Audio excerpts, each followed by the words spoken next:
There are only 10 seats up for grabs in the courtroom, and you can see across the street at the base of the courthouse steps, journalists are already lined up to secure one of those spots. Our own David Bieniek will be inside tomorrow to see how these closing arguments unfold. Karen Reed left the courthouse on this final day of testimony to cheers from her supporters. Reed had said she might take the stand in her own defense, but never did. You've decided not to testify? Yes. Yes, meaning no. No, not as tough as I thought it would be, the way things came out. The final three witnesses the defense did call all agreed John O'Keefe's injuries were not caused by a car. Two accident reconstructionists said if Reed did back into O'Keefe with her SUV at 24 miles an hour, the damage to the car would have been worse. So would have O'Keefe's injuries. Just imagine having your arm out and being struck by a car at 25 miles an hour. There's going to be significant damage. The defense has alleged a corrupt investigator broke Reed's taillight and planted fragments at the scene. The reconstructionist tested another theory that O'Keefe threw a cocktail glass at that taillight. We noted and observed that there was damage that was consistent with that of the subject tail lamp. At tomorrow's closing arguments, each side will have 1 hour to make their final case to jurors, 1 hour to sum up 29 days of testimony, 68 witnesses from the prosecution, and 6 witnesses from the defense. I think the defense knew what they were doing here when they wanted to just make their points, get in and out. Peter Ellikin has been a criminal defense attorney for over 35 years. The prosecution needs to prove the case beyond a reasonable doubt. And there were loads of reasonable doubt here. And while the jury gets the last word, Karen Reed is also vowing to tell her version of events. They'll be clarified one day. They'll be clarified. Now, there are 12 jurors and 3 alternates. Tomorrow, a clerk will randomly pull names out of a bingo cage to determine which 12 will deliberate. Why did no one tell drivers about this new rule? All right, if you're currently insured... So today's the day. I've got my RT. Always something over here.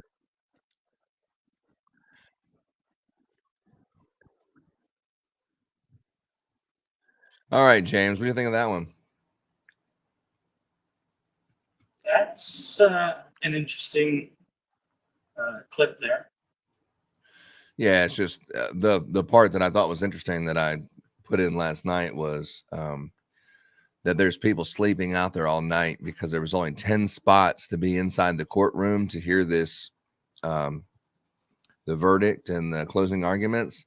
And there was just people camping out like Big Ron. Do you remember back in the day, it was people would camp out like that for concert tickets or even Black Friday specials and stuff like that, where people would just camp out in front of a store to be the first 10 or 5.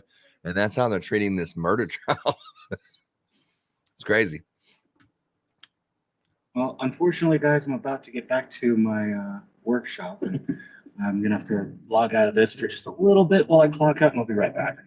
All right. Well, everybody, today is the day that we have the Karen Reed murder trial. We have the closing arguments.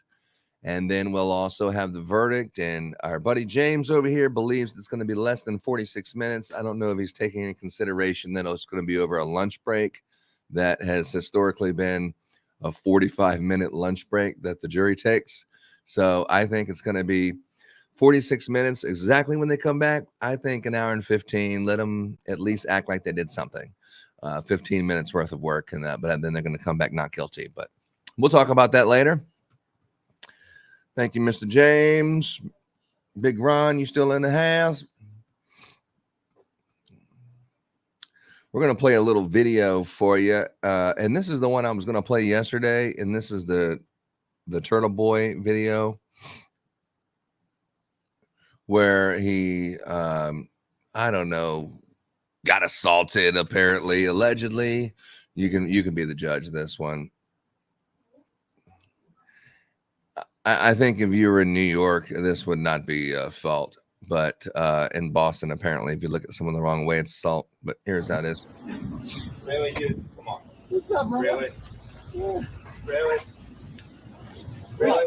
What? I can't just go get food at my dad's store. We're just going to see to dinner. We're going to see if McCarthy's. What's the big deal? Oh God, what's happening here? We're just going to see. So that was the initial engagement with Colin Albert, where he's Turtle Boy shows up and Really, dude? Come on. What's up, bro? Really?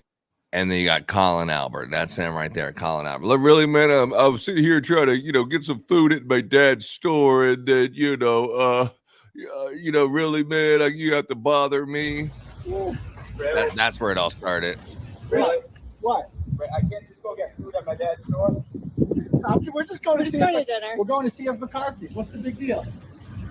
Oh God, what's happening here? We're just going to see if McCarthy. Call the police. We're just going to dinner. Bro, chill out. Chill out, bro. You just touch her, bro? You just touch her? Maybe a little fucking soft. She doesn't want you to touch her. What the fuck's wrong with you? We had a nice conversation. I just Why are you touching her? I don't know why everybody Stalking her? You just touched her, bro. Asking her why she's with a fucking loser like you. Why are you touching her? He's not a loser. Touch He's like a good that? person. Yeah, Asked her I why don't think it's she's such a loser. fucking hooking up with like a loser Look at like my you. brother like that. Get the fuck out of here. What? Leave. You don't like Canton. No one wants you here. Get the fuck out of here. Leave. Fucking loser guy. Let's go. You're a loser guy. You and all your fans are big fucking losers. Guy's a fucking loser. Love the town of Canton so much he has to come hang out here. Get the fuck out of here, dude. You're a fucking loser. You're a loser. You loser. Keep going. Have fun. Have another beer in there. You go home. What do you mean? You're obsessed with us. What do you mean? Don't hurt that? You're obsessed. It's fucking loser. You're a loser too, by the way. I'm sorry. You're beautiful, but you're a fucking loser. You're not as big a loser as this one. By him? I wonder if he's gonna beat you too. Like you want the other in jail beat you too. Like that's gonna stink. That baby won't have a dad. All the Baby time. won't have a Hammer dad. your phone. Look at this. Look. All the time. You fucking you do. Now you're gonna be a fucking loser too. That's gonna stink. That baby won't have a dad. All the time you have your fucking hammer in your phone. Look at this. Look. Look. Wow, we were just trying to leave and go to our car, and they're all coming up to us. Well, please. All right. Oh my god. You fucking maggot. Oh my god. You're a fucking maggot. Put down on your fucking Oh shit. Oh, we have all of this on our for the blog. We're gonna call the Canton police right now. Let's see what happens. We got Oh that on my video, god. right? He just not. We got that on video, right? We got that on video, Jimmy. Thank you. What's your name in case we need another witness to this? Smart, Jimmy boy. Okay. Oh my Calm god. down, young man. Just like, Let's see what happens. Maybe we'll get Kevin on the line. We'll see what happens. Canton Police Department. Yeah, you make fun of everyone for calling the tough guy crew. Oh, I am. this was actual assault. You getting this off? They seem really intimidated. They seem really intimidated. That daddy's gonna be in jail when They that baby seem comes really out. You're a intimidated. pedophile, dude, and you beat women. Why do you beat women? Meredith, what are you doing with a guy like this? Huh? You're a pedophile. What are you doing with like an asshole like this? He actually was Seem just like such standing a out here. sweet, beautiful girl. What are you doing? Are you molesting your own children? You just touch her, bro? Seriously. What do you see? You just touch her? Maybe a little fucking soft. She doesn't want you to touch her. Yeah, I don't. What's wrong with you? We had a nice conversation. I just introduced myself to him. I don't know why everybody has to be so You just like. touched her, bro. Asking her why she's with a fucking loser like you. Why are you touching her? He's not a Little loser. touch He's a like good that. person. And Asked her why she's fucking hooking up with like a loser like you. Like that. Get the fuck out of here. What? Leave. You don't like Canton. No one wants you here. Get the fuck out of here. You're a fucking loser. now that he was Let's go, assaulted, big girl. we have to wait for. Let's go. Let's go. I actually had a really nice conversation with him. He's nice. Guy's a fucking loser. Love the town of Canton so much he has to come hang out here. Get the fuck out of here, dude. You're a fucking loser. You're a loser. You loser. Have fun. Have another beer in there. Go home. What are you doing down that? You're just obsessed with us. What do you mean got rid of that? You're obsessed. It's fucking loser. You're a loser too, by the way. I'm sorry. You're beautiful, but you're a fucking loser. I'm actually Not not. as big a loser as this one. Put down the phone though and have a conversation. Hold on. Yeah, nothing about your cell phone. We just wanted to. Said a word about your phone. Take a walk down here. Take a 10-foot walk down here, buddy. Take a little I walk. thought you guys were Take a little intimidated. walk. You got balls, right? Little fucking 5'9" man. You got balls. Take a walk. Come on. Well, they're intimidated by me. I don't want them to be In the scared. limo that you have. Well, they're not intimidated? Well, then why Don't you look intimidated? They're telling the cops. Put your face in front of me again. Put your phone in front of me Come on, again. man. Put your phone down. You're a big fucking man. You will not. You absolutely will not, Jimmy. You absolutely will in not. front of his hand so I get a better view of it this time I'm doing it. I'll go wherever I please. Wherever I please. We were just trying to leave here and like you literally got assaulted.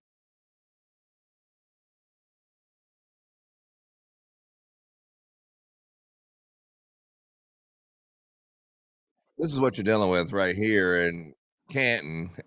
Turtle Boy, poor guy. You can't go anywhere without getting harassed, or people are like, oh my God, you broke the story. Let me get your autograph. And then, there are a pocket of people that are trying to beat him up and, other things like that. So a day in the life of Turtle Boy, where there was 2 people arrested. That was confirmed yesterday. 2 people arrested, assault and battery. So I think the sparks are just beginning to fly. We are in day 31 of the Karen Reed murder trial. This is the final day. The only thing that would extend it is if the jury needs more time than today to come back with the deliberation and their verdict. But the case will be given to the jury today. Right now in the courtroom, we have the fan going, so you're not going to miss anything. But I'm kind of glad that it's over. I really am. I'm kind of glad that the Karen Reed murder trial is finally over with. Hoping Joe Lanou comes on, or buddy John Cox, who's been with us, Johnny Cochran. He is not going to be available till about lunchtime, so he'll be here for the verdict. Nice A. A and B. Nice A and B. Yeah, you're right. Range-minded. Yeah, the wife is definitely glad the trial's over. I think if it was going to be another like couple months, I mean, I would have probably had to bow out a couple weeks ago, something. But no, but we have this, and we also have the Donald Trump. Oh yeah, assault and battery. Yeah, the Donald Trump, Joe Biden is going to be Thursday. And this is going to be one hell of a debate. Unfortunately, there's going to be training wheels and bumpers on the lanes. That's not really what we've all been looking for, but there's going to be rules and no over talking and cutting people's microphones off. So it'll be the first senior citizen type of assisting in a presidential debate, but we're looking forward to that. Definitely old Donald Trump, who is going through his sentencing hearing July 11th. So this will be the last debate that he'll have, more likely until his sentencing, and then God knows what's going to happen after that. All right, Karen Reed murder trial. We do have the camera spinning. Let me just double check a few things here. How y'all doing this morning? Let's hear from you. How y'all doing this morning? We got Big Ron. Let's see a Big Ron. He's driving around today doing OSHA certifications. Apparently, his military OSHA certifications are not good enough. He needs to learn how to put his tie shoes today. So OSHA is always there for procedures like that. What are we talking about here? You're a loser, a loser. You're a loser. Wonder why everyone calls everyone a loser. Wonder what that is.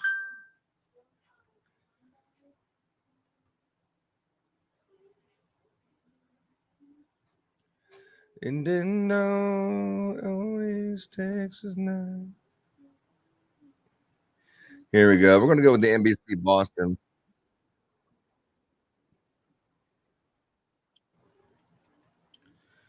All right, so this is what we're looking at inside the courtroom, so you're not missing anything. I promise you're going to be there. The closing arguments. Oh, my God. So excited. So excited for some closing arguments today, folks. I'm excited to have this Karen Reed not guilty verdict that's going to be read today. It's finally going to be over with.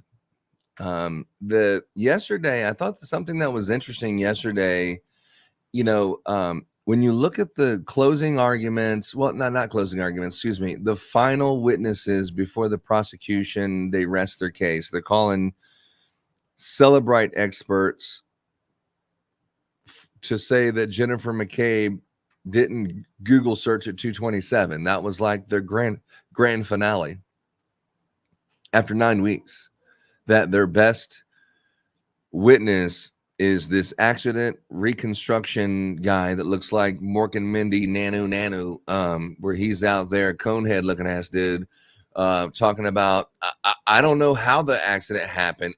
It just did.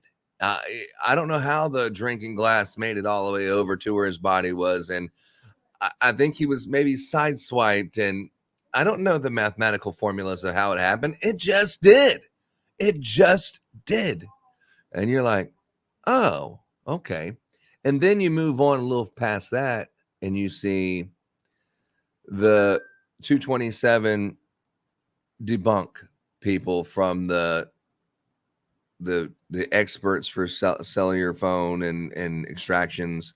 These experts are debunking it and say, no, that Google search didn't happen at 227. It's like, what the hell does that have to do with Karen Reed hitting John O'Keefe and leaving him for dead out in the yard?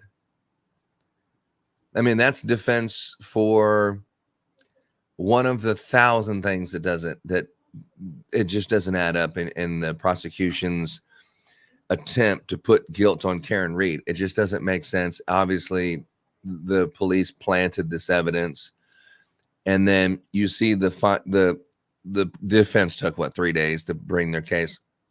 So you have the old man that can barely breathe, but he said a few things, and he's qualified, triple qualified actually, to make his determinations. And he pretty much said, yes, that's a dog bite, the same as what Dr. Russell said. Yes, that's a dog bite. I know dog bites. He didn't do thousands of dog bites like Dr. Russell. He did like 3 or 4 dog bites, and most of those were fatalities with children. But he did his little dog bite thing. And he also said that there's just no way that that accident came from Karen Reed backing into him. But then you get badass number one, Dr. Wolf. And which one's better? I don't know.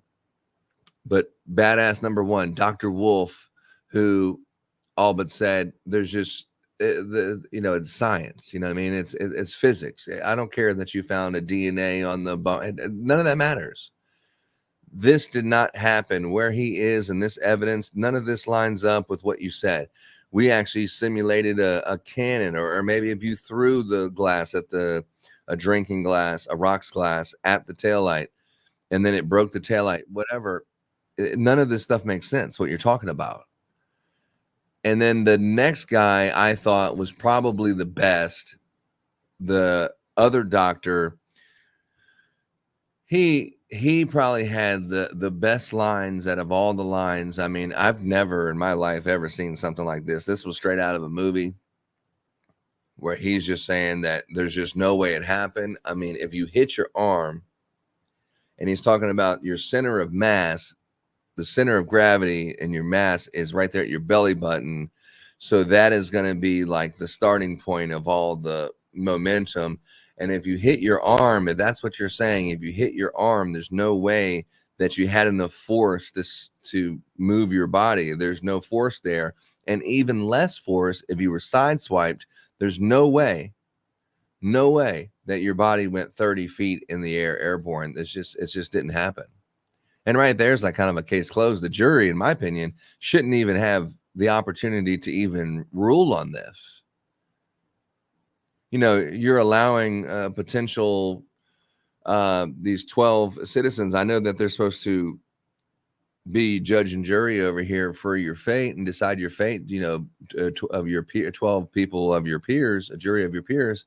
But come on, you're not supposed to give just anybody a jury to say, hey, Big Ron, hey, y'all 12, do you think he should be in prison? No, you have to actually have some charges and actually some proof that maybe Big Ron may have did something, and then you're talking about, is it within a reasonable doubt? And then you guys can be the decision. You're not supposed to make decisions on someone who clearly didn't do anything. The jury should never get this, in my opinion.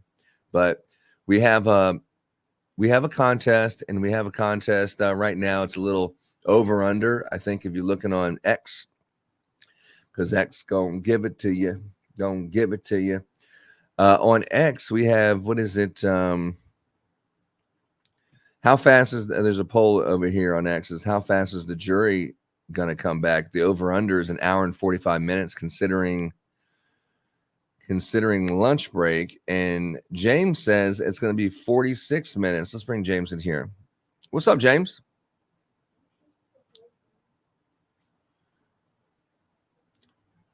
"46 minutes, huh?"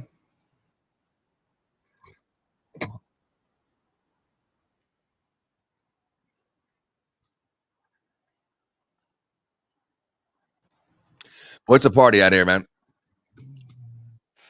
Sorry about that. My phone Okay. kind of glitches when it's. Okay, we're watching this little. This is exiting yesterday here.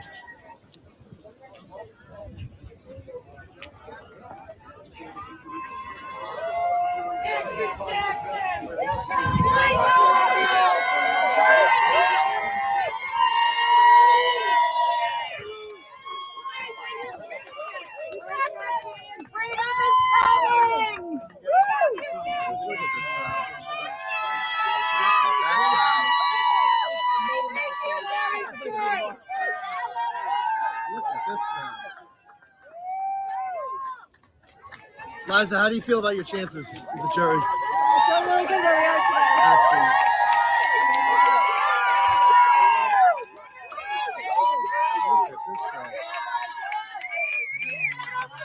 Yes.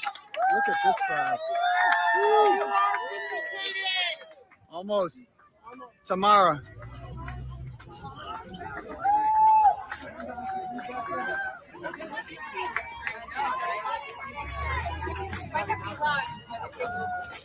Not to testify? Yes.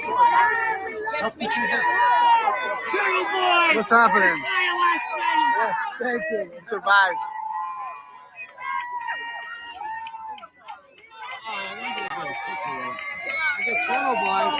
Hey, what's up? I'm Winter Massachusetts. Did he get by here? I was looking for him.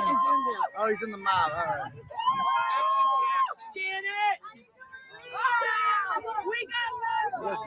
This is wild.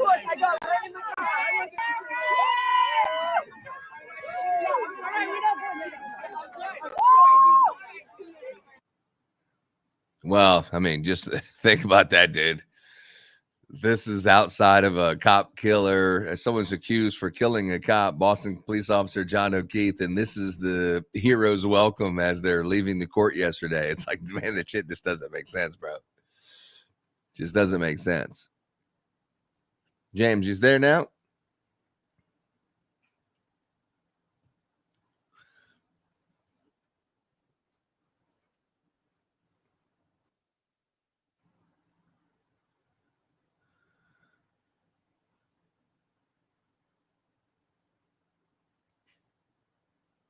Yeah, here's one that.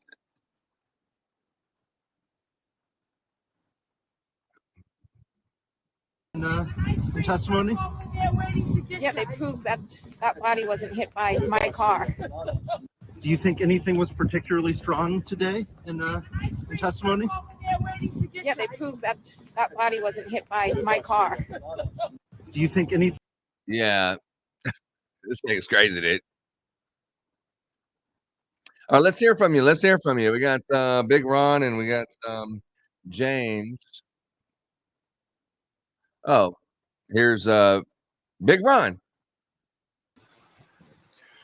Morning, everybody. I was like, where's Big Ron here? And then James jumped in and he said that he didn't have very good cell phone service. I'm like, oh my gosh, John's not here because he said he has to go to a funeral or something. Well, that sucks. No, it wasn't a funeral. It was like he had to go to some veteran something or other. Oh. Yeah. And I was like, Jesus, I'm all by myself. I'll tell you, if this case has done any one thing for me, It's the fact that I can't stand a Boston accent. I thought I didn't like a New York accent, but now I'll tell you what, a Boston accent just got under my skin. Yeah, you're tired of listening to people packing the cars and shit like that. Oh my God. The thing I think that this. Good morning, James. We got James. He's live in the street. He's walking down the road. Hopefully, he doesn't shoot anybody on camera. But if he does, we're here live. But one thing this has taught me is, you know, like when you look at injustice and you look at the justice system and how, you know, these kind of things happen. This ain't the first time this happened, but it's really shining that flashlight on, hey, check this out. And then the whole country sees it, but it's not the first time. And I know it's been happening over and over and over, but you know, these crooked ass, you know, it's not every single interaction and situation, I'm sure, with some of these police officers in the Canton Police Department or Massachusetts State Police Department, but the fact that they're willing to go there and then you get caught red-handed and stuff like this, it's scary, man, that's the justice system on display here in the U.S. Well, I've made a couple of comments throughout the weeks while we've been watching this case unfold. You know, we early on, I told you I didn't think she did it. And after the testimony from the mic drop doctor and, you know, the accident reconstructionist that basically said this is impossible. How many cases have happened with this police department where there may be people sitting in jail that are innocent because they either botched the investigation or they just didn't like the person?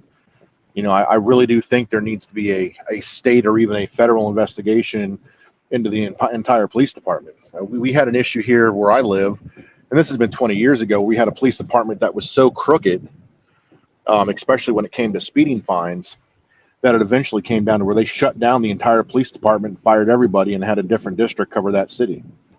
Wow.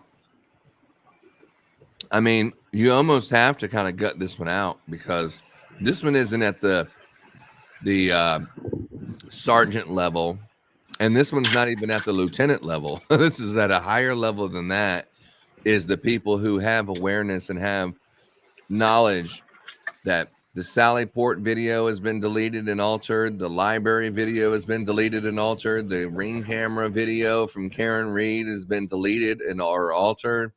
You know, it's not just one thing. Did you see that her cell phone that Alan? I was going to say her cell phone data was deleted, and that would have proved a lot of stuff. Yeah, in April. And it's like they went through all this stuff and they deleted all of this evidence so there would only be the evidence that points into the conclusion that they want you to see. And it's so obvious that they deleted all the evidence. It's not one thing, it's everything. And then you're trying to look at just a little piece of Sally Port video that they allow you to see and say, and even that they invert the damn thing and then they put the timestamp back on the right way. It's just clear deception. And I don't know, man, if I lived in that area, I guess people who live in that area, we've talked to one or two, you know, they're saying, well, everyone knows that this police department in this place is, you can't get justice and they're corrupt.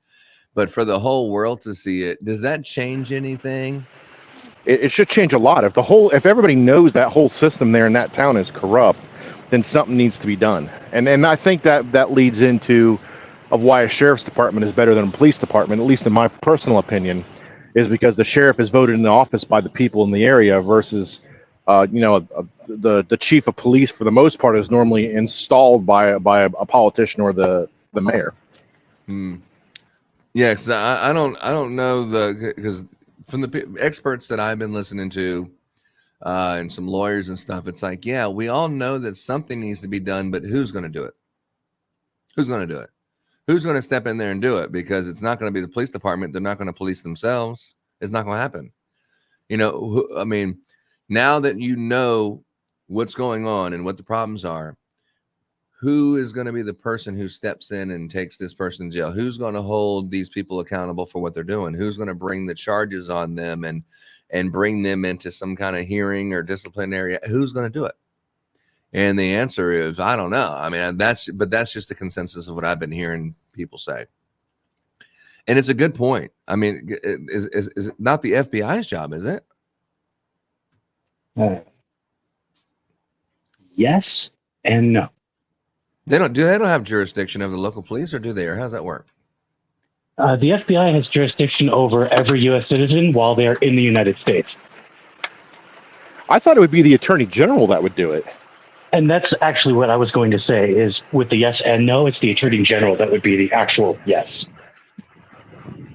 The Attorney General. Yeah, it should be the state AG that would bring charges up against the police department for corruption. But then the police do have like qualified immunity. I think so does like the ADA, Adam Lally and all them. I mean, hey, I'm just presenting the case that's brought to me. You know what I mean? I mean, they brought me this case, and I took their word for it, and I just proceeded with it based on what they told me. And so a lot of these people are going to, say, I don't know. Michael Proctor sent this to me, and I just went through what he sent me. I didn't know that he deleted it, or I didn't know that he altered it, or I didn't know that he didn't send the shirt. Instead, he just cotton swabbed his ass and then sent it to the people. I mean, I didn't know that. I mean, well, at some point, I think the civil trial, you're going to get. It's going to boil down to you're not going to have Adam Lally and this Aunt Bev. You're not going to get them protecting the people. You're going to have a civil trial where a lot of this stuff can come out there, and I think you're going to have some low-level, smaller people like the kids that were in the house that night. They're going to start telling the story of what really happened. Well, it's just like the military. The police take an oath to support and defend, and they're up there lying in their oath or covering up or deceiving or whatever term you want to use, then they're not fulfilling their oath. So they could be prosecuted under that, at least in my opinion. A little protected. If Johnny Cochran was in here or Joe Lanoux, yeah, he'd be able to shed a little light on that. Because I honestly don't know. That's definitely their wheelhouse. Well, when they say protect and serve, they have really protected and served their own interest. I would say that. And they actually probably would have did a good job, because if it was me, if it was you or Big Ron or James, my ass would have been in prison for sure. I wouldn't even had the money to probably get out on a $500,000 bond and stuff. Much less pay $1 million for Alan Jackson to come in and help me out with it. But we need to see counsel at sidebar already. And here we go. I'm telling you, it just turned on. Oh, look at that. Brian Albert is in the victim. And look who it is. Jennifer McCabe is where the victims usually are. And it's Colin Albert. Well, why don't we have a cast of characters here today? Man, let's see what everyone's saying on X. Y'all seeing that? No. I am not right now. I'm audio only. All right. Yeah. So in the courtroom right here, not only do you have O'Keefe's brother that's sitting there, right behind him, you have the person who killed his brother and the person who covered it up. And then you have the person who also helped kill his brother right behind him, thinking that they're on the same team. You have Brian Albert, that everything happened at Brian Albert's house. You have Jennifer McCabe, who clearly Googled Hosselong to dying cold at 227. And then next to Jennifer McCabe, you have Colin Albert, who clearly was involved with the murder of John O'Keefe. And they're sitting there, not on trial. They're sitting there hoping that the jury is going to convict Karen Reed for the murder that they committed and covered up. So that's where we are right now. It's freaking terrible, dude. The audacity of someone to sit into a courtroom knowing that they're the ones who did it. It's unbelievable. Unbelievable. I can't imagine doing something like that. It's ridiculous. I mean, think about this. You know that you're the one who killed or covered up the death of John O'Keefe, okay? And then you're going to go to like fundraisers and supporting of the person that you killed or helped cover up his murder, and you're going over there to hang out with the family and comfort them at every turn. Come on, man. That is just the lowest life person to be there, and then also to be sitting with the family. It's unbelievable. This is going to be it's the most interesting day in court. I've been looking forward to this day for a long time. It's like many people were saying online last night, it's kind of like Christmas. It's kind of like Christmas Eve, and then today is Christmas, where you're finally going to get that not guilty verdict.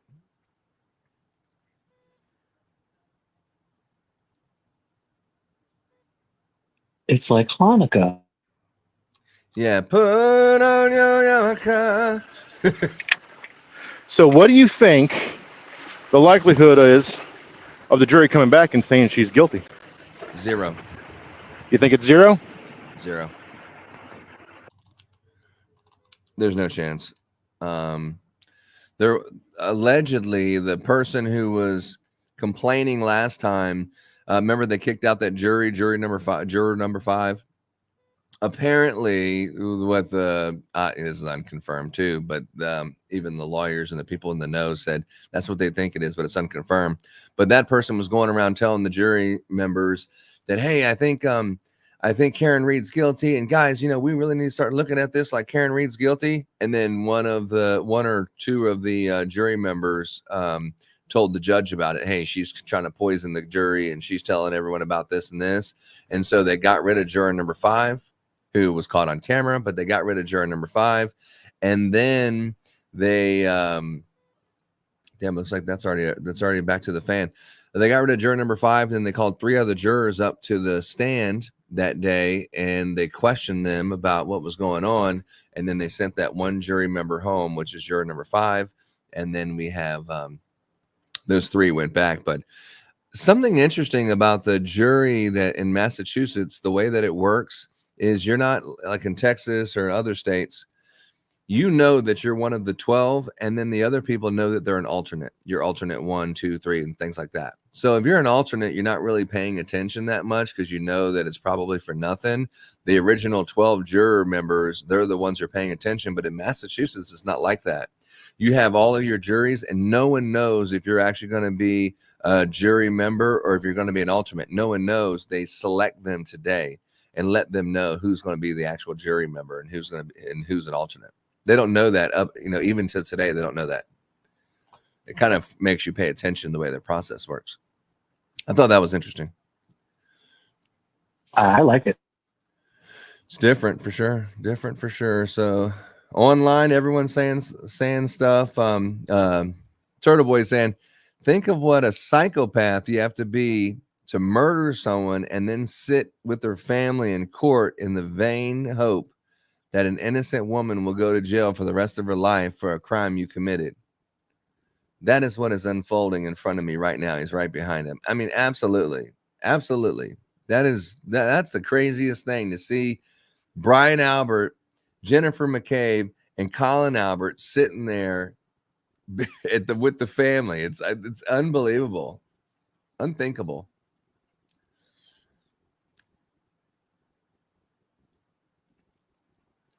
Yeah, they brought him in today with a police escort with these guys.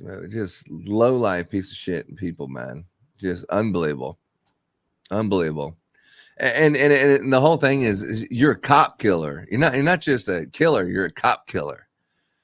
And you're gonna go and God, just the set of balls on some people, man. I mean, I guess if you're saying that you're innocent, you should probably be there in court. I mean, I guess that's what they're thinking. That's the only thing that makes sense.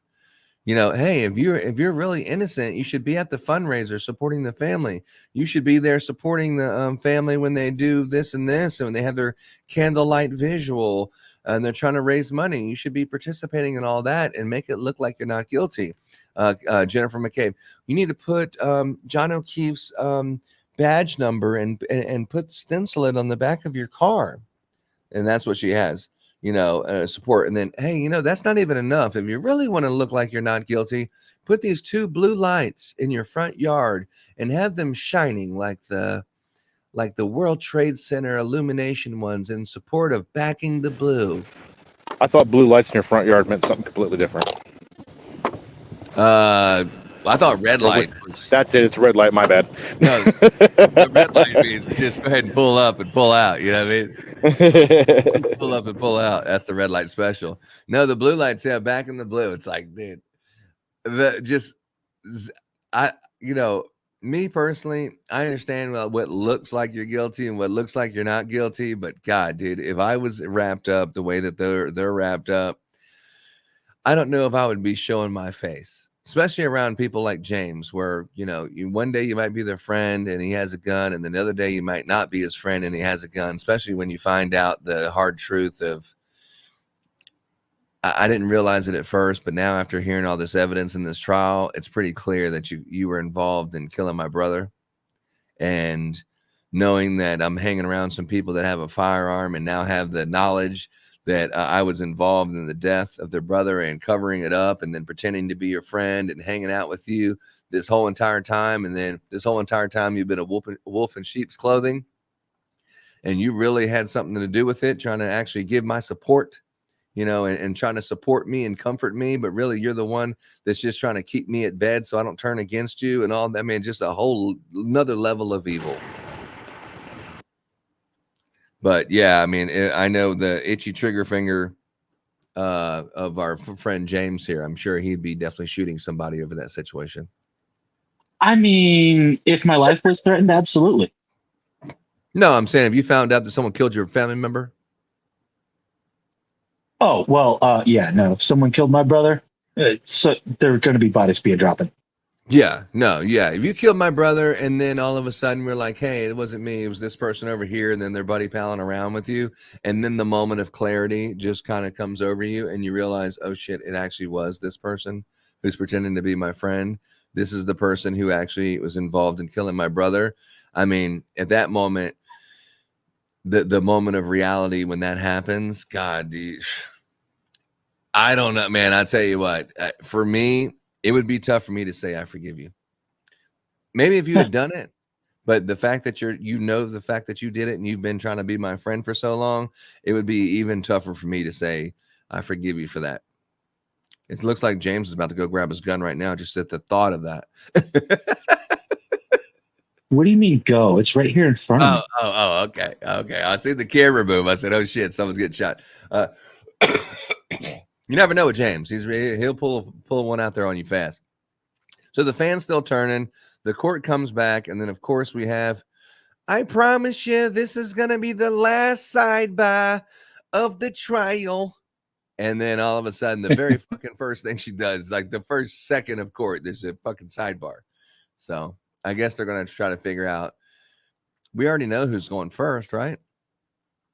The prosecution goes first, the defense goes second, and then the prosecution gets to go again on an abbreviated version of it and have the last word. So I guess what they're doing right now is maybe the arguments. David Unetti is supposed to be leading the arguments about what the jury instructions are supposed to be. So I think that's what the jury instructions. I think that's what they're talking about now is what the jury instructions should be. So we'll see. But we still have a fan moving around. What's up? You've seen Teenage Mutant Ninja Turtles, right? Yeah. Well, which one? You talking about the one from back in the day in the 90s? Yeah, back in the day. Yes. Uh-huh. Okay, so one of my favorite lines from that is, "Oh, you dirty rat! You killed my brother!"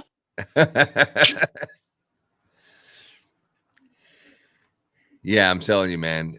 This has been the most interesting trial, I think, in my lifetime. This is even more interesting than the OJ. There's not like you can do whatever the hell you want. If you get a good enough lawyer, they'll get you off, and everything. And the the OJ just being a superstar, African American also, where you have different dynamics that you can say it happened because of this and this and this and these other things that can bring an outcry of the media and support. This one's totally different. This is just a normal person you never heard of, educated, but just a normal person, a female, a Caucasian female who's not really newsworthy kind of stuff that she's caught up in something. It's interesting, but murder and murdering her boyfriend, that's a police officer, that's what kind of drew more attention. But this whole, hey, it was a cover up. It's like, yeah, it sounds like bullshit. Of course you didn't do it. Of course you're not guilty. Yeah, you didn't have nothing to do. It's all a cover up. Everyone's out to get you. All the police are framing you. Sounds good. Enjoy the rest of your life in prison, bitch, for killing that fucking police officer. And then all of a sudden, I mean, this is like just what someone could rationally normally be thinking, just hearing just that amount of information. But then you chip the block and you dive a little deeper. And really, it's amateur journalists that are doing the job of reporters and the police. He's doing more work than the actual news agencies and the police itself, and he's diving into all these details and saying, this doesn't make sense, this doesn't make sense, this doesn't make sense. And then he starts putting all this stuff in there, and then all of a sudden you see the police in this case are like, he just interviewed Lucky Loughran. The FBI. I was watching Turtle Boy's blog. He said the FBI had interviewed him too. Then all of a sudden, 2 days later, boom. Then you have Proctor and Buchanan that are interviewing, the plow truck driver. And the amateur journalist, well, he's a journalist who broke the story. He's doing all the work, and the police are being responsive. They're being reactive to the investigation based on what the amateur journalist is uncovering. Then they're trying to cover up as he uncovers. And that's how, as the evidence reveals itself, when you hear the police say, as the evidence reveals itself in the snow, that's exactly how this case went. The evidence, we're not looking for any evidence except for Karen Reed did this. And then as the evidence revealed itself, that the other evidence that people were hearing through Turtle Boy and these other amateur journalists, then they found a way to overcome these. But there's so many of them that are leading towards the truth, it's impossible to cover them up because it's too many and the dots don't connect. The story doesn't make sense. If you just had a regular jury, someone who didn't have this kind of money to look through cell phone records and what was deleted and all this other shit and grabbing all these experts, and if you just had a regular person, this Karen Reed would be in prison. 100%. And that's where these fucking police officers belong that are sitting over there trying to put her in prison. They belong in prison so they can get it. Because I guarantee she's not the first person in prison. As a matter of fact, there's a person that was killed in Canton. I don't have her name right here. She was killed in Canton. They were called it a suicide. And just yesterday, they had a story on the news that they realized that it was a police cover-up. It was killed in Canton, and the Massachusetts State Police is now they're ruling that as a homicide. And this was another cover-up very similar to the Karen Reed's case. So that's not going to be the first one. This is going to happen over and over and over. These people are going to be exposed more and more and more. And this is our trial that we get to see it. But here's a little shot of the family, man. Yeah. I mean, imagine this.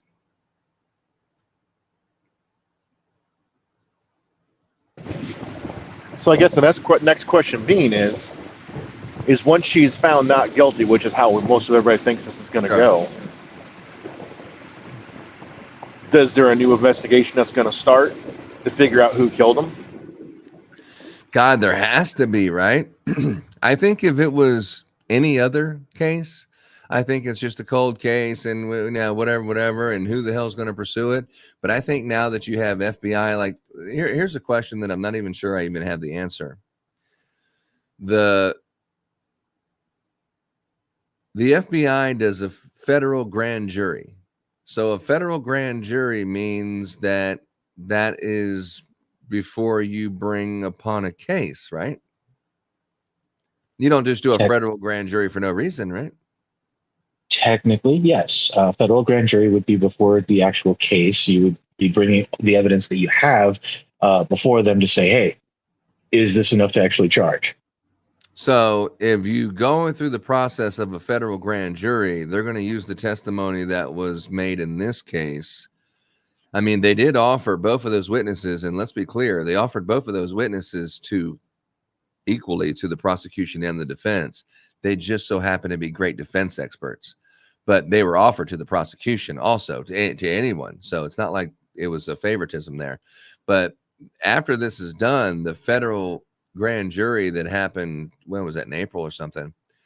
Now that's going to go to I would imagine that would have to go to a case, but they would be trying what, the murder, or they would be trying the police department, or what would be the case that they would have against? basically what I'm hearing is you're telling me that there's going to be people that are going to be moving out of the U.S. to non-extraditionable countries. Ecuador. I don't know. I mean, I think the fact that Karen Reed is going to be innocent today, I think it's going to be shocking for this small group of people who you see them on X and stuff, and they're like, no, she's guilty. Oh my God, I can't believe you're even seeing this shit. Oh, you blah, blah.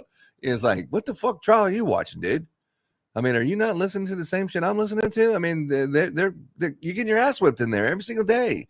And yesterday was like World War II, and there was a bomb dropped on Hiroshima, and you're like, holy shit. And you're like, oh, fuck, they dropped it on Nagasaki too. And then it's like, do you want me to drop another one? It's like, do not drop another one without my authorization. This fucking shit is over. There's no reason to drop that third one. This shit is over. This shouldn't even go to the jury. This is over. 9 weeks over. It's like, well, what about the hair that was found? Did anyone tell you about that? Did anyone tell you about the DNA that was not found on the cotton swab that was allegedly from the shirt?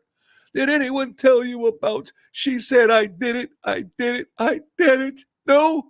It's like, sir, we're talking about science and physics. None of that makes it, that doesn't matter. This car did not hit him. Whatever, all this other stuff doesn't matter. It's like, oh shit, dude. So true. So there's exactly one scenario that I can think of in which the wounds sustained by John O'Keefe would be consistent with the state's story, with one caveat. There's no way he could have been chucked that far. But since he only had wounds on one arm and the back of the skull, it's entirely possible that he could have been close to the ground-ish, not necessarily kneeling or crouching or something like that, but close-ish to the ground, closer than standing, sees the car coming at him and can't get out of the way and simply just does this, you know?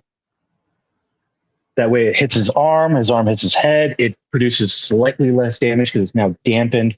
So a 24-mile-an-hour hit would actually look more like an 11-mile-an-hour hit, which would make the wounds fairly consistent. But if he was chucked 30 feet, no, he would still receive more damage, and there's just no way to do that. I don't know why they just don't say she hit him with the car, and then, he's fucking definitely way over the toxicology report, way over drunk. So he must have, walked in the grass a little bit, dazed, drunk, throwing up, fell down, hit his head on the fire hydrant. Maybe he got back up a little bit and finally came to a crashing halt. Maybe a dog was going down the street and bit his arm. I don't know. He just wasn't in the house. I mean, whatever. But to actually make up this elaborate story that she hit him and he went over there, that's the part that's like, I can already prove that didn't happen. So why don't you just leave it open and say, I'm not sure how it happened. It just didn't happen inside the house, which is really a defense for people who are inside the house more than a prosecution of who you think did what. But they jumped to that conclusion so fast. There was no eject button. There was no goose, we're fucking go hit the fucking thing, and they're like hitting their head on the, trying to eject out the plane here. There's just no eject button in it, and it's losing altitude, and you're going to the ground at a very fast pace, and all you can do is just watch it go crash and burn, which we're going to witness today. And it's sad that it got to that point, and it's sad that the pressure of this case will not let anyone eject out of it. They have to go crashing and burning, and they're taking the American justice system on display in Boston, Massachusetts, Dighton, Norfolk County Supreme Court, that you're just smearing a stain, like wiping your ass with Lady Liberty. Thank God she has blindfold on from what you guys are doing in that fucking courtroom. Look at Vet LT. I thought she said, could I have hit him in the car? More like she's trying to figure out what happened to him. That her original, statement that she had made is, could I have hit him? Did I hit him? Could I have hit him? But that later, after the Celebrite, first they took the phone. Jennifer McCabe sent her phone, and this Gallagher, Lieutenant Gallagher, looked through the phone to do an extraction. He didn't find any of the deleted messages to the kids. He didn't find any of the Haas Long to Die in Cold, not the one at 6 o'clock. He didn't find I'm talking about the Massachusetts State Police Department extracting her phone that she gave him. They did not find the how long to die in cold, how long to digest food. They did not get any of that. Not at 2:27, not at 6 o'clock, none of that. Nothing. No, none of that they found. Any of that. That it was deleted. Then when Alan Jackson sent it, and this is in April, where they found that no, in fact, she did Google search how long to die in cold, how long to die in CLKD, and all this other stuff. By the way, you're not missing anything. The fan's still spinning, just to let you know. But anyway, but you're also the 2:27, how long to die in cold at 2:27, and all the phone calls to Brian Albert and Kevin Albert and all these phone calls that were deleted. They finally found that one, and then as soon as they found that one, that was the first time after 15 interviews that they said Jennifer McCabe and everyone was saying, no, I'm sorry. I hit him. I hit him. I hit him. That's when the story changed after 15 interviews. Is when they found the 2:27, how long to die in cold that Jennifer McCabe did. And then when they got the, no one delete your phone records. We're going to do a preservation order. And then the day before the preservation order, Brian Albert and Brian Higgins both got rid of their phones the day before the preservation order. I mean, that right there, doesn't that sound suspicious? But that's what, yeah, highly. yeah, but that's when the story changed to kind of increase the evidence. And that was the first time they said, no, she didn't say that. She said, I hit him, I hit him, I hit him. But that was the timeline of how that happened. So what you're saying is they know Hillary Clinton. Yeah, pretty much, baby. Yeah. Because she knows how to get rid of a cell phone quick, fast, and in a hurry. Yeah, one cell phone, like 30.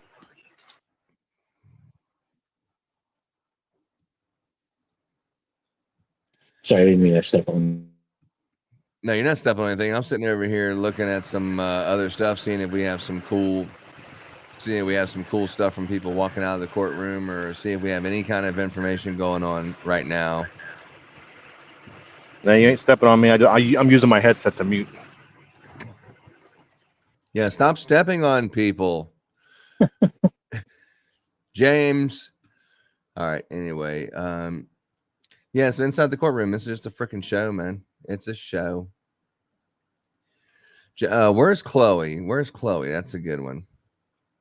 Where the hell is Chloe? I would say the same place that basement floor is. Man. Oh, look, we have someone agreeing with me. This could be the first. It's Vet LT3 is finally coming to my side, and he says, I agree she didn't hit him with the car. I'm just saying it because all the people are trying to say she said she did it in reality. She did not say that. Yeah, no, she didn't say that. She didn't say that. It's just, I don't know. How do we make this go away? If she confesses to the murder, we have a confession. So we don't even need to go to trial, right, guys? If we just get her to confess to the murder, or I'll just say that she confessed to me. And then, you're police. If you get a confession, it's over, right? So let's just get a confession. She said, I did it. Case closed. And you're like, sorry, it didn't work out like that.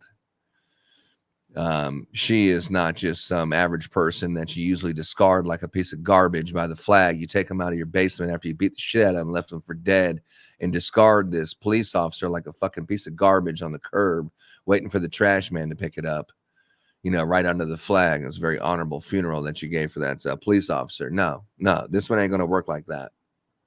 This is not going to work like the normal people that you fucking just throw in prison without even giving them any kind of a chance to defend themselves. And your buddies the roots go so deep, you're really untouchable, that if you say, I'm going to pin this charge on you, there's a reason why there's a 99% conviction rate. 99 conviction rate in most towns anywhere in America, because as soon as that initial charge goes on to someone, even if it's a grand jury, you can indict a ham sandwich. As soon as you get that indictment, 98% is going to a guilty verdict. I mean, you tell me what the justice system is doing. So that's just my 2 cents right there. Well, you're not wrong, Kingdom. But on a side note, for all those that are listening in YouTube land, please like, share, and a comment. The comment helps adjust the algorithm so more people will see the show. Yes. Don't forget, we have a smoke show tomorrow night. We'll be talking about smoking. How does that work? Are you talking about it or someone's actually doing it live?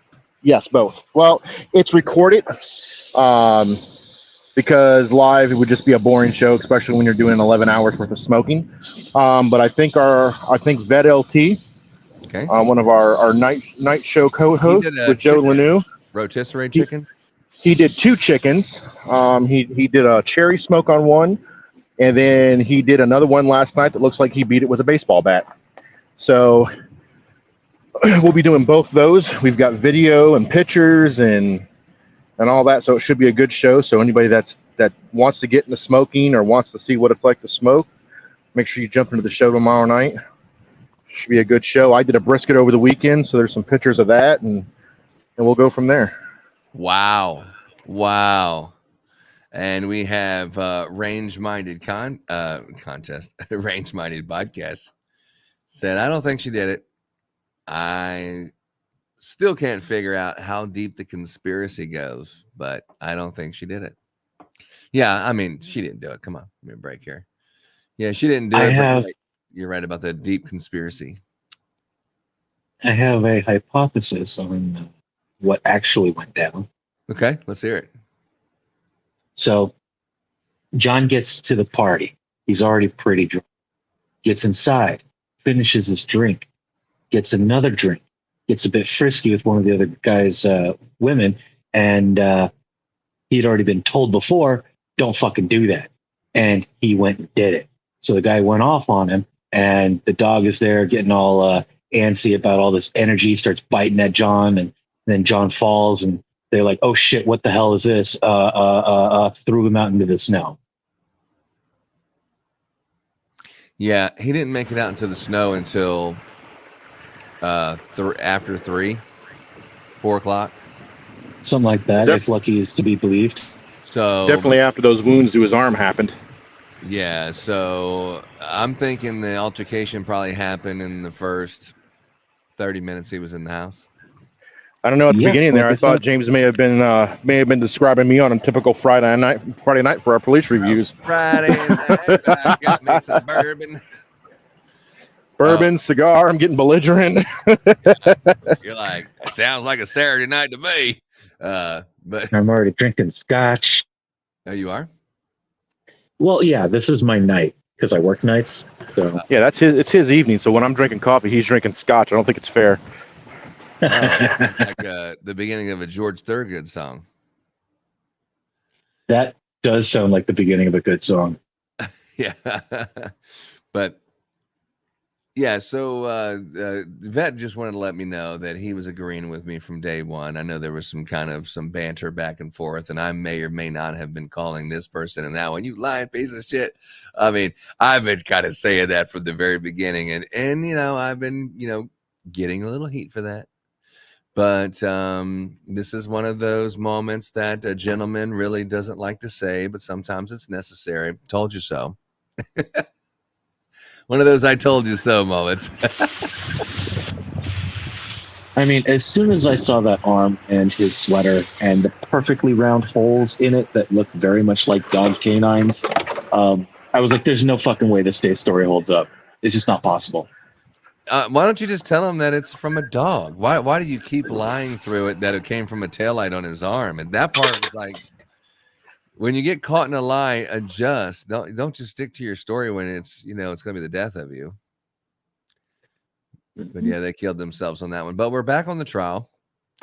We're back on the closing arguments. Can you imagine the fucking stress of sitting in that chair right there, right now, knowing that this moment, you will look back on this for the rest of your life. If you get convicted, guilty, and you're guilty here, the jury says guilty, and you're convicted of this, this is it for the rest of your life. You're done. This moment right here, as much as confident as you may be, it's got to be fucking super stressful right here on trial for murder.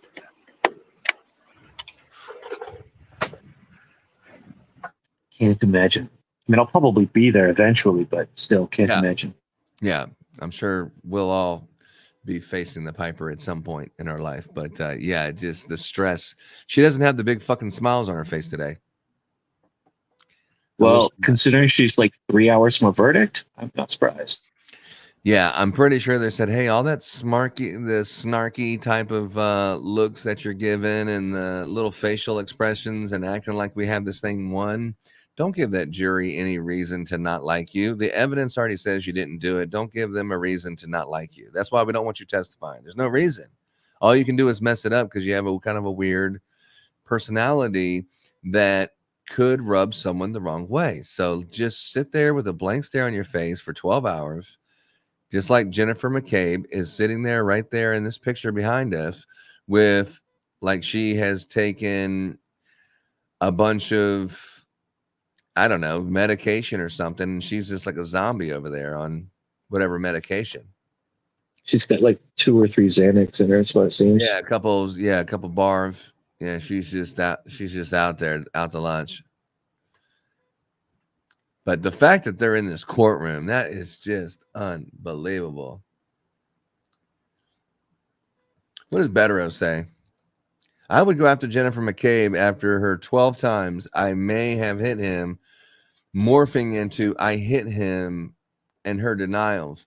Jury will look at her making this nasty face. Powerful stuff. Worth 1 of 6 precious minutes. 60. Yeah, they're talking about going after Jennifer McCabe in the closing arguments.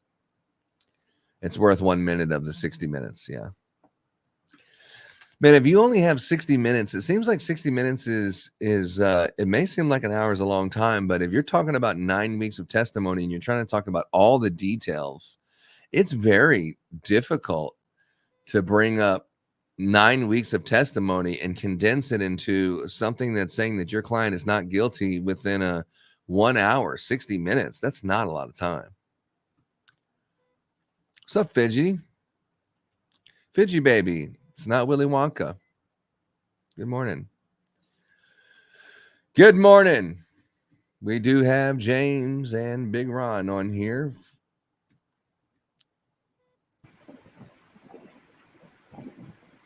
Hey, Big Ron.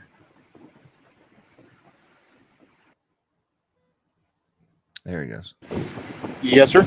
No, I just seen it. Looked like your mic was muted or not muted, and I'm muting on my headset because I'm working. So I seen one time it wasn't muted, and I was muting it, and I was like, "Well, let me unmute it so you can mute it on your headset again." We definitely need to hear some commentary from our buddy Big Ron. Yeah, hey, did we lose Ron? No, he'll be back. He'll be back. He's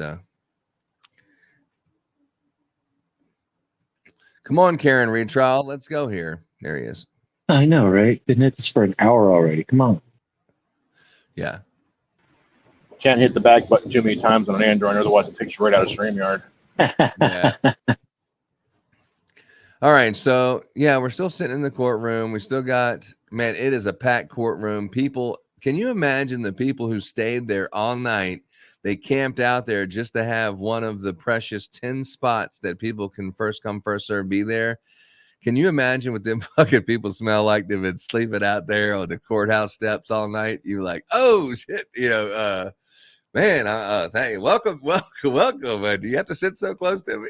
It's got to be. Where else? I'm really surprised they didn't choose a bigger room. Well, apparently, if you know anything about this particular courthouse, there is a courtroom next to it that has a huge courtroom, but actually the jury box sits so far away, and half of the jury members can't even see the witness, so you won't be able to see their facial expressions. So they, Alan Jackson, they purposely picked this small ancient courtroom because the jury members are closer to the witness and can see their facial expressions, but it's super small. The court next to it is the huge courtroom. This is the one that, you know, you could fit 100 people in and stuff. But once again, it's the layout of the courtroom, as I've heard people who've actually seen it, eyewitness said, that's the reason why this courtroom makes better sense for the jury to actually be able to see the witnesses. but you can't hear shit. You know, you got to turn the air conditioning off. You know, pretty much for everybody.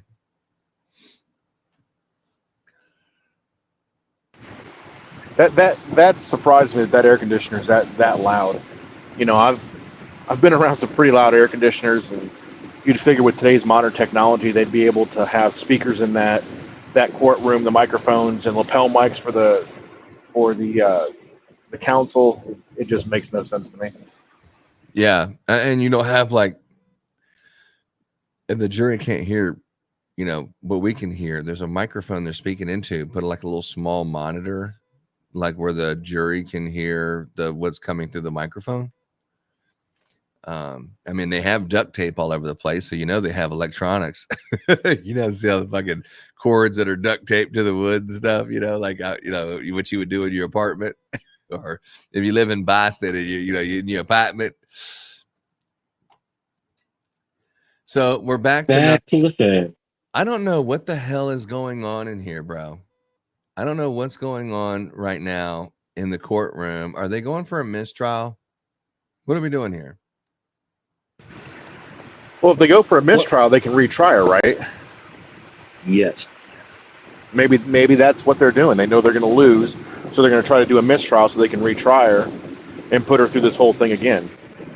Well, Attorney Betterow from Betterow Law says, I have no clue what is happening, but if mistrial anyway, fault of DA or caused by them, case is over and she can't be retried under double jeopardy principles. If not, she could be retried.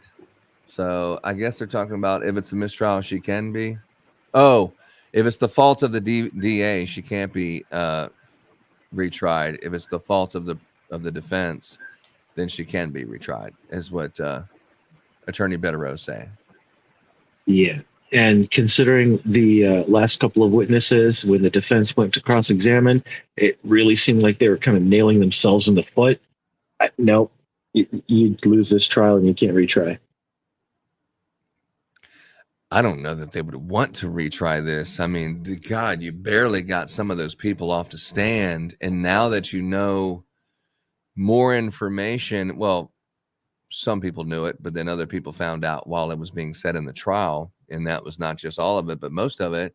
But then you're going to bring back Proctor again. And now you know the whole entire story. And you're going to be asking these people more questions like Brian Higgins and stuff. If you had to retry the case again, it would be worse for the prosecution because you know for a fact it didn't happen. And then all of these expert witnesses that from the Massachusetts State Police that are talking, you know, I don't know that there'd be a jury in the United States or in that area that wouldn't have knowledge of this case. I think it would be worse for them. I think if I was the prosecution, I would just want this shit to just go away. And you have plausible deniability. You had no idea. I had no idea that I'm just doing the job that I've been asked to do. They tell me, here's the case. They gave me the evidence. I'm just doing my job. I didn't know that, you know, but you know for a fact, Lally has to know that this is bullshit. I mean, he may not be very entertaining and stuff like that, but he's not stupid. He didn't get there by being a dumbass. He knows what he's doing, and he knows that this case is bullshit, but he's pressing forward. He needs to grow a set of fucking balls and say, we cannot go forward in this case. I cannot let the jury hear this. Is that even his call? The DA or ADA, he can stop this case and say, we're not proceeding with this case. His job is it's not like defense and then prosecution. Me and you, James, it's me against you. You're going to argue for the prosecution, whatever the state side, and I'm going to argue for the defense. It's not like that. You're supposed to be seeking the truth. And if the truth is that she didn't do it, and you know for a fact, you should stop right there. Well, I agree. No, am I right? I heard an attorney say that. I'm not saying that because that's my own opinion. I heard an attorney say that yesterday, and I was like, oh, okay. So that was another Betterow comment. I don't know enough about our legal system, I guess. Oh, here we go. We have a little eyewitness inside the courtroom. That's why I'm glad I have these little eyewitnesses in the courtroom. Let's see what we got here. Breaking news.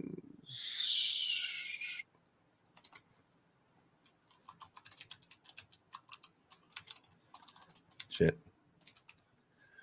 I typed that up real quick. Boom. All right. So breaking news. Juror number 3 was brought up to the front to speak with Judge Cannon. This is by far the most obvious not guilty vote on the jury. She made disgusting facial reactions during Michael Proctor's testimony and mouthed, "What?" while shaking her head during Trooper Paul's testimony. So there's a jury member that has been called up to speak to Aunt Bev, and that's what we're missing right now. So, breaking news. Must be quite some talk. Yeah. What's the closing arguments? I mean, you're going to have the state that's going to go up there and talk about all this bullshit evidence, and she hit him. I mean, after the FBI, the people who hired the FBI and their accident reconstruction, after they said that she didn't do it, what's all these other details? What other details are you going to talk about for an hour? You know what I mean? What could you possibly say that says that she hit him with the car when clearly these two experts that are more qualified than anybody in the country that was gifted to both of you, the defense used it, but they said that there's no way this has happened. What are you going to get up there and say on your closing arguments? I mean, you're just wasting time. Yeah. I mean, he doesn't have to take the whole 60 minutes. But I would assume that he's probably just going to keep talking about the DNA evidence. Oh, there we go. Juror number 3 has been dismissed. She's an obvious not guilty vote, and by far the most attentive juror in the entire trial. Juror number 3 in the back of the courtroom is speaking with, we already talked about that. Oh, juror number 3 is back in the courtroom and speaking with Judge Cannon with the lawyers. She has her hands on her hips and looks peeved. She now walks out. Hard to tell from looking at her face how that went.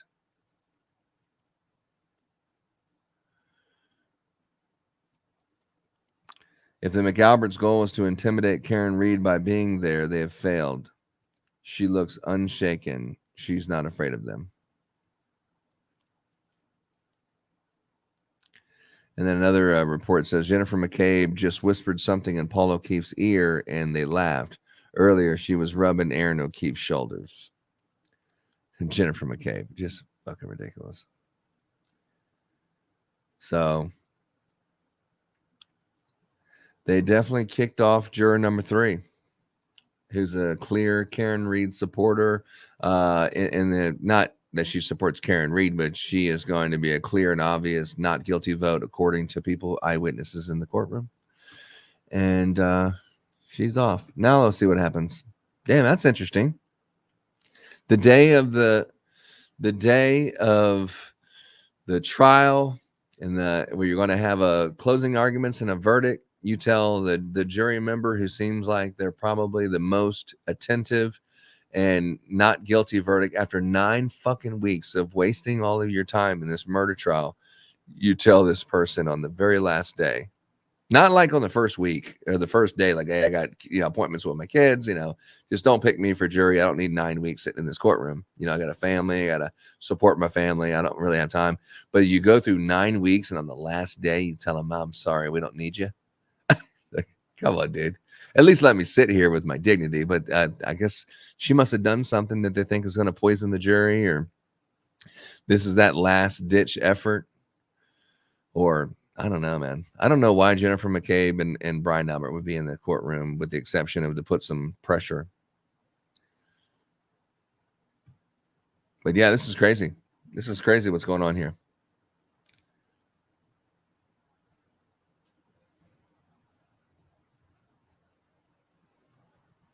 It's definitely an interesting one, for sure.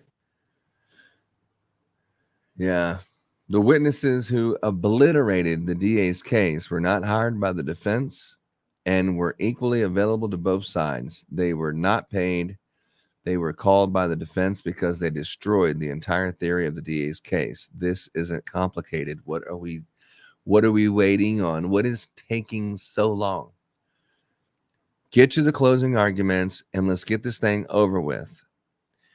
Me and James have a bet, and now you're making it closer to James probably winning this because James, you said 46 minutes for the verdict? 42 minutes. So 42-minute verdict for a 9-week trial. Joe Lanou, he's locked in for, he thinks, a week and a half for the verdict. We might have movement on the camera. No.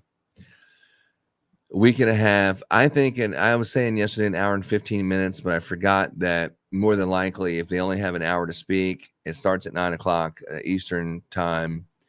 You got, an hour, half an hour, some maybe 45 minutes to an hour of some jury instructions, and then let's break for lunch, and you can have the case. They'll probably take an hour lunch, that last free lunch, and then maybe 15 minutes of, ironing out the details, and then, hey, the jury has reached a verdict. I think an hour and 15 minutes was realistic based on the lunch schedule. But now that they're doing all these shenanigans, it looks like the 42 minutes. Well, my 42 minutes didn't even account for lunch at all. It was as soon as the jury actually starts deliberation, start the timer, 42 minutes later, they're coming back. But I was thinking they were going to deliberate at lunch. Like, let's deliberate. And so they're not going to take a lunch, come back, and then say you can deliberate. I was thinking they were going to deliberate, and they'll consider that also over lunch. And that's why I was thinking an hour and 15 or hour and 45 is what I have the over under. And on Kingdom Radio, there is, I have it right here. I put a poll out, and it was, we have the Karen Reed murder trial verdict over under at 1 hour and 45 minutes, considering the lunch break. What do you think? And the over, I can bring this up since there's fucking nothing going on. And the verdict, the people, 58.7% said it would be over an hour and 45 minutes, and 41.3% said under. So as far as a bookie making odds, that's pretty good odds to be 50-50 like that. I voted under, just so you know. Oh, you did not? Yeah, good. Oh, shit. We will have action. The trial of the century is continuing. At least a decade. All persons have any business before the Honorable Beverly Cannoli, Justice of the Norfolk Superior. Beverly Cannoli. You got some cannolis on you. You know what I mean? I thought I heard Kenobi. Yeah, Obi-Wan. 22-117, the Commonwealth versus Karen Reed. All right, good morning again, counsel. Good morning, Ms. Reed. Good morning, jurors. I don't know how many times I start in the morning by saying we appreciate your patience, but today is one of those days. Again, we appreciate your patience. You may notice that one of your fellow jurors is not sitting with us today. I can assure you that that is because of an issue that is just personal to that juror and has nothing to do with any concern of any of you. So please. Hey, Kingdom, can you turn the trial up just a hair? I do have to ask you those 3 questions. Were you able to follow the instructions and refrain from discussing this case with anyone since we left yesterday? It's all the way up to the max. Were you also able to follow the instructions and refrain from doing any independent research or investigation into this case? Everyone said yes. She's just not on the microphone. She'll be louder in a minute. Anyone happen to see, hear, or read anything about this case since we left here yesterday? So now we're at the point of the trial where the lawyers get to do their closing arguments for you. I've given them each an hour to do so, and they both tell me that they want me to give a 5-minute warning. I just don't want you to think I'm scolding them when I give a 5-minute warning, so we'll let them do that. When I was a trial lawyer, I tried a lot of cases in this courtroom. The thing I liked least about the trial was just before I stood up to give my closing argument, the judge would say, jurors, remember, closing arguments are not evidence. But it's true. So because of that, you have to put your notebooks away. All right, so if you just put your notebooks away and just listen, And though the closing arguments are not evidence, they're certainly a very important part of the case. And we've all seen how hard the lawyers have worked for this long period of time. And we've all noticed that you've paid great attention throughout the entire trial. I'd ask that you extend your courtesy to the closing. And in Massachusetts, because the Commonwealth has the burden of proof, the Commonwealth goes last. So we will hear now from Mr. Jackson. Oh. Thank you, Your Honor.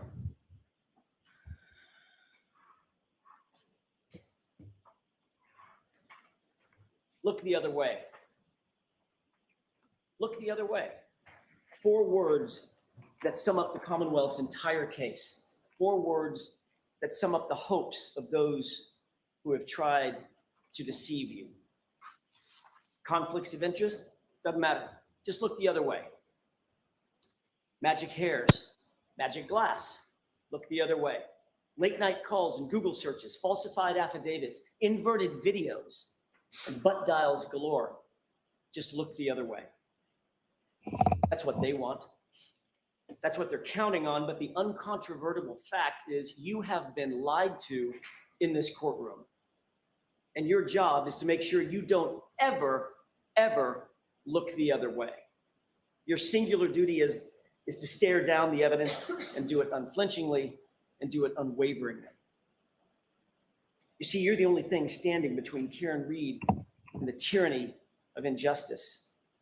It's your job you didn't ask for, probably a job you didn't want, but it's the greatest responsibility we have as citizens here in America, lest the government stop answering to us and we start answering to the government.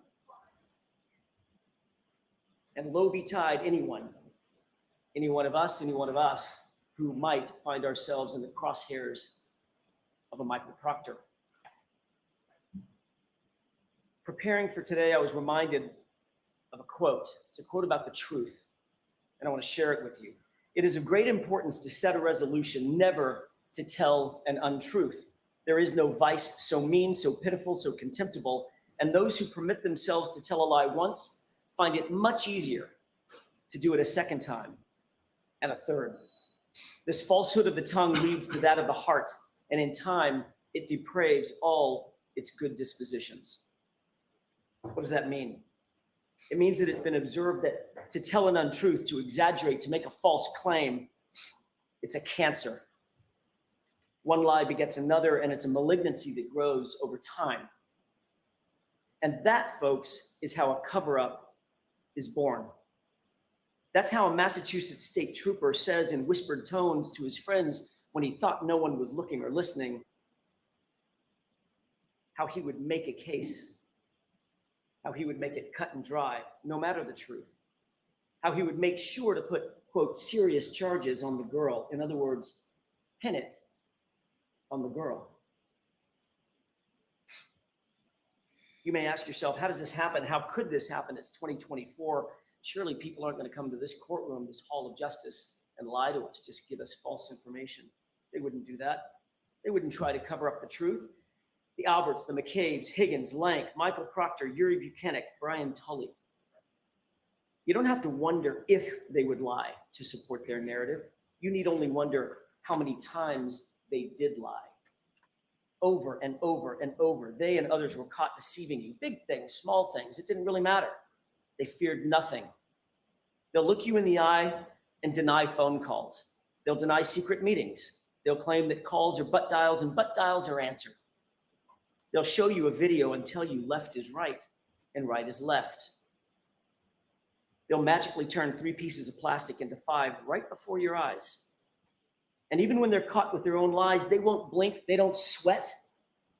They'll just look you in the eye and demand, pay no attention. You folks look the other way. Ladies and gentlemen, there was a cover-up in this case, plain and simple. You'll surely say to yourself, I don't want to believe it. I don't want to believe that could happen in our community. But sadly, over the past 8 weeks, you've seen it right before your eyes. So how does a cover-up happen? How could that happen? Well, let's count the ways, shall we? Handpick your investigator. Make sure it's someone we know, someone on our side. Keep him close. Offer him help. Offer him a gift. Have secret friends and family meetings. Get your story straight. Delete your call history. Make mysterious phone calls at 2:22 a.m. Delete Google searches. Monitor police activity. Get rid of evidence. Get rid of your dog. Destroy your phones. Destroy your SIM card. For the investigator, decide on a narrative early on. Don't go to the crime scene. Don't take witnesses in for questioning. Question all the witnesses together. Ignore witnesses who don't fit your narrative. Allow friends and family to contact those same witnesses. Don't record interviews. Write vague and false police reports. Omit witnesses' names. Omit witnesses' interviews altogether. Don't photograph the evidence. Don't conduct any forensics. Don't document the evidence. Don't document the logs. Don't create any logs whatsoever, and don't maintain a chain of custody. Keep all the evidence in the hands of one person and then manipulate that evidence, including videos. Don't turn over videos. Invert videos. Turn 4:16 p.m. into 5:30 p.m. in affidavits. Turn 3 pieces of taillight into 5 pieces of taillight. Delete 42 minutes of surveillance footage. Hide personal relationships. Make this case cut and dry and ensure the homeowner, quote, never sees any shit because he's a Boston cop. But most importantly, pick your patsy and pin it on the girl. It's not that it could happen. It's that every single one of those things I just mentioned did happen right in front of you. But this sort of injustice can't happen in a vacuum. So what about the prosecution? What about the Commonwealth? What does it look like when the government picks a narrative and then tries to form a prosecution around the narrative instead of the other way around? Looks a lot like this. If you don't have actual evidence, just throw every single thing you can against the wall to see what sticks. Drag her through the mud and make sure you attack her character. And that's what you saw in this case. The Commonwealth spent much of their time and resources trying to vilify Karen Read. They desperately resorted to calling witnesses to talk about Karen Read and John O'Keefe's arguments. They even stooped so low as to call the children and put them through this ordeal. All to say that John sometimes got upset because Karen was too kind, too nice, spoiled them too much. Their arguments illustrated what anybody could imagine is a normal set of ups and downs for any couple. Even on January 28th, they talked it out, they communicated, they worked out their issues, and they had a nice, affectionate evening out with their friends. And you don't have to take my word for it. Pull the tape, as they say. Look at the videos. C.F. McCarthy, Waterfall. What are the words that every single person who testified in this case used about Karen Read and John O'Keefe that night?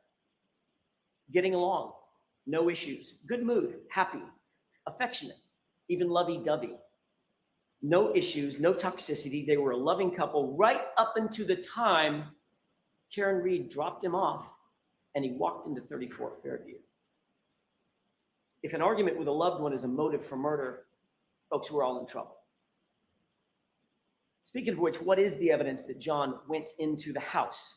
The Commonwealth will tell you, undoubtedly, no, he never went in the house. And they'll point to certain witnesses who they say didn't see him go in. Well, the question you have to ask yourself is, can you rely on that? First, these are all people who are related to or committed to the Alberts in some way or another. That all-powerful Canton family, it's easy to say, I didn't see something, because how can that really be challenged? Some actually may not have seen John walk into the house. They were in the kitchen, as you recall, from Nicole.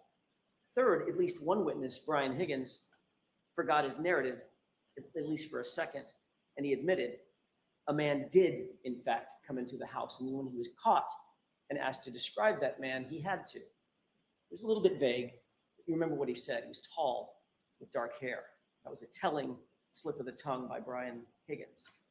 But what's the real evidence of the unbiased data, the data that's not connected to the Albert family? How about John's Apple Health data? It shows that at 12:21 a.m., an important time, John arrived.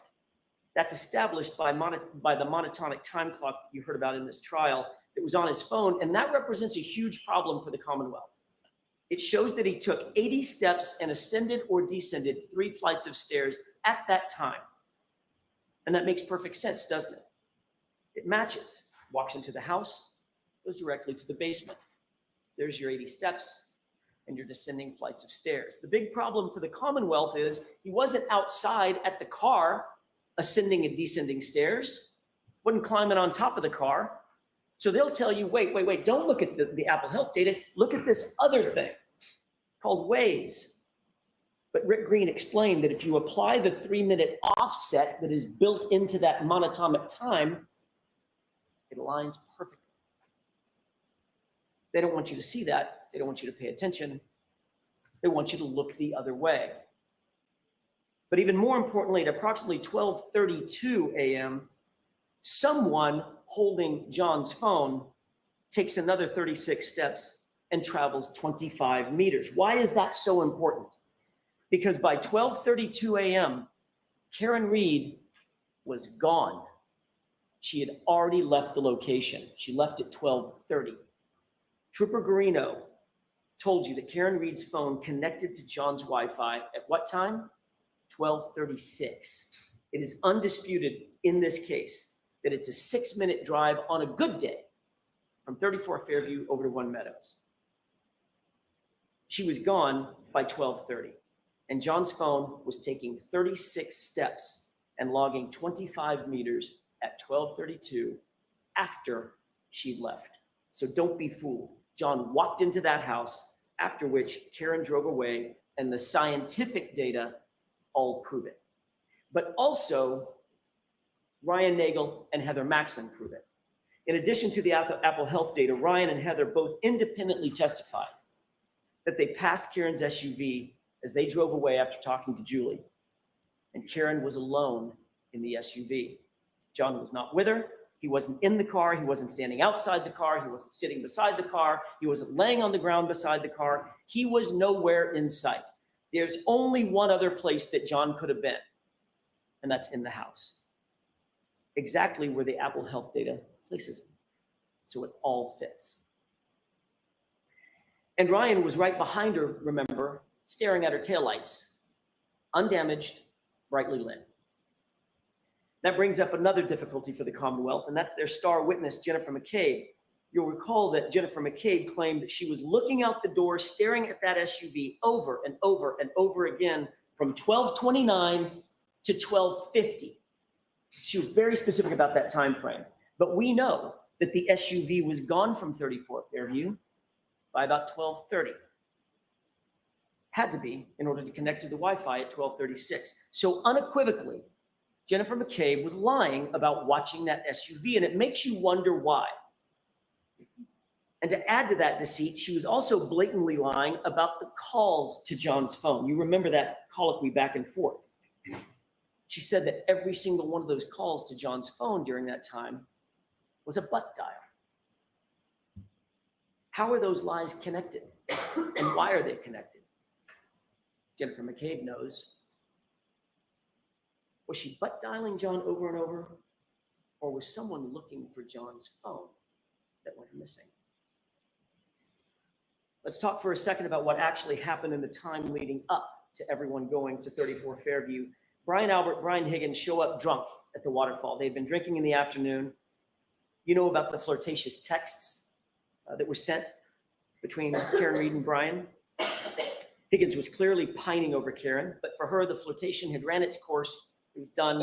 She was happy and committed to John. You could see that in her actions with John that night. You don't have to guess. Brian Higgins, however, you can see in his actions, he wasn't quite so satisfied and he wasn't done. His text message, well, meaning, what the hell, Karen? What about me? Seemed aggressive, seemed annoyed. He didn't like being ignored. That was pretty clear. So he's 5 or 6 whiskeys deep into the night by this time, and she continued to ignore him. Then oddly, Higgins, who doesn't know John all that well, seems to want to coax John to 34 Fairview. I draw your attention to the waterfall tape if you're if you want to take another look at it, it's at the 11:57 mark, between 11:57 and 11:58. Take a look at that tape. He's just about to leave. Higgins is just about to leave. He points over at John and he motions for him. Come on, come with me. And then at 12:20, he texts him, "You coming here?" This is a person he doesn't really know and didn't really talk to that entire night. Ask yourself, why was Higgins so insistent that John go to 34 Fairview that night? And then there's that sparring and fighting that he and Brian Albert were engaged in. Of all the things they could be doing, this is what they were doing just minutes before John O'Keefe walked into that house at 34 Fairview. We know that once John actually did walk in the door, it's about 2 steps, 4 feet or so, 2 steps for an adult male to reach that basement door. Remember, everybody was gathered in the kitchen. That's what Nicole Albert said. And every single witness agreed that at some point, Brian Higgins and Brian Albert left the group and went to another room. Where did they go? Where did they go together? Another important point. Chloe was not upstairs. Brian Albert slipped in one of his testimony that he provided. Quote, "I was watching Chloe downstairs, monitoring her because of the other people in the house. She's not good with strangers." Remember that testimony. So what happened next? We absolutely know that John was in the house. The data, Ryan, Heather, they all established that. We know that John ascended or descended stairs. We know that Brian Higgins and Brian Albert excused themselves. How long does it take to have a crossword? How long does it take to have a fight? How long would it take for Brian Higgins to say to John, "You know, your girl's been texting me"? A push, a punch, a fall, pull Chloe off his arm, and now it's done. What is that? 5 seconds? 10? Doesn't take long at all. And then the panic sets in. It wasn't intended to go that far, but what's done is done. And then some very, very odd things start happening at the Albert household. Very odd indeed. What do we know? We know through the testimony and key swipes that Brian Higgins very oddly goes directly to Canton Police Department. Why would he do that? After a night of drinking and partying, why go to CPD when you're drunk? What was so important there? He couldn't even get his own story straight. First, he said it was administrative work. Then he said he was moving cars. Then he said it was a factor of both. Is it both? Was it neither? Or was he there to gather intel? Ask yourself, why go? But the odd things keep piling up, and here's another. Chloe was the Albert family pet. Not only did she appear to be gone from the house that morning on January 29th, nobody saw her there. Even Jen McCabe admitted, "Yeah, I didn't see her there." But they actually got rid of the dog altogether. Within months of this incident, the dog was gone, out of the house, rehomed, never to be seen again. This was a dog they had had for 7 years. Also a dog who had a bite history. Why was it so important to get rid of that dog? Was there something about the dog they did not want law enforcement to find out? Recall what Dr. Russell said. She's seen up to 1,000 animal attacks. In her expert opinion, John's right arm, those injuries are from an animal, quote, most likely a large dog. And Dr. Russell's testimony, I'll remind you, was undisputed by any witness for the Commonwealth. But there are more odd and unexplained things. After a night of drinking and hanging out and partying, after being together for the entire day at 2:22 a.m., Brian Albert decides to call Brian Higgins. That call was missed, but 17 seconds later, Higgins calls Brian back, and they speak for 22 seconds. Now, that call is odd and suspicious enough, and just in and of itself, the fact that the call was made. But what's even more incriminating is that both men, both of them, lied about the calls happening. They both claim astonishingly that those calls are, you probably say it with me, they're butt dials. Amazing. But Albert and Higgins take it a step further. Not only did they claim that they were making calls as butt dials, but they were answering calls as butt dials. And Higgins seemed awfully defensive about that call, didn't he? Remember on cross-examination when I was asking him, can you have a conversation in 22 seconds? He unequivocally said, no, that's impossible. It's not reasonable. You can't do it. Well, let's test that out. Hey, did you make it over to Canton? Yep. Haven't been any calls. Nobody knows a thing. All right, don't talk to anybody until we talk again. Okay, fine. And by the way, come back over. I need help moving something heavy. How long did that take? 15 seconds? Maybe? But the odd behavior isn't done yet. 5 minutes after that call that we just talked about, Jennifer McCabe is on her phone at her house, Google searching how long it takes for someone to die in the cold. That was at 2:27 a.m. That timeline seems to fit, doesn't it? And it fits a very telling and a very clear story. That search became a focal point of the Commonwealth's entire case. This case was starting to look a lot more like the defense of Jennifer McCabe than anything else.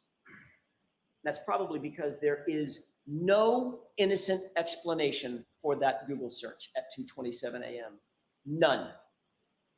At the end of the day, clearing away all the confusion of the Commonwealth's experts, we're left with two things that are true. First, neither of their experts could absolutely rule out that Jennifer McCabe made that search at 2:27 a.m.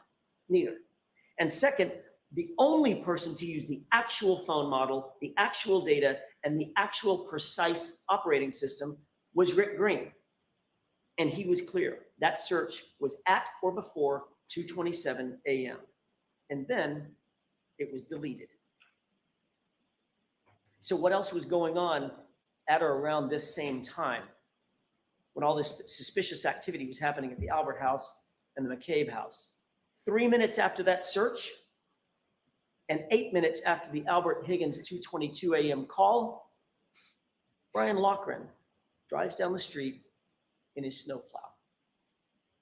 And he told you that there is no body laying on the lawn at 34 Fairview at 2:30 in the morning.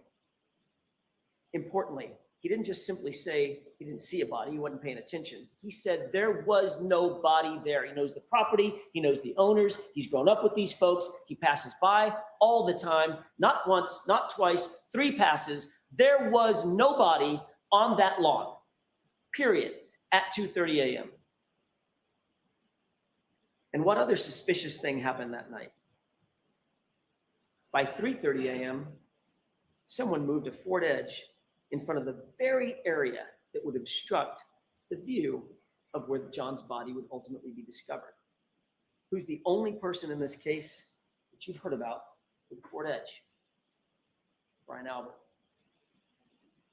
Remember, as you're thinking about this, the basement at 34 Fairview is serviced by a bulkhead. It's a quick and convenient door to the backyard. And that backyard is serviced by a side fence. And that side fence is easily accessible to the front yard at the side of the house. Which side of the house? The side where John's body was found. And by 6 a.m., John's body was, in fact, now outside. While this flurry of suspicious activity was going on with the Alberts and the McCabes, what's happening with Karen? All she knows at this point, think about it, at approximately 2:21, she dropped off John. He walked into 34 Fairview, and that's all she knows. She knows nothing else that was going on. So what was she left to think? He goes in to check the party out, but all of a sudden he's not coming back.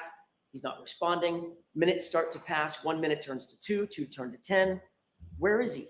Why isn't he responding? She's sitting in the cold, dark, freezing outside in the car. Naturally, she's perturbed. Being perturbed turns into being peeved. Being peeved eventually turns into being pissed. By 12:30, Karen's mad. She's left 34 Fairview to make a point, but she's still texting and calling. What could she reasonably be thinking at this point? What's going through her mind? 12:33 turns into 12:34. I can't believe you do this to me. 12:34 turns into 12:35. Where is he? Why aren't you answering, John? 12:35 turns to 12:36. Jesus Christ. I'm calling and you're not answering. Where are you? Pick up the phone. But there's still no answer. There's still no response. By 12:37, she's getting furious. She does not know that something has happened to John. She does not know that. So she leaves the first angry voicemail. Illustrates frustration, aggravation, all the normal responses anybody might have, you and I might have. But little did she know. The next open voicemail has Karen parking at John's garage after she gets home. You can hear her heels clicking across the garage floor. For all she knows at this point, John's just drunk, he's been partying, he's hanging out, just forgot about her, blowing her off. But John's still not responding, and as the minutes tick by, Karen becomes increasingly upset. Those are the voicemails that you heard. How could he do this? Why is he ignoring me? Why is he ignoring the kids? Those are the thoughts bearing down on Karen Reed as she sat in an empty house late at night by herself. Ladies and gentlemen, she did not know what had happened to John. But within the next voicemail, you quickly learn what she was thinking and what she was feeling. Now it's 5:23 a.m. She's woken up. She's realized that he hasn't come home and he hasn't responded to a single text, not a single call. And anger quickly turns to panic and abject fear. She's so distraught, she reaches out to him again. John, where the fuck are you? She says through tears and desperation. And at 6:03, the question was answered and her worst fears are realized when she finds his body laying, dying in the cold in Brian Albert's front yard. You heard her. You can feel the grief. You can feel the raw anguish. You could see it. You don't have to wonder the emotional journey that Karen traveled that night.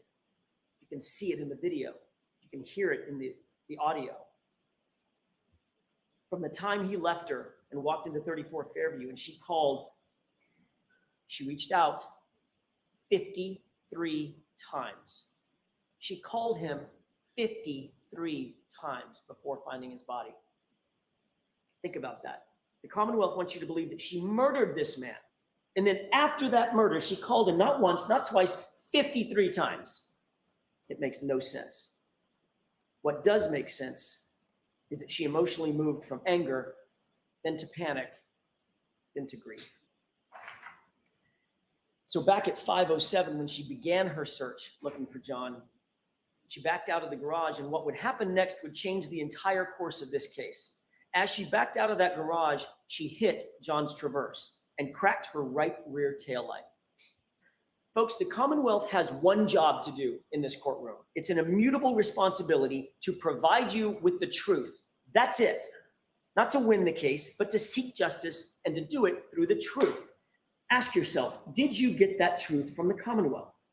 The Commonwealth continually tried to tell you that that video showed that the SUV came close to John's Traverse, and it took us showing you the video to unequivocally establish that Karen hit that car and cracked her taillight at 5:07. You can almost hear an audible gasp in the courtroom when we finally showed you the actual video. You can see that tire move. I'm only going to show you one series of exhibits during my entire closing, but it's that important. And it's this. Look at the condition of her taillight when she pulls out of the driveway at 5:07. That taillight, and I'm going to choose my words very carefully here. That taillight is cracked, but it's not completely damaged. And if there was any question in your mind about the level of damage to that taillight at 5:07, all doubt was extinguished when Dighton Police Officer Barrows walked into this courtroom. He's a sworn officer. He's not associated with Canton. He's not associated with the Alberts. He's not associated with the McCabes. He doesn't know Michael Proctor. In other words, he doesn't answer to any of these folks. He's an outsider and he's completely independent. And his words were the following, quote, "That taillight was not completely damaged. It was cracked. A piece was missing, but not completely damaged." Take a look at this photograph and tell me, which one looks like Officer Barrows' description? The one on the left or the one on the right? The reconstructed light on the left is what that light looked like before it was in Trooper Proctor's possession. Remember that. That's what it looked like before Trooper Proctor had access to the SUV. And you have an independent police officer telling you so. You'll recall that after John's body was discovered, Lank, a very good friend of the Alberts, walked into Brian Albert's house and had an off-the-record meeting with him. No one's ever going to know exactly what that meeting was about, what they discussed, because that interview, like everything else in this case, it wasn't recorded. It wasn't memorialized. But we do know that shortly thereafter, the Canton Police Department was recused from the matter entirely. And the case was assigned to one Michael Proctor. You have to believe that when the Alberts found that out, they thought they hit the lottery. They thought they hit the lottery. What are the chances? The department where my brother works, that would have been great to investigate this case, but that department's been recused. That's tough luck. But the guy who catches the case is Michael Proctor, a guy we go back with for decades. At such a break, they probably thought, when this is over, we need to get that dude a gift. Oh, wait a minute. They didn't think that. They said it out loud. But still, you've got to imagine that the Alberts had to be stressed, what with that whole thing about a dead body being on their lawn. That might get some attention. And they had to be wondering, will he set up a crime scene?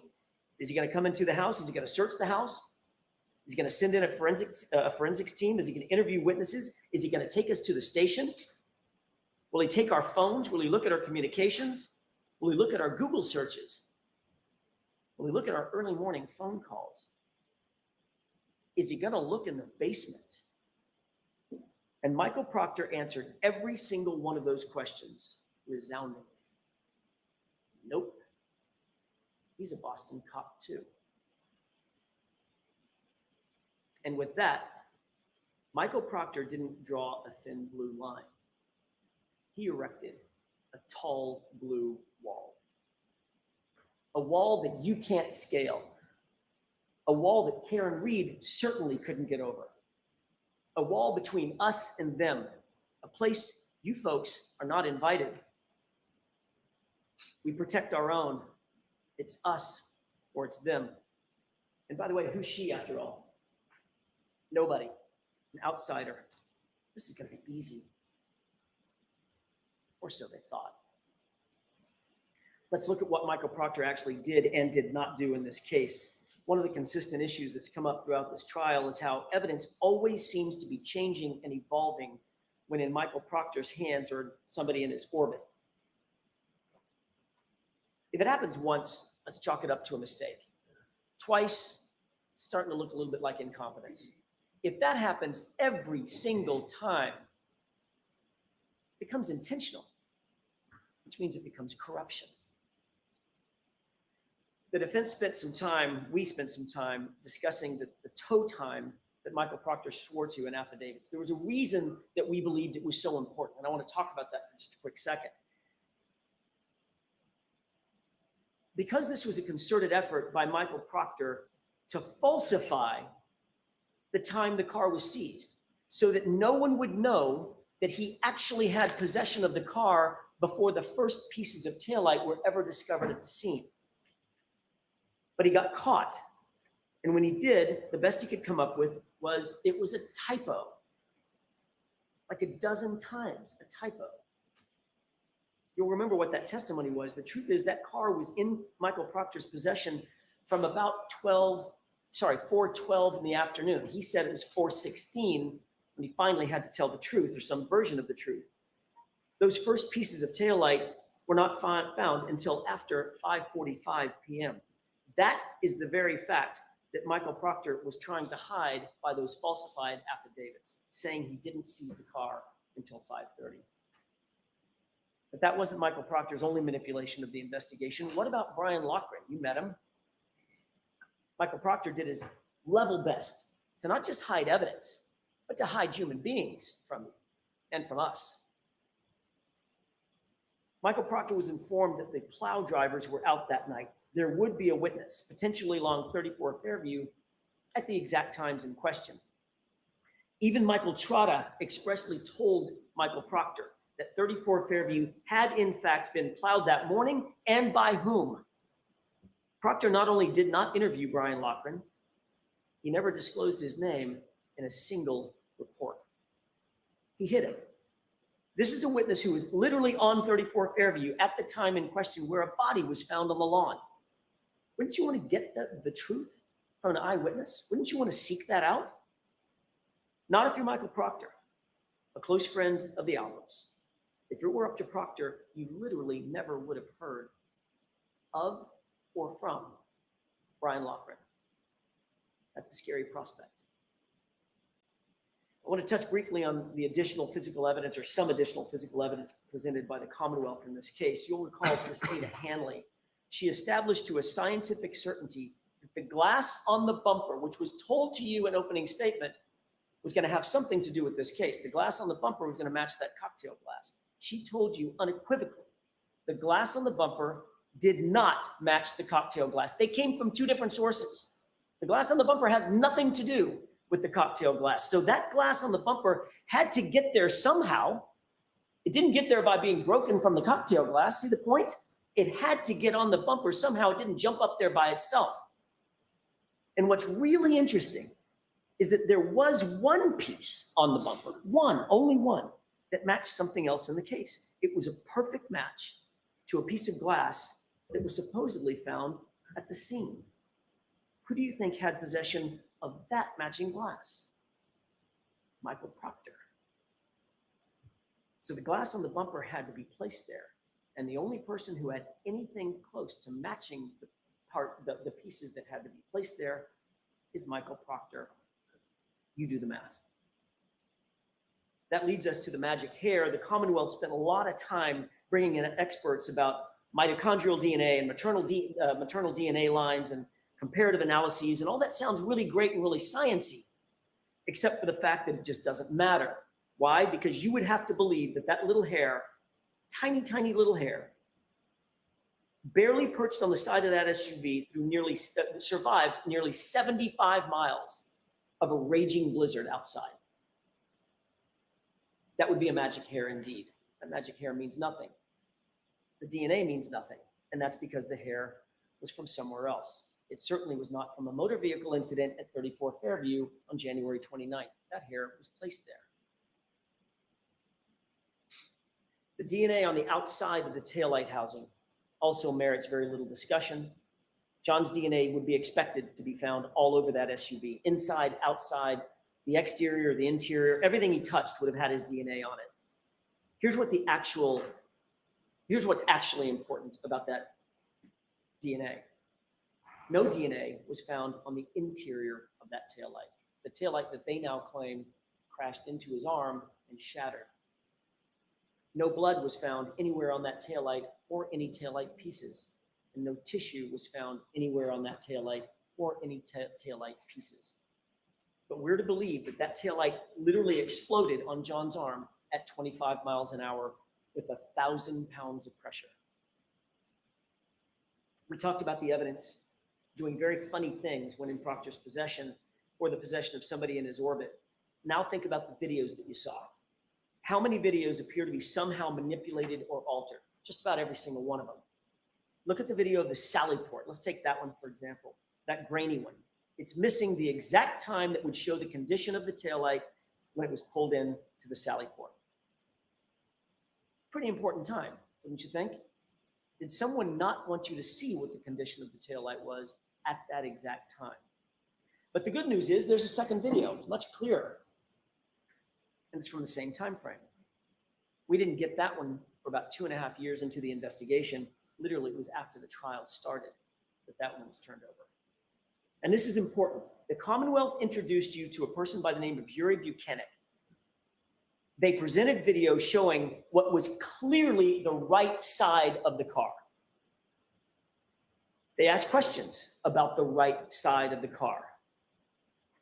You'll recall, Mr. Lally asked Sergeant Buchanan, did you or Trooper Proctor ever go at or near the right side of that taillight? And while he was asking the question, what appeared to be the right side of the car was looking at you. The video was still up. Buchanan paused, turned earnestly into the microphone, stared at you and said, never. We never went anywhere around that taillight, while he was showing you the right side of the car. And that trick might have worked until we got up to cross-examine him. And only then, on the second day of his testimony, did he have to admit that the video was actually inverted. It was backward.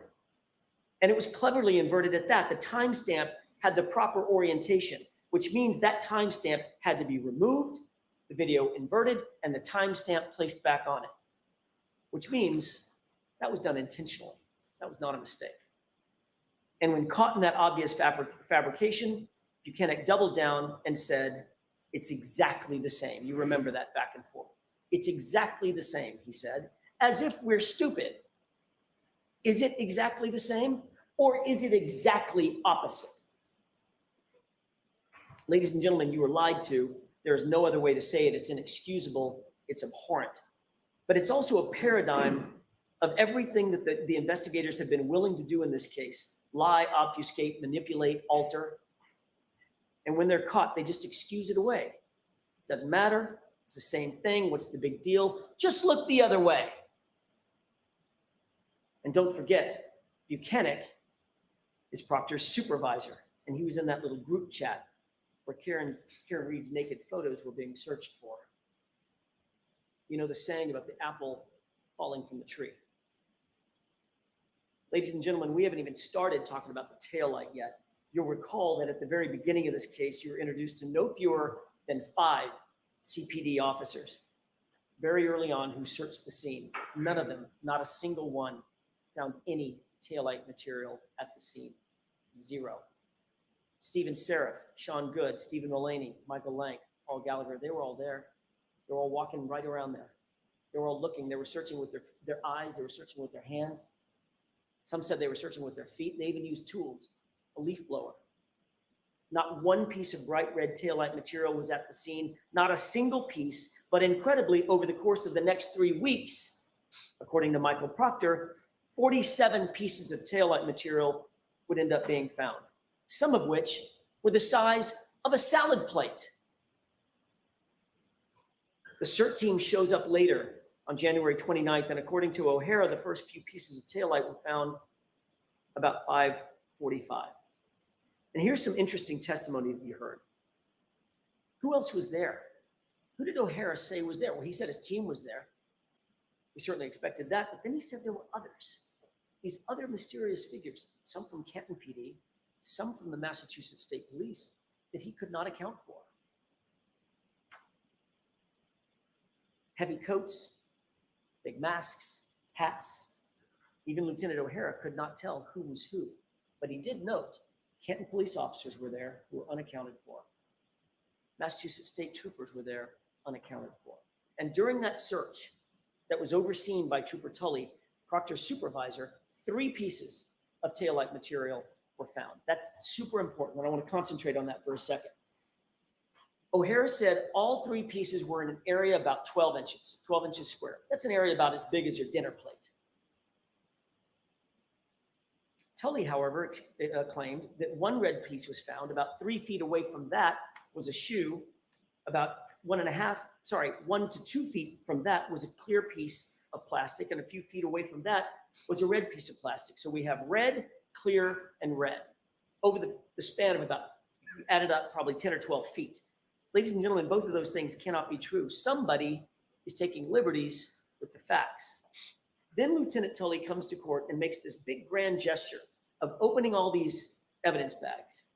These 2 evidence bags in particular represent exactly what we're talking about. Those 3 pieces, red, clear, red. They're marked, they're sealed, they look official. They're not Stop and Shop bags, thank God. At least they've moved up from that. They've even got evidence tape on them. Who knew? There's evidence tape around here. So this must be real evidence, right? It must be real evidence in this case. And after making that big theatrical display, he opens up the bag with the red pieces and he pulls 2 pieces out. That's okay. Put the 2 red pieces together. Good so far. Then he opens up the second bag under Mr. Lowley's questioning. And you remember he hesitated just a second.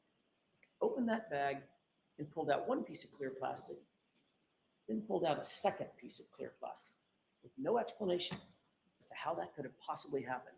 And he quickly returned all 4 of those back into the bag, sealed them up, and we're done for the day. The next day, I asked about that evidence again. I asked him to open up that bag with the red pieces, and he did the same thing. Pulled out 2 red pieces of plastic. I said, you'll recall this, I said, look deeper, look closer, sir. Pull everything out of that bag. Would he have had I not suggested it? And then he pulled a 3rd piece of red plastic out of the bag. So miraculously, Trooper Tully's 3 pieces of plastic became 5 pieces of plastic right before your eyes. Ladies and gentlemen, the forces at play that multiplied those pieces of plastic inside those evidence bags are the same forces at play that multiplied the pieces of plastic at 34 Fairview. Think about that. Let that sink in for a second. How easy is it? That's not sloppiness. That's evidence manipulation. That's how over the course of 3 weeks, those pieces of plastic go from 0 to 3 to 5 to 47. Ever increasing in size with every single search. Now, knowing all that, ask yourself the looming question, who had access to that taillight, the cracked taillight? Who was it? Go back and watch the Sally Port video. I'll give you the timestamp, 5:37. And see it for yourself. We know that Trooper Proctor, with binder in hand, walked by himself. Once we corrected the video from being inverted, you can see that he walked back by himself to the right rear taillight where nobody could see what he was doing. Higgins' own key swipes put him in the Sally Port that same afternoon and evening. And then the Sally Port video magically skips and Chief Berkowitz appears right next to Proctor at the back of that vehicle in the same spot, and they walk out of the Sally Port together. Where were they going? Remember O'Hara, unidentified troopers and Canton cops were at the search at 34 Fairview. How hard is it to drop a piece of plastic? We spent a long time talking about the compromised and altered and tampered and manipulated evidence. And I want to switch and talk a little bit about the true facts in this case, because you did hear some true evidence and true facts. The Commonwealth presented about 67, maybe more, witnesses and expended 30 plus days of trial and 9 weeks of your life. Maybe we're in the 10th week. For what? It should be relatively simple, right? The Commonwealth claims that Karen Reed pulled up to 34 Fairview, John got out of the car, she reversed into him and hit him, and then she drove home. That's 4 facts. It's just 4 facts. That's all it is. What evidence do they actually have to prove that that SUV ever hit John? The answer is none. They don't have any. There's no evidence whatsoever that Karen Reed's vehicle ever struck John O'Keefe or that Karen Reed ever wanted to strike John O'Keefe. In fact, every single piece of material evidence in this case unequivocally proves the opposite. John went into that house. That SUV was not damaged by hitting John, and John's injuries did not come from being hit by a car. That's what the evidence actually shows. The Commonwealth knows that, and they've known it for a long time, and Proctor knows that. And because of that, the Commonwealth just resorts to character assassination and talking for weeks on end about the snow. Let's talk about what the real evidence actually shows, the unassailable science. Let's talk about the truth. Concerning John's injuries first, the Commonwealth's own medical examiner, Dr. Scortibello, could not conclude that John was hit by a car. Think about that. And she would not even say that it was a homicide. She told you without any dispute in this case, quote, evidence pointing toward one manner of death is no more compelling than evidence of a competing manner of death, end quote. Her words, not mine. She went on to say it's just as likely that he was punched and fell backward. His injuries are consistent with that. In fact, in her expert opinion, his injuries are consistent with a physical altercation, as she testified, but they are not, in her words, not classical injuries from an auto pedestrian accident. That by itself is reasonable doubt. But the evidence and the truth goes far further. We introduced you to not one, but 2 thoroughly credentialed medical examiners or medical experts, Dr. Sheridan and Dr. Russell, both of whom said John's arm injury is consistent with an animal attack. Dr. Russell studied, diagnosed, and treated up to 1,000 animal wounds. She's an expert in animal wounds, and she was unequivocal. Those wounds are from an animal, likely a large dog, which means that John was attacked inside the home where Chloe was. There is no other possibility. And Dr. Sheridan, for his part, with thousands of 13,000 autopsies under his belt, decades of experience as the chief medical examiner, who's triple credentialed in anatomical, forensic, and neuropathology, he told you that John's injuries are inconsistent with a motor vehicle accident or incident. They're consistent, however, with a physical altercation. In layman's terms, the science proves John was beaten. That also is reasonable doubt and should end this case. But the facts and evidence don't stop there. Two of the most highly educated and highly qualified engineers you'll ever meet, Dr. Dan Wolf and Dr. Andrew Rentschler, mechanical engineer and a biomechanist. They reviewed this case. They did testing, they did analysis, they evaluated the case scientifically. They were not hired by the defense, not by the Commonwealth. They're completely 100% independent of any party in this case. And they were equally available, by the way, to the Commonwealth. They could have called them. They explained that John's injuries were not caused by being hit by Miss Reed's SUV, and that the SUV was not damaged by coming in contact with John O'Keefe's body. That should end the inquiry right there. Both sides of the equation. From a physics, engineering, and biomechanical standpoint, they established that John O'Keefe was not struck by Karen Reed's vehicle, period. And that is yet another fact that establishes reasonable doubt and should put an end to this case. So instead of calling the ARCA experts, which they had available to them, the Commonwealth chose to introduce you to Trooper Joe Paul. You'll remember his testimony. I think I'm being kind when I say that Trooper Paul's analysis lacked credibility. Trooper Paul lacks the experience, the education, the training, the background, and the knowledge to not only render opinions on these issues, but to even understand the issues themselves. He makes the absurd claim that John was hit on the elbow area of his arm by a taillight. He was spun to the left in a pirouette. His arm stayed on the light long enough for the shards of plastic to explode around him, scratching his arm, even though he was wearing long sleeves, then projecting him 30 feet to the left, but not before making a stop to hit his head on either the curb or the pavement, before coming to his final resting place with his unbroken phone tucked neatly under his body. It's nonsensical. It borders on laughable. Compare that testimony to Dr. Dan Wolf and Dr. Andrew Rentschler. Both PhDs in engineering, both top of their field in accident reconstruction, both published peer-review articles on the issues. Both men are highly sought after by the likes of national sports leagues and the United States Department of Defense.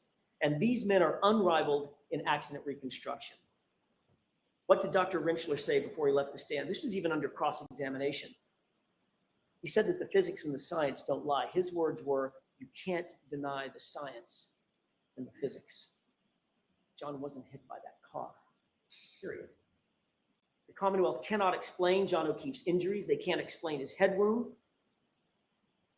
How did he get the head wound if he landed on snow-covered grass and dirt? And by the way, before Mr. Lally gets up and says it, because I know he's going to, there is zero evidence before you, zero, that cold grass and dirt turns into ice or turns into concrete.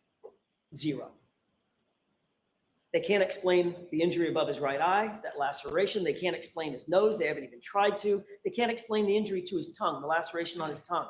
They cannot explain the injuries to his back, to the back of his hands, the bruises, and certainly they cannot explain the injury to his right arm. But maybe most importantly, they cannot and haven't even tried to explain the lack of injuries on John's body from the neck down. Nothing. He was pristine. Not a bump, not a bruise, not a fracture, not a broken bone. Nothing to suggest that he was hit by a 7,000-pound SUV going 25 miles per hour. And what of that right arm? According to the Commonwealth's best and brightest, Trooper Paul, John absorbed the entirety of the collision, a whole collision, with that 3.5-ton SUV entirely with his right arm, launching him some 30 feet. But amazingly, the arm suffered no break, no fracture, and didn't even get a bruise. So how are those injuries properly explained? The evidence is simple. John got into an altercation. He was punched. He tried to defend himself by putting his hands up.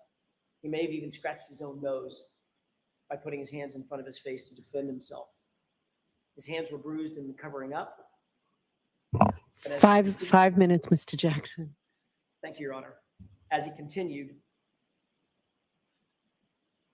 he got hit, punch went through, and he fell to the ground, fracturing his skull. At some point during that altercation, the dog got a hold of him, and the dog was pulled away. Every single injury is answered. Every single injury is explained by that. Ladies and gentlemen, given what we know about the facts and the physical evidence in this case, the actual truth in this case, how did this happen? How did we end up here?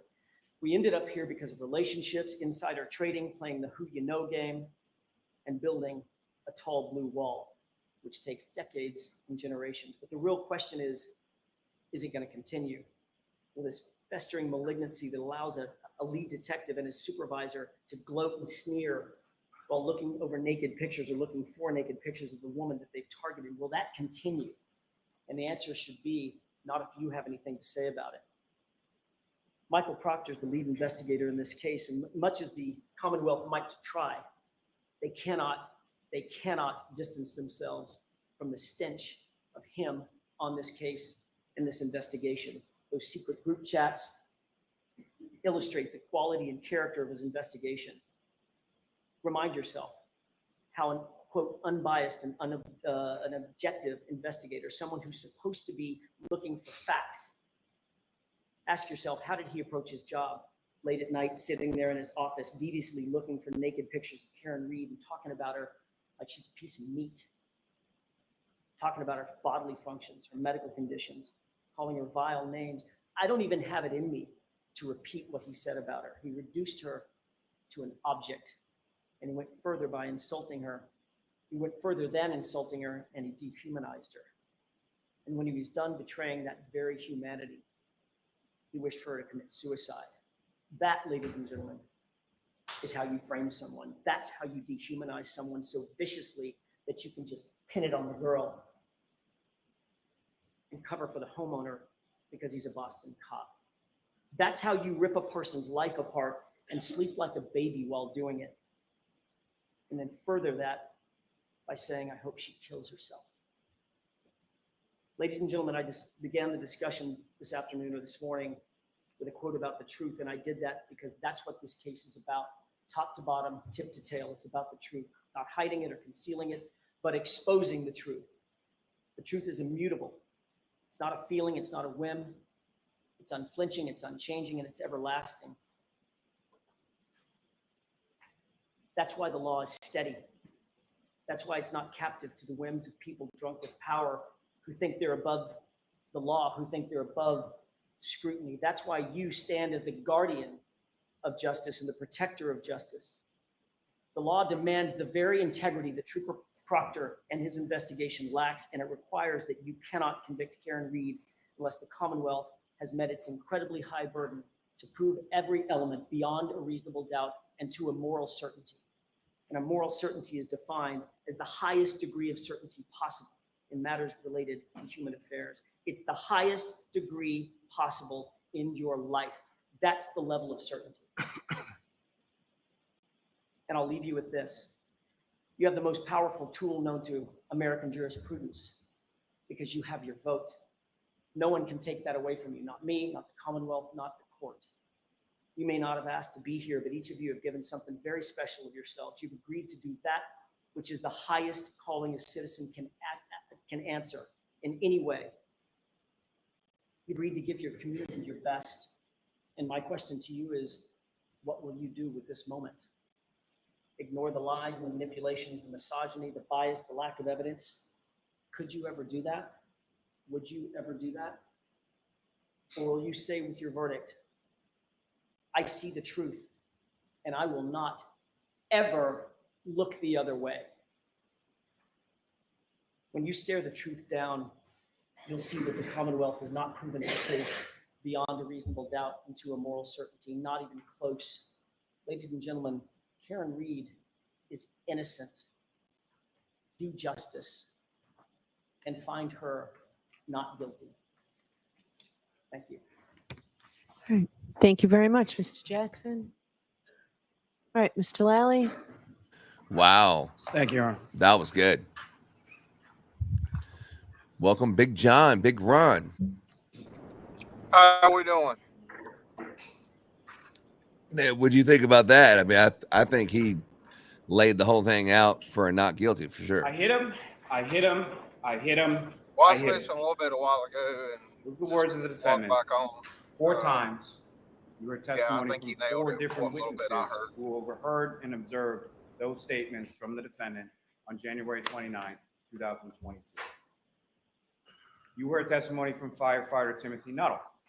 He was trying to bag valve mask Mr. O'Keefe. He was working on resuscitative efforts to try to save Mr. O'Keefe's life. He asked if anyone saw anything or knew what happened, and the defendant said, I hit him. Up on Tactical I hit him, Texan. What's up, brother? I hit him. I hit him.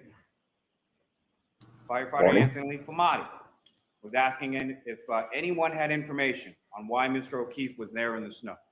The defendant repeatedly said, I hit him. I hit him. Oh my God, I hit him. Firefighter Katie McLaughlin was tasked by firefighter Flamati with asking for biographical information and for what the cause was of the traumatic injuries that all the firefighters testified that they observed on Mr. O'Keefe. She asked the defendant, and the defendant said, I hit him repeatedly. Firefighter McLaughlin asked for clarification. You did what? And the defendant repeated, I hit him. Jennifer McCabe stated initially over the phone when speaking with the defendant that the defendant said, could I have hit him in the car while they're on the phone with Ms. Roberts going from Ms. McCabe's house to Mr. O'Keefe's house? Did I hit him? Could I have hit him? Once on scene, once asked, as Ms. McCabe described by an EMT, for name, age, things like that related to Mr. O'Keefe, what caused the trauma? She indicated in her testimony that the defendant said repeatedly, I hit him. You heard testimony from Officer Sarif, statements that he attributed to the defendant as saying that morning, this is all my fault. This is all my fault. I did this. This is what the defendant is saying on scene. Since then, stories changed a little bit. But those were the words that came from the defendant's mouth on January 29th, 2022, as John O'Keefe lay dying on the front lawn of 34 Fairview Road, where the defendant had left him after striking him with her motor vehicle several hours before, and then left him freezing there in a blizzard. There's certain things that have come up over the course of this trial as far as evidence and testimony are concerned, little things. And what I would suggest to you, it's those little things that are quite telling as it pertains to the defendant's statements and the defendant's actions over the course of January 28th and January 29th and beyond. And I'm going to bring some of those to your attention as I go through, but just ask you to keep that in mind as far as when you're deliberating, when you're reviewing this testimony and this evidence. The little things matter. How he's saying Little all this things shit start with a piling straight up. face is beyond me, man. Throughout the course of this trial, you've heard a lot of purported evidence or questions of witnesses in an attempt to distract you from the evidence in this case. It's essentially defense by obfuscation. It's a 3-card money trick. Facts and the evidence in this case are your card. They're the Queen of Hearts. And so what I want you to, or what the defense wants you to do is not look at that card. Look at anything else. Look at movement. Look at this person. Look at that person. Look at text messages. Look at this. Don't pay attention to the facts and the evidence, because if you do, what it will ineluctably lead you to is that the defendant is guilty of each of the 3 indictments before this court. The evidence and the facts of this case are for you, the jury, to decide. Using your common sense, using your life experiences as your guide through that as you go. Before I turn to that evidence that I will submit to you and elucidably demonstrates the defendant's guilt, let me first just address Trooper Proctor. The text messages from Trooper Proctor are unprofessional, they're indefensible, they're inexcusable. However, as distasteful as those messages are and their content is, I submit they had no bearing whatsoever or impact whatsoever on the integrity of the entirety of the investigation that Massachusetts State Police collectively conducted into John O'Keefe's death here. As was asked of Trooper Proctor on cross-examination, these were texts from his personal phone that he never thought would see the light of day. He was asked whether or not he ever thought that he would be asked about these in a courtroom, put to him in sort of a safe space, a safe place for him to discuss, if you will. What do you not see in those text messages? You don't see any discussion or any illusion of any conspiracy, of any framing of the defendant, of any planting of any evidence, no evidence whatsoever. Why? Time for Biz to Credit. There's no evidence of any of that beyond speculation, rampant speculation and conjecture on behalf of the defense. Two things can be true at the same time. They're mutually exclusive. The texts from Trooper Proctor are distasteful, they're disrespectful, they're unprofessional. There's no defense to them. And the defendant killed John O'Keefe. Turning to the evidence, let me first talk a little bit about John O'Keefe. You heard a lot about him over the course of this trial, about his selfless story through his family and friends that loved him, including his adopted niece and nephew. You heard a lot about the lives he touched and the different people who he had friendships with. You heard a lot about from those particular friends and from his family. Turning to what I would submit to you as a timeline.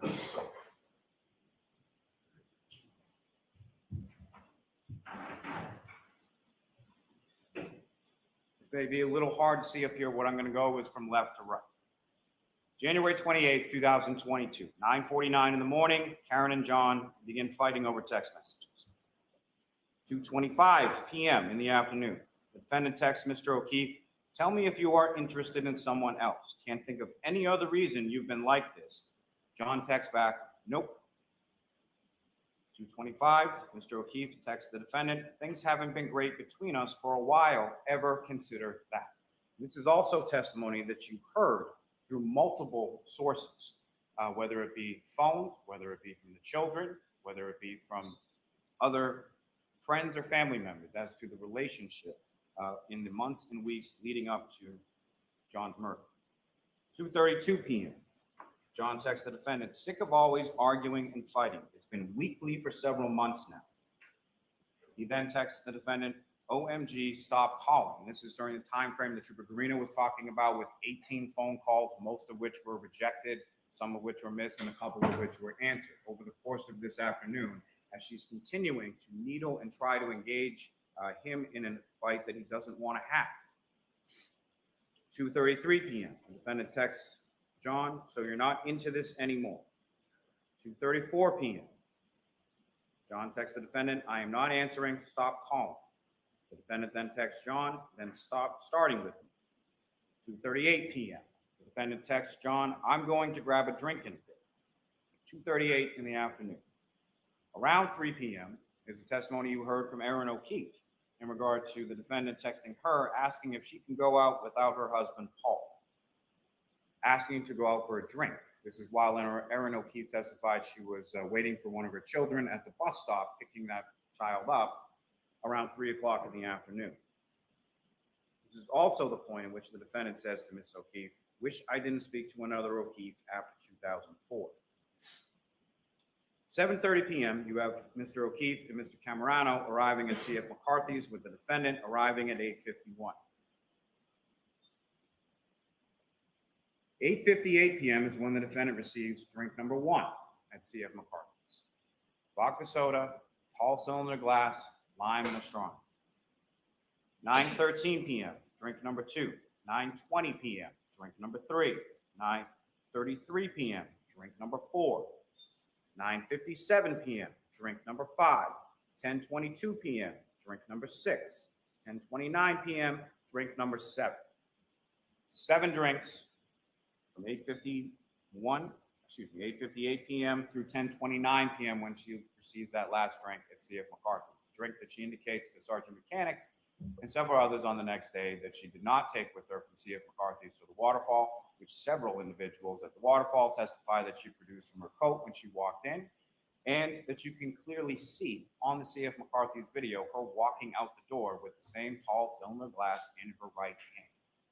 Now, understanding that some of these drinks are not the full tall cylinder drinks, what she's doing is she's getting shot glasses of vodka and then pouring them into the drink after she's consumed the drink. 10:54 p.m.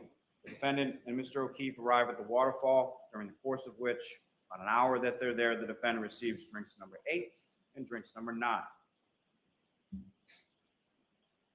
12:10 a.m. From the waterfall video, you have Ms. McCabe, Ms. Kolokithis, and the defendant departing the waterfall together. Interestingly, around the same time, you also have the text and screenshot communications between Colin Albert and Allison McCabe in reference to him getting picked up at that time. You also have testimony from Brian Albert, Nicole Albert, Caitlin Albert, Brian Albert Jr. in reference to them sort of walking in from the waterfall as Colin Albert is walking out of 34 Fairview Road, gets picked up by Ms. McCabe, and then is driven home. 1 minute later, 12:11, Mr. O'Keefe is then on the waterfall video walking out with cocktail glass in his right hand. At 12:14 a.m., Mr. O'Keefe texts Ms. McCabe, "Where to?" 12:14 a.m., based on the fact that she's driving, and Mme. McCabe indicated in his testimony that she should call him instead of texting while driving, Ms. McCabe calls John O'Keefe. Speaks with him regarding directions, sort of going over which way to come in Chapman Street, over Cedar Crest as far as coming into Fairview Road. 12:15:38 a.m., the defendant's vehicle drives by the Canton Library. You can see that on the video. 12:17:56, the defendant drives by the Temple Beth Abraham video. Again, you can see that on the video. Remember also the testimony from Lieutenant Tully in regard to the CSLI data and the ranging data in reference to it coinciding with what you observed, the black SUV, from each of those respective videos.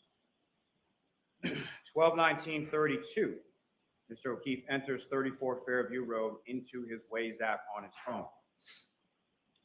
12:23 a.m. is when the defendant conducts a 3-point turn on Cedar Crest and travels back toward Fairview. That's from Mr. O'Keefe's GPS native location data from his phone.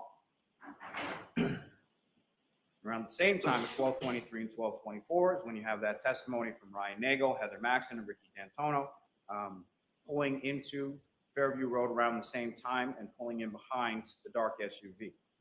12:25 a.m. is the last native location GPS data of John O'Keefe's phone. It's in that area between 32 and 34 Fairview Road, where his body is discovered the next morning, in which there is no movement of that phone from that 12:25 a.m. period until Miss Roberts then picks up the phone on the grass underneath Mr. O'Keefe's body sometime after 6 a.m. What you have up on the screen right now is that data, those plotting points that Trooper Garino was testifying about as far as the movement of the vehicle. The movement of the vehicle as it comes down Cedar Crest, passes by Fairview, reverses direction, and then comes down Fairview, moving up, moving up, moving up as the witnesses described, eventually stopping in that area of the property line between 32 and 34 Fairview Road,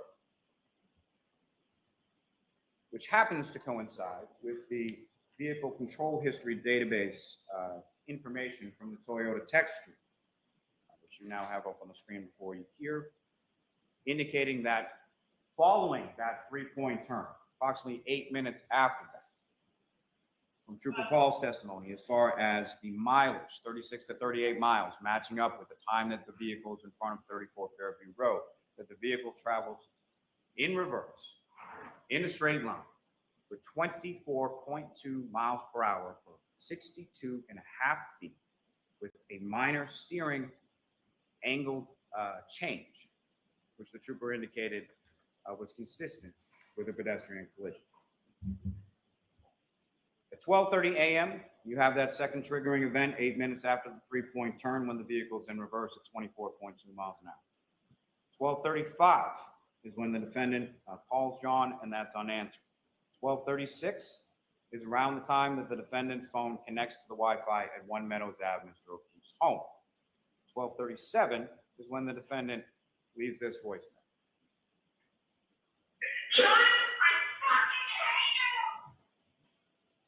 Of that vehicle's data, going 24.2 miles an hour in reverse for 62.5 feet, the defendant leaves that voicemail, seething in rage as she's screaming, "John, I fucking hate you." 12:40 to 12:42, Ms. McCabe is texting Mr. O'Keefe. She tries calling Mr. O'Keefe, gets no answer. If you recall from her testimony around this time frame, about 12:40, she was unsure whether the vehicle was actually still out front or if it had gone at that point. But she was looking for John because she had seen the defendant's vehicle in front of the house and no one had come in. So she was wondering where her friend, Mr. O'Keefe, was. 12:55, the defendant texts John, "See you later." 12:59, the defendant calls, leaves another voicemail for Mr. O'Keefe. Exhibit 637, it sounded like this. John, I'm here with your fucking kids. Nobody knows what the fuck you are, you fucking pervert. But somebody did know where Mr. O'Keefe was. The defendant knew exactly where he was. She had driven him there. She had struck him there. She had left him to die there. 1:02 a.m., the defendant leaves another voicemail with no content. And then she texts John, "Your kids are fucking alone." 1:09 a.m., the defendant texts John, "I'm back in Mansfield. The kids are home alone." She's not. GPS, as far as it never disconnects from the Wi-Fi until the following morning.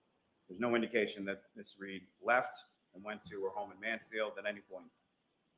1:10 a.m., the defendant calls her parents. 1:11 a.m., she calls Mr. O'Keefe and leaves this voicemail. John, I'm going home. I cannot babysit Amy. I need to go home. You are fucking using me right now. You're fucking another girl. Kim's sleeping next to me. You're a fucking loser. Fuck yourself. 1:18 a.m., the defendant leaves another voicemail. Now, about 1:43 or 1:45 a.m. is when Julie Nagel testified that they were leaving the house. And she sees a large black object on the lawn near the flagpole while leaving 34 Fairview Road. Doesn't think much of it at the time, isn't expecting Mr. O'Keefe or any body to be out on the front lawn. 4:42 a.m., the defendant calls and speaks. The calls to her parents are finally answered. 4:49 a.m., the defendant calls Ms. Camerano, screaming, "Where's Mike?" 4:53 in the morning is when the defendant instructs Kaylee, Mr. O'Keefe's niece, to call Ms. McCabe. Why? Because the defendant doesn't have Ms. McCabe's phone number. Indicates that John didn't come home. We got in a fight, and I left him at the waterfall. Those are the first statements or the first version of events that she's able to communicate out to the world as to what happened to Mr. O'Keefe and where he is. We got into a fight. I left him at the waterfall. 5 a.m., the defendant calls Kerry Roberts, saying, "John's dead, Kerry, hangs up the phone. 5:01, the defendant calls Kerry Roberts again. And it's at this point that she indicates that John's dead, he must have been hit by a plow. 5:07 a.m., the defendant leaves One Meadows Ave. You have the video of that. It's number 153 in Exhibit 6. We'll get to that a little more in a moment. About 5:10 a.m., the defendant calls Kerry Roberts. Ms. Roberts starts calling hospitals, calling KPD, calling 911, something that you would do if you didn't know where Mr. O'Keefe was for all of these hours, that all of these other phone calls are being made and these text messages are being sent, and calling your parents, and all of these other things. No calls to 911 from the defendant. While John O'Keefe is laying, freezing, and dying from a brain injury and a skull fracture on the front lawn of 34 Fairview Road. 5:11 a.m., the defendant's vehicle is seen on the Canton Library camera heading towards the waterfall. Seems to be sort of retracing the steps. 5:18 a.m., the defendant's vehicle is seen at Washington Street and Chapman on the Temple Beth Abraham video, heading in the same direction that it was the night before when it was heading to 34 Fairview Road. 5:35 is when the defendant arrives at Ms. McCabe's house. Ms. Roberts arrives shortly thereafter. Both of them see the broken tail light at that time in the driveway. Now that gap of 5:18 to 5:35 is way too much time to be driving from the area of the waterfall to Jennifer McCabe's house. And as I indicated a moment before, heading in the same direction, same directionality, retracing the steps from the night before, heading towards 34 Fairview Road. Why is it that the defendant can see Mr. O'Keefe when they eventually get to Fairview Road and no one else can? It's because she knew exactly where he was. She had hit him and left him there the night before, and she had gone back during that time frame between 5:18 a.m. when she's seen on the Temple video and 5:35 when she arrives at Ms. McCabe's house. 5:33 is when the defendant, Ms. McCabe, and Ms. Roberts return to One Meadows Ave searching for John. 6:03 is when the defendant, no one else, spots Mr. O'Keefe's body buried in the snow. Exhibit 12, indicating this cruiser camera video, which I know you've seen a dozen times. So where I'm starting it from this point in this card right here is the spotlight that Officer Saraf had to use in order to locate, even with the vehicle of Ms. Roberts parked right in the middle of the road.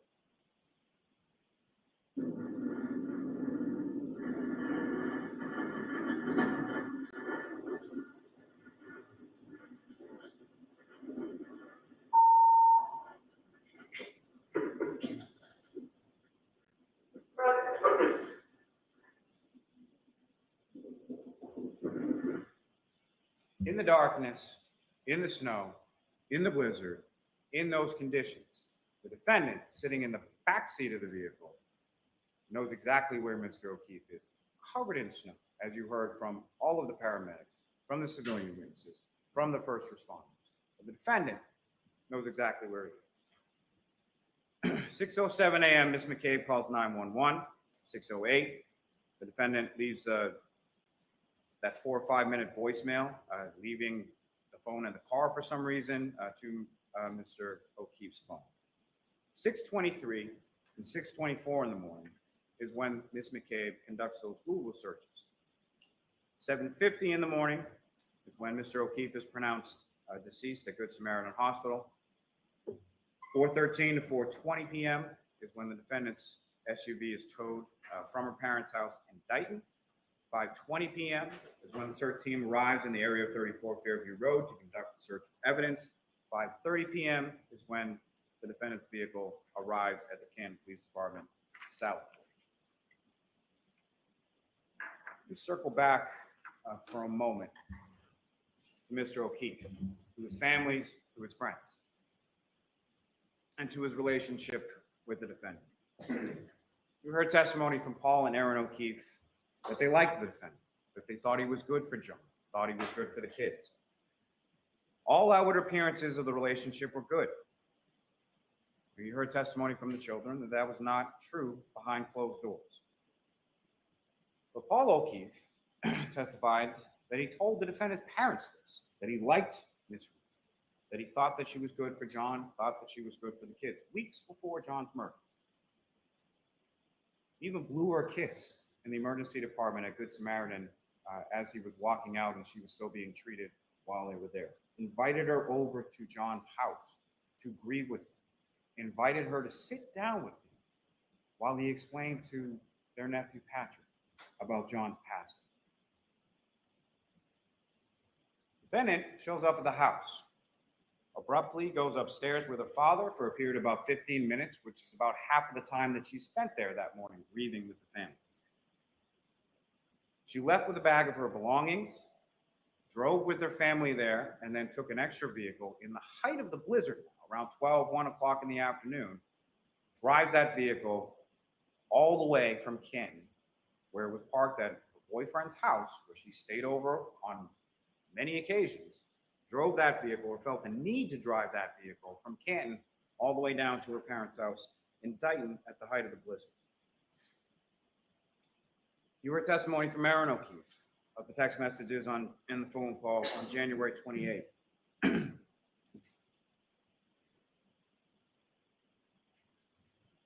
heard that Aaron O'Keefe called the defendant on the morning of the 29th because she was concerned for her. She wanted to know what was going on with someone she considered her friend.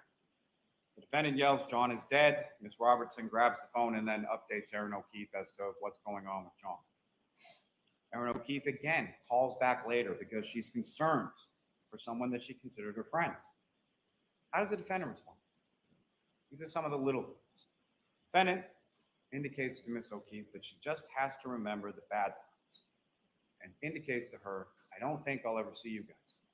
This is after she's done her quick in and out at One Meadows Ave and is now with her parents or with her father, driving that car, essentially taking the murder weapon from Canton and bringing it down to her parents' house in Dighton. She's indicating over the phone to Aaron O'Keefe, "I don't think I'll ever see you guys." Why?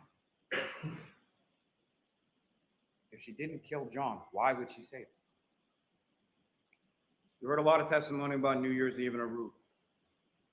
You heard the testimony from Ms. O'Keefe in regard to them exchanging, her and the defendant exchanging text messages on the flight down, arranging times to meet up. And then the defendant telling Aaron via text message that she caught Johnny kissing Laura's sister in the hotel lobby. She got into an argument about it, and then they never met up, meaning the defendant, Mr. O'Keefe, got into an argument about it, and she and Aaron O'Keefe never ended up meeting up in Aruba. You heard testimony consistent from Laura Sullivan, Marietta Sullivan, as well as the children. The kiss never happened. It never would happen based on the relationship, the godfather relationship that John O'Keefe had with Laura Sullivan, her family, and particularly Laura Sullivan's child. The defendant persists with this unfounded suspicion and accusations of infidelity in her text messages with Mr. O'Keefe, in her text messages with Mr. Higgins, where she's accusing Mr. O'Keefe of making out in the lobby with Marietta Sullivan. Both of the Sullivans and the children have the defendent and Mr. O'Keefe following this incident with Marietta Sullivan going into a room. Both of the children testified that they're in that room for about 20 to 25 minutes and they're arguing about the defendant indicating that Mr. O'Keefe kissed someone in the lobby.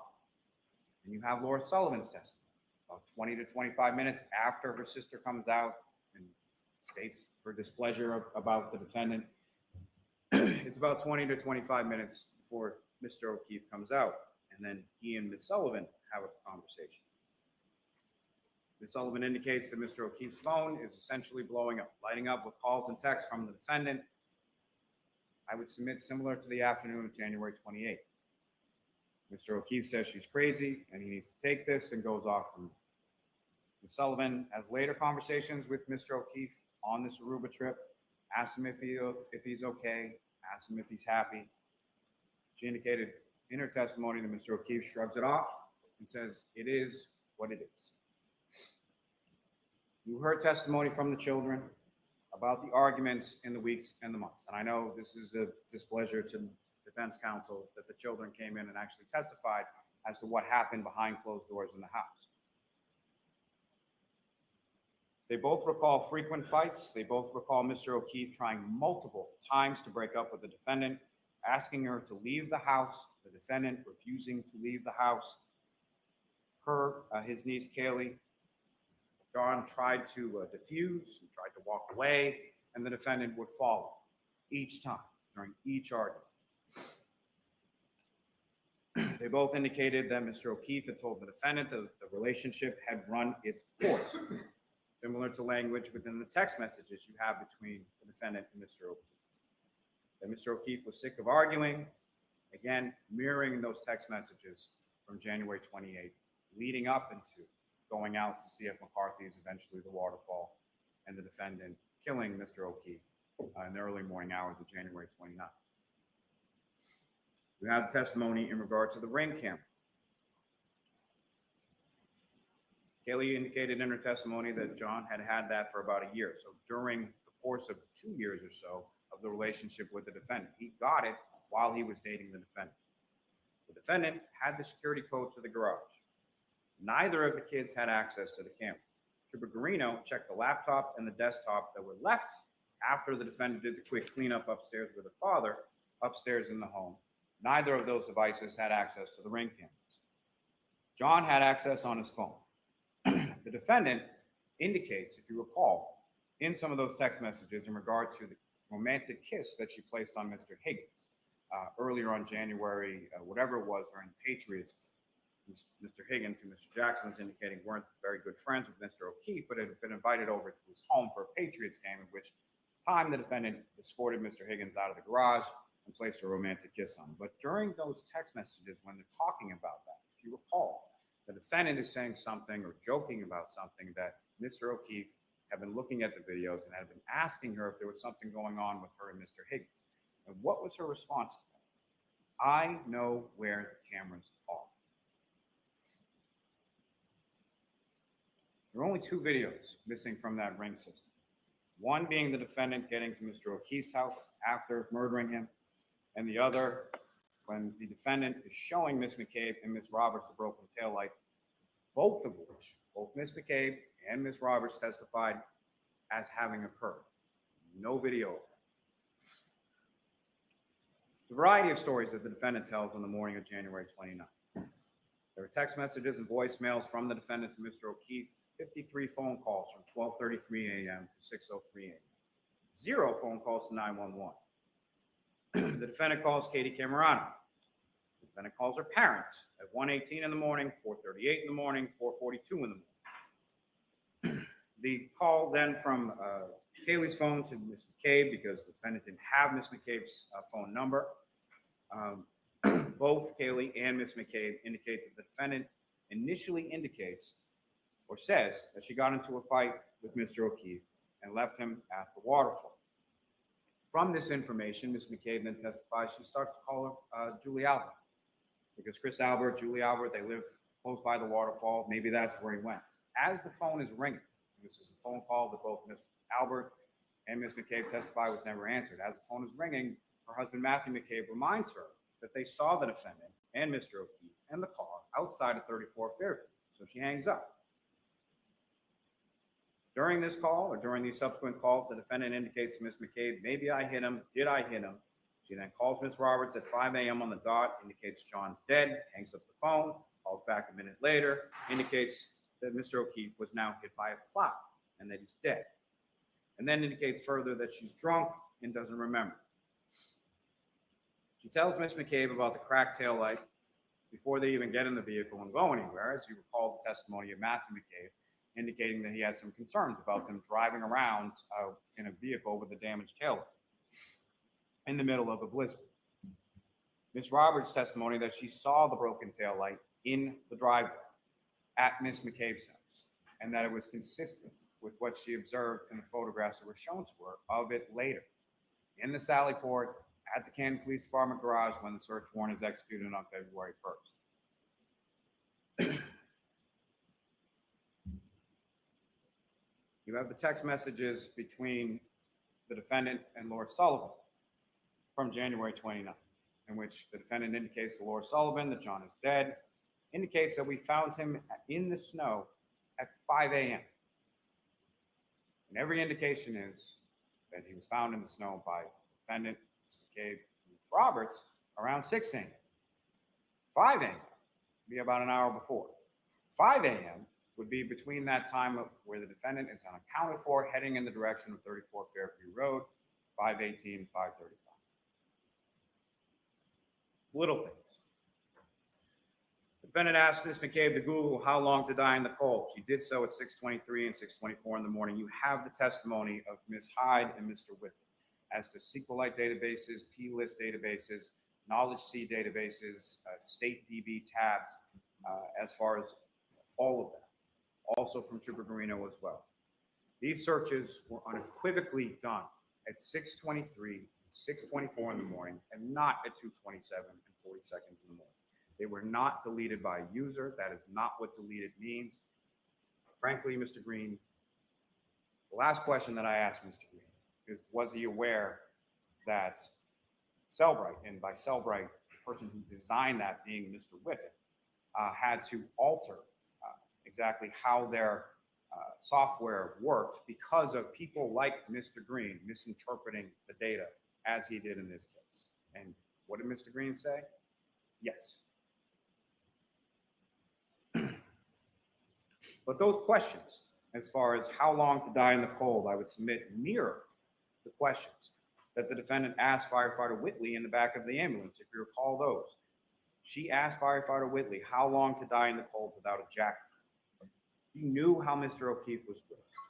She knew when she left him to die in the cold how he was dressed. The defendant made statements to firefighter Becker that the last time that she saw Mr. O'Keefe, they were in an argument. Again, the back of the same ambulance as firefighter Whitley. You have testimony from firefighter Woodbury. Same kind of questions. If Mr. O'Keefe could be alive without a jacket. You have the testimony from each of these firefighters as to sort of the vacillating emotional state of the defendant that morning. What you have in the testimony from firefighter Woodbury is that despite all that, there were no tears that he observed from the defendant at that time. What each of those first responders indicate is that the defendant repeatedly stated, is he dead? Is he dead? Not, is he okay? Is he going to be okay? How is he? Any sort of questions about the medical condition. Is he dead? That phraseology repeated over and over and over again. And when you take into juxtaposition that phraseology, text to Laura Sullivan, found him in the snow at 5 a.m. The unaccounted for time heading in the direction of 34 Fairview Road, 5:18 to 5:35. The repeated questioning of firefighter Whitley, firefighter Woodbury, asking Ms. McCabe to look up those things in her phone. She's looking for confirmation, is what she's looking for when she asks over and over again, is he dead? Is he dead? Is he dead? You have the testimony that you heard from Ms. McCabe and Ms. Roberts. I say them together because as far as these two women were concerned, they did not know each other really at all. The only time, as they both testified to, that they had ever spent appreciably together prior to January 29, 2022, is when Mr. O'Keefe nicely took them out for sneakers because he had some sort of deal at a Reebok's outlet or something like that to sort of try to pay them back for the help that they provided him and the children. Jennifer with respect to the niece, and Kerry with respect to the nephew. But they're both contacted by the defendant in the early morning of January 29th. As Ms. McCabe testified, John was my friend. I love John. He was an amazing guy. At the waterfall, Mr. Albert said going home to have a drink with his son, Brian Jr., if anyone wants to come. Open invitation to the table. She said to Mr. O'Keefe and the defendant, you guys should come. Both the defendant and the victim indicated that they wanted to come and that they were coming. She describes the phone calls and the text messages that she receives from Mr. O'Keefe, that she's providing directions. She indicates she's providing them directions to go down Chapman. She describes how that is. And you've heard this testimony from a couple of different witnesses as far as the steepness as you're going down Chapman, going down Fairview of coming off of Chapman. That you first go down a big, steep hill. It flattens out for a little bit, and then you go down a second. 2 hills going down on Chapman. Matching the GPS native location and the health data as far as where Mr. O'Keefe's phone is, a half mile away from 34 Fairview Road at the time that his health data is reporting that he's ascending or descending 3 flights of stairs. You hear the testimony from Ms. McCabe as far as the last time that she spoke to Mr. O'Keefe. And she's still trying to provide directions to Fairview because Mr. O'Keefe has never been there before, and neither has the defendant, which is further corroborated in Trooper Garino's testimony as far as the vehicle passing by Fairview and then coming back in on the other side, having to reverse direction. But she's giving directions, and she indicates that she uses a house that Mr. O'Keefe will be familiar with that belonging to Bella or Bella's mom. Bella's mom is an ex-girlfriend for a short period of time from a long time ago. However, in the defendant's mind, it's so prescient on her mind that she's still talking about it the next morning or later on that morning when she's riding, going towards Fairview Road with Miss Roberts and Miss McCabe in Miss Roberts' car. She's still talking about it at that time. It's that much on her mind. Miss McCabe indicated that she looked out and she saw the vehicle initially in front of the front door, as did Mr. McCabe, as did Brian Albert Jr., as did Julie Nagel, as did Brian Nagel, and the vehicle moved up several times or several spots to where it was then positioned. Initially at some point in front of the door, then it moves up further so that it's in the area of the fire hydrant and the flagpole where Mr. O'Keefe's body was discovered later on that morning, at least by Miss McCabe and Miss Roberts, and then moves up further beyond that. And I say that in the sense of it moves up further beyond that with sufficient distance for it to then go in reverse for 62 and a half feet at 24.2 miles per hour, striking Mr. O'Keefe and leaving him where he was found later on the 29th. Again, the testimony from Ms. McCabe that about 12:40 when she's texting him, she indicated in her testimony she couldn't be certain if Mr. O'Keefe was still out front or had left at that point. She wakes up to a phone call from John's niece, Kaylee, at 4:53 in the morning. This is from an 8th grader, 14-year-old girl. That's why she answers the phone at 4:53 in the morning. She then hears the defendant screaming loudly over and over again, Jen, Jen, Jen. John didn't come home, got in a fight, left him at the waterfall. The variations, the different iterations of that story as it evolves and changes over the course of that morning. Ms. McCabe then indicates to the defendant, we saw you outside of my sister's house. Then she starts yelling, Jen, Jen, did I hit him? Could I hit him? Then they start discussing, or the defendant brings up her cracked tailbone. Then hear her, both Ms. McCabe and Mr. McCabe, hear the defendant screaming outside of their home at about 5 o'clock in the morning, or shortly after 5 o'clock in the morning. They go to Mr. O'Keefe's house. And both Ms. McCabe and Ms. Roberts indicates, and you heard this testimony from a number of different witnesses, friends and family of Mr. O'Keefe, that he had a rule, pretty strict rule in his house as far as you take your shoes off when you come in the house. And so what did Ms. McCabe and Ms. Roberts both do when they're entering in that house on January 29th? They take off their boots, they get out in the snow, they take off their boots in the mudroom, and then they walk in. What did they both indicate that the defendant did that morning when she came back to the house? Walked right in with the shoes. You hear that second voicemail. It's after the defendants arrived back at One Meadows Ave, after her phone is reconnected with Mr. O'Keefe's Wi-Fi. And you can hear the footsteps. Part of that may be in the garage, part of that might be in the house. Why is it that the defendant has no issue with wearing shoes in the house when Mr. O'Keefe has that strict rule? Because she knows where he is. She knows it's not an issue. He's not coming home because she hit him with her SUV, that she left him in the snow. Ms. Roberts and Ms. McCabe are frantically sort of running around the house looking for Mr. O'Keefe. The defendant's not. They then get in the vehicle. They drive back towards Fairview Road. And again, the defendant from the back seat of the vehicle immediately sees the defendant, starts pulling and kicking on the door, and runs in sort of a beeline straight over to where Mr. O'Keefe is laying on the front lawn.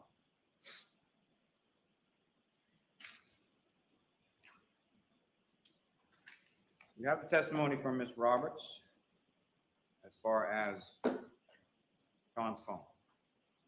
John's phone, when the firefighters pick him up, and you recall several witnesses testifying about that, pick him up on the scoop stretcher and they bring him over to the ambulance while they're conducting resuscitative efforts trying to save Mr. O'Keefe's life. But Ms. Roberts indicated that she observed underneath it, only the phone, but the phone on the grass.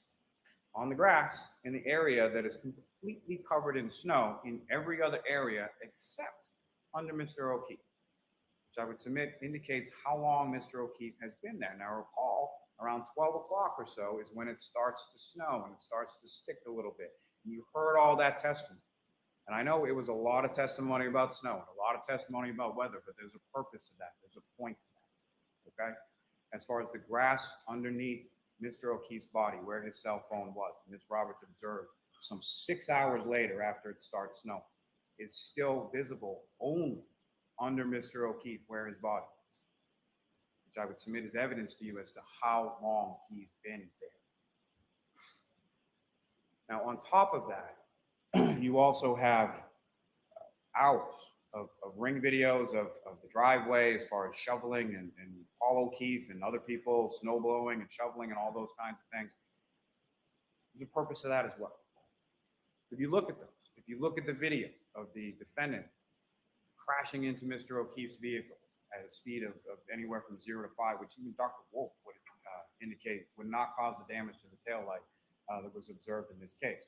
You know what you don't see? You don't see snow move off Mr. O'Keefe's vehicle when they come into contact. You don't see any red or clear plastic pieces in the snow. And if you look at those stills, not the ones that counsel put up there during his closing, but if you look at each of the video in the stills, you can see the damage consistent with the taillight at each and every point. You see the damage consistent with the taillight from the 507 video. You see the damage consistent from the 822 video from Lieutenant Ray from the cruiser camera video when he's pulling into the driveway. You see the damage consistent from the Dighton video at the defendant's home. You see the damage consistent from the right here, February 1st, 2022, when the search warrant is conducted and Ms. Hartnett removes all those pieces from the vehicle. The weather is also important when it comes to the hair. The magic hair, as Mr. Jackson likes to call it. See, the magic hair was actually frozen to the vehicle, as was the glass to the bumper, because the vehicle looked like that on the left when it was caked in snow, when Officer Barrow saw it in the driveway in Dighton as they were wading through 1.5 feet of snow, walking up, because remember, they didn't even pull into the driveway because they had to have someone come down and plow it before they could get into it. That's what the vehicle looked like. What you can see, however, is the damage to the taillight, to the side of that taillight, consistent with it. So that hair, that 7/8 of an inch hair, was frozen to the side. And as you remember, the testimony from Sergeant Buchanan about the heated condition of the Canton Police Department garage, and that's one of the reasons that they took it there, because the other barracks that they could have taken it to didn't have that heated condition. So yes, after it's been in there from January 29th at about 5:30 p.m. until February 1st when they conduct the search warrant, the hair isn't still frozen as it's contained within heated garage, and the pieces of glass on the rear bumper have melted. The snow has melted, as you can see from left to right. The weather, also important, I would submit, weather was a weapon. Remember, the cause of death here is not just blunt impact injuries, it's blunt impact injuries and hypothermia. You heard all that medical testimony in relation to it, and you heard all that testimony in relation to the snow and the weather and the wind. Wind gusts up to 37 miles per hour while he's out, Mr. O'Keefe is out there in just a shirt and jeans.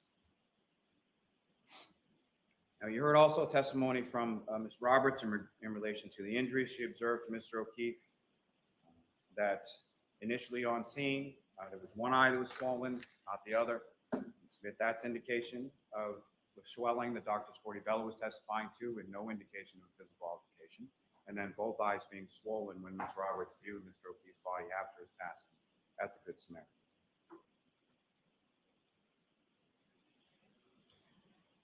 Submit that all the testimony tells you the same consistent account, internally, externally, from civilian testimony to investigator testimony to medical testimony to forensic testimony to the reconstruction testimony. You have the testimony from Ms. McCabe and Ms. Roberts that they couldn't see Mr. O'Keefe at Fairview when they initially pulled up.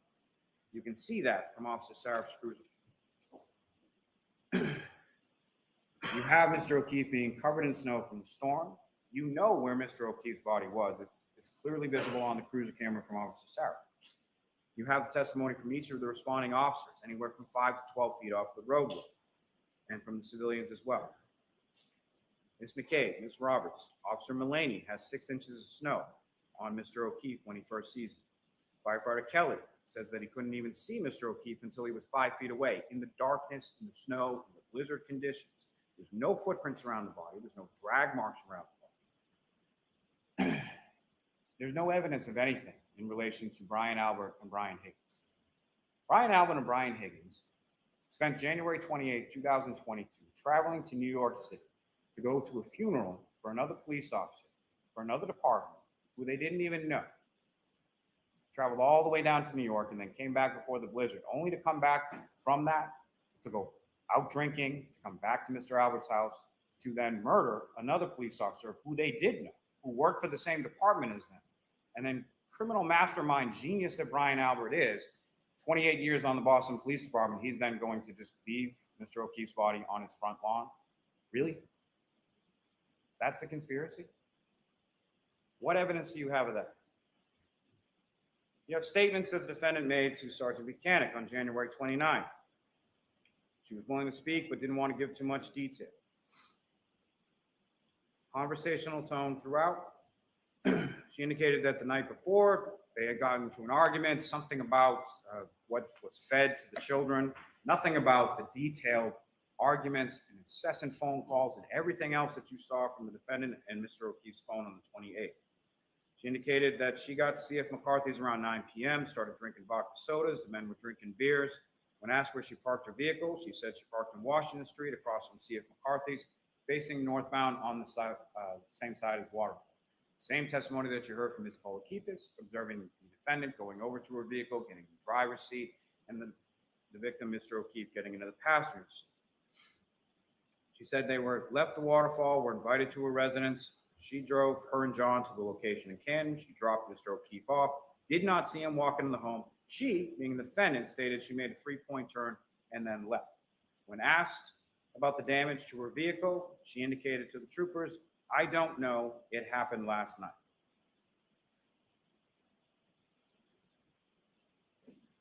June 2022, you have that other recording of that other version that she now has evolved into, as far as stating to Sergeant Buchanan, "Are you aware that John was beaten up by Brian and Colin Albert? We're all in on the same joke, right?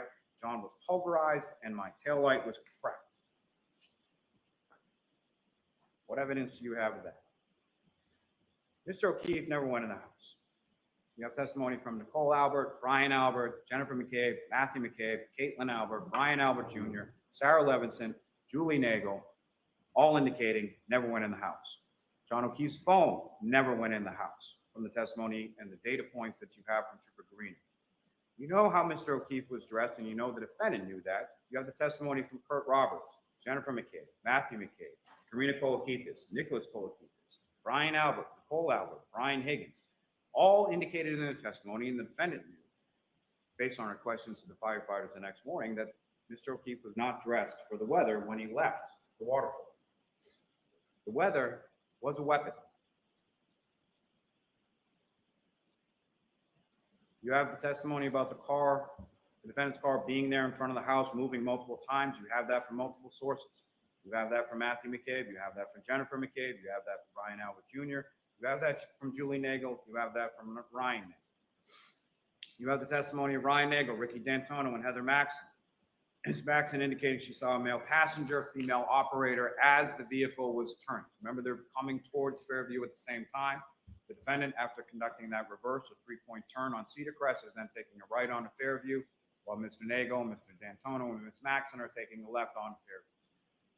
Mr. Nagel indicates that Mr. D'Antonio then flashes lights. During that time, Ms. Maxon can see inside the vehicle. She sees a male passenger. She sees a female operator. They follow the vehicle as they're turning onto the street. Lo and behold, they're going to the same residence. They park. There's nothing in between them and the defendant's vehicle. They indicate that at no time do they see anybody get out of the vehicle. At no time do they see any damage to the vehicle, or it hasn't happened yet. At no time do they see anyone leave the vehicle and go into the house. The vehicle moves up on different successive occasions, as testified to by Mr. Nagel and several others. And then as they're passing that vehicle, Mr. Nagel indicates that he sees a female operator in the vehicle with the dome light on. Interesting, when I asked Mr. Nagel, as far as when Julie Nagel came out to the vehicle, did he roll down the window or did he open the door? He indicated he opened the door. And I asked him, what happened when you open the door? What happens when you open the door to a vehicle? The dome light comes on. So there's a reason I would submit, or the inference that you can make, is that no one sees Mr. O'Keefe in the vehicle because that's the moment he steps out of the vehicle. And then they're gone. The Nagels, Brian Nagel, Ricky D'Antono, and Heather Maxon drive away from that. Here's the testimony from Julie Nagel and Sarah Levinson, the peanut butter and jelly sandwich conversation they have with Ms. McCabe, which while they're pulling away from the house where everybody's attention is drawn, Ms. McCabe is turned around facing both of them in the backseat. Ms. Nagel is facing Ms. Levinson on the passenger side, looking out the window towards 34 Fairview Road.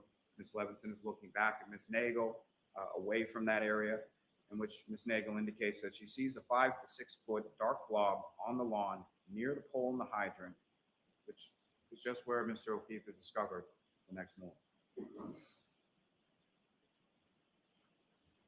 You have testimony, recall, and you have text messages in regard to Colin Albert when he gets picked up.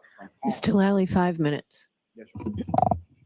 Colin Albert, Miss Allison McCabe, Brian Albert, Nicole Albert, Caitlin Albert, Brian Jr., all indicating that it was picked up around that time at 12:10 a.m. You have the testimony from Chris and Julie Albert, his parents, as far as when he comes home, kisses them goodnight before he goes to bed. You have that testimony in regard to Chris Albert, as far as how John O'Keefe and the defendant come to be at the waterfall in the first place, as far as John O'Keefe and his nephew coming in early in the day, getting a couple slices of pizza. What are you doing later on? Contained within those texts. You have the testimony from Lieutenant O'Hara, Lieutenant Tully, Sergeant Mechanic about those items being recovered. And in particular, the items being recovered on January 29th by that search team. What did Lieutenant O'Hara say? The items were found close to the curb. The items were at ground level, 3 feet of snow that they had to sift through in order to find those particular things. The detail or the delay in the recovery of evidence. The photos in the video, most of which you have in evidence, is earlier in the storm. This is before the 18 inches of snow falls down, before there's drifts and 3 feet of snow in places. They found the evidence where it had been at that same ground level, in the grass, under the snow, at 34 Fairview Road. We heard all of the medical testimony, which I would submit is consistent, from firefighter Fomati to Dr. Rice. You heard the testimony regarding the defendant's blood alcohol concentration from Dr. Fowler and Nick Roberts, 93 milligrams per deciliter, 0.07 to 0.08% at 9:08 in the morning. You heard it, Mr. Roberts' testimony in regard to the retrograde extrapolation, 0.13 to 0.29, extrapolating back to the time of the operation. The defendant admits to drinking vodka. It's on the receipts from C.F. McCarthy's and from the waterfall. And you have the witness testimony in the surveillance video in regard to the forensic testimony that you have. In regard to the medical testimony, you have the sort of pattern abrasions, the clear plastic that's recovered by Lieutenant O'Hara and Lieutenant Tully on January 29th. The clear plastic that has the dimples on it. No one, not Trooper Paul, not anyone, at any point in time ever said that Mr. O'Keefe's arm was out like this at the time that he struck and that he did a pirouette and then flew 30 feet in the air. 12 inches of abrasions that the doctors were, the biomechanical people were talking about yesterday, 12 inches and then 6 inches for the tail end, is easily solved by this. And the dimples on his arm are, that I would submit, are consistent with the dimples on the taillight cover piece, are right around this area of the elbow. You have the testimony in regard to forensics as far as Mr. Porto, Mr. Bradford. John O'Keefe's DNA is on that taillight house, on the house. His DNA is there to the exclusion as well of Sergeant Mechanic and Trooper Crocker. Mr. O'Keefe's DNA is on the exterior of the broken drinking glass. Mr. O'Keefe's DNA, and only Mr. O'Keefe's DNA, is on his clothing and his fingernails, consistent with Dr. Scortibello's testimony that there is no evidence of a fight or an altercation. There's no one else's DNA under his fingernails. There's no one else's DNA on his clothing. You have the testimony from Ms. Hartman, Trooper Paul, as regard to the damage that they observed, the dent, the scratches, the 7/8 of an inch hair. You have the testimony from Ms. Chart in regard to the mitochondrial DNA profile from that hair being consistent with the DNA profile of Mr. O'Keefe. You have the testimony from Ms. Valier and Ms. Hanley in regard to the microscopic pieces, 1/16 of an inch by 1/16. You have 1 minute, Mr. Lally. Wrap it up. Yes, Your Honor. All consistent with pieces of taillight that are found within his clothing.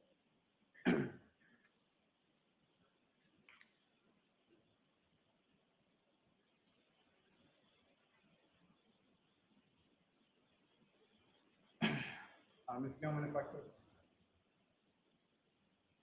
605, this is what this vehicle looks like backing up at that speed for approximately that distance. There's another,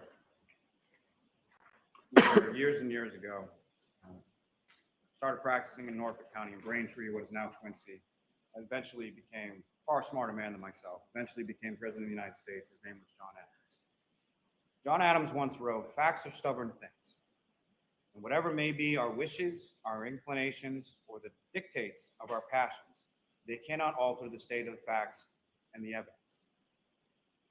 What the constellation of the facts and the evidence ineluctably demonstrate here is that the defendant drove her vehicle in reverse for 24.2 miles per hour for 62.5 feet, struck Mr. O'Keefe, causing those catastrophic head injuries, leaving him incapacitated and freezing to death. Mr. Lally, I have to stop you. You've gone over. Okay. I literally have one sentence. 1 sentence I'll give you. From that facts and that evidence, I would submit ineluctably demonstrates her guilt on each of the indictments before you, and I would ask that you find this. Thank you. All right. Thank you. Jurors, I have my instructions in the law I'm going to give you. My guess is it's probably about an hour. I'd like to start it now, but does anybody need a short break? You can take a short break. Okay, we'll come back in 5 minutes. All right. We're on a short break here. You are muted. See if we can wake up the jury. Jesus Christ, I think everyone's fallen asleep at this point. That closing argument was the worst. It's like you have 5 minutes, and it's like, oh my God, 5 minutes is gone. Okay, so you have 1 minute. You have 1 minute, and it's like he's still like, whoa, it's like I hate to stop you when you're trying to say, everyone, I need you to go in there and say that she's guilty, but he couldn't even get the words out. He had to stop the fight before he could even finish. It was terrible.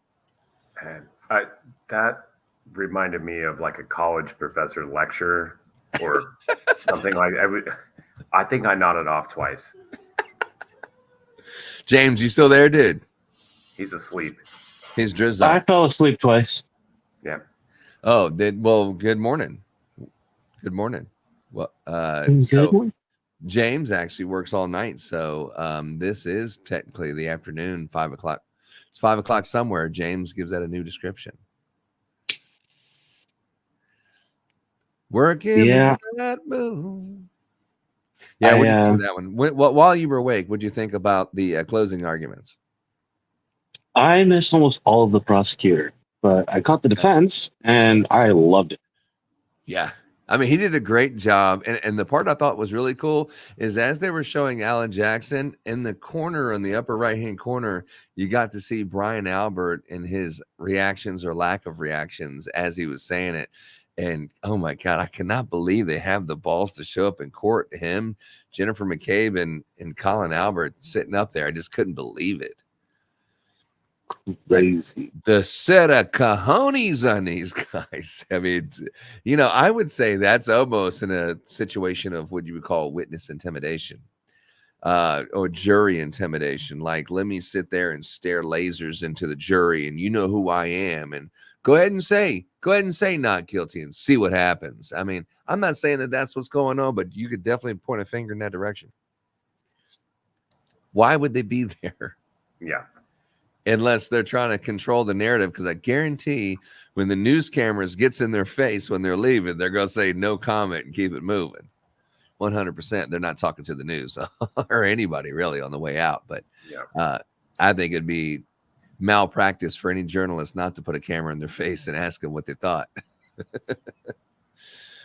Well, I'm no legal expert, but I'll say that the prosecution, he made good points. The problem is he delivered it all in a flat, monotone voice with weird pauses, whereas the defense, Jackson, was more charismatic. It was faster. There was emotion to it.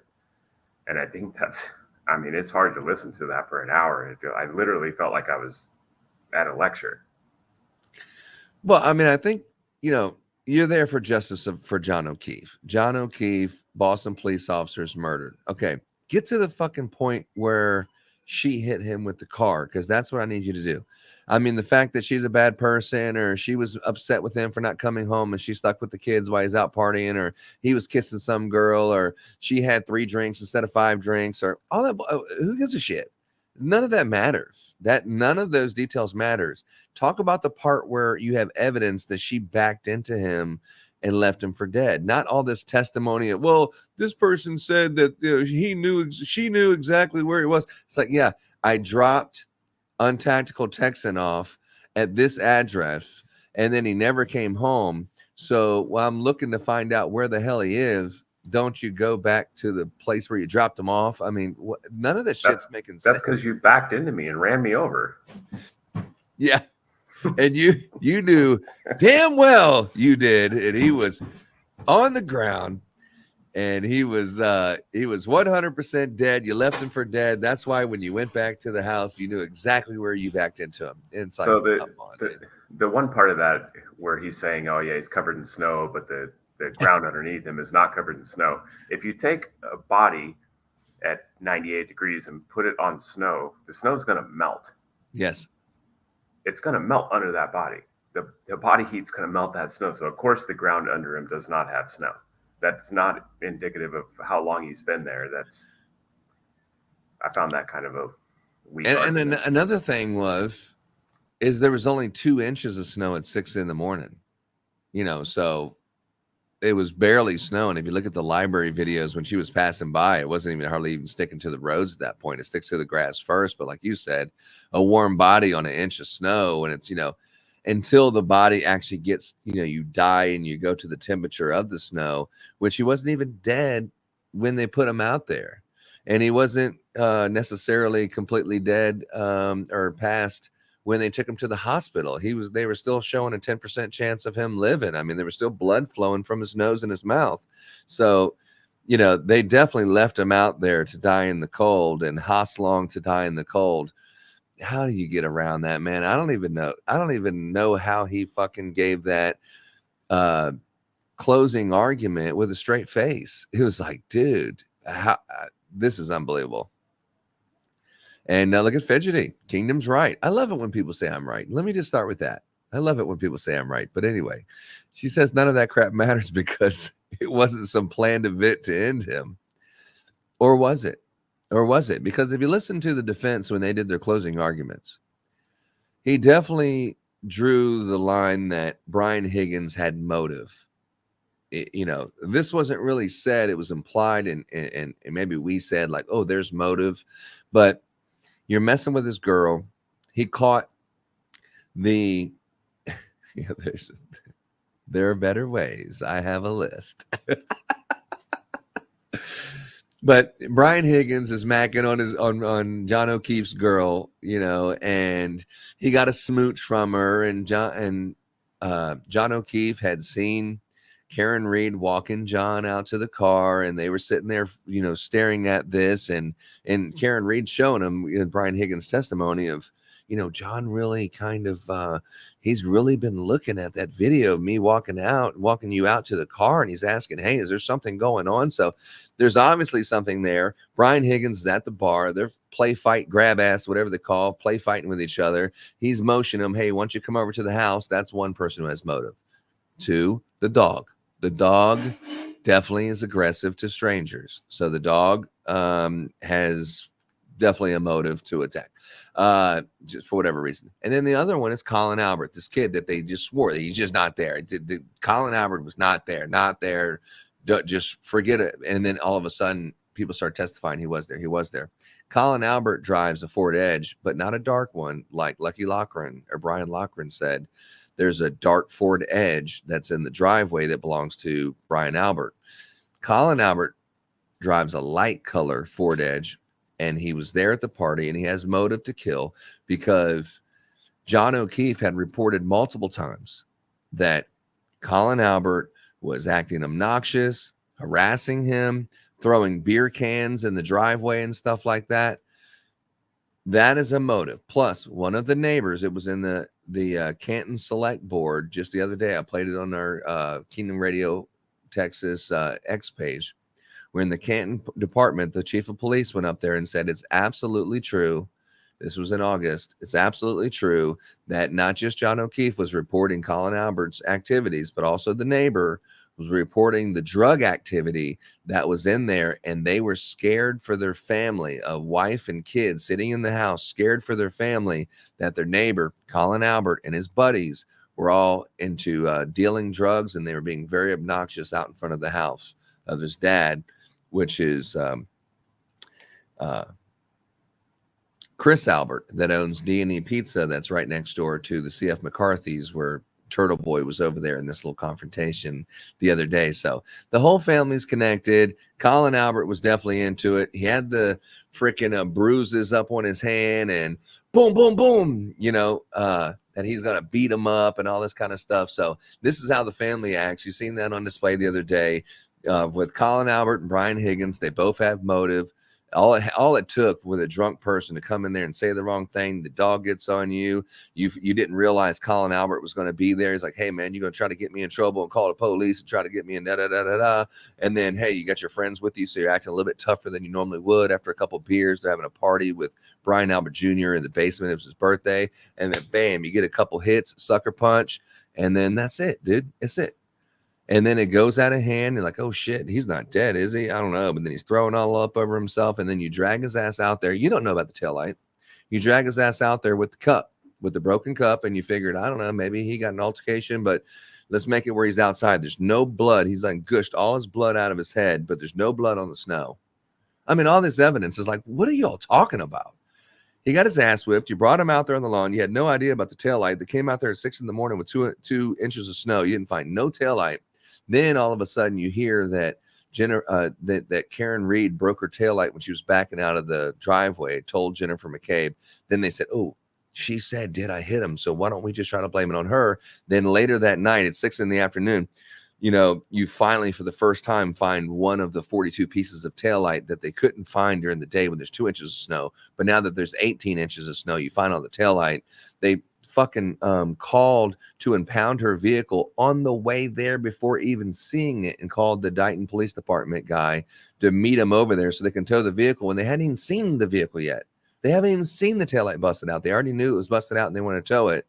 The whole thing stinks. Michael Proctor, just listening to what he said about he hopes she kills herself and all this stuff, it's like unbelievable. There's no fucking way that this jury can come back with anything but a not guilty. There's no way. I mean, it's not just one thing. The glove doesn't fit. You must acquit. It's like a mountain of stuff saying these police officers and the whole entire Canton Police Department, for that matter, needs to be stopped. And they need to make someone else, that maybe the Dighton Police Department, increase their workforce and take over that territory till they can get it rebuilt. But all of these police officers, not only do they need to be reprimanded and fired, some of them that are in the inner circle need to see the inside walls of the penitentiary. Well, I'll say that was an interesting point, or a very good point that Jackson brought up. The evidence logs, one person in charge of all the evidence, no log of any of that evidence, no chain of custody. Where did it go? What's going on there? And for that reason alone, if I was on that jury, I couldn't vote guilty. I mean, at that point, it should have just been tossed out of court. Like, what the hell is Bev even doing? Well, it's really the defense of Brian Albert and Jennifer McCabe, who are sitting in the they're sitting in the booth right there where the victim's family is. So now we're looking at the jury instructions. Jurors. Thank you for serving on this jury and for being so attentive. You'll soon deliberate for the purposes of reaching a verdict in this case. But before you do that, it's my responsibility to give you instructions concerning the law. The instructions are divided into 3 parts. The first is general instructions that are provided in every criminal case. The second, specific instructions concerning the crimes alleged in this case. And third, guidelines for your deliberations. Please listen carefully to all of the instructions. Do not ignore any instruction or give special attention to any other instruction. To make sure that I give you the instructions accurately, I will read them to you. You will also get a written copy. I'll probably send in 3 or 4 to the jury so that you can refer to it in the jury room during your deliberations. I will try to make sure that my oral instructions match the written instructions. If there is any difference between what I say aloud and what the written instructions say, please follow what I say aloud. You must take the law as I give it to you. You may not quarrel with it. You can't do that regardless of any opinion you may have as to what you think the law ought to be. What the lawyers or witnesses may say or suggest about the law is not necessarily the law. That's because it's my responsibility as the judge and mine alone to instruct you on what the law is. So I now will turn to part 1 of the instructions, the general instructions that apply to all criminal cases. As I explained to you at the beginning of the trial, there is a fundamental rule that applies in all criminal cases, including this case. Every person who is accused of a crime is presumed to be innocent of that crime. Ms. Reed is presumed innocent of the charges in this case. That means you must consider Ms. Reed to be innocent unless the prosecution is proved beyond a reasonable doubt through evidence presented during the trial that Ms. Reed committed the crimes charged. I will explain reasonable doubt in just a moment. Ms. Reed does not have to do anything to convince you that she is innocent. She does not have to explain anything. Ms. Reed does not have to testify, call, or question witnesses or provide any evidence at all, because you must presume she is innocent. Instead, it is up to the Commonwealth to prove the charges against Ms. Reed beyond a reasonable doubt. The burden of proof never shifts to the defendant. After you have considered all the evidence carefully and fairly, if you have a reasonable doubt about Ms. Reed's guilt in a particular charge, then your verdict must be not guilty on that charge. You may find Ms. Reed guilty of a charge only if all 12 deliberating jurors agree that the Commonwealth has proved the charge beyond a reasonable doubt. What is proof beyond a reasonable doubt? The term is often used and probably pretty well understood, though it is not easily defined. Proof beyond a reasonable doubt does not mean proof beyond all possible doubt, for everything in the lives of human beings is open to some possible or imaginary doubt.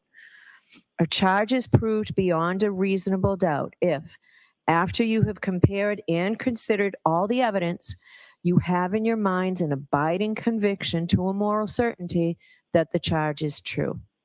When we refer to moral certainty, we mean the highest degree of certainty possible in matters relating to human affairs, based solely on the evidence that has been put before you in this case. I have told you that every person is presumed to be innocent unless and until he or she is proved guilty, and that the burden of proof is on the Commonwealth. If you evaluate all the evidence and you still have a reasonable doubt remaining, the defendant is entitled to the benefit of that doubt and must be acquitted. It is not enough for the Commonwealth to establish a probability, even a strong probability, that the defendant is more likely to be guilty than not guilty. That is not enough. Instead, the evidence must convince you of the defendant's guilt to a reasonable and moral certainty, a certainty that convinces your understanding and satisfies your reason and judgment as jurors who are sworn to act conscientiously on the evidence. This is what we mean by proof beyond a reasonable doubt. Now, how do you decide whether the Commonwealth has proven each element of an indictment is true beyond a reasonable doubt? Let's talk first about the roles we all have. You folks are the most important people in the courtroom. It all begins and ends with your function. You will determine the facts in this case, and that is your job and your job alone. You are the sole and exclusive judges of the facts. If there are any conflicts in the testimony, it is your job to resolve those conflicts if you can do so. Once you determine the facts, it is your duty to apply those facts to the law as I explain it to you, and to determine whether the Commonwealth has proven its case beyond a reasonable doubt. You must determine the facts solely and entirely on the evidence as you have heard it and seen it in this courtroom and on nothing else. No prejudice, no bias, no fear, no favor. You must not be swayed by personal likes or dislikes. Your deliberations are no place for emotion or sympathy, passion or prejudice. The Commonwealth and Karen Reed have a right to have the case judged by fair and impartial jurors. All parties who come before the court stand as equals before you. Therefore, your verdicts must be based on the law as I've given it to you, and on the evidence and the facts that you find, and nothing else. You cannot allow yourselves to be influenced by any personal feelings you may have about the nature of the crimes with which Ms. Reed has been charged, or the consequences of your verdict. Just the cool, reflective, and impartial sifting of the evidence so that here in this courtroom, justice may be done. Now, your focus is on the evidence. I am the judge of the law. My job is to teach you the law that you must follow in this case. However, I have no opinion about how you decide this case. You should not consider anything I have said or done during the trial as reflecting any opinion by me about how you should decide this case. If you believe that I have an opinion about the facts of this case, you must disregard it. You must decide this case based solely on the evaluation of the evidence. Now, the arguments of the lawyers are not evidence. They are not witnesses. If a lawyer during argument made a mistake in summarizing the evidence or argued something not supported by the evidence, you must disregard it. It is the jury's collective memory of the evidence that controls the matter. Lawyers' objections are a proper part of the court's procedure and are not part of the evidence. So don't hold it against the lawyers or their client if they made objections, motions, or other requests. They're simply doing their job during a trial. There was testimony at trial that the lawyers interviewed witnesses when preparing for and during the course of the trial. You may not draw any unfavorable inferences solely from that fact. There is nothing improper about conducting such interviews. On the contrary, the lawyers are obliged to prepare their case as thoroughly as possible and may interview witnesses. Now, the verdict must be based only on the evidence and the jury's collective reasoning applied to the evidence in a fair and impartial manner. The extent to which you believe or disbelieve a witness or what an exhibit purports to show, the importance to give any testimony or other evidence is entirely up to your own good judgment.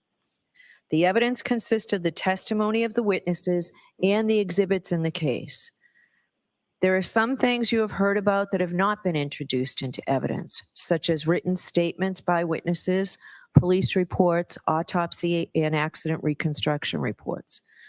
Occasionally during the trial, you have heard references to such documents, and you may naturally wonder why neither side introduced any of them into evidence. The answer is that under our rules of evidence, such reports usually may not be admitted, although the parties may refer to them for certain limited purposes while questioning witnesses. So you should not hold it against any party that you do not have them, and neither should you speculate on what they may or may not contain. Similarly, as you view exhibits, you may find that some information has been removed because it is not relevant. Please ignore that and don't try to guess what may have been removed or why. Any information that you may have read, heard, or seen about this case outside of the courtroom is not evidence. My instructions to you and any other comments I made, the lawyer's opening and closing statements, and any comments they may have made are not evidence. Answers that I struck from the record and told you to disregard are not evidence. Only the testimony of the witnesses, that is, their answers to questions, and the exhibits are evidence.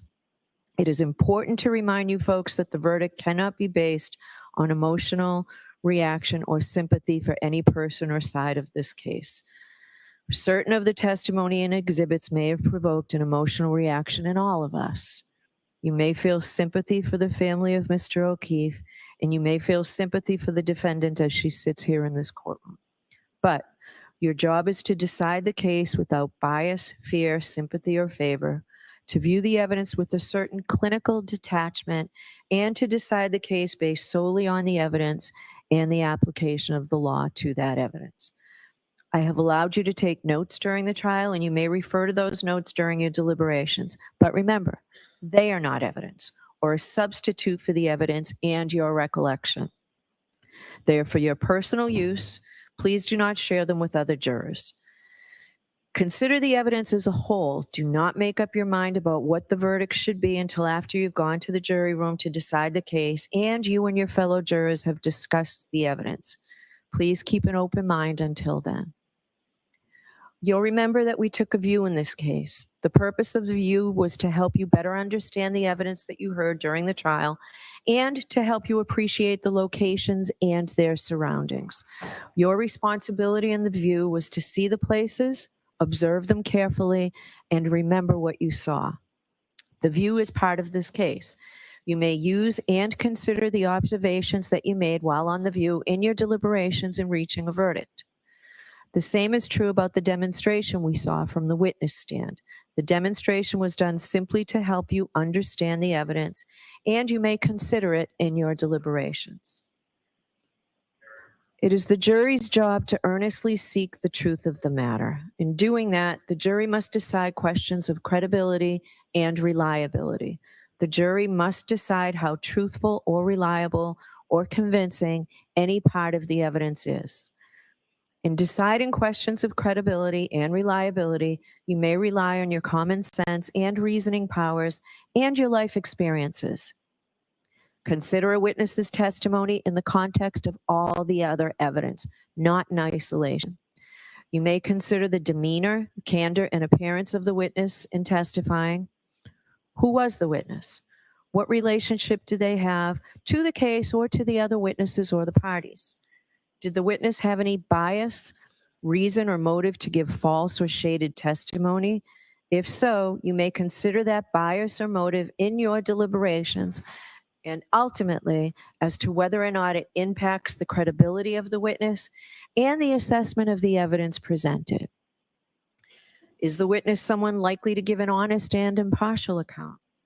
Consider not just whether the witness was honest, but also whether the witness's testimony was accurate and reliable or honestly mistaken.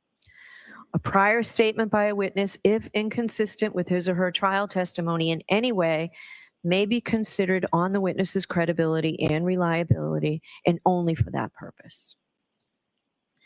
Now, you've heard some evidence suggesting that the Commonwealth did not conduct certain scientific tests or otherwise follow standard procedure during the police investigation. This is a factor you may consider in evaluating the evidence presented in this case. With respect to this factor, you should consider three questions. First, whether the omitted tests or other actions were standard procedure or steps that would otherwise normally be taken under the circumstances.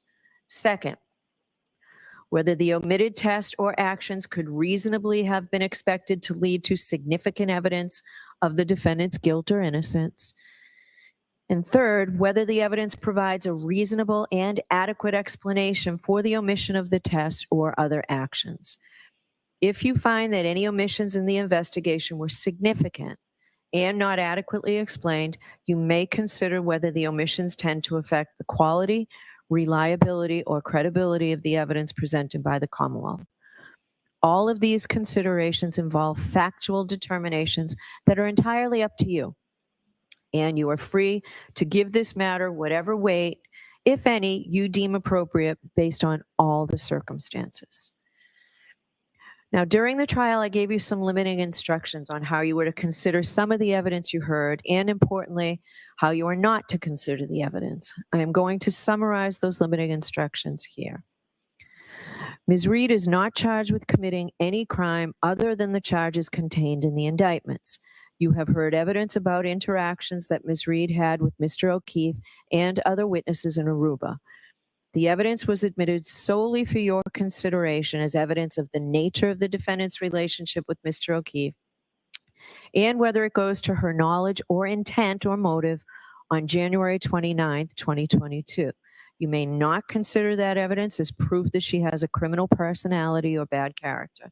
You may not take the defendant's prior acts as a substitute for proof that the defendant committed the crimes charged here, or to conclude that if she committed the acts in Aruba, she must also have committed the offenses with which she is charged here. You can only use the evidence for the limited purpose of how it goes to the defendant's state of mind, motive, and nature of her relationship with John O'Keefe.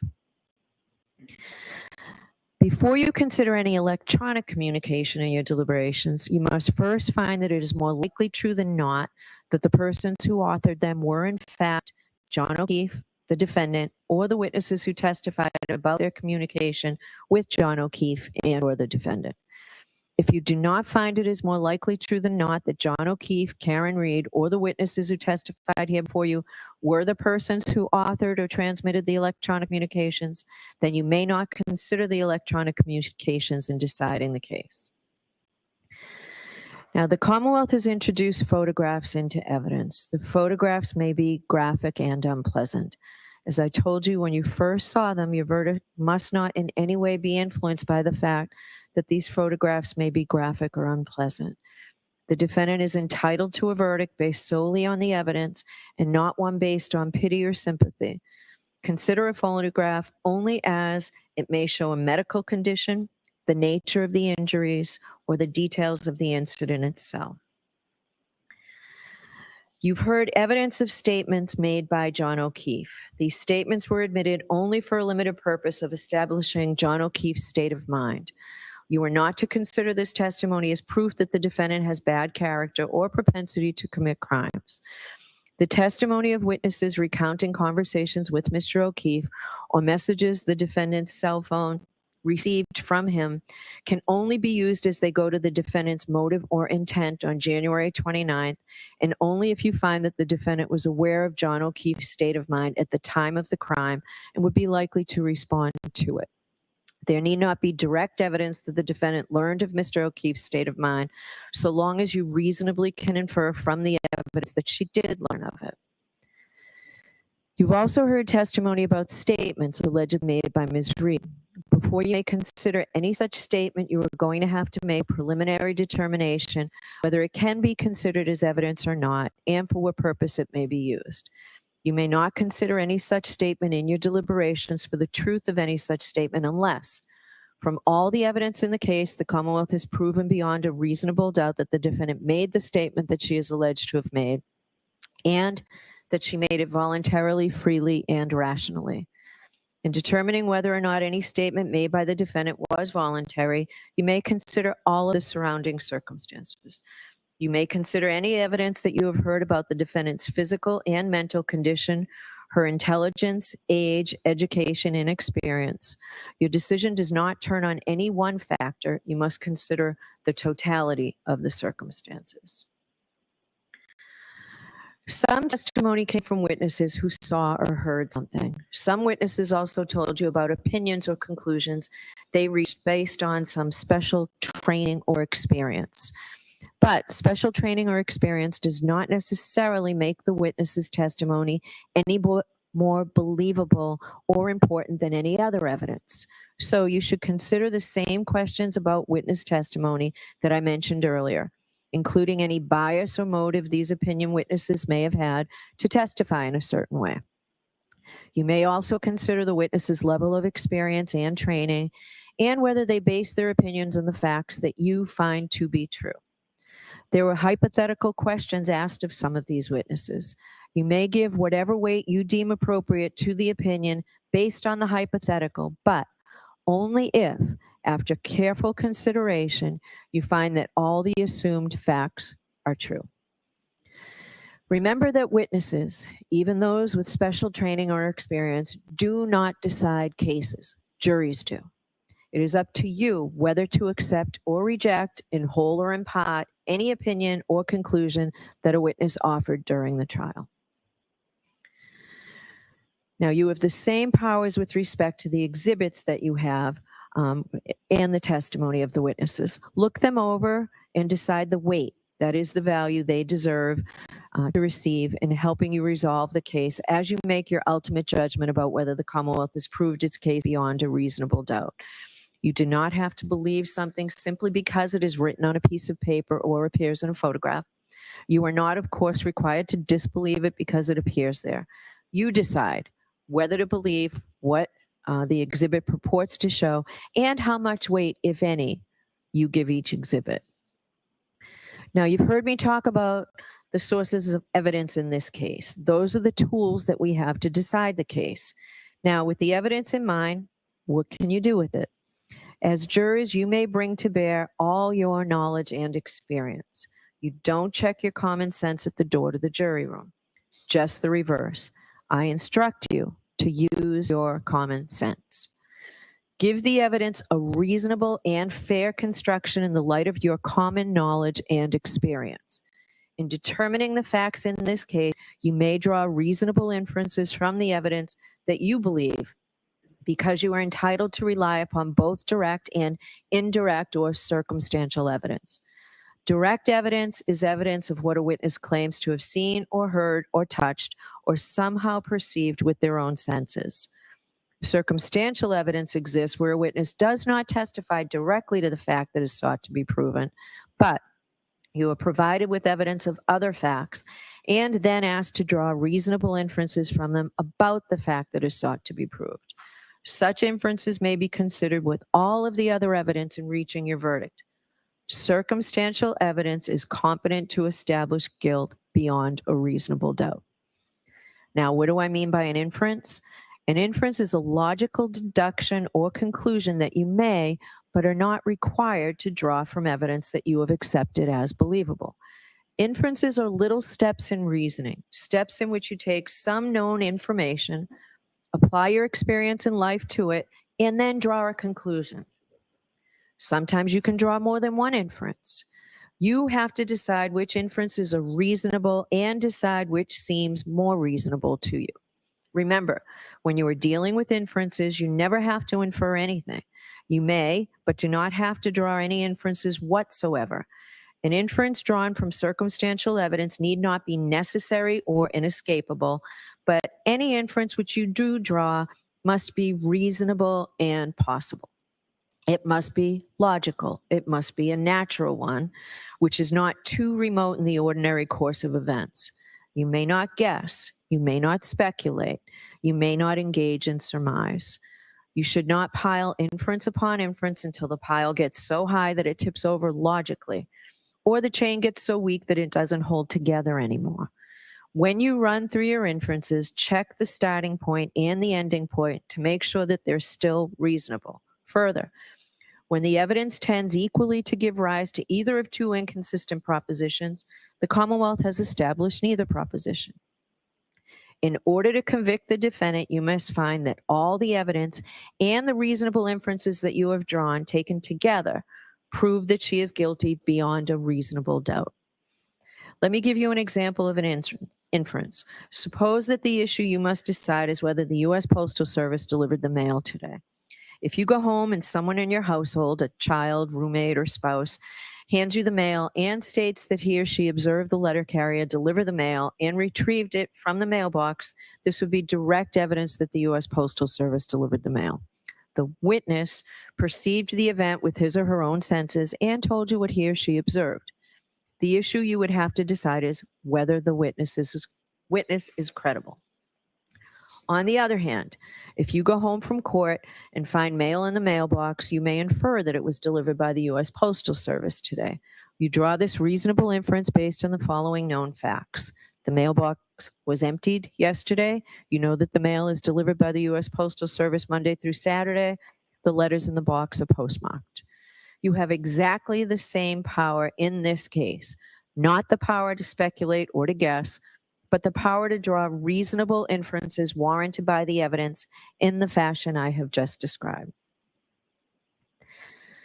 You may have noticed that the defendant did not testify at this trial. The defendant has an absolute right not to testify, since the entire burden of proof in this case is on the Commonwealth to prove that the defendant is guilty. It is not up to the defendant to prove that she is innocent. The fact that the defendant did not testify has nothing to do with the question of whether she is guilty or not guilty. You are not to draw any adverse inference against the defendant because she did not testify. You are not to consider it in any way or even discuss it in your deliberations. You must determine whether the Commonwealth has proved its case against the defendant based solely on the testimony of the witnesses and the exhibits. All right, that completes my first part of the instructions. Now I'm going to You turn might to need the a elements break of the in between charges against instructions. Ms. Reed. This is terrible. The Commonwealth has alleged that on January 29th, 2022, Ms. Reed did assault and beat John O'Keefe with the intent to murder him, and by such assault and battery did kill and murder John O'Keefe. Ms. Reed is charged with second-degree murder. In order to prove murder in the second degree, the Commonwealth must prove the following elements. First, the defendant caused the death of John O'Keefe. 2, the defendant intended to kill John O'Keefe or intended to cause grievous bodily harm to John O'Keefe, or intended to do an act which, in the circumstances known to the defendant, a reasonable person would have known created a plain and strong likelihood that death would result. I will now discuss each of these requirements in more detail. The first element is that the defendant caused the death of John O'Keefe. A defendant's act is the cause of death where the act is a natural and continuous sequence, results in death, and without which death would not have occurred. The second element is that the defendant intended to kill John O'Keefe or intended to cause grievous bodily harm to John O'Keefe, or intended to do an act which, in the circumstances known to the defendant, a reasonable person would have known created a plain and strong likelihood that death would result. As you can see, the second element has 3 subparts, which I will call prongs, and the Commonwealth satisfies its burden of proof if it proves any one of the 3 prongs beyond a reasonable doubt. The first prong is that the defendant intended to kill John O'Keefe. This means that the defendant consciously and purposefully intended to cause John O'Keefe's death. The second prong is that the defendant intended to cause grievous bodily harm to John O'Keefe. Grievous bodily harm means severe injury to the body. The third prong is that the defendant intended to do an act which, in the circumstances known to the defendant, a reasonable person would have known created a plain and strong likelihood that death would result. Let me help you understand how to analyze this third prong. You must first determine whether the defendant intended to perform the act that caused the victim's death. If you find that she intended to perform the act, you must then determine what the defendant herself actually knew about the relevant circumstances at the time she acted. Then you must determine whether, under the circumstances known to the defendant, a reasonable person would have known that the act intended by the defendant created a plain and strong likelihood that death would result. If you have a reasonable doubt as to whether Mr. O'Keefe's death was accidental because the defendant, because the death was caused by a negligent, careless, or mistaken act of the defendant, or resulted from a cause separate from the defendant's conduct, you may not find that the Commonwealth has proved that the defendant intended to kill, intended to cause grievous bodily harm, or intended to do an act which, in the circumstances known to the defendant, a reasonable person would have known created a plain and strong likelihood that death would result. In deciding whether the defendant intended to kill, intended to cause grievous bodily harm, or intended to do an act which, in the circumstances known to the defendant, a reasonable person would have known created a plain and strong likelihood that death would result, you may consider any credible evidence that the defendant was affected by her consumption of alcohol. If the Commonwealth has proven both elements beyond a reasonable doubt, you should return a verdict of guilty. If the Commonwealth has failed to prove one or more of those elements beyond a reasonable doubt, you must return a verdict of not guilty. The next is manslaughter while operating a motor vehicle under the influence of liquor. In order to prove manslaughter while operating a motor vehicle, the Commonwealth must prove the following 5 elements. First, that the defendant operated a motor vehicle. Second, that she operated the motor vehicle upon a public way or in a place in which the public has a right of access. Third, that while the defendant was operating the motor vehicle, she was under the influence of intoxicating liquor and or the percent of alcohol in the defendant's blood was a 0.08 or greater. You'll have both these choices on the verdict slip. Fourth, that the defendant operated the vehicle wantonly or recklessly so as to create a high degree of likelihood that substantial harm will result to another. And fifth, that by such operation of the motor vehicle, the defendant caused the death of John O'Keefe. So to prove the first element, the Commonwealth must prove beyond a reasonable doubt that the defendant was operating a motor vehicle. A person operates a motor vehicle while doing all of the well-known things that drivers do as they travel on a street or highway, and also in doing any act which directly tends to set the vehicle in motion. A person is operating a motor vehicle whenever they are in the vehicle and intentionally manipulate some mechanical or electrical part of the vehicle, like the gear shift or the ignition, which alone or in sequence will set the vehicle in motion. To prove the second element, the Commonwealth must prove beyond a reasonable doubt that the defendant operated a motor vehicle in a public way. Any street or highway that is open to the public and is controlled and maintained by some level of government is a public way. This would include, for example, interstate and state highways, as well as municipal streets and roads. In determining whether any particular street or road is a public way, you may consider evidence, if any, about whether it has some of the usual indications of a public way. For example, whether it is paved, whether it has street lights, street signs, curbing, and fire hydrants, whether there are buildings along the street, whether it has any crossroads intersecting it, and whether it is publicly maintained. To prove the third element, the Commonwealth must prove beyond a reasonable doubt that while operating a motor vehicle, the defendant was under the influence of intoxicating liquor, that is alcohol, and or the percent of alcohol in the defendant's blood was a 0.08 or greater. I will now instruct you on both theories. What does it mean to be under the influence of alcohol? It is not illegal to drive after consuming alcohol as long as the operator is not under the influence of alcohol. However, neither does someone have to be drunk to be under the influence of alcohol. A person is under the influence of alcohol if they've consumed enough alcohol to reduce their ability to operate a motor vehicle safely by decreasing their judgment, alertness, and ability to respond promptly and effectively to unexpected emergencies. The amount of alcohol necessary to do this may vary from person to person. The Commonwealth is not required to prove that the defendant actually drove in an unsafe or erratic manner, but it is required to prove that their ability to drive safely was diminished by alcohol.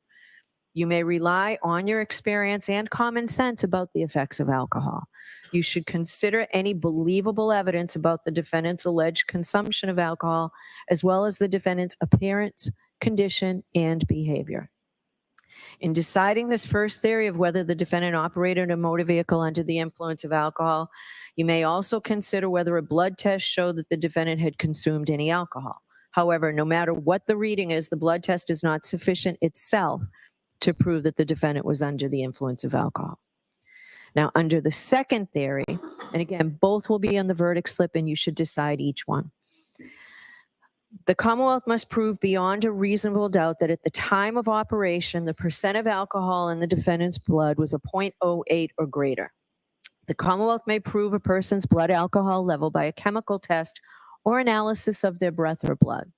In deciding whether the Commonwealth has proved the defendant's blood alcohol level beyond a reasonable doubt, you may consider evidence, if any, about whether the test was administered within a reasonable time of operation of the motor vehicle, whether the person who administered the test was properly certified, whether and how the pre-test procedures were followed and employed, whether the testing device was working properly at the time the test was administered, and whether the test was administered properly. You may also consider any other evidence pertaining to the test. Mr. Court Officer, I know it's traditional to not allow anybody in and out of the courtroom while I'm charging, so I'm going to ask you to follow that at this point. Thank you. It's distracting, and I don't want it to be distracting for you folks, okay? The fourth element that the Commonwealth must prove beyond a reasonable doubt is that the defendant operated the vehicle wantonly or recklessly. A person drives recklessly when they ignore the fact that their manner of driving is very likely to result in death or serious injury to someone, or they are indifferent to whether someone is killed or seriously injured. It is not enough for the Commonwealth to prove that the defendant acted negligently. That is, acted in a way that a reasonably careful person would not. It must be shown that the defendant's actions went beyond mere negligence and amounted to recklessness. The defendant was reckless if she knew or should have known that such actions would pose a grave danger or death or serious injury to others, but chose, nevertheless, to run the risk and go ahead. Whenever I refer to the defendant's state of mind or her intent, you may consider any credible evidence that the defendant was affected by her consumption of alcohol. A defendant may have the requisite state of mind or intent even if she consumed alcohol, but you may consider such evidence in determining whether the Commonwealth has proved the element. Here, the defendant must have intended her acts in the sense that they were not accidental, but it is not necessary that the defendant intended or foresaw the consequences of those acts, as long as a reasonable person would know that they were so dangerous that death or serious injury would probably result. As such, the Commonwealth does not need to prove that the defendant intended to kill John O'Keefe.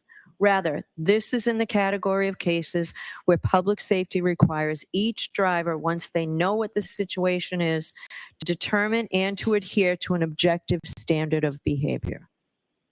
In determining whether the defendant drove recklessly, you should take into account all the facts of the situation: the defendant's rate of speed and manner of operation, the defendant's physical condition and how well the defendant could see and could control the vehicle, the condition of the defendant's vehicle, what kind of road it was and who else was on the road, what was the time of day, the weather and the condition on the road were, and what any other vehicles or pedestrians were doing, and any other factors, including the defendant's consumption of alcohol, that you think are relevant.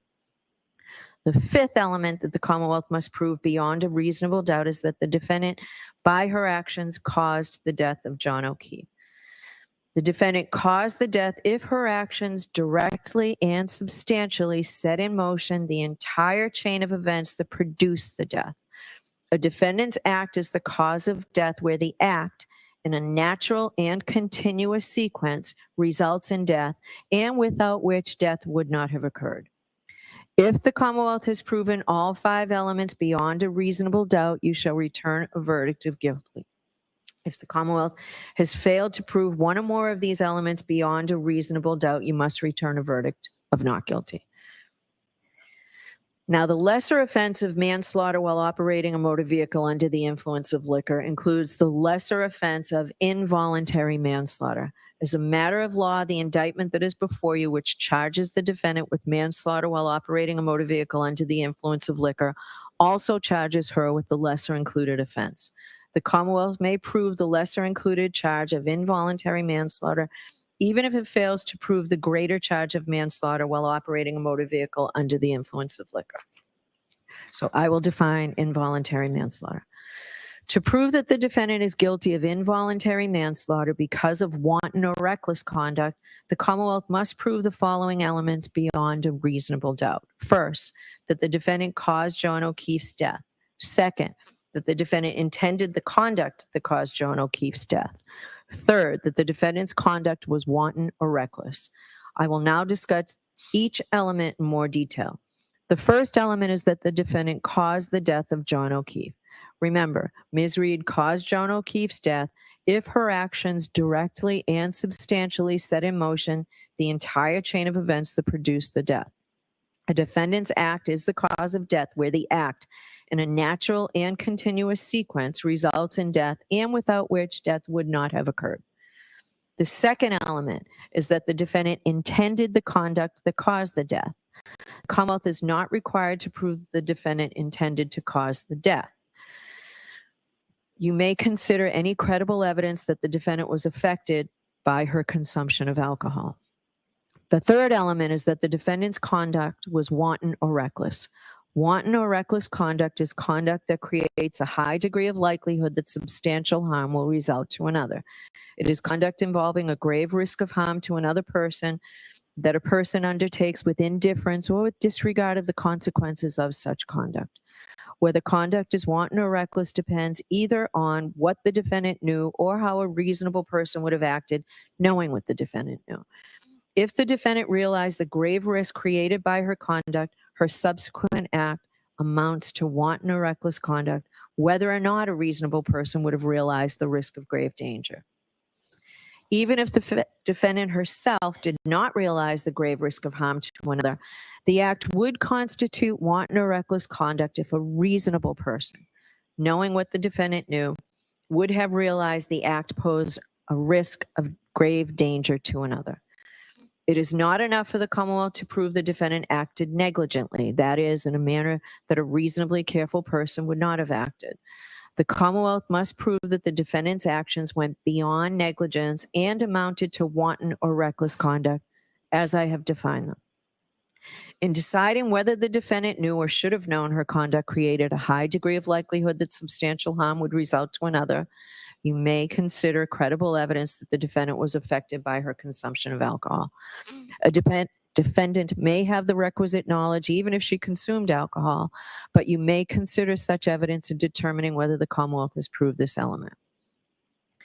Now, the offense of manslaughter while operating a motor vehicle under the influence of liquor also includes the lesser offense of motor vehicle homicide, felony OUI liquor, and negligence. As a matter of law, the indictment that is before you, which charges the defendant with manslaughter while operating a motor vehicle under the influence of liquor, also charges her with the lesser included offense. The Commonwealth may prove the lesser included charge of motor vehicle homicide, even if it fails to prove the greater charge of manslaughter while operating a motor vehicle under the influence of liquor. You may find the defendant guilty of motor vehicle homicide only if you are not convinced beyond a reasonable doubt that the defendant is guilty of manslaughter, and you are convinced beyond a reasonable doubt that the defendant is guilty of motor vehicle homicide. So I will define that for you now. In order to prove the defendant guilty of motor vehicle homicide, the Commonwealth must prove the following 5 elements beyond a reasonable doubt. First, that the defendant operated a motor vehicle. Second, that she operated the motor vehicle upon a public way or in a place in which the public has a right of access. Third, that while the defendant was operating the motor vehicle, she was under the influence of intoxicating liquor and or the percent of alcohol in the defendant's blood was 0.08 or greater. Fourth, that while operating a motor vehicle, the defendant did so in a negligent manner so that the lives or safety of the public might be endangered. Fifth, that by such operation of the motor vehicle, the defendant caused the death of John O'Keefe. Elements 1, 2, 3, and 5 are the same as manslaughter while under the influence of alcohol, as I've previously instructed you just moments ago. The difference between manslaughter while operating under the influence and motor vehicle homicide is the 4th element. To prove the 4th element of motor vehicle homicide, the Commonwealth must prove beyond a reasonable doubt that the defendant drove negligently. This is terrible, dude. That might have endangered I just want to turn the volume down a little bit. What do we got here? the person acts negligently when she fails to use due care. That is, I don't know, man. when they act This is in a way painful. reasonable They're gonna come back with a not guilty. She's just talking, either by doing something icing down the jury, if you will, like icing a kicker, calling a timeout right before they kick it, and so they can try to do it by again. failing to do something that a reasonable person I thought Lally was bad. the This defendant is acted God, negligently if she Bev. drove in a way I think we need to turn the AC off. Speed this up. I know. Yeah, this is crazy. But, you know, as soon as they give it to the jury, I think they're going to have a one last lunch, and then they're going to come back with a not guilty for sure. I haven't heard any evidence that she hit him with the car. But what's up, Big Ron? Yeah, I hit a dead spot earlier and lost all my connections. Were you at Brian Albert's house? Yeah, I was looking for the dog. Yeah, no, he testified that his house was a dead zone. Oh, yeah, I was like, oh, he had a dead zone. Yeah, so on the, Alan Jackson kicked ass, man. He did fantastic. He talked for an hour. He got his 5-minute warning. He finished flawlessly. He had to skip one page of stuff that he was talking about, but he got right to the point. It was perfect. And then Lally got up there, and the jurors started falling asleep. I think one of them actually was reported on X that he was falling into a coma, sleeping while fucking Lally was talking, along with a lot of other people. Watch it. But so he didn't do a very good job. They gave him the 5-minute warning, and then all of a sudden the 5 minutes was up, and she goes, "Hey, I'm going to give you one more minute, just one more minute." So then he pulls this video, and he never gets to the point, and then now he's like getting ready to say, "Okay, ladies and gentlemen of the jury, blah, blah, blah." And she's like, "You're out of time." He's like, "But I just had like one more sentence." And he's like, "Okay, I'll give you one more sentence. Just Just say guilty. Okay, you're out of time. It's like, it was fucking terrible. It was terrible. That was pretty brutal. It was terrible management of time. An operated a motor vehicle. Second, Oh, she's still yet japping her jaw off. in a place in which the public. But anyway, She's got that's to what have her we missed. 15 seconds of fame too. Well, I think the actual jury instructions could take like somewhere around an hour. Oh, Jesus. But we've got to be damn close to it because I've already fell asleep twice. Yeah. It's like you almost want to set your alarm clock so when she's done talking. Yeah. I'm not on the jury. I don't care. Yeah. Not only that is it's gonna be not guilty. I realize that you have to go through this whole, song and dance, but Lally didn't have to go through the whole song and dance in the detail that he did. Have you heard Alan Jackson kind of opening up these witnesses that were on the defense, the 6 or 7 that they called? He didn't have to ask, well, can you tell what, if any, experience did you have? What, if any, college did you go? It's like, dude, just say, tell me about the education that you have after high school and just let them tell the whole thing. Why are we dragging out laying the foundation for like 2 hours? And it's so freaking boring. That's the part about watching this trial is just how boring that these people are. I think that's probably the reality of most trials. I think this one just has high moments where it's super exciting, but most trials are probably this boring. Yeah. Well, I can only imagine what Karen Reed must be, feeling right now, even though you're very confident that you did a great job. You're very confident that all these facts, more than likely anybody with a reasonable mind and coherency is going to say that you're not guilty, but still there's a chance they could come back with a guilty. And there's a chance that today's the last day that you're going to give a hug to your parents and do a lot of things in life, that your life is pretty much over at this point. And it's got to be nerve-wracking. It's got to be nerve-wracking. So what do you think the possibility is they come back with guilty on one of the lesser charges? It's always a possibility, with a jury, and your jury is, you never know who got to the jury and stuff like that. I mean, have you heard the Trump trial? Did you think every single one was going to come back and say, hey, your paperwork error, your tax paperworks were filed incorrectly, so administrative error, so all of a sudden you're guilty of 34 felonies? I mean, that didn't seem, like that didn't make any sense, but then it came back. You're like, wow. Speaking of which, we will have the Trump-Joe Biden debate on Thursday. But that didn't seem right. And then stuff like this, you don't know who's connected. You're talking about a town and a city that's connected, politicians, and everyone's connected together in this case. So you just never know who knows who on the jury and what, because they go home every day. Everyone knows who they are. If you're going to say that the police are willing to plant evidence against Karen Reed, then why would they not contact a jury member? 24,000 why would they not? People sorry, I didn't mean. Yeah, no, it's the same thing. It's like, why would someone not say, hey, I got your son on, because everyone knew he was doing these bad things. I got him right now, and we're going to press charges. Or, I could see in any kind of scenario or story coming up there that you could grab one of those jury members. Yeah, 24,000 people in this town. Everybody here knows of everybody. Yeah, especially the ones that are the movers and shakers and the ones that make the law.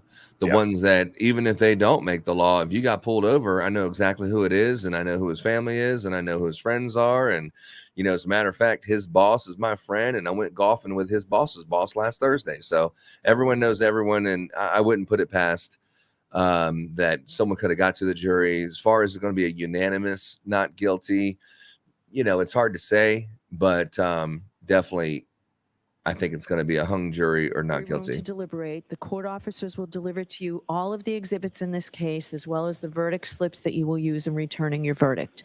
Your foreperson will be given verdict slips setting forth the charges against the defendant. 12 jurors must agree before you have a decision as to any charge.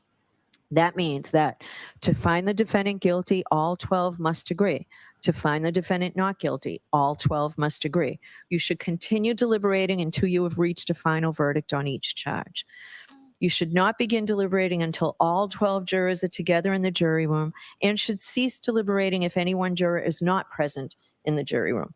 It is important that you not communicate with anyone outside the jury room about the deliberations or about anything concerning this case.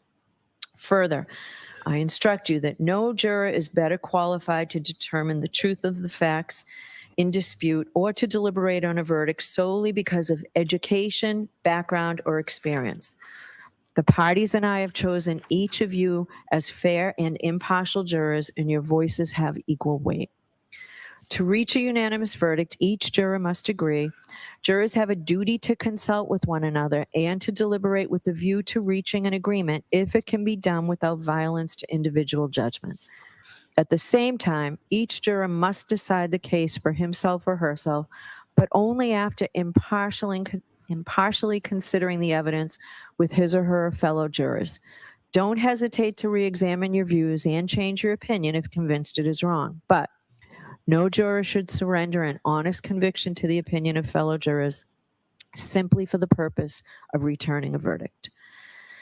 Although how you conduct your deliberations is up to you, I urge you not to begin conducting an immediate straw vote. Rather, I encourage you not to take any votes until you have completed a careful and thorough collective view of all the evidence. At this point, I want to remind you of an important issue that I raised with you at the beginning of this trial. I told you that our system of justice depends on judges like me and jurors like you being able and willing to make careful and fair decisions. All people deserve fair and equal treatment in our system of justice.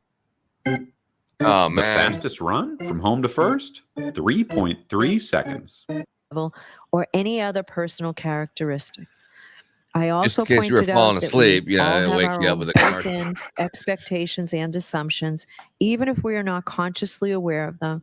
And I talked about some of the ways we can try to deal with them. First, slow down.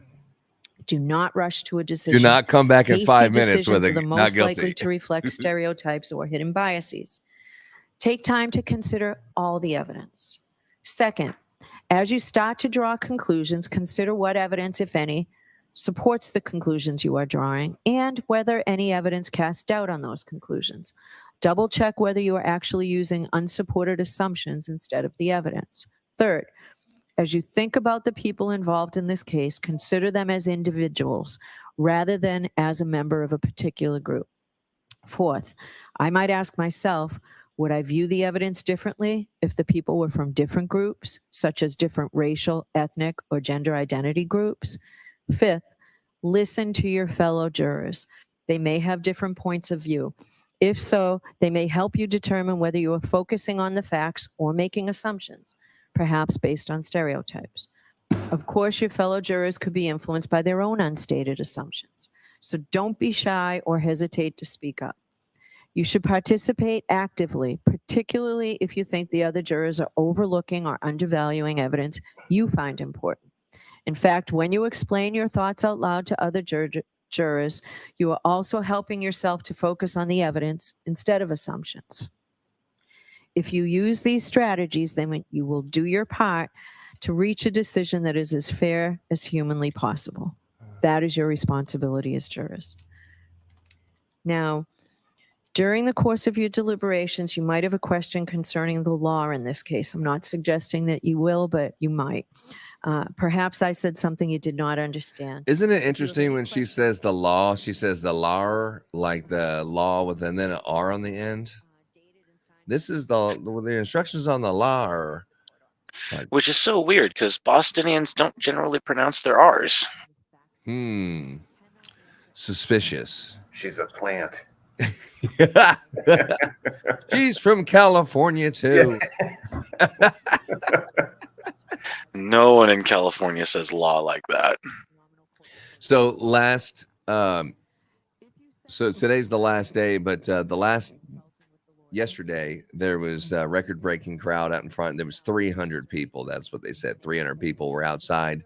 And then today I'm looking at videos right now, which I'll show you in just a second, of how many people are. Matter of fact,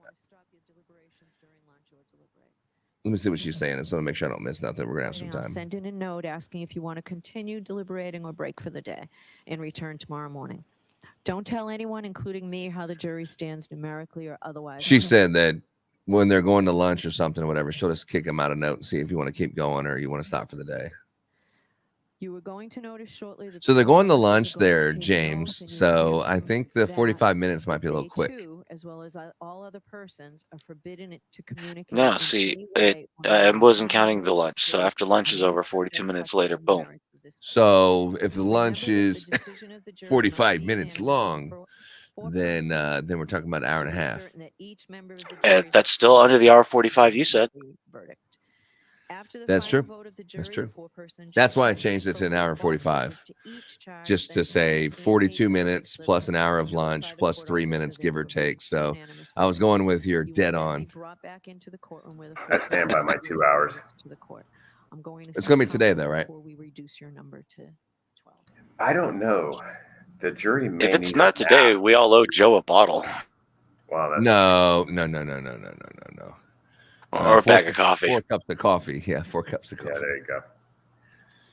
All right, so what do we got going on here now?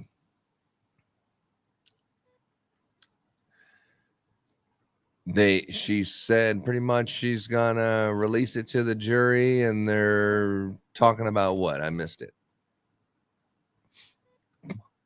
She's a ficus. She's a ficus over here. Yeah. You're not a fan of the accent? I know another person who's not a big fan of the accent. It's Mr. Big Ron. He is not a fan of the Boston accent, especially after this last couple weeks.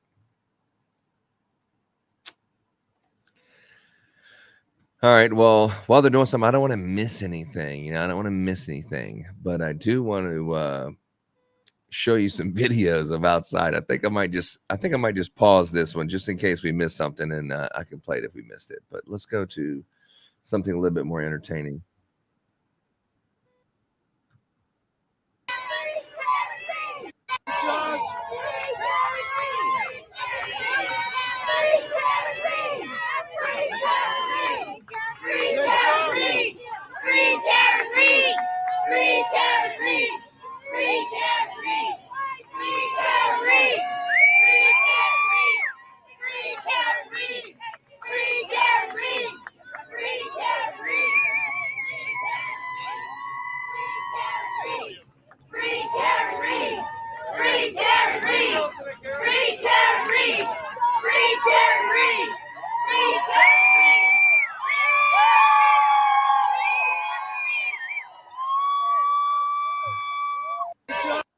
I mean, think about that, dude.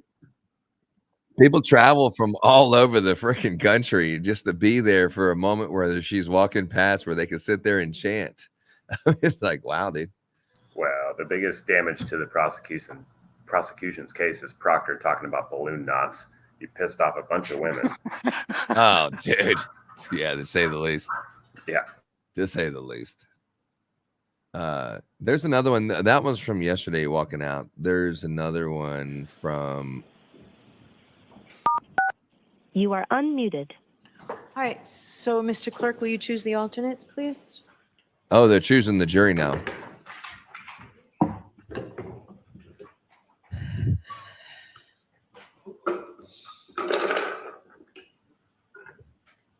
Probably be faster just to pick the alternates.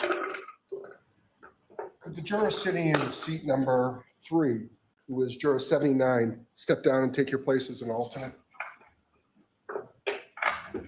And the juror sitting in seat number 2, juror 14.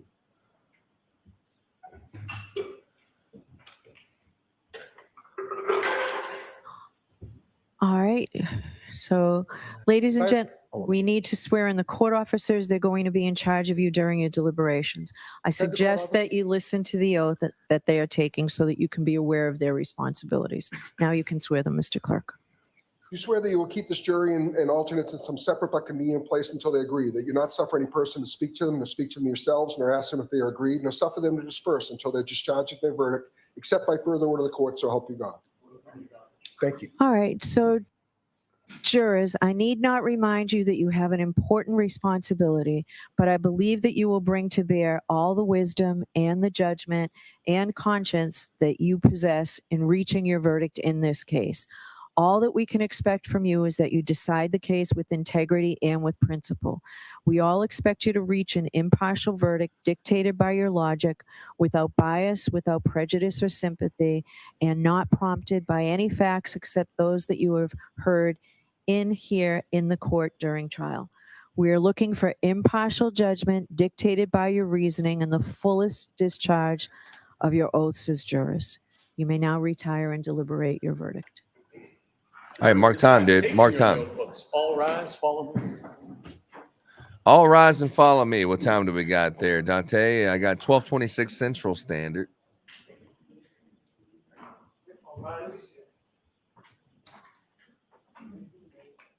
Live stream said 4 hours and 39. So okay.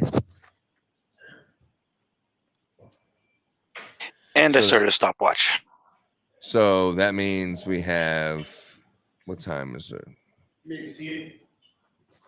So it'd be 1:26. So, counsel, I'll give you a few minutes to work with Mr. McDermott on the. And then 45 minutes. Thank you.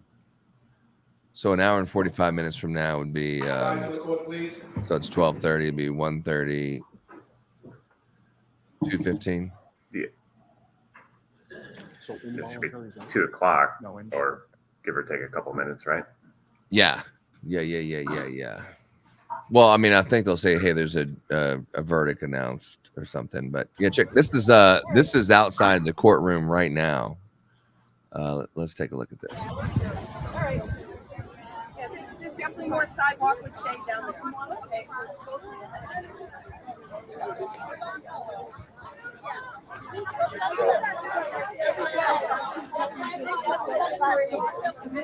Where are some of the original people? When you said,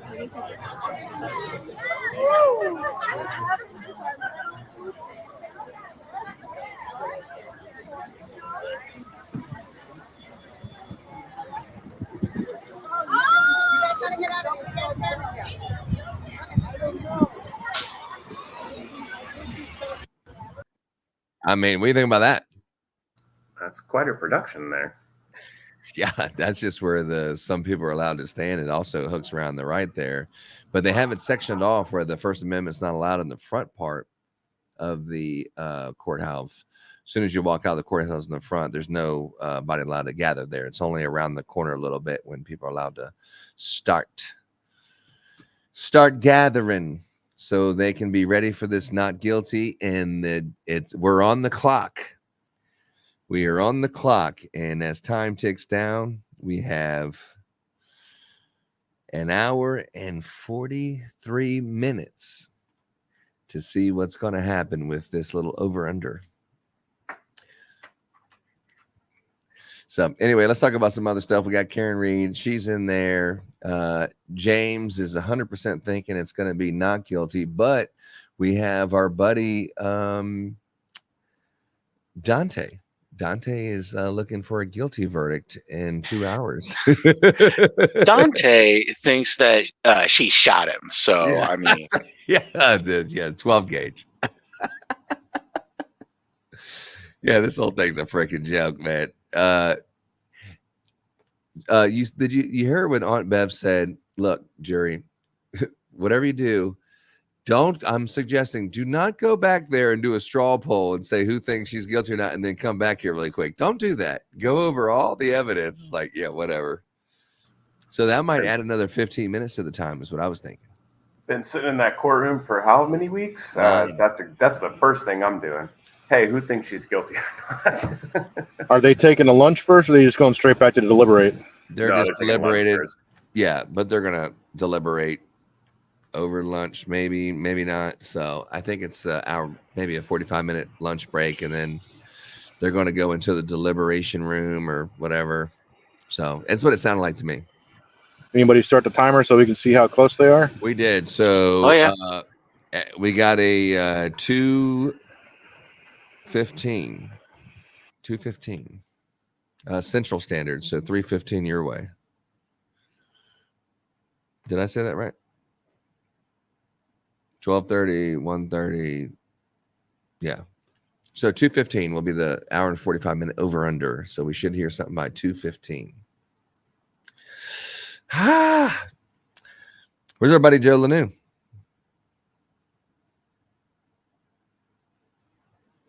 I don't know. Yeah. Did you hear what happened? Yeah. Yeah. Yeah. He said he was feeling a little under the weather, and maybe if he just had a couple extra cups of coffee in the morning, he'd be feeling better. So if you're out there and you know about this buy me a cup of coffee situation that Joe Lanou has, definitely support my brother. And, I was the first. Yes, you were the first, weren't you? Well, you guys know my spiel. Click the like button, share. Make sure you leave a comment because it helps with the algorithm. Don't forget about tomorrow's show, and always tune in to Night Court with Joe Lanou. Yeah. 100%. 100%. Yeah. Tonight is what are y'all talking about tonight? No specific guest. It's just going to be a Night Court topic, random. Yeah. I'm not 100% sure. Is it about guns? I mean, that's always a topic. Yeah. Joe said he didn't have a guest lined up, but he will have a topic. He just didn't tell us what it was yet. Yeah, that's good. That's good. So what about you, Untactical? What you got going on, brother? Today's your day off? Today is my day off. I need to be working on some YouTube stuff, but instead I'm wrapped up in this with y'all. I'm going to get back on it in a little bit to actually do some stuff. Did you see the one I made from No Label? No, I saw the Treaty Oak one. I didn't see the No Label one. I'll have to go back and look at that. I'll show it to you right now. Okay, cool. Let me see here. Oh, why didn't you make one at my bar? What's going on here? Dude, it's the same thing. When you said I have some stuff to make, I just haven't got there yet. I'm like, I feel you. I got two more to make. What am I talking about? No Label. Kingdom Radio. Let's see. Oh, here it is right here. So you've seen the Treaty Oak. So then this one is the let me share this screen. Yeah, the Treaty Oak one was good. Yeah. Are you editing that or? Yeah, I do all the editing on this one. Yeah, that's nice. Good editing. Let me see. Check this out.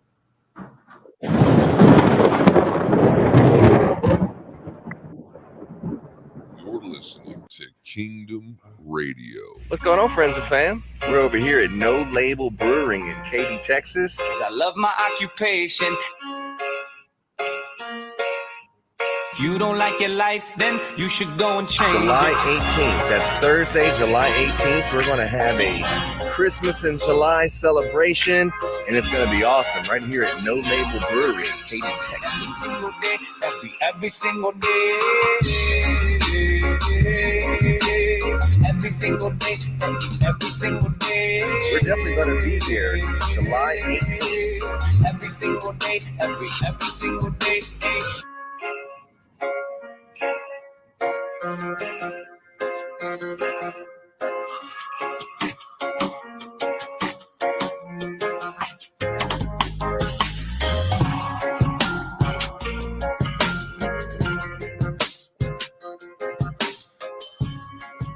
And then here comes the Jay-Z part.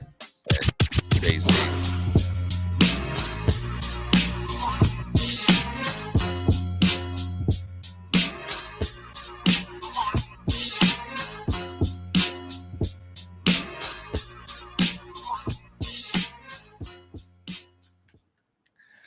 Yeah. Nice. Yeah. So, I mean, you know, putting a couple together, I'm still going to do one for the Cobble and Spoke and one for the Woodlands Resort, the Harrisons and the Woodlands Resort. That's on Saturday. But we got 15 people who have already signed up and got tickets to go on Eventbrite. And I got 3 people who are going to be signed up yesterday that wants to be at the Cobble and Spoke on Saturday. And then I also have an expert in our industry that's flying in from Dallas. He'll be there on Saturday and some other stuff. So, you know, it's ramping up. It's not where we need to be, but we still got about 3.5 weeks to get some of these locals in there. But we're hoping to have the place packed out where you there's just no room to move. And, someone with cobble and spoke is saying, who invited all these fucking people here? I did. Yeah. What time block are you doing? 1 to 5. At Cobble. Okay. So Yeah. I come in at 4, but I may show up a little bit early and just Yeah. Well, yeah, you have to work crowd control. Yeah, That's right. Yeah, put a couple keep y'all in tents out line. on the sidewalk going out into the street. You're like, what's all the tents about? You're like, oh, that's freaking redneck. This redneck from Plantersville. Yeah, but we're looking forward to it. It's gonna be a good time, and a lot of people are saying that that's gonna be the highlight. So we're gonna see how many people we can shoulder to shoulder up in there. It'll be fun.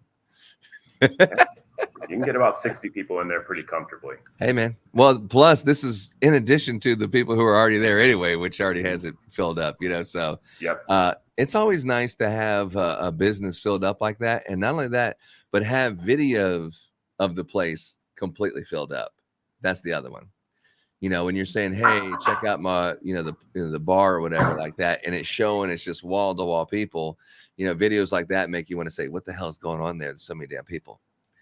So hopefully we have some good stuff. I may have to work a double that day. I don't know. Well, hopefully some people are there that are going to be also drinking some beer. Oh, thank you, Spirit. Drinking some beer. Look at this. Oh, Nice little salad. lunchtime. Yeah, a little nice garden salad for yours truly. But we're looking forward to that one. It's 3 weeks away. There's a lot of work that needs to be done. We've been getting pallets and pallets and pallets of stuff coming in. So business is ramping up, and we just signed another employee to start working the season with us. So it's a little stressful, but we're getting it happen. So Karen Reed, what do we got here for Karen Reed with our hour and 45 minutes lunchtime? I know James got something to say. James always has something to say. And mostly, I am absolutely convinced there's no way the state story holds up in any way, shape, or form. Like you said, they should have sidetracked onto something else as soon as it started shaking apart. Yeah, I mean, I don't think you can. I mean, the fact that Brian Albert is there, that part's weird. The fact that Brian Albert and Julie Albert are all there, Brian Albert, Jennifer McCabe, and Colin Albert are there in the courtroom. That one's weird. Is this the first time they've shown up during this whole thing? Besides when they testified. Yeah. Okay. Yeah. That is kind of weird then. So I tell you, what I think we should do is I'm just going to go ahead and rewind this thing. And while we're waiting here, I was going to take myself a little lunch as well. But I was thinking I was going to replay the Alan Jackson defense's closing arguments. How's that sound, fellas? Sure. That sounds good. Look the other way. Too. Yeah, look the other way. Let's do it.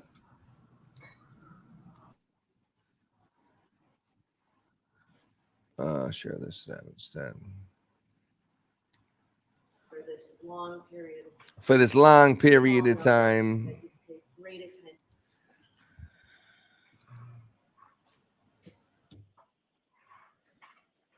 Look the other way. Look the other way.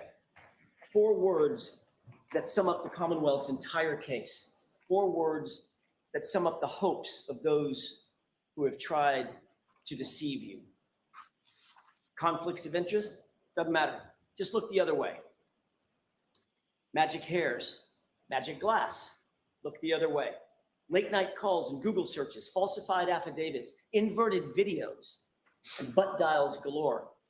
Just look the other way. That's what they want. That's what they're counting on, but the uncontrovertible fact is you have been lied to in this courtroom. And your job is to make sure you don't ever, ever look the other way. Your singular duty is to stare down the evidence and do it unflinchingly and do it unwaveringly. You see, you're the only thing standing between Karen Reed and the tyranny of injustice. It's a job you didn't ask for, probably a job you didn't want, but it's the greatest responsibility we have as citizens here in America, lest the government stop answering to us and we start answering to the government. And woe betide any one of us who might find ourselves in the crosshairs of a Michael Proctor. Preparing for today, I was reminded of a quote. It's a quote about the truth, and I want to share it with you. It is of great importance to set a resolution never to tell an untruth. There is no vice so mean, so pitiful, so contemptible, and those who permit themselves to tell a lie once find it much easier to do it a second time and a third. This falsehood of the tongue leads to that of the heart, and in time, it depraves all its good dispositions. What does that mean? It means that it's been observed that to tell an untruth, to exaggerate, to make a false claim, it's a cancer. One lie begets another, and it's a malignancy that grows over time. And that, folks, is how a cover-up is born. That's how a Massachusetts state trooper says in whispered tones to his friends when he thought no one was looking or listening, how he would make a case, how he would make it cut and dry, no matter the truth, how he would make sure to put, quote, serious charges on the girl. In other words, pin it on the girl. You may ask yourself, how does this happen? How could this happen? It's 2024. Surely people aren't going to come to this courtroom, this hall of justice, and lie to us, just give us false information. They wouldn't do that. They wouldn't try to cover up the truth. The Alberts, the McCabes, Higgins, Lank, Michael Proctor, Yuri Buchanan, Brian Tully. You don't have to wonder if they would lie to support their narrative. You need only wonder how many times they did lie. Over and over and over, they and others were caught deceiving you. Big things, small things, it didn't really matter. They feared nothing. They'll look you in the eye and deny phone calls. They'll deny secret meetings. They'll claim that calls are butt dials and butt dials are answered. They'll show you a video and tell you left is right and right is left. They'll magically turn 3 pieces of plastic into 5 right before your eyes. And even when they're caught with their own lies, they won't blink, they don't sweat. They'll just look you in the eye and demand, pay no attention. You folks look the other way. Ladies and gentlemen, there was a cover-up in this case, plain and simple. You'll surely say to yourself, I don't want to believe it. I don't want to believe that can happen in our community. But sadly, over the past 8 weeks, you've seen it right before your eyes. So how does a cover-up happen? How could that happen? Well, let's count the ways, shall we? Handpick your investigator. Make sure it's someone we know, someone on our side. Keep him close. Offer him help. Offer him a gift. Have secret friends and family meetings. Get your story straight. Delete your call history. Make mysterious phone calls at 2:22 a.m. Delete Google searches. Monitor police activity. Get rid of evidence. Get rid of your dog. Destroy your phones. Destroy your SIM card. For the investigator, decide on a narrative early on. Don't go to the crime scene. Don't take witnesses in for questioning. Question all the witnesses together. Ignore witnesses who don't fit your narrative. Allow friends and family to contact those same witnesses. Don't record interviews. Write vague and false police reports. Omit witnesses' names. Omit witnesses' interviews altogether. Don't photograph the evidence. Don't conduct any forensics. Don't document the evidence. Don't document the logs. Don't create any logs whatsoever, and don't maintain a chain of custody. Keep all the evidence in the hands of one person and then manipulate that evidence, including videos. Don't turn over videos. Invert videos. Turn 4:16 p.m. into 5:30 p.m. in affidavits. Turn 3 pieces of taillight into 5 pieces of taillight. Delete 42 minutes of surveillance footage. Hide personal relationships. Make this case cut and dry and ensure the homeowner, quote, never sees any shit because he's a Boston cop. But most importantly, pick your patsy and pin it on the girl. It's not that it could happen. It's that every single one of those things I just mentioned did happen right in front of you. But this sort of injustice can't happen in a vacuum. So what about the prosecution? What about the Commonwealth? What does it look like when the government picks a narrative and then tries to form a prosecution around the narrative? instead of the other way around. Looks a lot like this.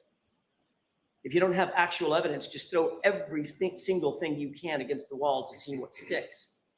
Drag her through the mud and make sure you attack her character. And that's what you saw in this case. The Commonwealth spent much of their time and resources trying to vilify Karen Read. They desperately resorted to calling witnesses to talk about Karen Read and John O'Keefe's arguments. They even stooped so low as to call the children and put them through this ordeal. All to say that John sometimes got upset because Karen was too kind, too nice, spoiled them too much. Their arguments illustrated what anybody could imagine is a normal set of ups and downs for any couple. Even on January 28th, they talked it out, they communicated, they worked out their issues, and they had a nice, affectionate evening out with their friends. And you don't have to take my word for it. Pull the tape, as they say. Look at the videos. C.F. McCarthy, Waterfall. What are the words that every single person who testified in this case used about Karen Read and John O'Keefe that night? Getting along, no issues, good mood, happy, affectionate, even lovey-dovey. No issues, no toxicity. They were a loving couple right up into the time Karen Read dropped him off and he walked into 34 Fairview. If an argument with a loved one is a motive for murder, folks, we're all in trouble. Speaking of which, what is the evidence that John went into the house? The Commonwealth will tell you, undoubtedly, no, he never went in the house. And they'll point to certain witnesses who they say didn't see him go in. Well, the question you have to ask yourself is, can you rely on that? First, these are all people who are related to or committed to the Alberts in some way or another. That all-powerful Kenton family, it's easy to say, I didn't see something, because how can that really be challenged? Some actually may not have seen John walk into the house. They were in the kitchen, as you recall, from Nicole. Third, at least one witness, Brian Higgins, forgot his narrative, at least for a second, and he admitted a man did, in fact, come into the house. And when he was caught and asked to describe that man, he had to. It was a little bit vague. You remember what he said. He was tall with dark hair. That was a telling slip of the tongue by Brian Higgins. But what's the real evidence of the unbiased data, the data that's not connected to the Albert family? How about John's Apple Health data? It shows that at 12:21 a.m., an important time, John arrived. That's established by the monotonic time clock that you heard about in this trial that was on his phone, and that represents a huge problem for the Commonwealth. It shows that he took 80 steps and ascended or descended 3 flights of stairs at that time. And that makes perfect sense, doesn't it? It matches. Walks into the house, goes directly to the basement. There's your 80 steps and your descending flights of stairs. The big problem for the Commonwealth is he wasn't outside at the car ascending and descending stairs, wasn't climbing on top of the car. So they'll tell you, wait, don't look at the Apple Health data, look at this other thing called Waze. But Rick Green explained that if you apply the 3-minute offset that is built into that monotonic time, it aligns perfectly. They don't want you to see that. They don't want you to pay attention. They want you to look the other way. But even more importantly, at approximately 12:32 a.m., someone holding John's phone takes another 36 steps and travels 25 meters. Why is that so important? Because by 12:32 a.m., Karen Read was gone. She had already left the location. She left at 12:30. Trooper Garino told you that Karen Read's phone connected to John's Wi-Fi at what time? 12:36. It is undisputed in this case that it's a 6-minute drive on a good day from 34 Fairview over to One Meadows. She was gone by 12:30, and John's phone was taking 36 steps and logging 25 meters at 12:32 after she left. So don't be fooled. John walked into that house, after which Karen drove away, and the scientific data all prove it. But also, Ryan Nagel and Heather Maxson prove it. In addition to the Apple Health data, Ryan and Heather both independently testified that they passed Karen's SUV as they drove away after talking to Julie. And Karen was alone in the SUV. John was not with her. He wasn't in the car. He wasn't standing outside the car. He wasn't sitting beside the car. He wasn't laying on the ground beside the car. He was nowhere in sight. There's only one other place that John could have been, and that's in the house. Exactly where the Apple Health data places him. So it all fits. And Ryan was right behind her, remember, staring at her taillights, undamaged, brightly lit. That brings up another difficulty for the Commonwealth, and that's their star witness, Jennifer McCabe. You'll recall that Jennifer McCabe claimed that she was looking out the door, staring at that SUV over and over and over again from 12:29 to 12:50. She was very specific about that time frame. But we know that the SUV was gone from 34 Fairview by about 12:30. Had to be in order to connect to the Wi-Fi at 12:36. So unequivocally, Jennifer McCabe was lying about watching that SUV, and it makes you wonder why. And to add to that deceit, she was also blatantly lying about the calls to John's phone. You remember that colloquy back and forth. She said that every single one of those calls to John's phone during that time was a butt dial. How are those lies connected? And why are they connected? Jennifer McCabe knows.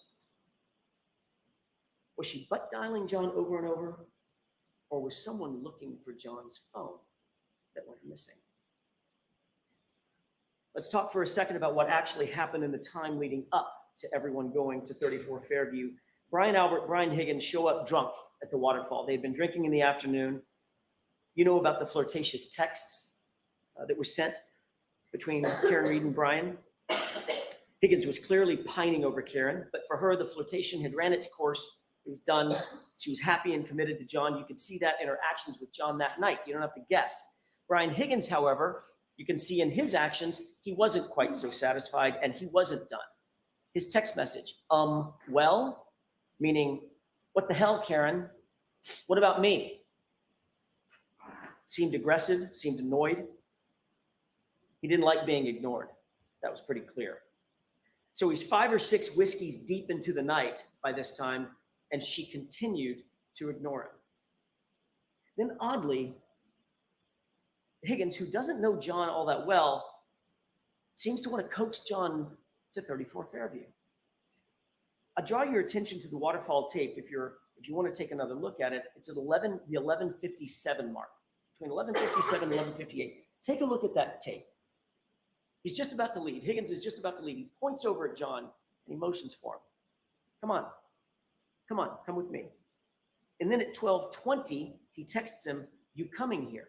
This is a person he doesn't really know and didn't really talk to that entire night. Ask yourself, why was Higgins so insistent that John go to 34 Fairview that night? And then there's that sparring and fighting that he and Brian Albert were engaged in. Of all the things they could be doing, this is what they were doing just minutes before John O'Keefe walked into that house at 34 Fairview. We know that once John actually did walk in the door, it's about 2 steps, 4 feet or so, 2 steps for an adult male to reach that basement door. Remember, everybody was gathered in the kitchen. That's what Nicole Albert said. And every single witness agreed that at some point, Brian Higgins and Brian Albert left the group and went to another room. Where did they go? Where did they go together? Another important point. Chloe was not upstairs. Brian Albert slipped in one of his testimony that he provided. Quote, I was watching Chloe downstairs, monitoring her because of the other people in the house. She's not good with strangers. Remember that testimony. So what happened next? We absolutely know that John was in the house. The data, Ryan, Heather, they all established that. We know that John ascended or descended stairs. We know that Brian Higgins and Brian Albert excused themselves. How long does it take to have a crossword? How long does it take to have a fight? How long would it take for Brian Higgins to say to John, you know, your girl's been texting me? A push, a punch, a fall, pull Chloe off his arm, and now it's done. What is that? 5 seconds? 10? Doesn't take long at all. And then the panic sets in. It wasn't intended to go that far, but what's done is done. And then some very, very odd things start happening at the Albert household. Very odd indeed. What do we know? We know through the testimony and key swipes that Brian Higgins very oddly goes directly to Canton Police Department. Why would he do that? After a night of drinking and partying, why go to CPD when you're drunk? What was so important there? He couldn't even get his own story straight. First, he said it was administrative work. Then he said he was moving cars. Then he said it was a factor of both. Is it both? Was it neither? Or was he there to gather intel? Ask yourself, why go? But the odd things keep piling up, and here's another. Chloe was the Albert family pet. Not only did she appear to be gone from the house that morning on January 29th, nobody saw her there. Even Jen McCabe admitted, yeah, I didn't see her there. But they actually got rid of the dog altogether. Within months of this incident, the dog was gone, out of the house, rehomed, never to be seen again. This was a dog they had had for 7 years. Also a dog who had a bite history. Why was it so important to get rid of that dog? Was there something about the dog they did not want law enforcement to find out?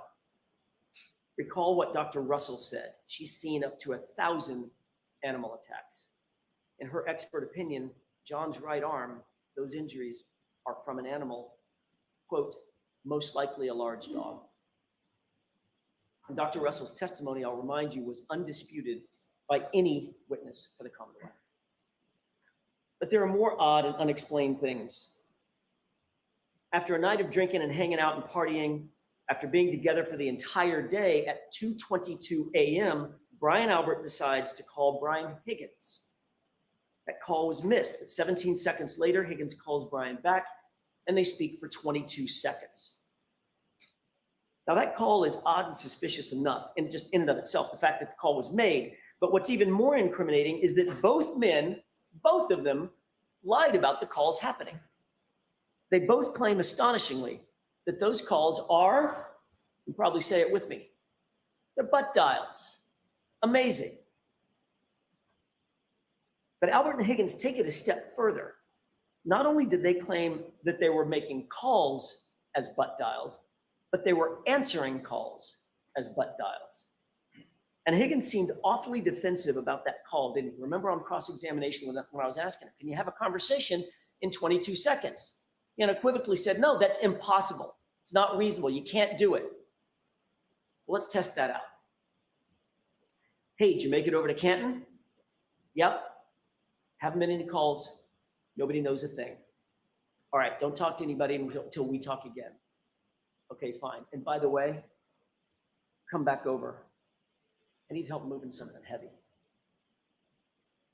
How long did that take? 15 seconds? Maybe? But the odd behavior isn't done yet.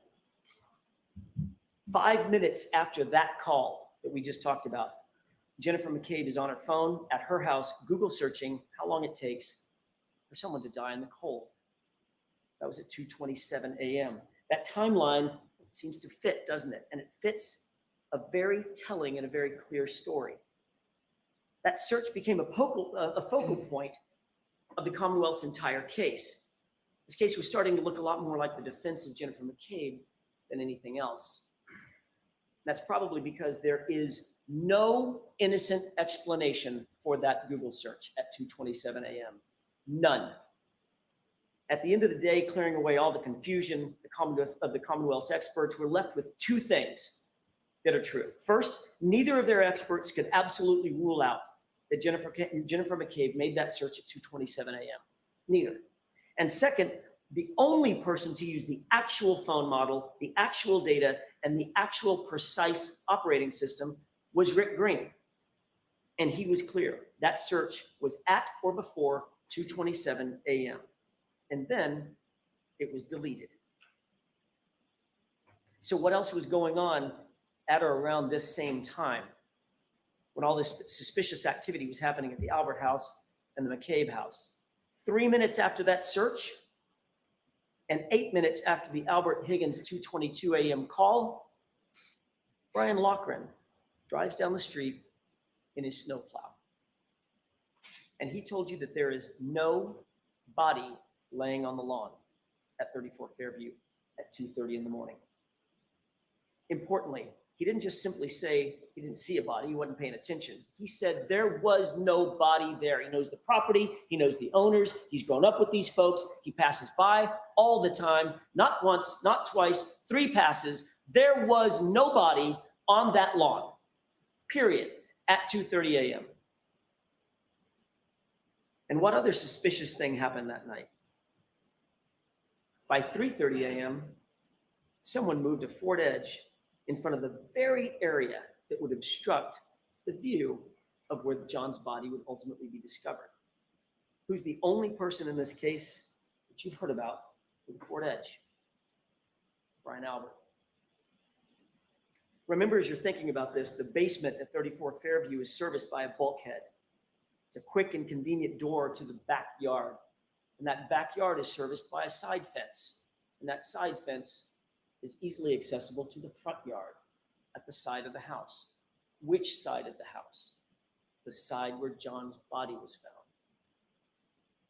And by 6 a.m., John's body was, in fact, now outside. While this flurry of suspicious activity was going on with the Alberts and the McCabes, what's happening with Karen?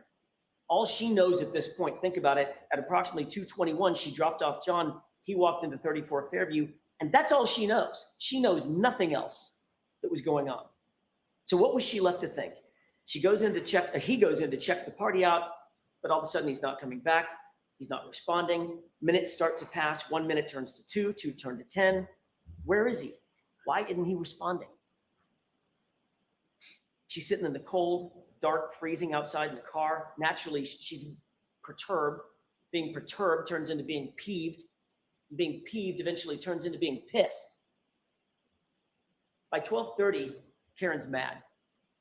She's left 34 Fairview to make a point, but she's still texting and calling. What could she reasonably be thinking at this point? What's going through her mind? 12:33 turns into 12:34. I can't believe he'd do this to me. 12:34 turns into 12:35. Where is he? Why aren't you answering, John? 12:35 turns to 12:36. Jesus Christ. I'm calling and you're not answering. Where are you? Pick up the phone. But there's still no answer. There's still no response. By 12:37, she's getting furious. She does not know that something has happened to John. She does not know that. So she leaves the first angry voicemail. Illustrates frustration, aggravation, all the normal responses anybody might have, you and I might have. But little did she know. The next open voicemail has Karen parking at John's garage after she gets home. You can hear her heels clicking across the garage floor. For all she knows at this point, John's just drunk, he's been partying, he's hanging out, just forgot about her, blowing her off. But John's still not responding, and as the minutes tick by, Karen becomes increasingly upset. Those are the voicemails that you heard. How could he do this? Why is he ignoring me? Why is he ignoring the kids? Those are the thoughts bearing down on Karen Reed as she sat in an empty house late at night by herself. Ladies and gentlemen, she did not know what had happened to John. But within the next voicemail, you quickly learn what she was thinking and what she was feeling. Now it's 5:23 a.m. She's woken up. She's realized that he hasn't come home and he hasn't responded to a single text, not a single call. And anger quickly turns to panic and abject fear. She's so distraught, she reaches out to him again. John, where the fuck are you? She says through tears and desperation. And at 6:03, the question was answered and her worst fears were realized when she finds his body laying, dying in the cold in Brian Albert's front yard. You heard her. You can feel the grief. You can feel the raw anguish. You could see it. You don't have to wonder the emotional journey that Karen traveled that night. You can see it in the video. You can hear it in the the audio from the time he left her and walked into 34 Fairview, and she reached out 53 times. She called him 53 times before finding his body. Think about that. The Commonwealth wants you to believe that she murdered this man. And then after that murder, she called him not once, not twice, 53 times. It makes no sense. What does make sense is that she emotionally moved from anger, then to panic, then to grief. So back at 5:07, when she began her search looking for John, she backed out of the garage, and what would happen next would change the entire course of this case.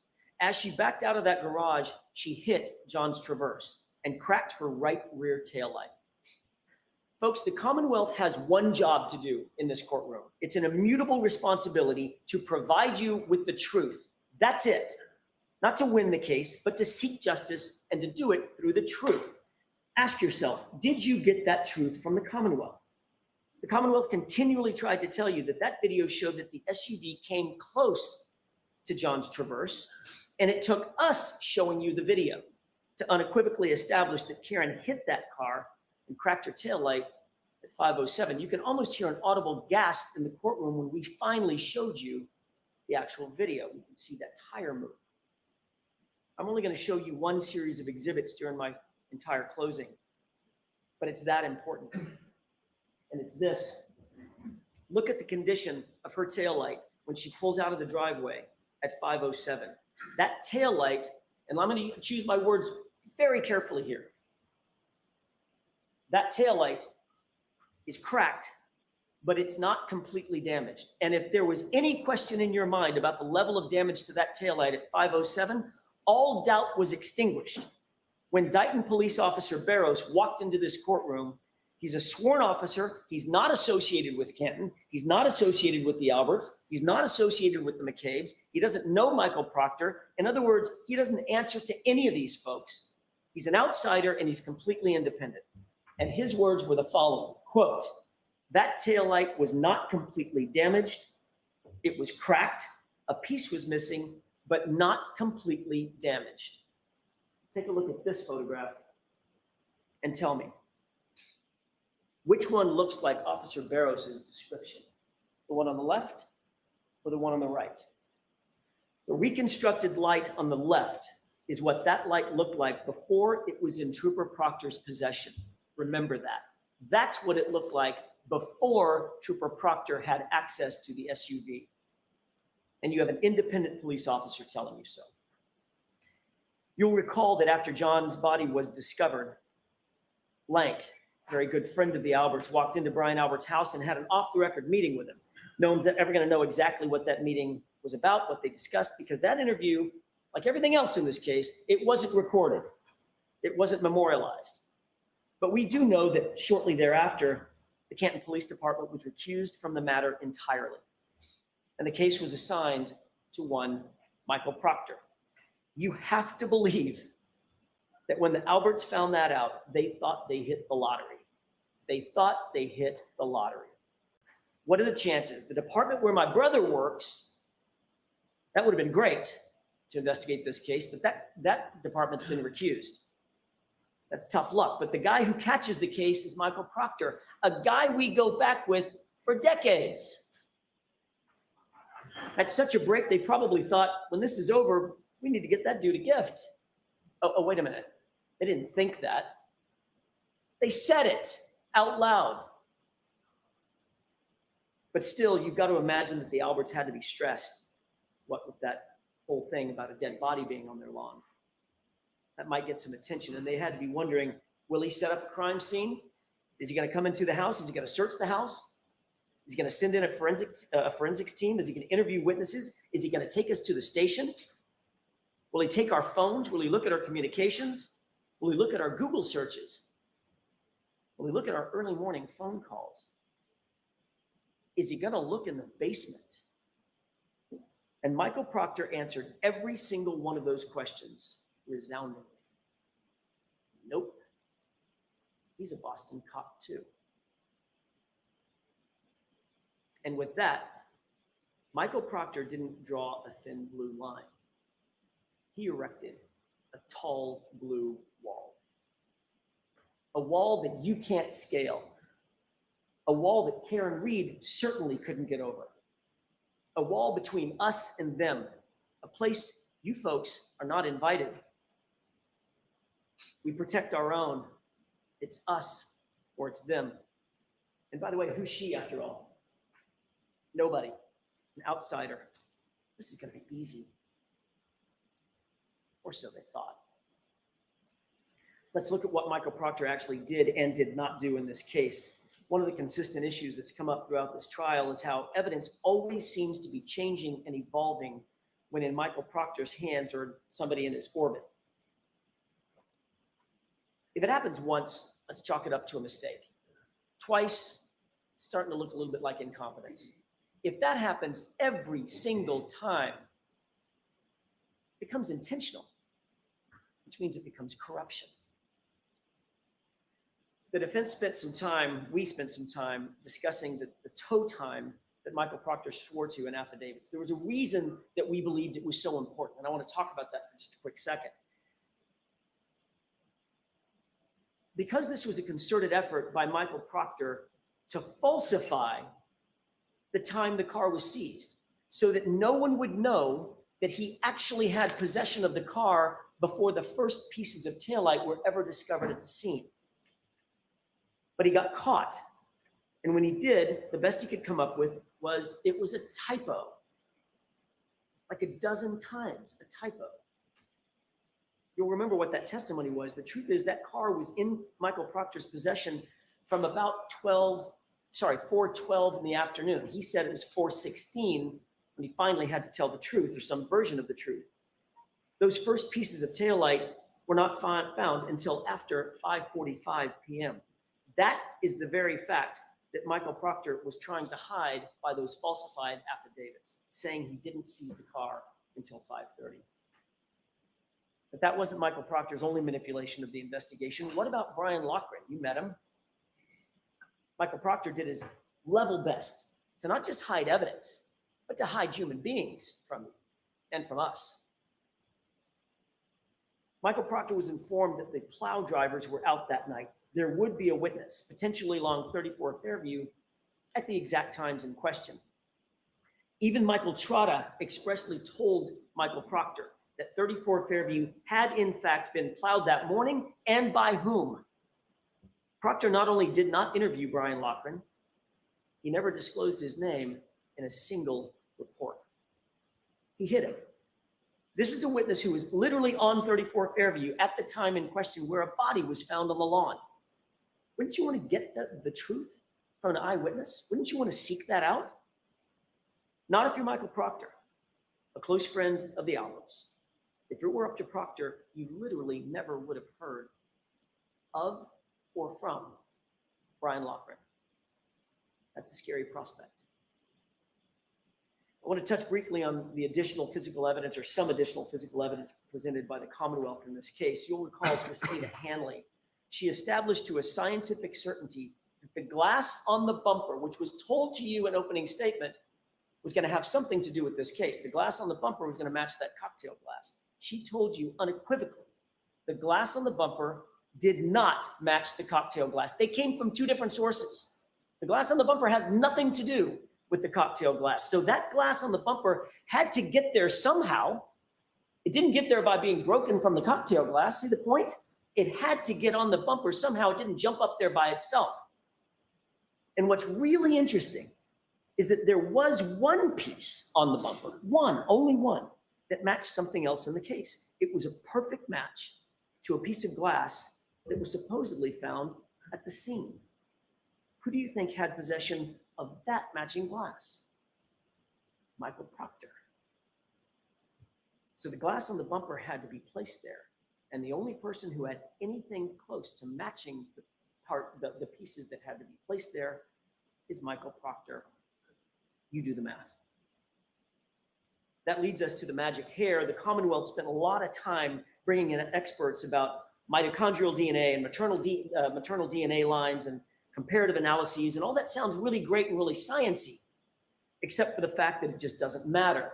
Why? Because you would have to believe that that little hair, tiny, tiny little hair, barely perched on the side of that SUV survived nearly 75 miles of a raging blizzard outside.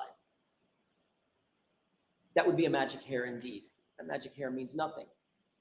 The DNA means nothing, and that's because the hair was from somewhere else. It certainly was not from a motor vehicle incident at 34 Fairview on January 29th. That hair was placed there. The DNA on the outside of the taillight housing also merits very little discussion. John's DNA would be expected to be found all over that SUV, inside, outside, the exterior, the interior, everything he touched would have had his DNA on it. Here's what's actually important about that DNA. No DNA was found on the interior of that taillight. The taillight that they now claim crashed into his arm and shattered. No blood was found anywhere on that taillight or any taillight pieces. And no tissue was found anywhere on that taillight or any taillight pieces. But we're to believe that that taillight literally exploded on John's arm at 25 miles an hour with 1,000 pounds of pressure. We talked about the evidence doing very funny things when in Proctor's possession or the possession of somebody in his orbit. Now think about the videos that you saw. How many videos appear to be somehow manipulated or altered? Just about every single one of them. Look at the video of the sally port. Let's take that one, for example, that grainy one. It's missing the exact time that would show the condition of the taillight when it was pulled in to the sally port. Pretty important time, wouldn't you think?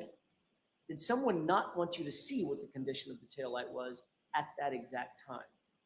But the good news is there's a second video. It's much clearer. And it's from the same time frame. We didn't get that one for about 2.5 years into the investigation. Literally, it was after the trial started that that one was turned over. All right, I got to stop right there and I got to show you something. This right here is a little breaking news. A little breaking news. Let's see it. Did you hear my breaking news? I didn't. Okay, Kevin Farris. I don't know if Dylan heard it. Kevin Farris, Yep. who always calls in to Dylan, is on the show. He's from Dighton. He went down today to talk to the tow truck driver. He said to the guy in that sally port is not me. I never drove that car into the sally port. Breaking news. You heard it here first. All right. Did you hear my breaking news? I didn't. Okay, Kevin Farris. To a person by the name of Yuri Buchanan. They presented video showing what was clearly the right side of the car. They asked questions about the right side of the car. You'll recall, Mr. Lally asked Sergeant Buchanan, did you or Trooper Proctor ever go at, or near the right side of that taillight? And while he was asking the question, what appeared to be the right side of the car was looking at you. The video was still up. Buchanan paused, turned earnestly into the microphone, stared at you and said, never. We never went anywhere around that taillight. While he was showing you the right side of the car. And that trick might have worked until we got up to cross-examine him. And only then, on the second day of his testimony, did he have to admit that the video was actually inverted. It was backward. And it was cleverly inverted at that. The timestamp had the proper orientation, which means that timestamp had to be removed, the video inverted, and the timestamp placed back on it. Which means that was done intentionally. That was not a mistake. And when caught in that obvious fabrication, Buchanan doubled down and said, it's exactly the same. You remember that back and forth. It's exactly the same, he said, as if we're stupid. Is it exactly the same, or is it exactly opposite? Ladies and gentlemen, you were lied to. There is no other way to say it. It's inexcusable. It's abhorrent. But it's also a paradigm of everything that the investigators have been willing to do in this case. Lie, obfuscate, manipulate, alter. And when they're caught, they just excuse it away. Doesn't matter. It's the same thing. What's the big deal? Just look the other way. And don't forget, Buchanan is Proctor's supervisor, and he was in that little group chat where Karen Reed's naked photos were being searched for. You know the saying about the apple falling from the tree. Ladies and gentlemen, we haven't even started talking about the taillight yet. You'll recall that at the very beginning of this case, you were introduced to no fewer than 5 CPD officers very early on who searched the scene. None of them, not a single one, found any taillight material at the scene. 0. Stephen Seraph, Sean Good, Stephen Mulaney, Michael Lang, Paul Gallagher, they were all there. They were all walking right around there. They were all looking. They were searching with their eyes. They were searching with their hands. Some said they were searching with their feet. They even used tools, a leaf blower. Not one piece of bright red taillight material was at the scene, not a single piece, but incredibly, over the course of the next 3 weeks, according to Michael Proctor, 47 pieces of taillight material would end up being found, some of which were the size of a salad plate. The CERT team shows up later on January 29th, and according to O'Hara, the first few pieces of taillight were found about 5:45. And here's some interesting testimony that you heard. Who else was there? Who did O'Hara say was there? Well, he said his team was there. We certainly expected that, but then he said there were others. These other mysterious figures, some from Canton PD, some from the Massachusetts State Police, that he could not account for. Heavy coats, big masks, hats. Even Lieutenant O'Hara could not tell who was who, but he did note Canton police officers were there who were unaccounted for. Massachusetts state troopers were there unaccounted for. And during that search that was overseen by Trooper Tully, Proctor's supervisor, 3 pieces of taillight material were found. That's super important, and I want to concentrate on that for a second. O'Hara said all 3 pieces were in an area about 12 inches square. That's an area about as big as your dinner plate. Tully, however, claimed that 1 red piece was found. About 3 feet away from that was a shoe. About 1 to 2 feet from that was a clear piece of plastic, and a few feet away from that was a red piece of plastic. So we have red, clear, and red over the span of about, added up, probably 10 or 12 feet. Ladies and gentlemen, both of those things cannot be true. Somebody is taking liberties with the facts.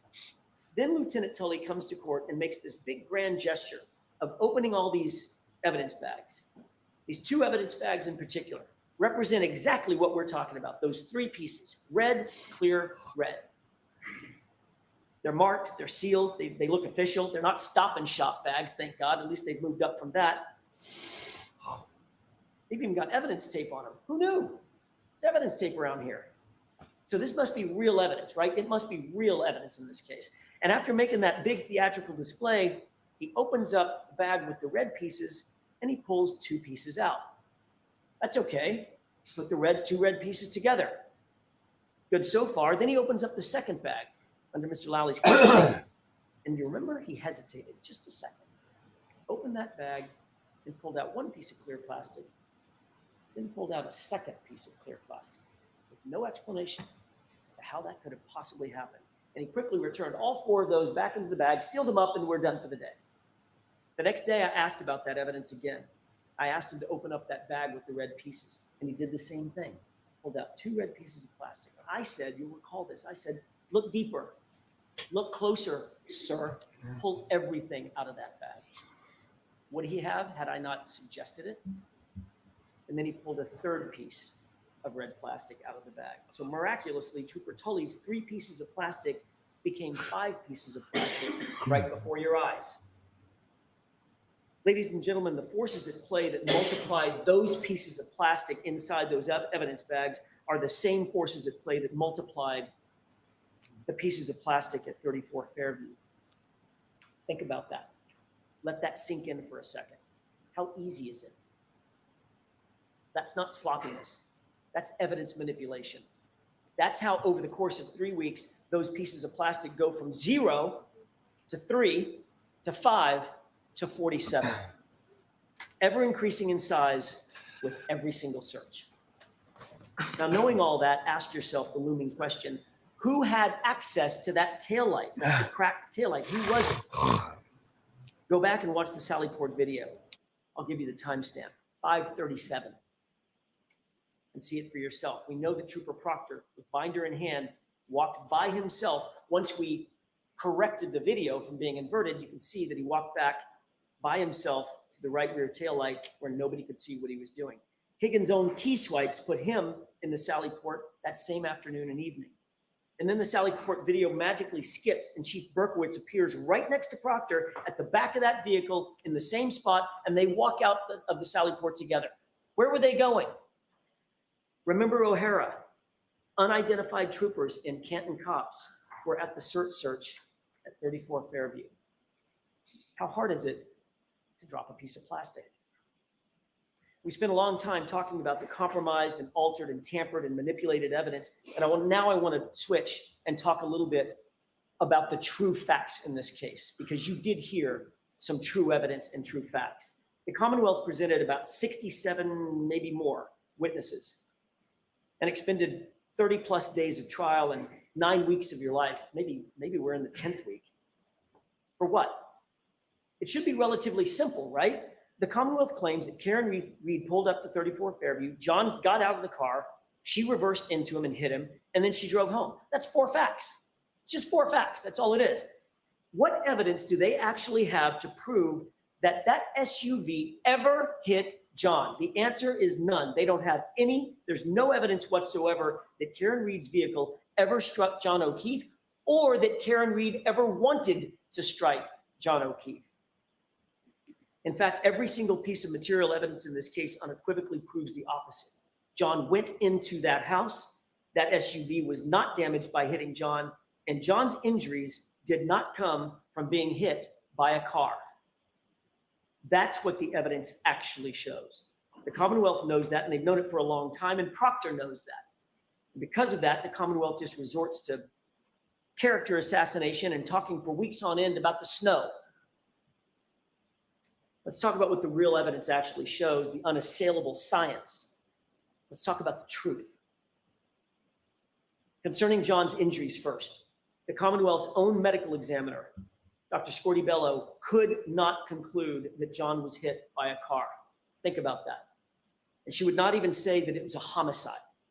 She told you without any dispute in this case, quote, evidence pointing toward one manner of death is no more compelling than evidence of a competing manner of death, end quote. Her words, not mine. She went on to say it's just as likely that he was punched and fell backward. His injuries are consistent with that. In fact, in her expert opinion, his injuries are consistent with a physical altercation, as she testified, but they are not, in her words, not classical injuries from an auto pedestrian accident. That by itself is reasonable doubt. But the evidence and the truth goes far further. We introduced you to not one, but 2 thoroughly credentialed medical examiners or medical experts, Dr. Sheridan and Dr. Russell, both of whom said John's arm injury is consistent with an animal attack. Dr. Russell studied, diagnosed, and treated 1,000, up to 1,000 animal wounds. She's an expert in animal wounds, and she was unequivocal. Those wounds are from an animal, likely a large dog, which means that John was attacked inside the home where Chloe was. There is no other possibility. And Dr. Sheridan, for his part, with thousands of 13,000 autopsies under his belt, decades of experience as the chief medical examiner who's triple credentialed in anatomical, forensic, and neuropathology, he told you that John's injuries are inconsistent with a motor vehicle accident or incident. They're consistent, however, with a physical altercation. In layman's terms, the science proves John was beaten. That also is reasonable doubt and should end this case. But the facts and evidence don't stop there. 2 of the most highly educated and highly qualified engineers you'll ever meet, Dr. Dan Wolf and Dr. Andrew Rinchler, mechanical engineer and a biomechanist. They reviewed this case. They did testing, they did analysis, they evaluated the case scientifically. They were not hired by the defense, not by the Commonwealth. They're completely 100% independent of any party in this case. And they were equally available, by the way, to the Commonwealth. They could have called them. They explained that John's injuries were not caused by being hit by Miss Reed's SUV, and that the SUV was not damaged by coming in contact with John O'Keefe's body. That should end the inquiry right there. Both sides of the equation. From a physics, engineering, and biomechanical standpoint, they established that John O'Keefe was not struck by Karen Reed's vehicle, period. And that is yet another fact that establishes reasonable doubt and should put an end to this case. So instead of calling the ARCA experts, which they had available to them, the Commonwealth chose to introduce you to Trooper Joe Paul. You'll remember his testimony. I think I'm being kind when I say that Trooper Paul's analysis lacked credibility. Trooper Paul lacks the experience, the education, the training, the background, and the knowledge to not only render opinions on these issues, but to even understand the issues themselves.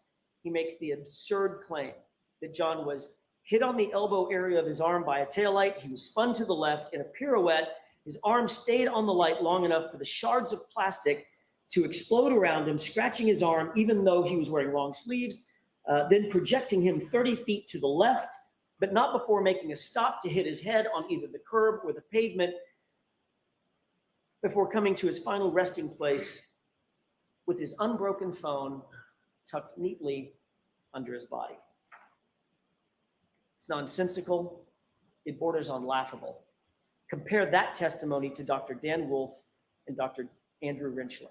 Both PhDs in engineering, both top of their field in accident reconstruction, both published peer-review articles on the issues. Both men are highly sought after by the likes of national sports leagues and the United States Department of Defense. And these men are unrivaled in accident reconstruction. What did Dr. Rentschler say before he left the stand? This was even under cross-examination. He said that the physics and the science don't lie. His words were, you can't deny the science and the physics. John wasn't hit by that car, period. The Commonwealth cannot explain John O'Keefe's injuries. They can't explain his head wound. How did he get the head wound if he landed on snow-covered grass and dirt? And by the way, before Mr. Lally gets up and says it, because I know he's going to, there is zero evidence before you, zero, that cold grass and dirt turns into ice or turns into concrete. Zero. They can't explain the injury above his right eye, that laceration. They can't explain his nose. They haven't even tried to. They can't explain the injury to his tongue, the laceration on his tongue. They cannot explain the injuries to his back, to the back of his hands, the bruises, and certainly they cannot explain the injuries to his right arm. But maybe most importantly, they cannot and haven't even tried to explain the lack of injuries on John's body from the neck down. Nothing. He was pristine. Not a bump, not a bruise, not a fracture, not a broken bone. Nothing to suggest that he was hit by a 7,000-pound SUV going 25 miles per hour. And what of that right arm? According to the Commonwealth's best and brightest, Trooper Paul, John absorbed the entirety of the collision, the whole collision, with that 3.5-ton SUV entirely with his right arm, launching him some 30 feet. But amazingly, the arm suffered no break, no fracture, and didn't even get a bruise. So how are those injuries properly explained? The evidence is simple. John got into an altercation. He was punched. He tried to defend himself by putting his hands up. He may have even scratched his own nose by putting his hands in front of his face to defend himself. His hands were bruised and covering up. 5 minutes, Mr. Jackson. Thank you, Your Honor. As he continued, he got hit, a punch went through, and he fell to the ground, fracturing his skull. At some point during that altercation, the dog got a hold of him, and the dog was pulled away. Every single injury is answered. Every single injury is explained by that. Ladies and gentlemen, given what we know about the facts and the physical evidence in this case, the actual truth in this case, how did this happen? How did we end up here? We ended up here because of relationships, insider trading, playing the who you know game, and building a tall blue wall. which takes decades and generations. But the real question is it going to continue? Will this festering malignancy that allows a lead detective and his supervisor to gloat and sneer while looking over naked pictures or looking for naked pictures of the woman that they've targeted, will that continue? And the answer should be, not if you have anything to say about it. Michael Proctor is the lead investigator in this case, and much as the Commonwealth might try, they cannot distance themselves from the stench of him on this case and this investigation. Those secret group chats illustrate the quality and character of his investigation. Remind yourself how an, quote, unbiased and an objective investigator, someone who's supposed to be looking for facts. Ask yourself, how did he approach his job? Late at night, sitting there in his office, deviously looking for naked pictures of Karen Reed and talking about her like she's a piece of meat. Talking about her bodily functions, her medical conditions, calling her vile names. I don't even have it in me to repeat what he said about her. He reduced her to an object, and he went further by insulting her. He went further than insulting her, and he dehumanized her. And when he was done betraying that very humanity, he wished for her to commit suicide. That, ladies and gentlemen, is how you frame someone. That's how you dehumanize someone so viciously that you can just pin it on the girl and cover for the homeowner because he's a Boston cop. That's how you rip a person's life apart and sleep like a baby while doing it. And then further that by saying, I hope she kills herself. Ladies and gentlemen, I just began the discussion this afternoon or this morning with a quote about the truth, and I did that because that's what this case is about, top to bottom, tip to tail. It's about the truth, not hiding it or concealing it, but exposing the truth. The truth is immutable. It's not a feeling, it's not a whim. It's unflinching, it's unchanging, and it's everlasting. That's why the law is steady. That's why it's not captive to the whims of people drunk with power who think they're above the law, who think they're above scrutiny. That's why you stand as the guardian of justice and the protector of justice. The law demands the very integrity that Trooper Proctor and his investigation lacks, and it requires that you cannot convict Karen Reed unless the Commonwealth has met its incredibly high burden to prove every element beyond a reasonable doubt and to a moral certainty. And a moral certainty is defined as the highest degree of certainty possible in matters related to human affairs. It's the highest degree possible in your life. That's the level of certainty. And I'll leave you with this. You have the most powerful tool known to American jurisprudence because you have your vote. No one can take that away from you, not me, not the Commonwealth, not the court. You may not have asked to be here, but each of you have given something very special of yourselves. You've agreed to do that, which is the highest calling a citizen can answer in any way. You've agreed to give your community your best. And my question to you is, what will you do with this moment? Ignore the lies and the manipulations, the misogyny, the bias, the lack of evidence? Could you ever do that? Would you ever do that?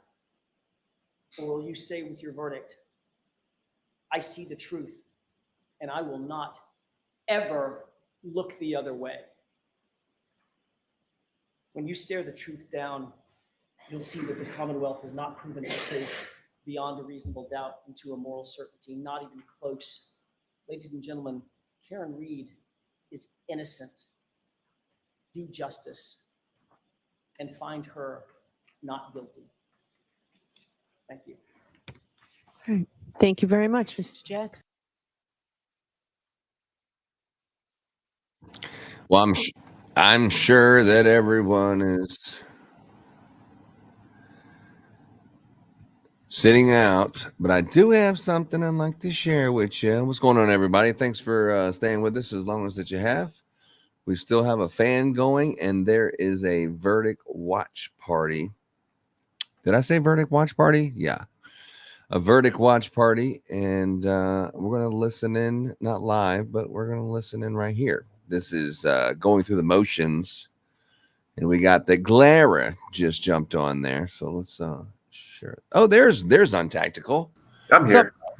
Oh, there's James. There's James. James, it's like 2:00 in the morning for you, ain't it, bro? Something like that. It's almost noon. Oh, it's almost noon. Well, are we? We're about 30 minutes away from being off on the over/under. That means we all owe Joe coffees. Big Ron. Big Ron. He's probably working on heavy equipment. Yeah, but anyway, so what's going on with the Untactical Texan channel? Oh, well, I should be working on stuff right now, but I'm here with you. So yeah, well, yeah, I was just going to play some other videos and kind of roll it out into the verdict watch party, and so I can get on to doing some other stuff too. But let's look at real quick at the Untactical Texan. Untactical Texan. Oh, here we go. What's the new video that you have up now? The last one I put up was taking a new shooter to the range. Oh yeah, I took a first timer to the range 4 days ago, and that's the whole video. Yeah. Yep.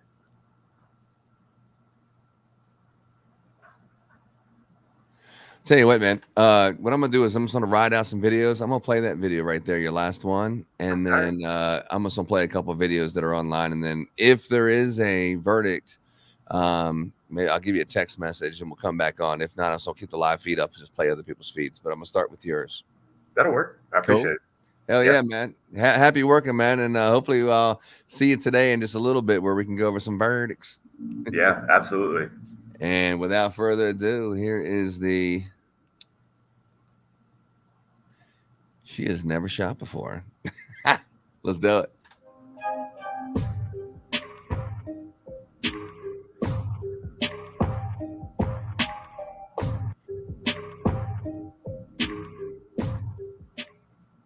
Howdy, y'all. Hope you're doing well. So today I want to talk to you about 22 for new shooters. Now, I know a lot of us growing up, I'm a Gen Xer, born in the 70s. I grew up shooting 22. That was the first firearm I owned, and I still have that love for it today, but it also has a useful purpose, which is a really great way to teach new shooters. I see a lot of times people taking new shooters to the range and they hand them a Micro 9 or, a 357 revolver or something like that, and that's intimidating. It's not going to help that shooter get more comfortable. The recoil, the noise, all that is going to be a factor. They're probably not going to enjoy themselves. Also, not hitting the target is a big deal. That gets that was frustrating funny, for a dude. new shooter because they're watching the guy on the lane next Gotta to throw in a little humor here and there. I'll target right in the center, and they're wondering why they can't do that. So I have a customer that comes in. She's a single mother. She expressed a desire to conceal carry. And we decided I would go ahead and take her to the range and let her kind of work out her nervousness about firearms. She'd never shot before with 22, and she was excited about that. Hey, y'all. So today we're going to be just doing something kind of fun.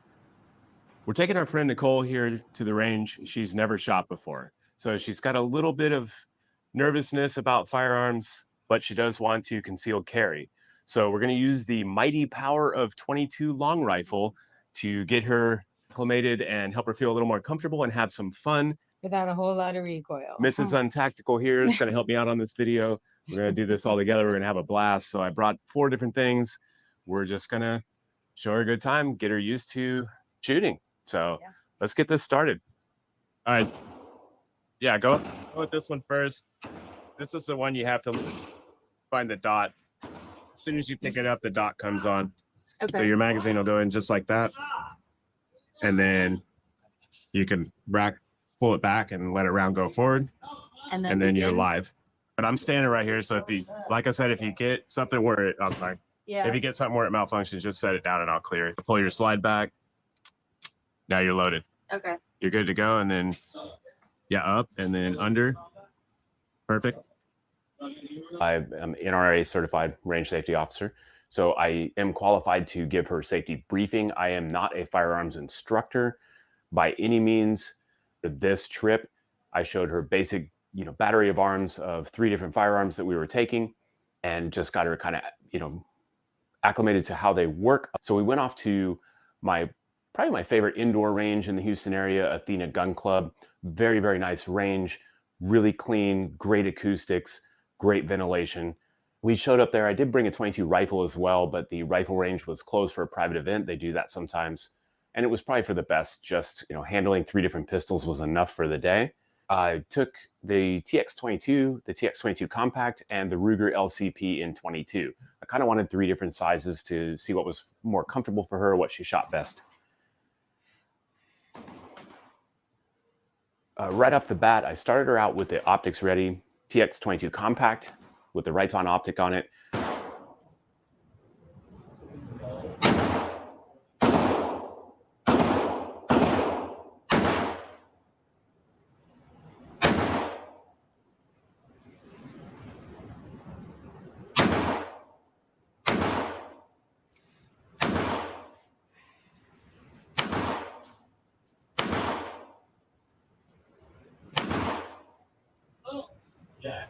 You're out. Okay.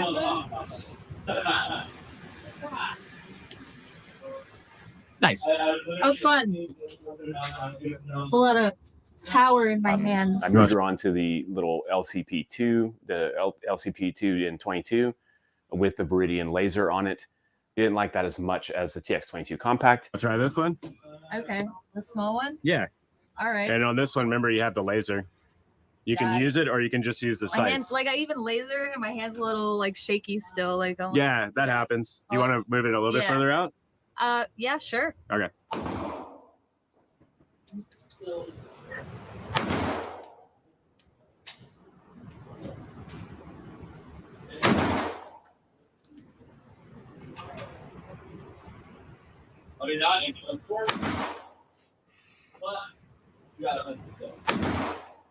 Then we moved her over to the full-size TX22, which is what my wife normally shoots. That's her favorite thing to shoot. Just iron sights on that. And I think that's where she shot the best. But overall, really great shooting. She did a really nice job. She did experience a couple of stoppages, and that's good learning. Even if it's me clearing it for her, she's watching how you deal with a stoppage like that. So No. Go ahead and set it down. Okay. Let's see what we got here. Maybe I loaded it poorly. Now try. All right. You're loaded? It's because I loaded it by myself without supervision. Yeah. I'd say her, by the end of it, her comfort level was really high. She was excited. Got it. All right, so bring it in and look at it. Oh, badass. Woo! I got it.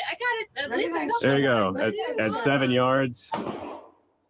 And you see where it's big? Better be recording You that at least shit. hit 1, 2, 3. Nice. Yeah. Good job. Yeah. His head off. Yeah.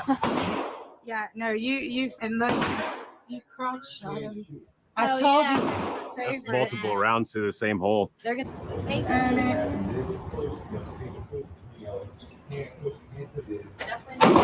So what do you think? I mean, I was hesitant very much so at the beginning, and after a couple shots, I definitely felt more comfortable. Awesome. Awesome. A lot So of smooth transition. She happened to be a badass, but yeah, good shooting. You you probably shot about 200 rounds today. So Oh, wow. Okay. Awesome. Well, All right. I appreciate it. cool. Thanks, Nicole. All right. About 2 hours after my wife and I got back from the range, I got a text from her asking when she could move up in caliber, maybe do some 9mm. So that may be a video coming up soon, but that's pretty cool. I want to suggest if you're a female and you are a new shooter, or maybe you've shot a few times, but you want to get some training, you want to get some instruction, consider going with a female instructor. Not that male instructors aren't going to do you right. They're going to be, good, but you may get a little bit of a different perspective from a female instructor, whichever way makes you more comfortable. There are some great female instructors out there though. And there's some great organizations for women gun owners. So look into that as well, become part of the community. And I think it's important for the 2A community to get one of the fastest growing groups of gun owners is women, as it should be. They need the ability to protect themselves. And I think a lot of people are waking up to that. So there's a lot of new women gun owners, and that's great. But in this video specifically, We're just working with 22 with a new shooter who was very nervous about shooting, and it turned out really, really well. She shot well. Everything went great. So that's what I got for you today, folks. Don't forget to like, subscribe, comment. Check out my campsite page. I will put that in the link below. There are all the companies that I'm an affiliate of, and there are some great deals on there. I've also teamed up with a group of podcasters and content creators they are across all platforms, X, Rumble, YouTube, all that good stuff. You can find them at We the People Live. I'll leave that link below as well. We do some great live streams with some content creators in there, answering questions, giving commentary, things like that. So that's kind of fun. Glad to be a part of that. So check them out. I will see y'all next time I make a video. Y'all stay safe out there. Dude. I just realized I never put the link in the description. I thought it was good. I will fix that now. No, I was like, you have this chick, right? And by the way, you're not going to miss anything from the trial. I'll make sure we go over there if there's a verdict. But so you have this chick, and she's like, hey, tactical. I really want you to show me how to, fire that gun. And so then at what point does your wife say, whoa, whoa, whoa, whoa, whoa, whoa, whoa. If anyone's firing any kind of guns, I'm going to be present at all times. Is that what you're talking about? About 30 seconds after that happened. Yeah, I said, like, well, look, if you ever want to learn how to shoot guns, I would probably get a female instructor. That way the male instructor doesn't have to have his wife tag along the whole time. Yeah, pretty much. But yeah, did I listen to that correctly? I think maybe you did. So I was thinking of I was actually thinking of Carrie Sloan when I put the female instructor in there. I've watched some of her content. I know you're probably familiar with her, right? No. James probably is. James, you are. Okay. So I watched some of her training, videos and stuff, and I think she's really very informative and calm, and I'm sure there's other female instructors out there that are exactly like her. It's like I said, it's a little bit different perspective. All jokes aside, Kingdom. No, just when you said that, I was like, oh gosh. I know that took about 30. Wife. Yeah, that took about 30 seconds. She was like, I'm going. Like, okay. You're like, babe, we're just gonna get the movie camera. We're gonna be over here in the living room. Just I'll let you know when we're done, and we're gonna go on a date. I mean, to the shooting range. And oh boy. Yeah, it's just like when you're teaching someone how to shoot pool. You're like, hey, let me get behind you, and oh god. No, sir. No, it was nothing like that. No, it was nothing like that. Actually, so since I've made that matter video, of fact, don't ever play one of my videos again, ever. maybe I'm thinking about that. I'll be more selective which one I choose next time.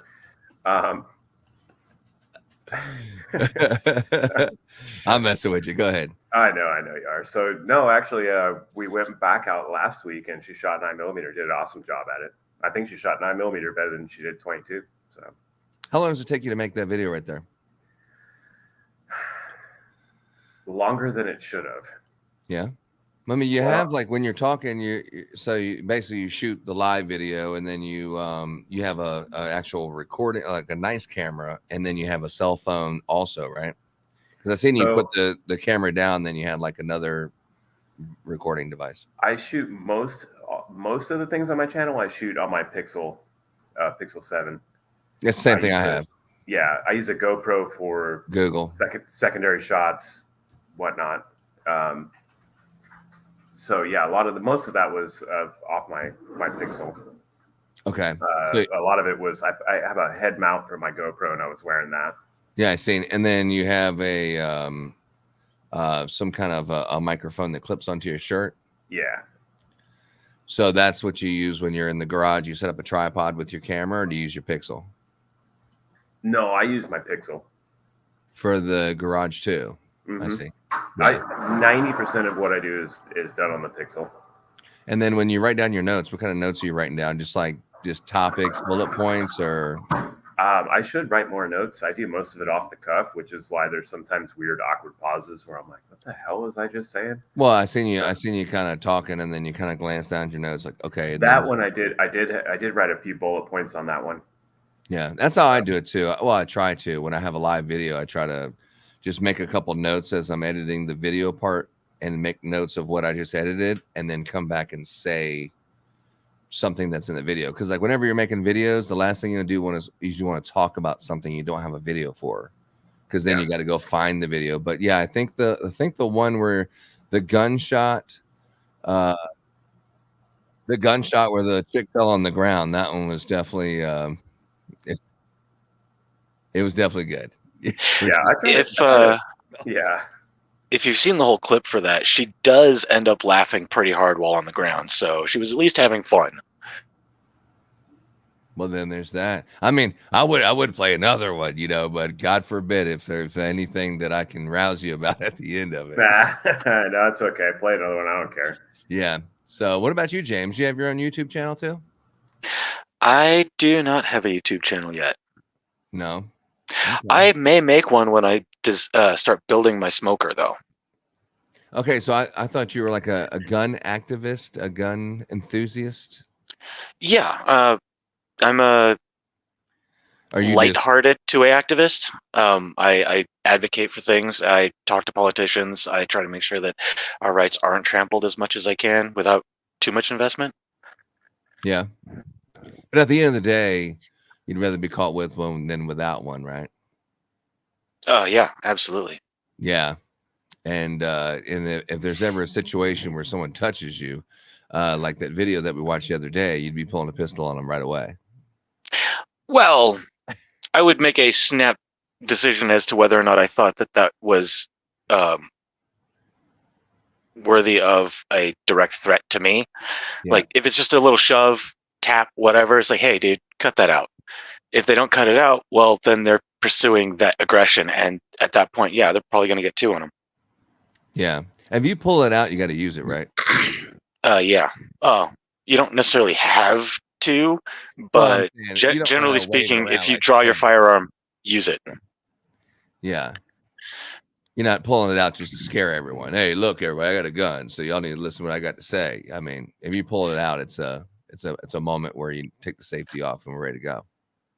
Yeah, no, I've cleared leather a couple of times, but I've never actually had to pull the trigger yet. Fortunately, I haven't had to point it at anyone.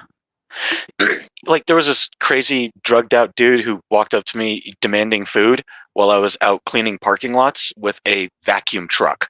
And I'm like, what the hell are you asking me for, dude? I don't have any food. And he was like, food. And I'm like, you need to get away from me. He just kept getting closer. And eventually I pulled the gun out. Didn't show him. I was ablated and it was there, but he was so close to me. I couldn't see his hands anymore. And he was obviously on drugs. So I was like, not taking that risk. You get any closer and I'm going to drop you. Get away from me. I didn't say that I'm going to drop you. I just said, get away. And he eventually did. But man, did you use curse words? Did you use curse words that you're sparing us the details right now? I think I might have said, what the fuck is wrong with you? But other than that, yeah, no. Yeah, but as soon as he seen the gun, he went ahead and just kind of went the other way. Well, that's what I'm saying. He never actually saw the gun. Oh, so did you ever pull the gun out where someone actually seen you do it? Like a confrontation or something where you had to... Yes, I pulled my gun out once. I didn't, like I said, I didn't point it at anyone because I didn't feel like my life was directly in danger at that moment, but it felt like it could lead to that very quickly. Some guy was driving super erratic when the lanes that we were driving on reduced to road rage. The lanes were reducing to 1, and this guy was in a Mustang trying to pass me, going like 50 miles an hour in a 30 zone, right? Yeah. And so I'm like, well, what the hell is that? So, gun out and against my chest going, what in the fuck is your problem? Because it looked like he was trying to run me off the road. Yeah, that makes sense. I mean, I guess anyone can identify with that. It's a little road rage. Pulled the little gun out. You didn't point it at him, though. You just pulled a little gun out. No, like I said, I had it out. It was on my chest, and this guy was to my right. So the gun was pointed away from him completely. And I'm like, what in the hell is wrong with you? I see. Yeah, that's understandable. How about you, Untactical? Like, for people who have weapons, you never know. You hope you'll never need it. You'll never be in a situation probably that you're ever going to ever need all of these guns that you have, or even one of them, or the handgun. You have it, but it's not like, hey, I pulled it out yesterday, the day before. I mean, it's just, it doesn't really happen that there's that moment that you need to pull it out. But have you ever, Untactable, have you ever had a moment like that? I've put my hand in my pocket while pocket carrying one time. And it was, you're thinking you're going to pull it out. Maybe it might be a situation that you might need it. So I went like a dumbass. I went to a convenience store in Houston late at night, and there's some, drugged out case closed guy with tattoos on, and I got a lot of tattoos. Yeah, so I'm not saying that's anything a about guy that, with but he's got them tattoos. all over his face, whatever. And he's sweating like crazy. And he walks up to me and says, "Give me money." And I said, "No, dude, I don't think so." And I went in the store. Well, he comes into the store, gets up about a foot from me as I'm checking out and says, "Buy me food." And I turned to him and said, "No, you need to fuck off." So he goes outside, and I'm going outside, and he jumps up real quick and runs up to me. And I put my hand in my pocket, and he knew what was up. He backed straight off. I didn't pull on him or anything. I just stuck my hand in my pocket. And he backed straight up and went and sat back down. I got in my car and drove off. That's the only time I've ever even come close. James is laughing. What's so funny, dude? I just remembered a funny story from probably about a week ago where I almost dropped some dude. Oh, I knew there was something more frequent than the road rage one. Yeah. No, this was something I almost completely forgot about because it was just so bizarre. All the time, yeah. I'm I live in Reno, so this place has just become a homeless hub. There's probably about 20,000 homeless people in this town. Okay, it's insane for a town of only about 100,000 people. A fifth of them being homeless is insane. So right outside my door. So right outside my door, there was this homeless guy. Probably 30 feet away from my front door. And he was yelling at somebody across the street. There was nobody there, but he was yelling at somebody over there. And eventually just pulled up his fingers and went like finger bang, at people. And I was like, what in the hell is this guy doing? Whatever. And so I walked past him and he asks me for something, like some change. And I'm like, I don't have any money. Like, I don't carry cash usually. So I'm like, I don't have any money. And he's like, you're lying. You've got money. Bang! And he did the same thing to me. And I just turned to him and I was like, you want to try that again? As I just put my hand on my gun, not my hand, my wrist, just resting my arm on my gun. I'm like, you want to try that again? He was like, I wasn't doing nothing. Yeah. All right. That's what I thought. Yeah. It was a close call. Close call. I mean, I didn't necessarily think he was going to do anything to me, but probably 30 minutes later, he was chasing some girl who lives in the same building with a cane. So I followed his ass and I was like, if he swings at her. Oh, you're playing Clint Eastwood, the little vigilante situation. I mean, why else carry a gun but to protect myself and my community? That's true. That's true. Protect and serve. I'm with you on that. Did you hear that one? That whole thing on Tactical? No, I had to get up for just a second. I missed part of it. Bong hit. I'm sorry.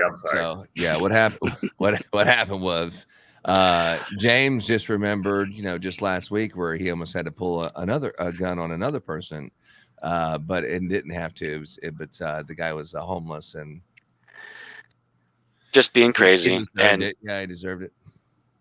He almost deserved it. Like I said, he chased after some girl with a cane, and it looked like he was going to swing at her. She ran in fear, and he ran after her. And I was like, okay, I'm following this guy.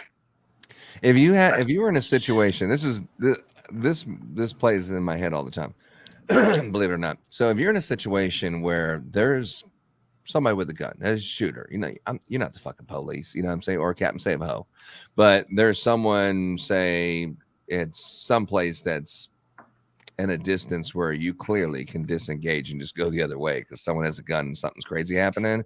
Are you over there going to right the wrong and maybe neutralize the situation, protect some innocent people that potentially could be shot by someone crazy with a gun? Or are you going the other way? Me personally, I'm engaging.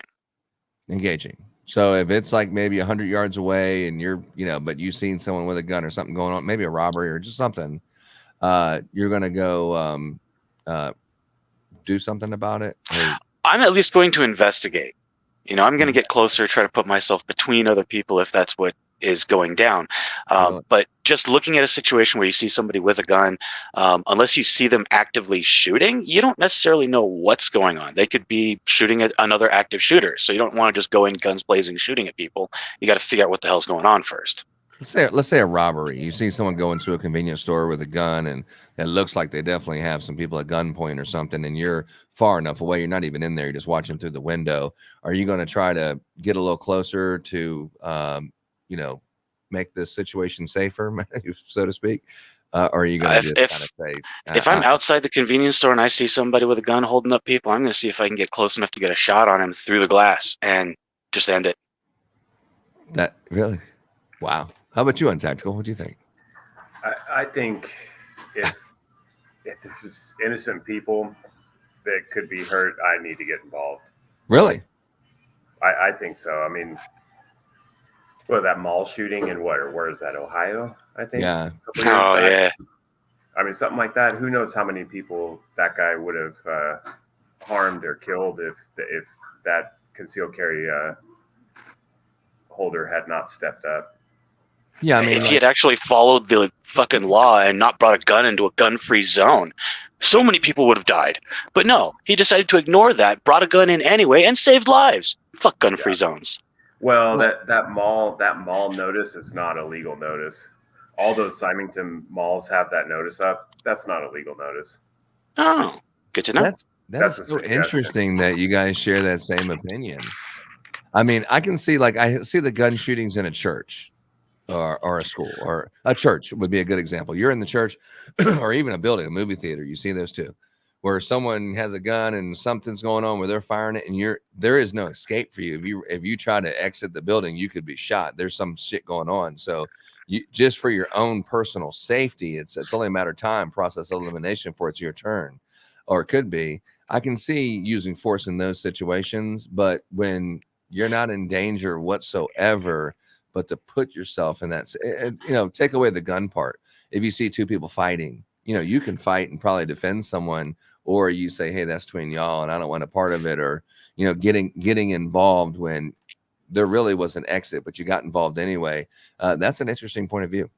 Well, that depends. If I see two grown men beating the hell out of each other on the corner, I might, call it in, but I'm not getting involved in that. That's no. Them. If I see a grown man beating a woman on the corner, that's maybe a different story, or, beating a child or who knows what. Sure. That's a different story. I think when the gun comes out, though, if there's a gun and someone has someone else at gunpoint after a physical altercation, or whether there is or isn't, that's when you feel like you should get involved. Well, it's tough. It's tough when you talk about it like that. It's tough when you talk about it as where I live. I live in Harris County. I'm more likely to be prosecuted than the guy committing the crime if I get involved. Well, you also have a family to think about, and right. It'd be hard to explain that. What did he corner you? You're like, no. Yeah. Exactly. Did he point the gun at you? You're like, no, I was listening to James on this podcast, and he encouraged me to go and save I do not condone or encourage anyone to violence.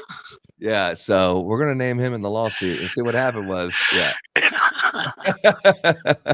No, seriously, though. No, that's a sticky situation. But I think if, in a case of a public place where it's an active shooter, I think as a gun owner, you have a responsibility to protect the innocent people that aren't armed from someone who's trying to kill them. I don't think I could stand by and do nothing. Well, if you're in a public place and you're also in the public place, it's really a matter of self-defense. If a person has a gun and as long as it just kind of points somewhere in your direction, you can get hit. I mean, that's self-defense, in my opinion. But Roger, look at everyone starting to talk about guns now. Never mind. It is to fear of bodily harm or death for myself or someone else. I think he's saying New Mexico. Yeah. New Mexico. Yeah. I was like, never mind. And then I'm like, that shit didn't make sense. Okay. New Mexico. Yeah, that's right. James said it. Grizzly Greg's on your back, man. I did. Thanks, Roger. You guys want to know what my favorite firearm chambered in 22 long rifle is? I'm interested. Let's hear it. Yeah, I'm pot It committed is now. the American 180. The American 180. It looks very much like a Thompson submachine gun with a circular drum mag on the top, laying like a pancake, holding up 180 rounds, well, 176. Do you have a picture of this thing that you speak of that you could share with us? Yes. Isn't it just right next to your desk? I wish I had one. They're machine guns. They're not exactly easy to find. No. They have this machine gun thing that's at a store down the road from where we live, but it shoots 223s. But it's this belt-loaded machine gun-looking thing with the belt going into it. I seen it for myself. I was like, "Damn, that thing's crazy." Are you sure that's legal? And the guy was like, "Yeah. This is it just shoots 223." I was like, "Huh."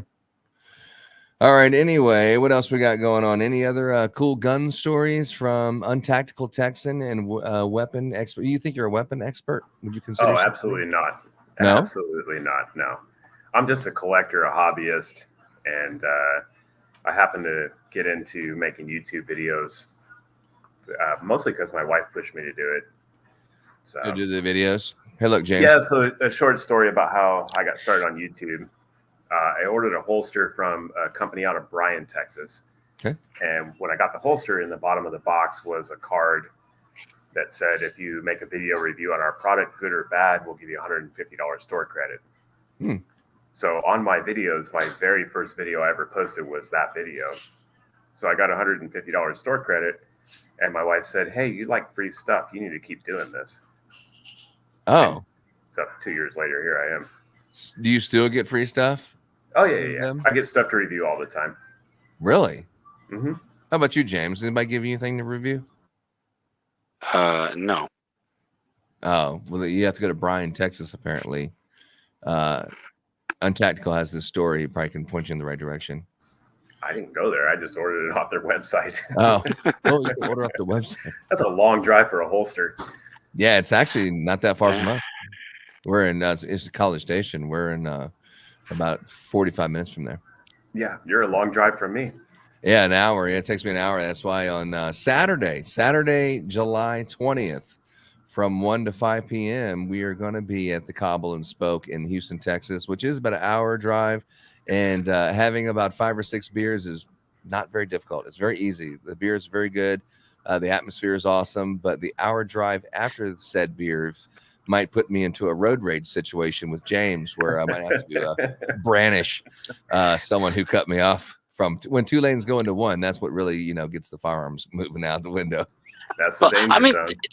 The fact that he was 2 city blocks behind me when I was half a block from this merge, and he decided to rocket his way up to it just so he could be in front. Like, what in the hell are you even doing, dude? Yeah, I think we need John Cox. Come on the show, sir. Yeah, we need John Cox because he, as a former police officer, I'm sure he has plenty of stories of him pulling his weapon on people to make James look like it's just child play. Oh, you only pulled a gun on 3 people last week? Oh, I got this other story. That's how you got that free sweet tea. Yeah. I need some free sweet teas right now. Yeah, exactly.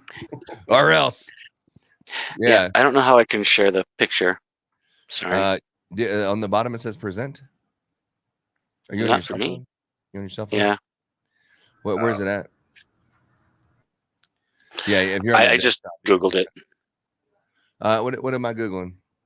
American 180.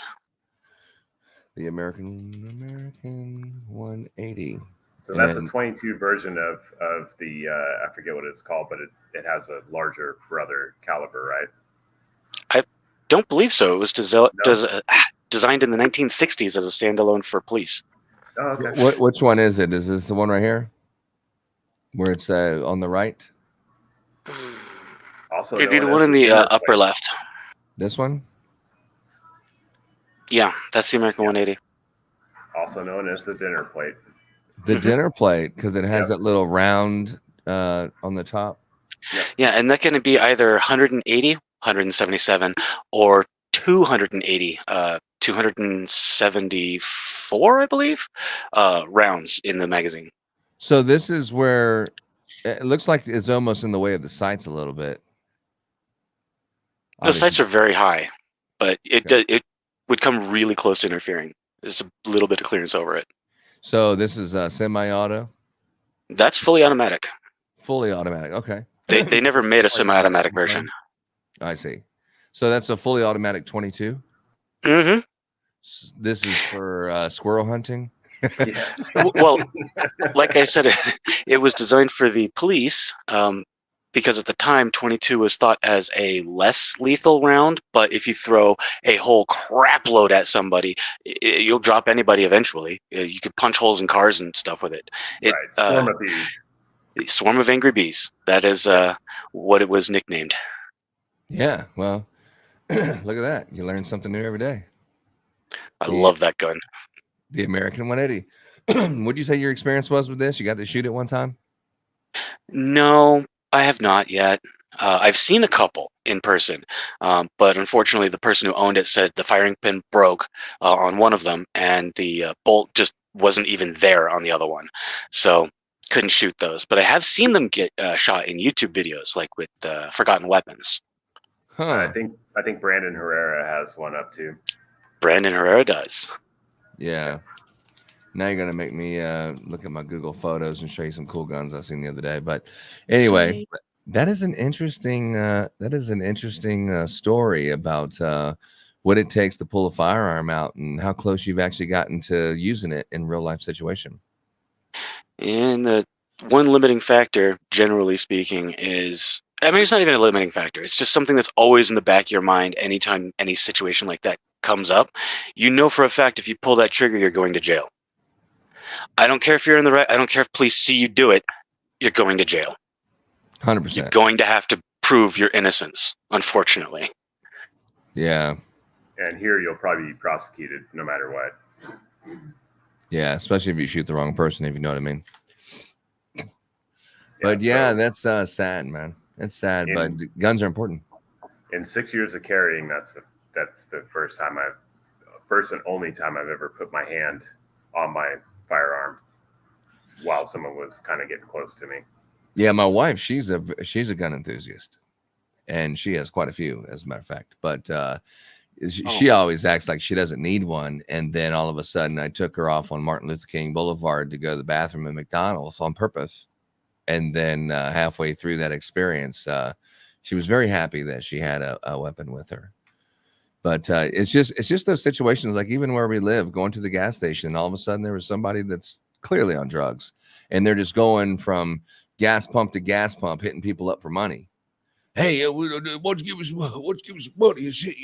And then she's like, "Oh my God, he was damn near threatening this other lady and this other person, and I think I was like going to the safe just in case to get the gun." And I was like, "That is not how your wife sounds." I know. Well, she's so sweet, right? And she's like the least confrontational person that you'd ever meet. Very nice. And as far as like her, putting a weapon on someone, I would just never in a million years even think it would even be possible. She's such a sweet person, but life kind of throws you a curveball and puts you in some fucking weird situations that is just out of your control. And if you don't have access to protect yourself in that manner, flee, run, physical altercations like females, that's not going to be a first 5 choices, but flee the scene or, be a victim or being taken advantage of by someone who's coming upon you. But having, especially for females, having a firearm is definitely something good. John's saying, where's the link? I messaged you earlier, dude.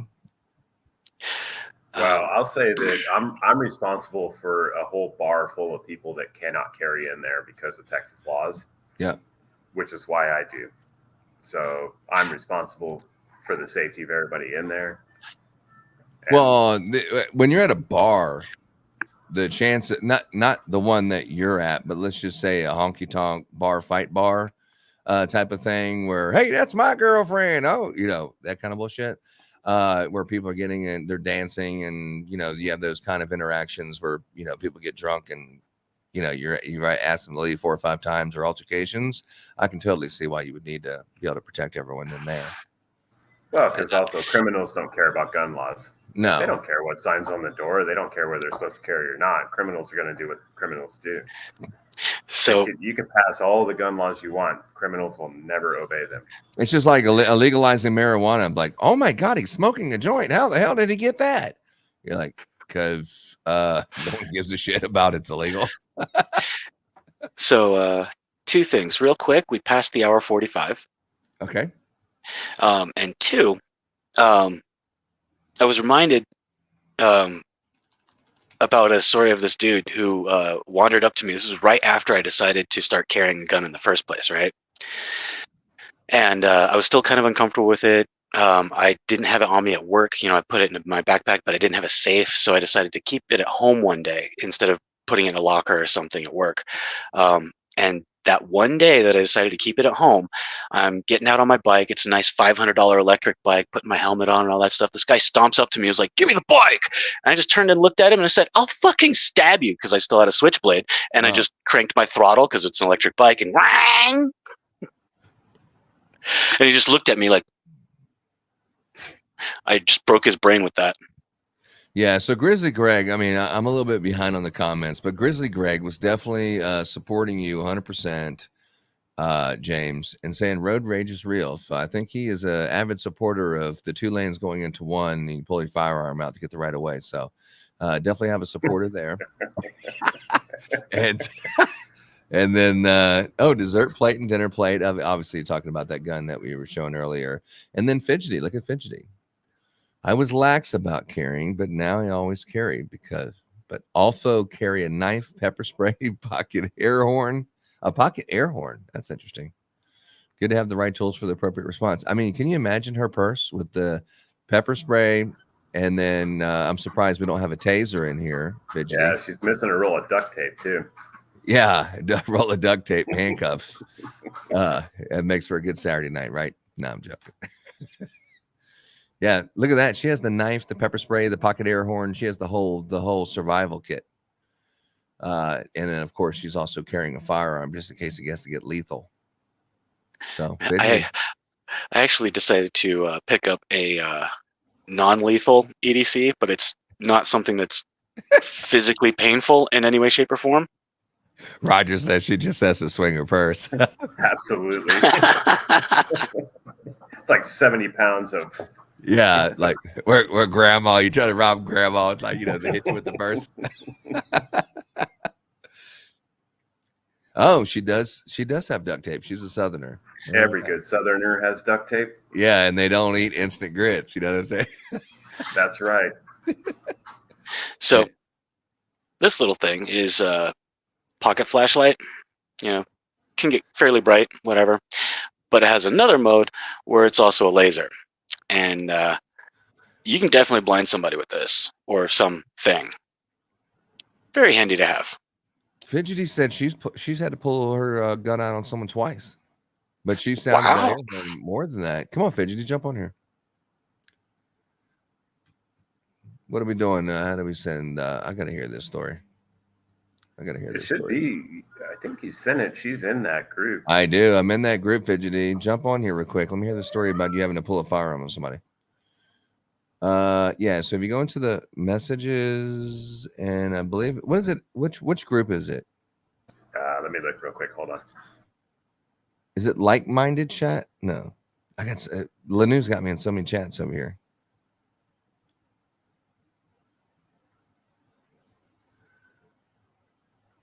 It's the Lanu Range Minded is the heading on it. Okay. Here, go to the Lanu Range Minded one, and this it. And also John Cox, jump in. I think Fidgy's in there. Yeah, I just uploaded it again because there's so many. Everyone's like, "Hey, I started a space. You want to come hang out?"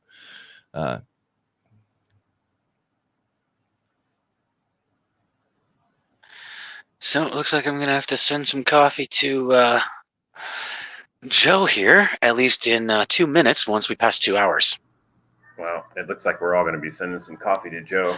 Yeah, he called it apparently. Wow. Like Java Joe. Uh-oh. Look what we got here. Let's get out of here. Let's bring up. All right. So we have. That was John. We have 2A talk and tactical. So, John, did you hear the discussion that we were having about pulling firearms on people? No. Yeah. So We're thinking. Put some bass in your voice, dog. Yeah. Turn your mic up a little bit. We're thinking that's how you got all that free sweet tea. Yeah, 100%. Oh, no. I clicked on the link a minute ago and it just kept spinning. That's all good. So James told a story about, road rage and some different potential altercations that didn't happen, but it was close calls. And Untactical had one experience or two that he almost had to pull a firearm, and both of them agreed that if they seen a situation, they would side with law enforcement or say, "Excuse me, I got it from here," and they would address the situation, with a weapon if needed. And so then I said, we need to get John on here, and that's when I started texting you because we're all kind of telling stories about having a firearm, but you're never going to use it, or there's never a situation that you're ever going to need it. But in your not at work, but in your personal life. What situation has made you, show somebody, or you had to pull it out, or you thought that you were in trouble? I've actually got the photos on my phone. But 2 years ago, we were having a rash of burglaries. Let me call them thugs. They were taking vehicles and ramming the vehicles through the front of the storefront of a gun shop. Mm-hmm. Well, in 2 of the videos, one of the guys was wearing a big, like a winter coat, blue, and it had an insignia on the left breast. Couldn't really tell what it was. So when I was working for a friend of mine at his pawn shop, he had gone to the bank one day. So it was me, assistant manager, and a younger guy, Zach. Well, Zach doesn't carry, but these 3 black guys come. Are we live? We're live, dog. Oh, okay. So these 3 black guys come in. Were we going to say something else if we weren't? No. I was just wondering. So these 3 black guys come in, and instead of going around a display case, I call them H-frames. They're like the metal racks that you can put stuff on. Instead of going around them and over to the gun counter, they step over some shop vacs we had in the store, and they go over and they're looking at the pistols. And so Zach goes over to help them, and they're looking at a Taurus G2C. It's like a $249 gun. So they're looking, and one of the guys says, well, what do you need to purchase this? And Zach said, well, $250 and a pistol permit. And he said, okay. And he said, well, I'm gonna go get my permit. So they walk out, go back out the front door, and our store was at the end of a strip mall, so to speak, and we had a small parking lot over to the right. So they go out the door and over to the right like they're going to their car. Well, then the youngest of the 3 comes back in, and he walks up to the counter. Now he's holding his cell phone. And he walks up and he says, can I use y'all's phone? I need to call somebody. And Zach says, yeah. So he hands him the store phone, and he calls, and nobody answers. So he hands it back, and then he says, well, wait a minute, let me try this. So Zach hands him the store phone back, and he calls, and I hear him say, are you okay? Are you okay? Well, when they first walked in, I got the hair on the back of my neck stood up. I'm like, something's about to happen. So he talks to somebody. He says, are you okay? Please tell me you're okay. He goes, yeah, I'll be home in a little bit. So he turns around, hands the phone back to Zach, and he just stands there, just staring at us. And then Cam, the assistant manager, he come from the back, and he said, are you okay? He goes, I just got robbed. And I was like, what? He said, I just got robbed. Those 2 guys just robbed me. We were going to rob you. And I said, whoa, wait a minute. You were going to what? He said, we were going to rob you. And I said, oh, okay. Well, about that time, the guy with the heavy blue coat come back in and saw me. he starts lifting up his coat on the right hand side, and all I see is a drum magazine. Well, I start clearing leather. Well, he saw me and he jumps back out the front door. This is a civilian or as a police officer? This is civilian. I was working part-time at a pawn shop here in Winston. Okay. And so they take off. Well, so we call the police. They roll up. The kid, I don't think the kid knew what he was doing was illegal, but he met these two yahoos on Facebook, and he was going to get them to do a straw purchase. So he had already given the guy in the big thick coat $300 of his cash. Well, they took his money. So when me and one of the officers go back and we're looking at the surveillance video, that we got a camera that points to that where they parked, and sure as hell you can see them. They backed in, and when they went back out, the guy wearing the thick coat, he sits down in the driver's seat sideways, pulls out a Glock, had a switch on it and a drum magazine, puts it to the younger guy's head. And you can, we don't have audio, but you can see him mouthing something, and the young kid, he like ducks and runs. And so yeah, they robbed him. Hey, real quick, John. Hey, Fidgety, if you just go to Kingdom Radio TX and just message me, because I'm not seeing your X profile here. Just message me and I'll get you in here. Sorry, John. Go ahead. No, you're fine. So come to find out, when we're looking at the surveillance video, and I said, I think this is the guy that's been doing these other break-ins. He said, you think so? And I said, yeah. So we go back and we pull the video from local news footage and start playing the video, and we look. Sure shit, that's who it was. I don't think they ever caught him. But my thing is where our gun counter was, on the other side of that, there's a like a hair salon product place. It's run by a mom and pop Asian. They don't even speak any English. But I was like, when all this was going on in my head, I'm like, if I have to shoot, Zach's going to have to duck. And he and I were making eye contact.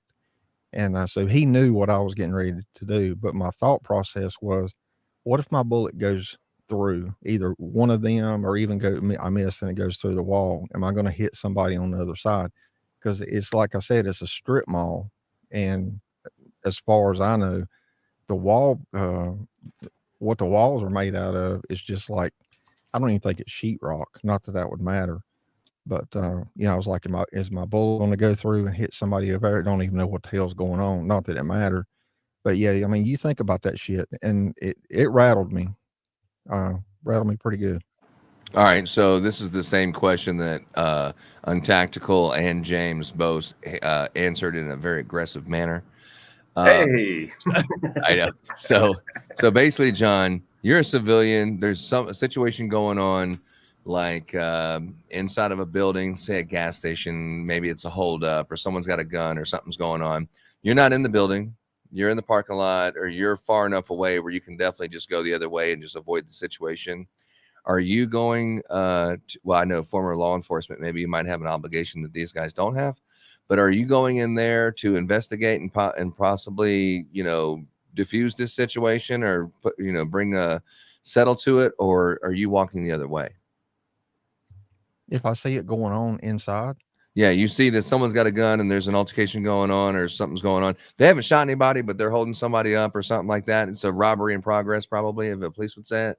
Are you going in there to take care of it yourself as a civilian, or are you just calling the police and staying a I think safe distance? if I'm outside and I see it going on inside and no shots have been fired, I think I'm going to be a good witness. Because I've often played that through my head. What will I do? Sure, I think everyone has. Yeah, so if I'm outside, we all say what we'll do and what we won't do, but I think I'm going to try to be a good witness. Now, if they start, slinging lead, then, I'm going to step in. We're going to have a little firefight. That's how you do it. Yeah. Right. So, because I've often said, if I'm inside the store, and they pull a gun, it's on. We're going to rock and roll. All right, guys, I got to hop off here for a little bit. All right, Untactical. It's always good hanging out with you, man. Appreciate you coming by, stopping by. You missed the whole story with John. How he said that definitely if he had the opportunity, he would definitely go in there and put the badge and gun on and go save the day. I don't think that's exactly what he said. I was here. Oh yeah. Oh, that's not what he said. Oh boy. All right. I'll see you guys later. We'll talk soon, bro.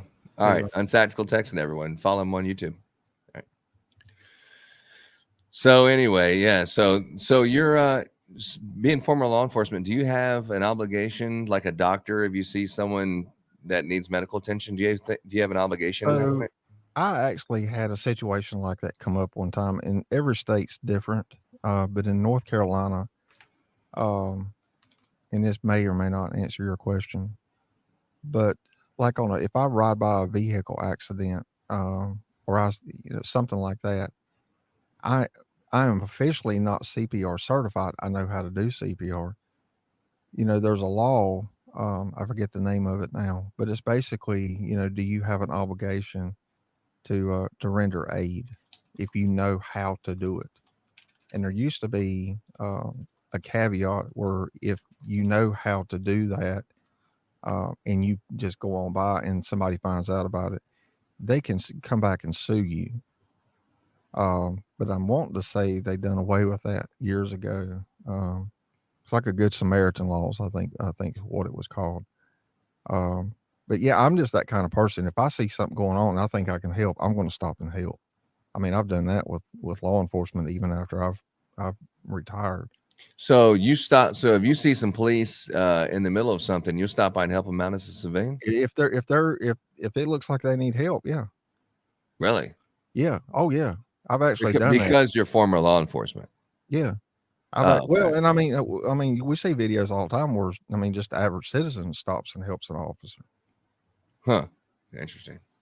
Yeah, I am. Oh yeah. Yeah. What about you, James? If the police are in a little situation or something, you'll jump in there and help out? I've actually done that. So yeah. Really? Yep. Wow. I mean, I didn't provide much assistance. Officer was in an entanglement. I asked if he needed assistance. He said no. He was proven wrong. So I just helped grab an arm. So I wasn't slinging lead. I was just helping wrestle somebody. Not slinging lead. Listen to him. Yeah. Yeah, I mean, that's one of those things, Looks like we're going to have Fidgety coming up. The one time I have done that, the officer actually, he didn't know who I was at the beginning, but when when we're trying to get the guy in cuffs, I done an arm bar. He's like, an arm bar? Yeah. He's like, how do you know how to do that? I was a retired law enforcement. He said, oh, thanks for helping. Oh, other than that, like, hey, can you get your crazy ass and your gun out of here? Yeah. Dude was like cooked spaghetti. Like he was bending and flopping and carrying on. And yeah. He had his hands full. Yeah. Look who we got. We got Fidgety. What's going on, Fidgety? Finally, huh? No, I know. You were like, hey, would you message? I'm like, I don't think I have a message. Well, I tried to look up your account. It's blocked. And we're following each other. And I can't DM you. You have your DMs turned off. Yeah, that was my wife's idea. Yeah. Well, I don't know. I think she's seeing a couple DMs, and you know how like you get a bunch of them, and then all of a sudden they're inappropriate. And she's like, "Who the fuck are you talking to online?" And then sending you this kind of stuff. And I said, "Man, I swear, I don't know who this person is." You know what I mean? Those little troll accounts, or whatever. Wearing. Yeah. Well, Jake sounds hideous. Well, Jake is actually a guy. I mean, whatever. Jake from State Farm. But they never Yeah. believe that on the DM. Yeah, it's Jake from State Farm. Yeah, exactly. Well, that was back. That's white Jake. But now we got more muscular, more popular Jake. So anyway, but Fidgety has a story. So Fidgety, you had a real life situation. So you have a horn. You have I carry like a little arsenal going on in my car everywhere I go. You use the boat horn? I have used the air horn. I've used the air horn more times than I've pulled or anything. And but you've had to pull a gun on a couple people, but the air horn is the number one go-to. So if you ever have a situation, you got the air horn. That's the first. That's the first. That I've been yelled at in stores by liberals. So that's when you pull the air horn out in the middle of a store? Yeah, I see. yeah, because I generally, like, if I'm going into a store, I'm parked in the parking lot. I don't carry going into that store generally, right? Yeah. But I'll well, have you like, carry the air horn and the mace and stuff. yeah, the air horn definitely. And I've actually had a liberal screaming at me going from the store to my car. I mean, just screaming at me. And so, yeah, I pulled that air horn out, and every time he screamed, I, rang the air horn. You gave another a dose of the air horn. You hearing this, Big Ron? But I was thinking when I was doing that, I was walking back to my car, and I'm like, if that son of a bitch gets too close to my car, yeah, I'm going to be pulling on him. Like, You're gonna pull a James on him. Yeah, he was definitely unhinged. And but no, the 2 times that I pulled, I did not aim. It was more kind of a preparation of defense. What do they call that? Brandishing? Yeah, it kind of was, but at the same time, the first time was kind of funny about it because so I worked at this manufacturing plant, and like, within a half-mile away was a marina. And so during lunch, I'd go watch TV at the marina and just sit and kind of get away from people, right? And I'm sitting there one day, and kind of far off, well, probably, I'm not going to judge the distance. I'm going to say about 20, 30 yards off. So it was a good little distance from exactly where I was sitting, right? Mm-hmm. And this girl, I'd seen this girl while I was sitting there, and she's carrying this suitcase, which is, like a rolling suitcase. And I thought to myself, okay, I'm going to be really nice here. Excuse me. I thought to myself, oh, look, it's another crack whore, right? Oh, because she had a suitcase with wheels on it? Yeah, because we lived in this neighborhood that was known. We lived in Grant, Alabama. And Grant, Alabama, A&E had done a series on that region because this woman lost her brother to meth. Oh. And so A&E, and she started this kind of organization to help people off meth, which was unsuccessful. And A&E did a story on her, and they called it Meth Mountain, so it always got known as Meth Mountain, right? And it was pretty bad in different places of the mountain. And how does the suitcase play into like you're a crack there whore? was Not there was just a on girl- crackhead, you're a crack whore with a suitcase. Yeah, there was a girl, and like down the street from us, there was a bit of a meth neighborhood, right? Oh. And we would see this girl going back and forth from the houses, from these 2 guys' houses, between their houses. And she would be with one for a little while, and then I guess they would get in an argument, and she'd go to the other guy's house. And she was definitely a meth head. And so, like, anytime I see some super skinny, kind of cracked out girl carrying a suitcase, that's the first thought that hits my head. Understandable. And I was just like, kind of went back to watching TV. Well, this guy pulled up, and apparently she was leaving him, I guess. I guess they had gotten in a fight. And he pulled up to where she was, and now she's about 20 yards from me. And he started hitting her. Like, they started fighting. And then at one point, I was kind of watching it because I was like, no, he's not doing that. And I started to get up, and I see him like pretty much pick her up and shove her through the driver's side window. Jesus, did you grab your air horn? No. I grabbed my sandwich, damn it. I was prepared. No, Yeah. No, I jumped in my car because I saw what was coming. He was about to drive off, and I reported it. I called the police and reported it. So you were like going to jump in the car and followed them? I did. I see. I did, actually.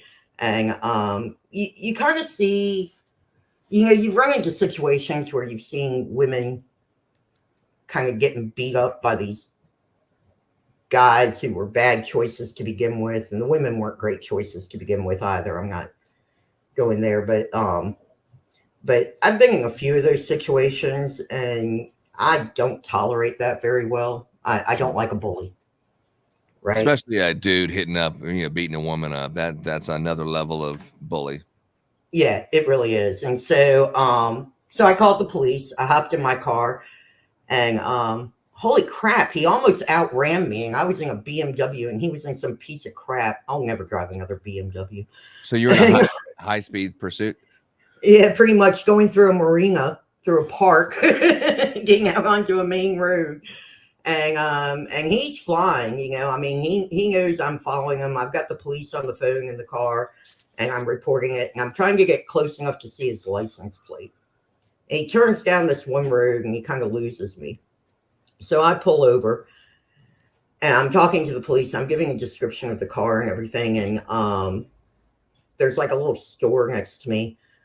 And all of a sudden I see this car coming back. And I'm thinking, what the hell is this, right? And at that point, I pulled my gun out and put it on the console, because you just don't know what kind of whack jobs you're going to be dealing with, right? Why is he coming back? He lost me. There was no reason to come back. So the girl gets out of the car and she starts walking to the car. I've still got the police on the phone in the car, so they're on speaker, but they're not saying anything at the moment because they hear me talking to her. And I'm like, don't step close to the car. And she keeps coming closer. And I'm like, I'm absolutely 100% serious. Really do not step closer to my car. And she comes up and she looks down and she sees the gun, immediately starts backing up. And I was so glad she didn't say anything like, oh, you have a gun or something. All I wanted her to do was go away. Right. And, but with the police on the phone, I was just like, yeah, don't say a word, please. But she just backed up, and the situation was, easily enough done with. And I think the police went and checked it out. They're usually pretty good about that. So you also are like this Clint Eastwood female version vigilante situation, where if you see a crime going on, you jump in your car and say, hey, there's a person who just committed a crime that I witnessed, like a citizen arrest. You're like chasing down where they almost got away from you in your BMW. Well, yeah, and it sounds kind of idiotic. I realize that was kind of an idiotic thing to do, but I think it's heroic. Well, I just can't stand a bully, and I'm not like 500 pounds or anything, but I was a goalie for 25 years, so I get kind of goalie. Yeah, like soccer goalie and lacrosse. Soccer. And so I tend to be, goalies are trained not to be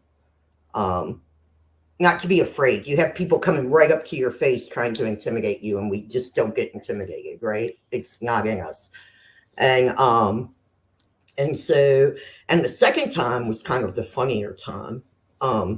We were going on the road. I was going on the road. I was heading home from work, and I'm going down this road that's a little 2-lane country road, runs right by that marina, as a matter of fact, fun road to drive. And I come to this line of cars right before a little concrete bridge type of thing, right? And I look ahead, there's maybe 3 cars in front of me before the bridge. And in front of them is this big tow truck, right? Or like work truck or something. And I see the guy who has gotten out of the work truck, and he's huge. I mean, big, fat Alabama boy, right? Like one of those bubbas you don't really mess with a whole lot. And he is mad. I mean, like just pissed. And in front of him is a little Corvette, brand new Corvette. And the guy, like, I don't know exactly what happened. It was the Corvette driver's fault from what I could gather. But he destroyed that Corvette. He took it into the concrete of that bridge, and that car was gone. It was total. And but he was only about my height, and so he was about 5'3", 5'4", and here he was looking at this guy who was like 300 pounds, just huge, right? And you could tell he was scared. And so I actually did put my gun on my seat as I was walking towards the situation, because I realized he needed some help. And I don't know if you've ever heard me say kingdom. I also used to play pool. So Oh yeah. I'm pretty Are good you at any good at it? diffusing. Yeah, I was. I traveled around the South playing, and I had sponsors, and I was pretty good. Well, And usually shooting pool can get you into an argument pretty damn fast. sometimes, so you have to be able to diffuse those arguments, right? Yeah, I mean, I could see brandishing a weapon in a disgruntled person about a pool game, especially if you're betting, or what the rules were, bullshit like that. no, I had backs, so I Oh, never had back. to do that. Yeah, I was like, take them out back and get me paid. That's all I care about. Oh, so this is in addition to the air horn and the mace and the weapon. No, at the time I didn't carry. Like at the time, I didn't even really know how to shoot. I learned when I was like 10, but I never really did that or anything, like growing up or anything. And it wasn't until after that someone took me out and taught me how to shoot handguns and all. And I don't know if you saw the comment, but my first tactical was so nice giving that girl a 22 because my first handgun was a 44. And I was so scared of it because I swear to you, I thought I was going to shoot it and the recoil was going to cause the gun to come up and knock me out by hitting me in the forehead. I was so positive that was going to happen. And as it turned out, I loved the gun. Absolutely loved it. And so, but this little guy is standing there. You've got Bubba who just wrecked his truck, and that was probably his livelihood, so you got to have a little bit of compassion. You completely understand why he's ticked off. Where we were in Alabama was very rural. You needed your vehicle. It's not like there were buses or anything, right? So I guess I missed the part on both stories where you pulled the gun out on the person. I didn't pull it actually on the person. I kept it to the side to keep it. I made it seen. How about that? Okay. I made it known. I'm sorry. It wasn't that exciting. It was just, I made it known. The little guy though kind of thanked me because he was, he was just like, could you stay here with me? With the big guy. And I was just like, big guy, you got to get back in your truck. You're just going to make things a lot worse. Yeah. So let me ask you a question. I think I've asked pretty much everyone, but if as a responsible gun owner, of course, if you've seen something going on like what I've asked the other guy, if like there's just someone's got a gun and it's something that you feel uncomfortable about, someone's in a situation, are you going to go over there and try to defuse it? Because obviously you followed them. You would? Yep, absolutely. Wouldn't even think twice about it because, not even like twice. I said, I hate a bully. I mean, I hate a bully, and I'm not going to see a bully cause more damage in our society. Especially a bully with a gun. Amen. Wow. Yep, he's going You hear down. that, John? I do. Fidgety she ain't messing around. She don't need a badge. She sees some stuff going on. She's gonna handle that. Well, the police come after, not to knock the police or anything, but typically the police come after the crime is committed, which is why we carry, right? Sounds good. Right. Yeah. But I've also seen incidents where if your life or the others are not in imminent danger, I've seen the argument, why did you put yourself like Kingdom's example was, if you're outside and you see them being robbed inside, do you go inside? The argument has been made, why didn't you just be a good witness and get a vehicle description or a tag or something like that? You know what? There was a case in Huntsville a while back. Huntsville, Alabama. Amen. Right. And roll tide, baby. Yeah, cam out. Yeah, cam out. And this woman who was up on charges of road rage, she had pinned a guy to a wall with her car.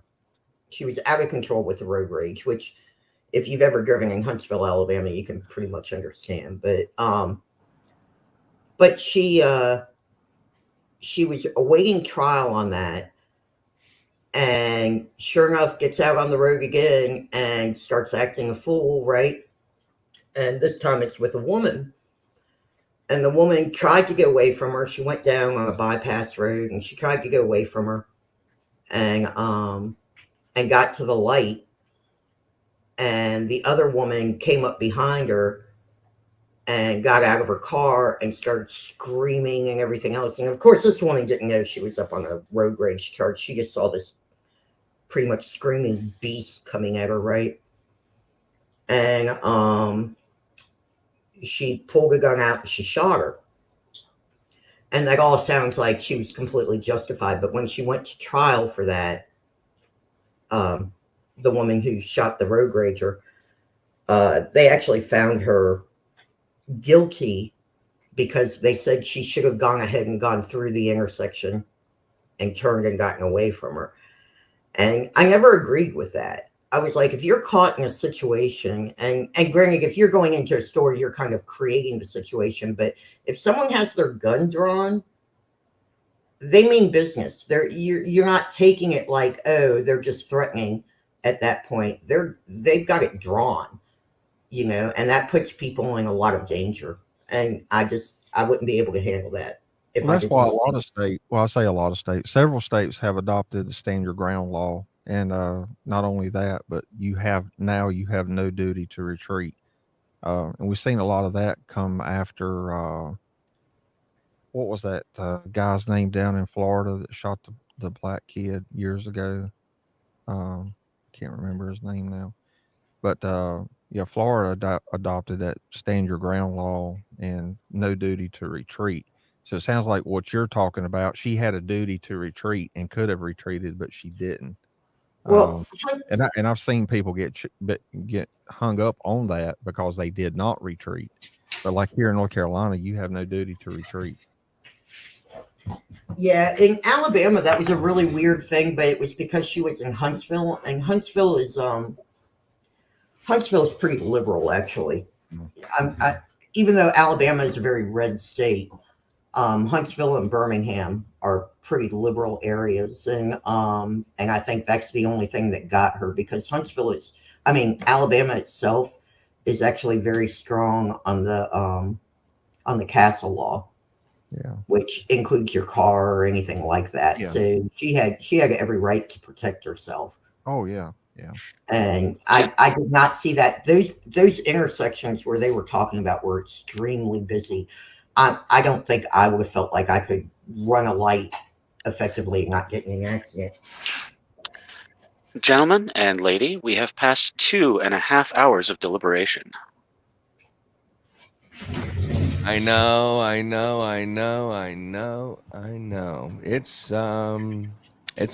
know why it's taking so long. I would have thought it would have been pretty much what Bev told them not to do. It's like, hey, you guys think she's not guilty? All right, let's get the fuck out of here. Let's go home. Yeah, it's like, hey guys, whatever you do, don't go in there and do a straw poll and then come back out 5 minutes later and say that she's guilty. Just make it a little longer. You like review some evidence and make it look like you were looking at some stuff. And that's what I gathered from that. But yeah, I think it'll come tomorrow. That's kind of what I was the next day. What do you think about the Karen Reed murder trial? The whole entire thing, talking about people being bullied. That's a great opportunity to transition into that one. What do you think about that one, Fidgety? You know, I've listened to it on and off, and I've been following with updates from Joe and all. But at first you're thinking it would take way too many people to set her up, right? You'd have to have way too many people into it, like all the people in the house, the cops from the town, you know, that type of thing. And you're like, that's so unbelievable. But then as you listen to the evidence, the elegance, the dog and everything, I still can't get over that dog. You listen to the evidence with the dog, and like it was a back of the head injury and that type of thing. I don't know. And if these are small towns, what don't you know? Whether she got hit with the car? I think Karen Reed is innocent. Oh, 100%. Yeah. I really do. I think the phone calls kind of sealed it for me, because I know when you're upset with your other half or something and you're trying to get a hold of them. If my husband didn't call me back in 15 minutes, I would be shocked. And that's not my rule. That's his, like how he is, right? And so you got him on a 15-minute leash. I don't have him on any kind of leash, trust me. Oh, okay, all right. I was just saying. but he, you know, there are certain routines that people have, certain habits, and returning phone calls and things like that. So if she was used to talking to him, and they had an argument, which I really don't think was pertinent, but I could see where each one of those phone calls increased in anger, and then the one in the morning was definitely kind of panic. And I'm like, that's just the natural progression. If someone was trying to hide that or something, I don't think that they sound quite like that. Yeah, you know, that's an interesting perspective because I've been following it, you know, since about a week into it actually, and then listening to other podcasts and trying to research and really figure out what I was talking about and what the case is all about. And every day it's just another chapter that's opening up. You're like, oh, really? I didn't know about that. But it's interesting to hear an opinion of someone who's just starting to look at it, just talking about that one thing. If that's the only thing I've seen is just that one thing about the conversation and the voicemails. The Commonwealth thinks that's very incriminating, but you know, I think the jury's seen it the other way, like you were saying. Yeah, I don't see that as incriminating. I see that as support for her. Yeah, James, what do you think about the Karen Reed murder trial in its totality? It is a clown show, as far as I can tell. As much as Fiji says that it's too many people to have a conspiracy, the entire group of people in the house and all the people in the police department, I don't see that being a problem at all, especially when you take into consideration the what was it, Proctor, who said I'm gonna pin it on her, I don't care what the truth is and all that shit. It's no,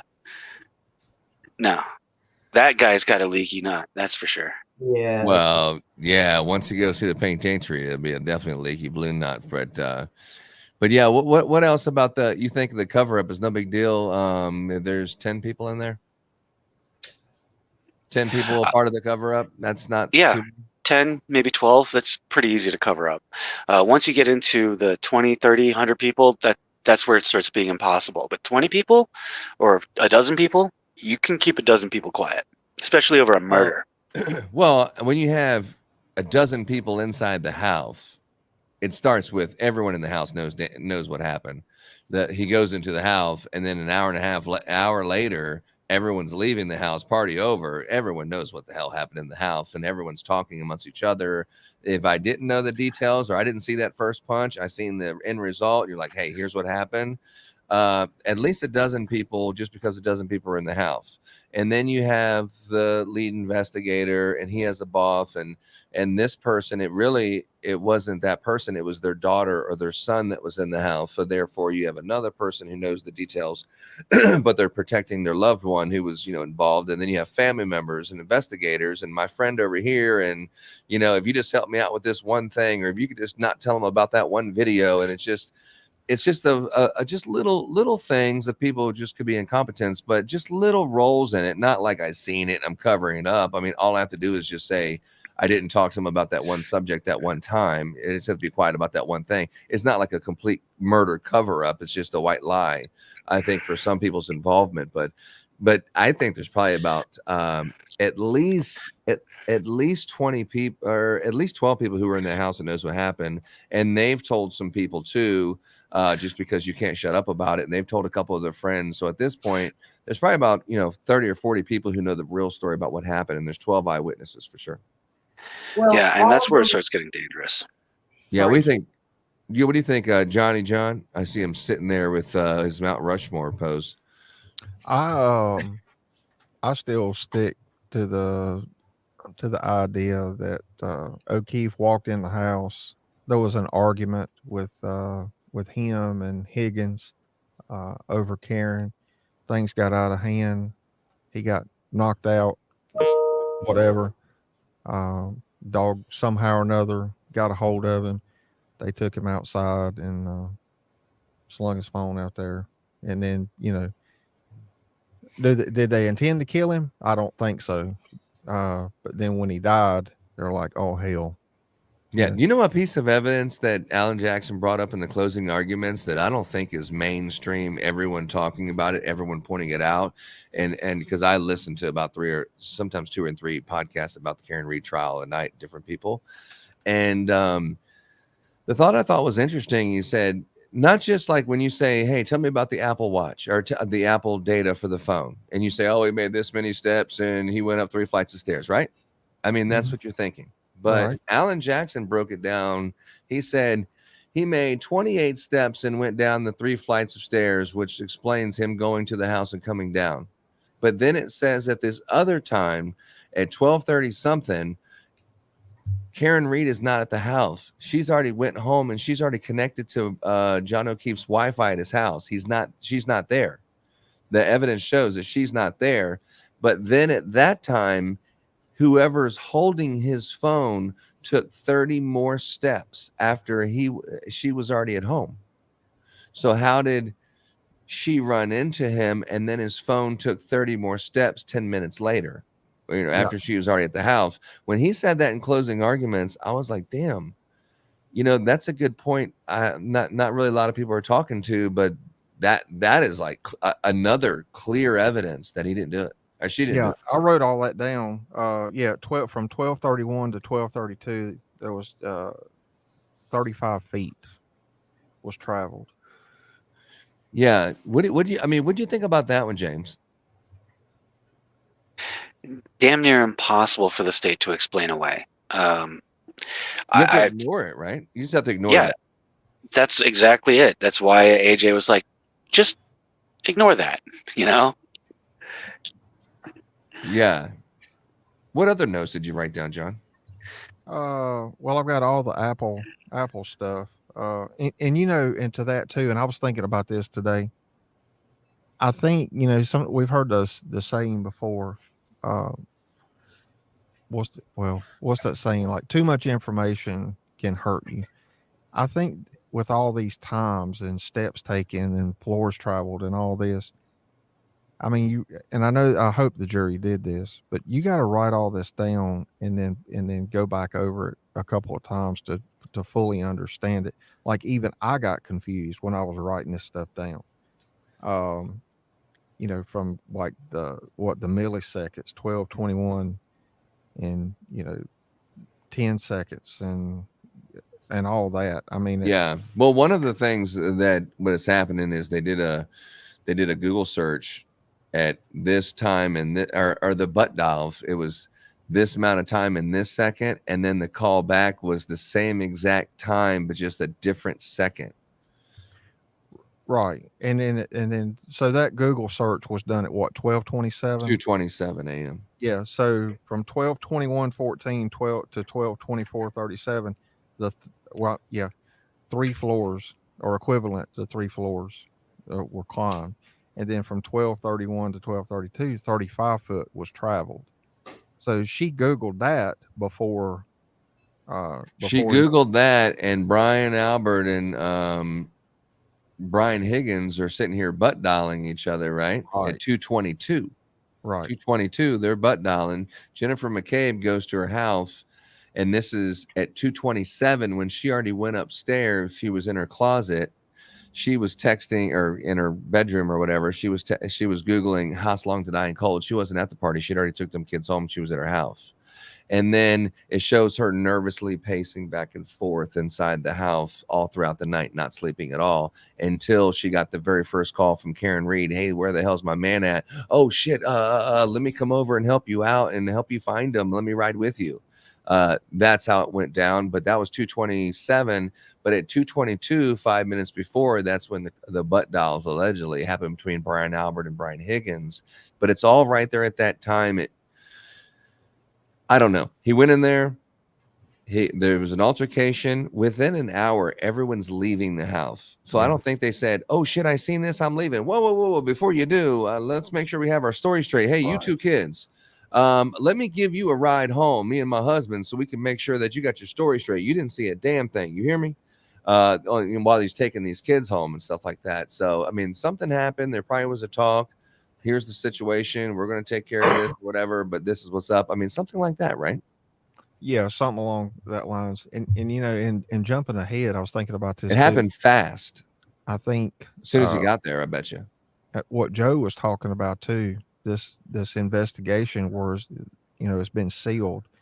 I think you're going to see this agency or a number of agencies involved in this mess. Department of Justice is going to step in. I don't. They're already in, aren't they? Well, I mean, more than they have to this, and I know they're waiting for this to play out. But yeah, I think you're going to. I don't even know that you don't see just them coming in there cleaning house and starting from scratch, or even doing away with the whole police department and letting the sheriff's office take over. I think you would have to, because how high does it go? There's no trust there. Because you have the two lieutenants, the lieutenant in charge of, you know, Tully, and then the lieutenant in charge of the CERT team, whatever the hell his name is. And so you have these different lieutenants, but they're all like, well, no, I mean, I'm just acting on the orders of the major. Yeah. And you're like, and all of you all have this story of, you know, what's happening, and you're deleting, you're the Tully, you're the one that received the video from the Sally Port. And then now the Sally Port has all been deleted and stuff, but Tully's the one that received the evidence, and he's in charge of the evidence. He's the custodian of the evidence. You know, all of from the Sally Port to the proctor to all these other things. Tully, his boss, is the guy who's like, he's the one responsible for all this, and he's the one that has the lock and key to secure all of this and whatever. And he received the video from the Sally Port. So, I mean, how could you not say it's at least at the lieutenant level? But wouldn't you also say you have the county of the selectmen and Chris Albert, and you have this? Doesn't it go higher than that? And how high does it go? And I mean, like cancer, how deep do you have to fucking cut it out? Well, that's what I was thinking too. I mean, I think, and we may not, but Ken Berkowitz, the chief of police, definitely. Right, exactly. That's exactly what I was getting ready to say. I mean, I think you're going to see the chief involved in it. I think you're going to see some of these town council or whatever you call them. What was it you just called it? The selectmen. Yeah, know, they're having a meeting tonight at 7:00. Imagine that. No, it's their monthly meeting or whatever the hell it is. But anyway, it's tonight, and it's an open forum, and you're going to have after this thing with Turtle Boy, you're going to have Chris Albert fielding some questions about, hey, so you're going to beat his head up and down the sidewalk? You know, there's going to be some people asking about that, and maybe some other stuff too. The two people that got arrested. And I mean, you know, you got this going on in your town. You've already got a light shining on your town. Why say and do things like this to draw more attention? Just like, you know, Turtle Boy, like when he was talking to, what was it, to the governor, or was it the mayor? That wasn't Turtle Boy. That was just someone on the internet. But yeah. Oh, okay. So, you know, she's not answering questions. Well, you can take that as, you know, she can't comment because she knows there's an internal investigation going on or has been concluded. And then on the other side of it, you can say, well, you know, I'm not implicating this at all, but does she know something we don't? I don't know. I mean, no, I think, you know, just some fucking Johnny Badass John Cox was like, hey, let me get my damn camera. Hey, governor, tell me about the Karen Reed trial. And they're like, what? She probably doesn't really fucking know about but that. He was asking, are you going to look into your state agency?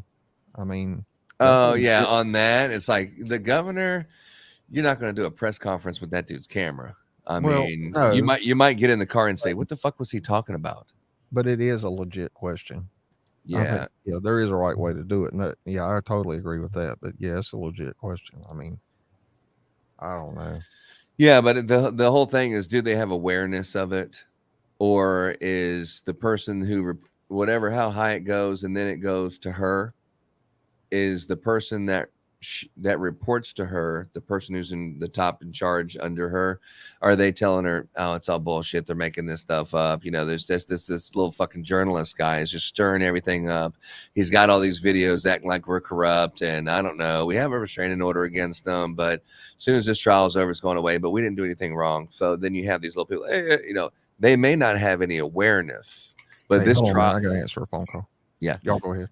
But this trial is definitely brought some serious awareness to the corruption in the Canton Police Department and the Massachusetts State Police and the Norfolk County district office. Well, Big I Ron, are hope you there, though? Oh, good. Fidgety. Yes, sir. Yeah, I was just going to hear some more comments about the Karen Reed trial. I know Fidgety's chomping at the bit. Take it away, Fidgety. Well, hey Ron. There are two things there. One is I really hope something does get done about that police department. I live in Georgia, so I have zero faith about that because we're watching all the corruption in like Fulton County. Oh, And I nothing's know. being done. She just won her primary. She did? And, yep. Fannie Willis. That friggin' Oh board. yeah, I've been keeping up with that too. No, yeah, John's all about Young Thug. He has something for Young Thug. But and she's just a disaster. And the more you hear about her, the more you realize how much corruption there is in Fulton County. And you're just like, people, they're robbing you blind. Why do you keep voting for them? It's not Georgia will put up the dumbest people for reps. I mean, I think Hank Johnson is still a rep here. He was the Guam is going to tip over guy. And so I don't have a lot of faith in that. But the other thing is, did you guys not like if I was sitting on that jury, one of the deciding factors for me would not be like necessarily all the evidence, but it would be the fact that the state didn't bring in bioengineers, but the defense did. Like, okay, you're going to ignore their information, but we're not. We're going to go ahead and put it on the stand. Like, we got nothing to hide. Well, those bioengineers were hired by the FBI, and they gave them to both the prosecution and the defense. It's just the prosecution chose not to use them.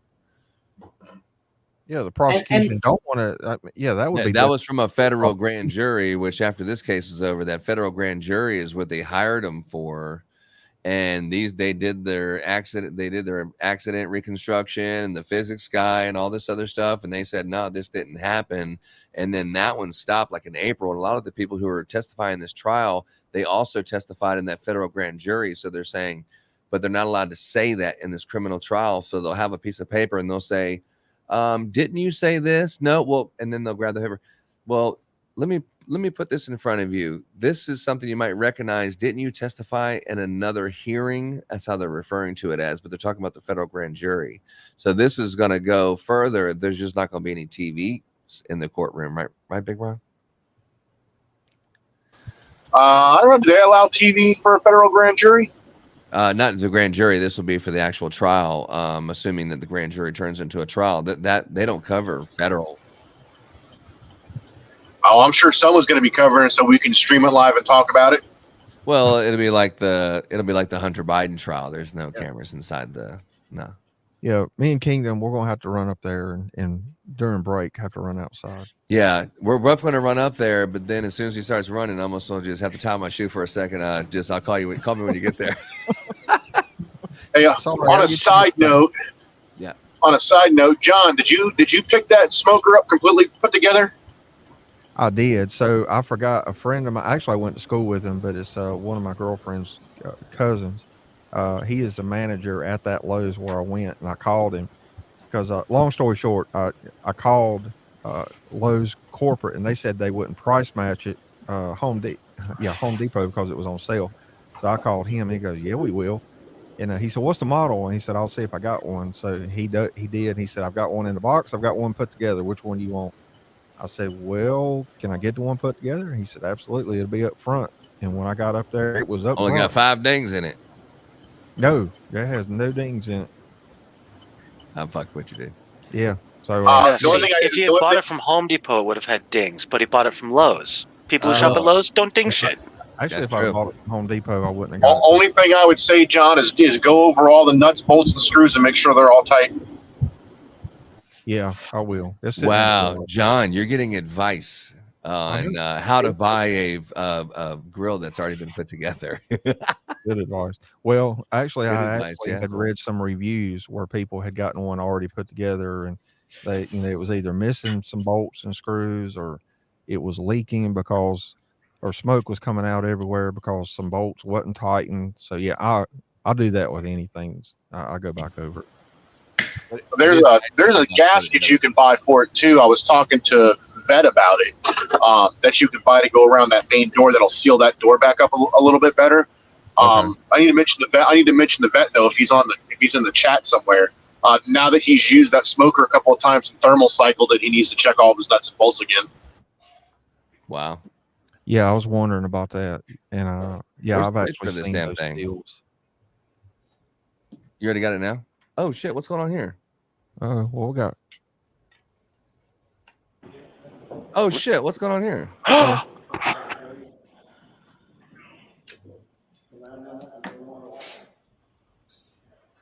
We have a verdict? Either a verdict or a break-in for the day.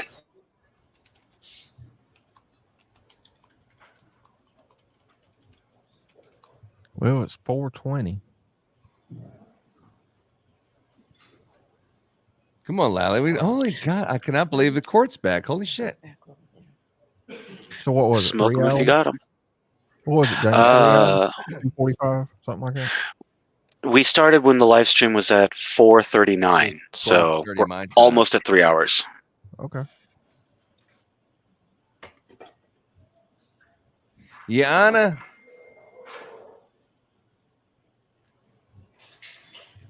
Let's watch O'Keefe's brother. That looks like a verdict. Yeah, dude. Fuck yeah, dude.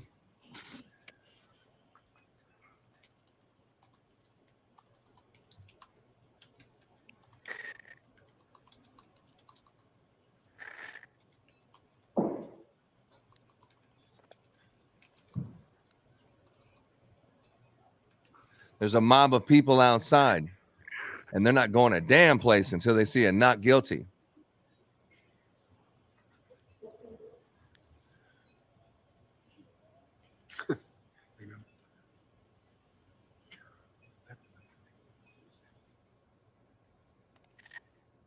I would totally agree with Joe about the week thing. If it was possible, they would come back with a guilty verdict. Week and a half, he said. Week and a half.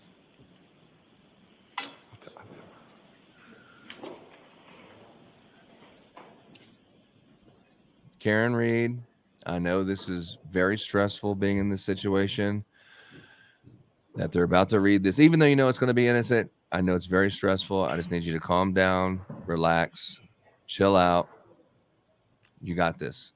No matter what is said, whether it's guilty or not guilty, I want you to just control your emotions. Isn't that what the conference is right here? Yeah. Yeah. Yeah. Hey, share this feed. I bet you a lot of people don't even know it's fucking back on. Like, share, comment. Help the algorithm.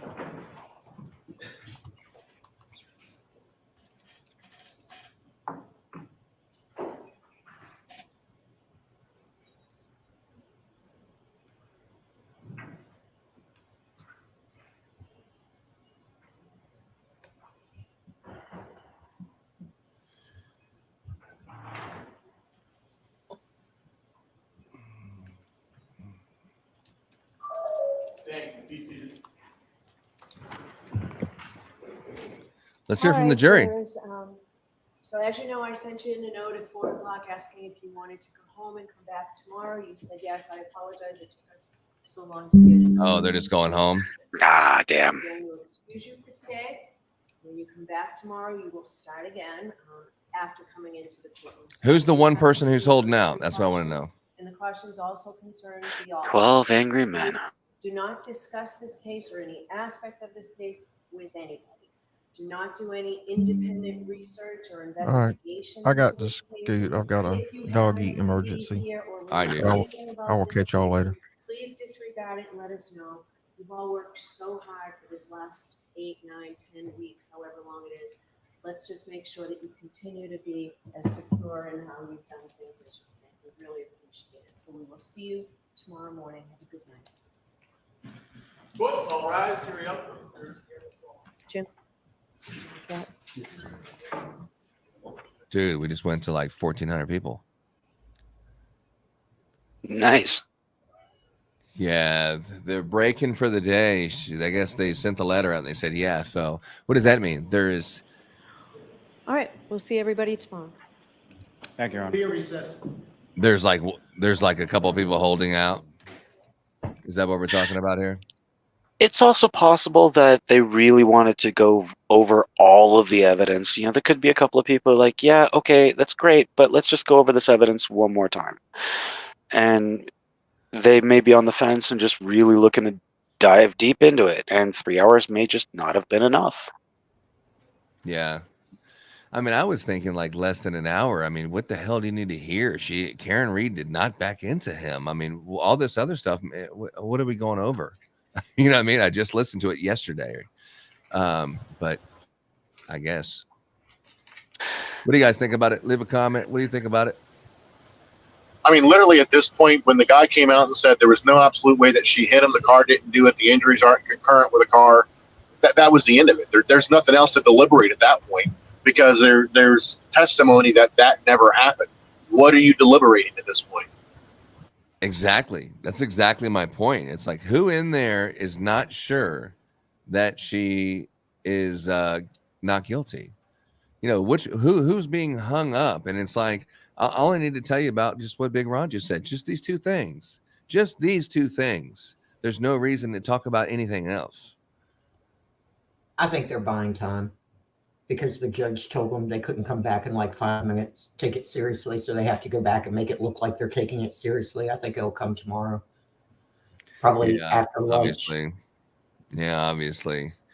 Yeah, tomorrow. I mean, so obviously we won't have a show tomorrow because we'll just be waiting for them to say, hey, there's a verdict in, and then boom, boom, boom, right back at it. But yeah, that was a close call. When I seen everyone back in the courtroom, like, oh my God, well, I haven't seen a damn thing on X. I got 13 feeds open. I got every fucking thing. Like anytime someone would say anything, plus I have the live feed going with the volume up. So if it comes back, I can span to one of these screens. And I was like, I haven't heard a damn thing. And then I heard the noise. I was like, what the hell? They're back. This can't be the verdict, right? What happens? I'm surprised it's not, though. Kingdom, what happens if, because, okay, so if they find her guilty, but then an investigation is done into that police department and they're all found to be like corrupt or they're let go or whatever they do, right? Yes. They exact some kind of justice on them. What happens to her verdict? Because to me, that negates her verdict. If she's... Because all the evidence they gathered is null and void at that point, if they're considered corrupt. I mean, if the jury of your peers finds you guilty, you're guilty, period. I mean, you can appeal it. Well, technically, yes and no. There are certain laws in some places. I don't know how this state handles it, but in most jurisdictions, if a officer has been involved in a case where it's proven that they've falsified evidence, almost every single other case that they've had before gets immediately reviewed or tossed. Those people can get set free immediately in a lot of cases. I know, but I think the difference is if the jury came back and they said she's guilty, then that would validate and say they didn't plant evidence. The jury said that they believed that was the evidence that happened. So I think a guilty verdict, you wouldn't have the police getting repercussions and stuff because obviously the jury thought that they were telling the truth. But that's not what's going to happen here for sure. No freaking way. They're going to say not guilty. I'm surprised they haven't said not guilty yet. I think there's too much evidence at this point showing that the police department did try to do covers up regardless of what the outcome is. I agree with that 100%. Yeah, I agree with that 100%. You know, from a female's point of view, what was it? The one guy said, the one officer about he wished she'd kill herself or die or something like that. Yeah, Michael Proctor. Yeah, I'm kind of thinking, you know, it's kind of funny because I hear the libs talk about like what Trump said in the locker room 30 years ago. That's And locker I'm room thinking, talk. yeah, I'm thinking that's just ridiculous, you know. But to hear an officer say that, that to me, that alone, I would have been like, okay, she's not guilty. I don't even care if she killed someone at that point. If the officers are saying things like that, they need to go. How do we get them out? Right? You think locker room talk is bad? You ought to hear what it's like on a Navy ship when we're underway. I know. I think we all can agree. If I took any of your phones and started going through it and everything, there'd be some Google searches, and you know what I'm talking about. There'd be some stuff on there you would be like, oh my God, I can't believe everyone's seeing this. I think we all have that one. But when you're a law enforcement and you're talking about a suspect that you met, I guess everyone tells that story like lawyers, you know, like you're like, no, you're not supposed to tell anyone. But every time you meet a lawyer, they just tell you about every freaking case that they ever had. You know what I mean? That's all they talk about. So I don't know. I don't know. Oh, that's always, you know, I'm not law enforcement or military or anything. I was IT, and it still drove me crazy whenever I heard people in IT, like, it's one thing if we were talking amongst ourselves, right? Like, can you believe how that person's just brainless? You know? Well, you don't think that someone's going to grab your cell phone, and then you peel the curtain back and you have this person and you're investigating this person, and you don't have, but even, I mean, all these incriminating things through something that wasn't available like 10 years ago. You know, now it's all of a sudden like, holy shit, this is what happened behind that. You can actually recreate, you know, what happened. And those police officers look terrible. You know how you fix some of that, Kingdom? Fire the motherfuckers. That too, yes. All of them need to be put under investigation. Every single one of them. I said that before, that everybody needs to be put on administrative leave. And I agree with what you were saying earlier, or I think it was you, might have been John, maybe it was James. I don't know who it was. About the, you know, place being gutted, sheriff's department needs to take over. I made that comment earlier in the week or last week that's what needs to happen. But you use an encrypted chat service. Encrypted chat service. Yeah. Oh, you mean like what's it called? Signal? Yeah. Yep. Like Signal. Yep, I got Signal. So that's where I'm going wrong. I need to use the encrypted chat service. Well, like me and my extremely close friend, yeah, we use Signal. Yeah, the kind of talking that you reserve for only really good friends. Yeah. Or family. I signal with my parents. No, these are strictly guys that I was like, one of the guys, him and his wife both worked for me in the military. His twin brother is my best friend. So it's, yeah. Those are the people that are in my Signal. Yeah, the one that they cuss like sailors. It's probably because they are. Yeah. You know what? I gotta hand it to the military though, because it's funny. I have all the heart in the world for our veterans and everything, but they're the best people to have on X, because they are the funniest people I've ever seen. Like, they just get down and dirty with the punchlines, and you're like, yeah, I love you guys. It's because we're all mentally deranged. That's okay. You're not liberals. Oh, I'm good with that. Yeah. Here's a little known fact that you may not know there, Kingdom. Okay. But Mrs. Big Ron was also in the military. Was she? What the Navy, I would ask? Yeah, she was a jet engine mechanic. Well, since your fascination for jet airplanes, I see that it runs parallel across different areas of your life. You met her in the military? Yeah, actually met her in where I live now. Her and I were both stationed here together. Really? Yeah. Wow. That's awesome. You have that common ground and that experience and stuff, you know. So you can imagine what it's like in my house, like Fidgety's saying, with two people with deranged sixth sense of humors.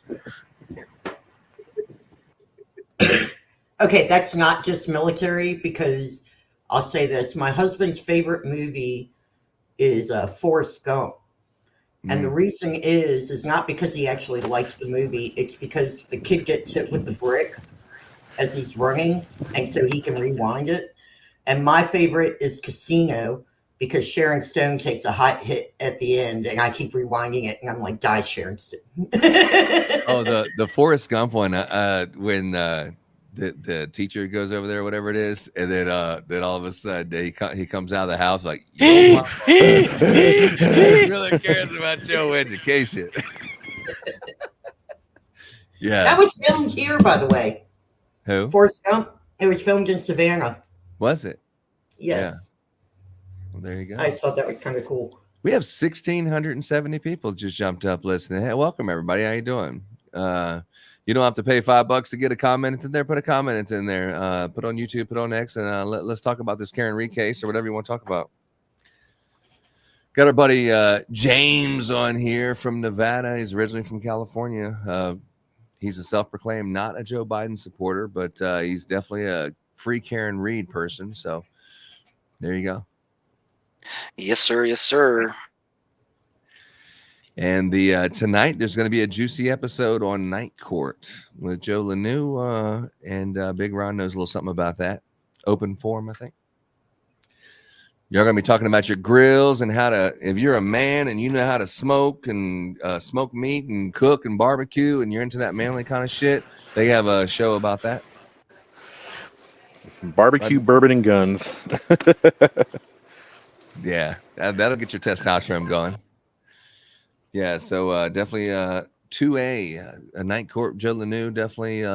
They do police use of force on Fridays, and it's a very pro 2A crowd. I will say that. But anyway, back to this Karen Reed trial. Yeah, I thought that was interesting about the phone, about how the phone was moving 30 steps after Karen Reed had already went home. His phone is moving like someone's carrying his phone around after she's gone. So that right there, if the phone is found underneath his body, and that's just how it happened, then who had his phone for 30 steps and whatever, and then put it back under his body right there? If that's where it was found in the first place. If he was laying out there in the cold, like they suggested. How many steps was it from where he was found to the house? Did anyone do that? I don't know. I imagine that 30 steps probably sounds pretty close. I don't know. Yeah, the yard's not that big. I mean, it's a small yard. Is it? Yeah, it's what I mean. Was it like 20-some feet from the sidewalk to the house? It's not a big piece of land. I mean, I would definitely see why the dog would be barking. You know, it's not like it's a mile down the road. I mean, it's a short house, like 20 feet. It's just a small little yard. He's laying in the yard. I mean, and all those police officers and emergency vehicles and stuff, and they're acting like they slept through it. Come on. The thing about what the jury is deliberating about, it's just like the guy, you know, that he did not get hit by Karen Reed, and he's out in the yard. You know that she didn't do it. What else is there to talk about? There's like 20 or 30 different things just like that to talk about. I mean, I could sit here for hours and hours and hours and tell you shit that doesn't add up and doesn't make sense. You know, in this case, especially. There is no like, well, if the glove don't fit, you must have quit. And, you know, that's the only thing I got to talk about. And don't disregard the knife and the murder, you know, just the gloves. Let's acquit. Man, from Proctor, there is so much stuff out there that to talk about, but all of them lead to she should be not guilty. They really. But look, Vet's here. What were you saying, Big Ron, about Vet? I was saying because he was in the Army, he doesn't know what he was doing. I thought you were asking something about a smoker or something. Yeah, I was saying since he's already thermal cycled that grill a couple of times with that great looking chicken he's done and the phenomenal looking brisket, that he needs to check all the nuts and bolts that holds everything together now that grill's thermal cycled, because that stuff will loosen up a little bit. And that'll help seal the grill back up. Yeah, old veteran LT3. What's up, Vet? Heck yeah. Yeah, you know, I eat only fish because I've had a heart problem, so I'm really picky about, like, I don't eat a lot of meat or anything. What kind of fish? And, but he put that brisket up, and holy hell. That was the first time I think I've ever wanted brisket in my life. Oh, Big Ron? When Vet put that brisket up, Oh, I Vet was just got like, the- oh my God, that is just wrong. Well, as many people don't know this, and I was actually lectured myself that this is not like front page news, but Big Ron is like a executive chef type of person who makes these 4-course meals behind the scenes. Ah, Right? That's incredible, Ron. Big Ron? I've been known to make chicken cordon bleu and some other stuff. Oh no, he's being modest. Oh, wait, what was it? What was that last one? Was it Memorial Day? And you were asking, we were talking or something. You're talking about what you made for dinner, and I was like, oh, I just had steak and lobster and whatever, shrimp and something. And then you were like, oh yeah, well, and then he had like a 1-up big time on that one. I don't know what I can't remember what it is I made because I do all kinds of crazy No, stuff. you made the Indian food. Oh, that's right. I did chicken tikka with chicken marsala, some lemongrass curry with some garlic buttered naan and some samosas on the side. I know. So then I was like, man, what the hell? I was just bullshitting around, I guess. Listen to this guy. Ron, can you DM me your address? I'll be the one ringing that doorbell. And when you make something, you better answer that door. Yeah, Vet said thanks for the tip. No worries, brother. Yeah. Well, you sound like you're eating lunch, bro. Just my daughter made some Cheddar Bay biscuits last night. I just walked through the door. I'm actually getting ready to switch over from my phone because it drives me nuts using StreamYard on it to my big headset. Yeah, I hear you. And I got some stuff to do too, but we reached 1,700. So we really appreciate each and every one of you listening, and definitely everyone sharing, supporting, and free Karen Reed, man. Free Karen Reed. Free Dexter Taylor. Free Dexter Taylor. Yeah, free Dexter Taylor, man. And the J6ers. Have we heard anything about his appeals? From who? I haven't heard anyone really even talking about it ever since that unfortunate situation that we don't need to speak about. The Dexter Taylor situation. He tell him about the story, James. For those who are just listening to Karen Reed, tell them about the story in New York about this bullshit 2A thing. All right. Dexter Taylor, known on X as Carbon Mike, was accused and convicted of creating illegal firearms by buying 80% lower kits, which were perfectly legal when he bought them, and assembling firearms and never, ever shooting them. Not even at the range, not even to test them. He had no idea whether or not they would actually function. But somehow, some way, the police got wind of his collection of firearms that he had been constructing at the personal cost of around $80,000. Raided his house, found all the firearms, and charged him with 11 felony counts, sentencing him to 10 years in Rikers, state penitentiary, and all for building guns, which is totally legal everywhere in the country except New York, apparently. Just because he didn't ask daddy government, hey, please, can I please have a license so I can enjoy my Second Amendment right? And while in court, his dumbass judge decided to say, don't try to argue the Second Amendment here. It doesn't exist here. This is New York. So basically, he just was a gun enthusiast, and he lived in Brooklyn. This guy's never been in trouble before in his life, man. This guy's like a pillar of the community kind of guy, just software engineer, if you can imagine. And so he's just like has this, newfound fascination for guns and, whatever. And he can make these guns that you can fire them without the actual ammunition, but with this something that simulates it for non-lethal firing for testing and for guns. So he has these whole things, and he orders these couple parts, and he's putting it together, and whatever. And then one day the ATF busts down his door and of his apartment and takes him off to jail, right? Slight correction there. The ATF was involved. The FBI was involved. However, when they got there, they were like, yeah, he's not breaking any federal laws. We're out of here. And New York was like, well, since we're here, he's breaking New York laws, so we're going to take him. So, but yeah, so he got the NYPD, I guess, no? Yeah, NYPD arrested him. Yeah, so NYPD, they bust down his door, they leave it kicked down, take all of his he was a future radio podcast, had all this radio equipment and the software engineer, all this stuff. They take all of his computers and all of his guns. And then he ended up making it out on bail, where he really started his and trying to, talk about the case and bring awareness. And he was on a bunch of big shows and Fox and Newsmax. He was on a bunch of big shows, and a lot of people calling New Orleans, picking him up. Dana Lash had him on one night. Yeah, man. Yeah, I mean, that's just to name a few. There was the whole bunch of other ones, like millions of views. But then he went to court, and it was just guilty. And then he went back to sentence, and they're like, you're thinking, this guy's never done anything. Once it was guilty, this guy's never done anything. And then you go to 10 years. It's like you could fucking kill someone in New York and get less than 10 years.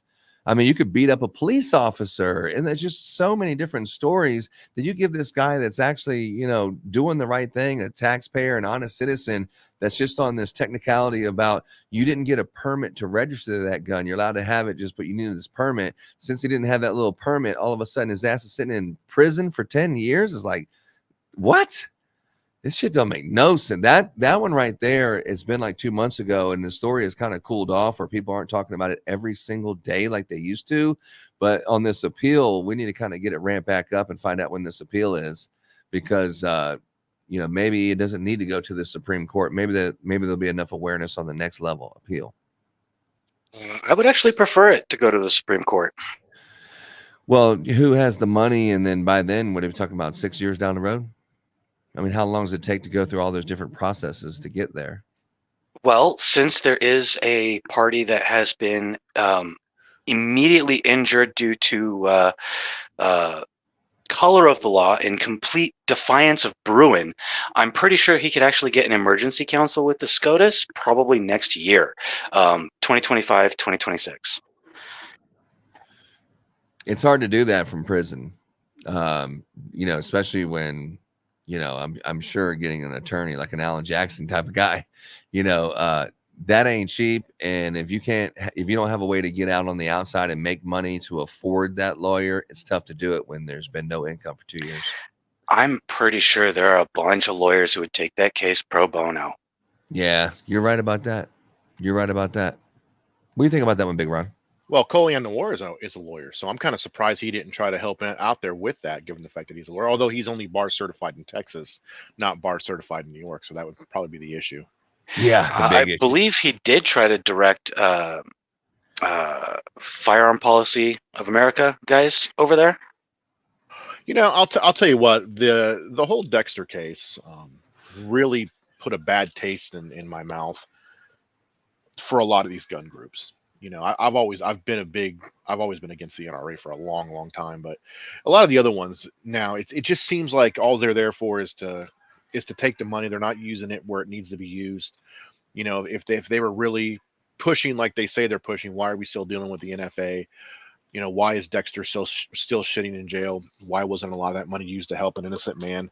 True. That got hemmed up on a bunch of useless state issues. And in my state, we give the alligators guns, so everybody's got a gun here. Alligators, crabs, hell, we don't care. Yeah, dogs. Yeah, we've all got guns. Chloe's got a gun. Yeah, Chloe's got a gun. Come on down, we've got guns.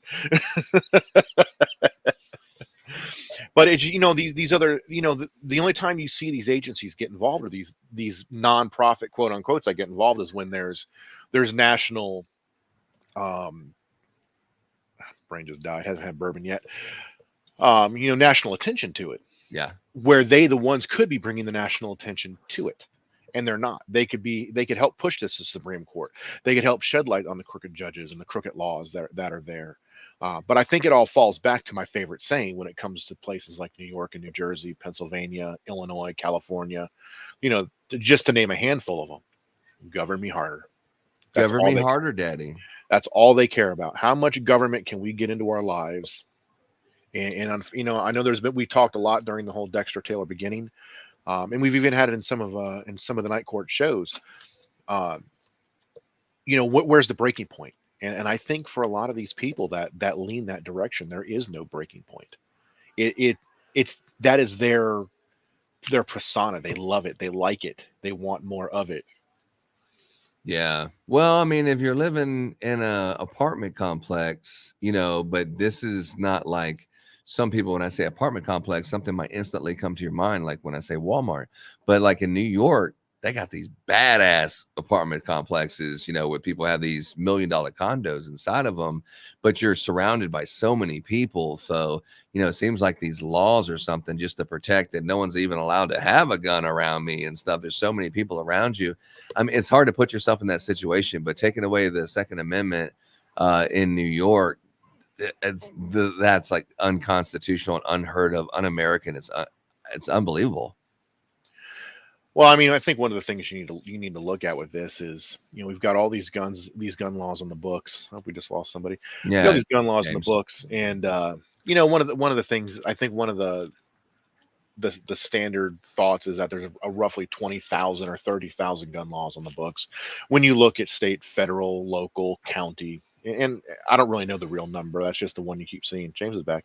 But why do we have them? Murder is already illegal, so we don't need all these crazy gun laws. You're already not supposed to murder somebody. You're already not supposed to to maim somebody. So we don't need all these gun laws. It's all about control. That's all it is. Did you all see where the Surgeon General this morning came out where he's recommending against firearms? And it was he was pretty lengthy about how he was doing it. I seen the White House make a couple statements about it. Is it federal or because I know Florida's Attorney General, I think he carries. Yeah. This is the Surgeon General. So he's saying that us having guns is creating a health crisis. And that's his stance on that. And he came out this morning with that, this morning or yesterday. But I posted it. And there's also a congressman or a congresswoman. I was just trying to find her name because I had a friend who went off on that.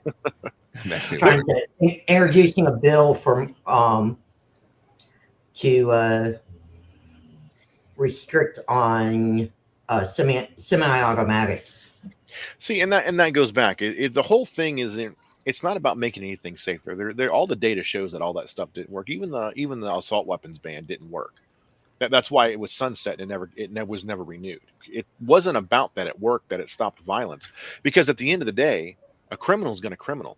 If you right now at this very minute, if you could say poof, every law-abiding citizen on the face of the planet and or in America, all of your guns are gone, not a single one.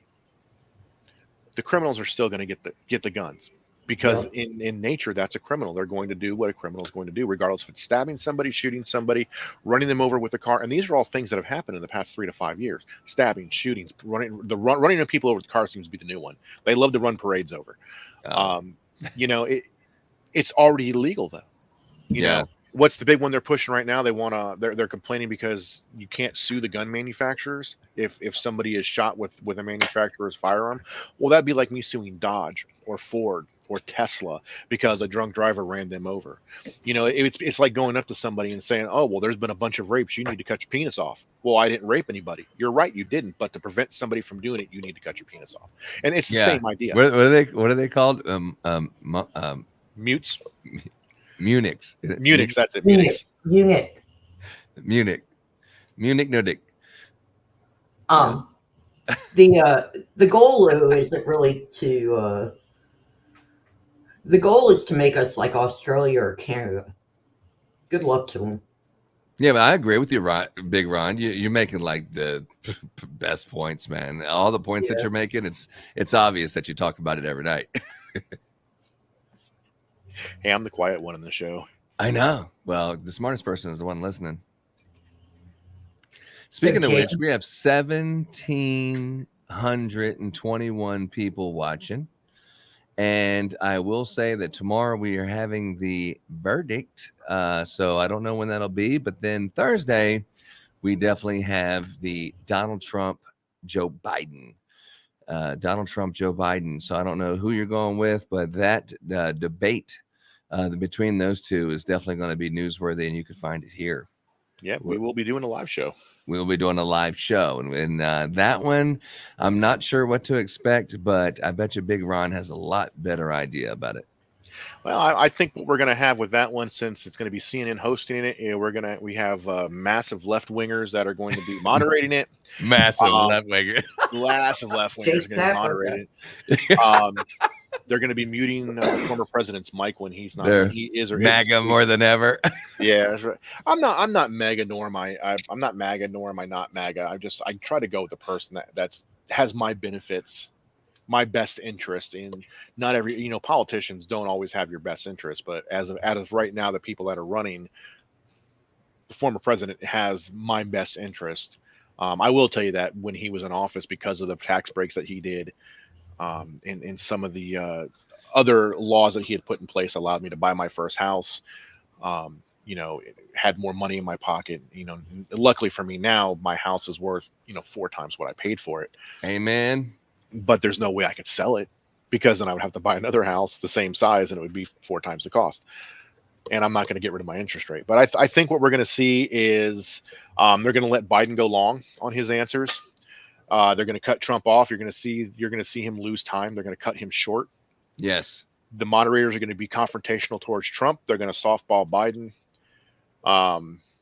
There's already talk that they're trying to get rid of the podiums. Well, it's CNN, so Yeah. of course it's going to be some bullshit. It's fake news. There's talk about getting rid of the chairs getting rid of the podiums. And they want to put a couch or a plush chair in there because Biden just can't stand for 90 minutes. Oh, so they're looking for like a full-on nursing home situation. Yeah. I mean, that's what they're talking about. He's been in hiding for, I guess, the past week, and one of the things that he's practicing for his debate prep is sitting on the couch. is standing for 90 minutes.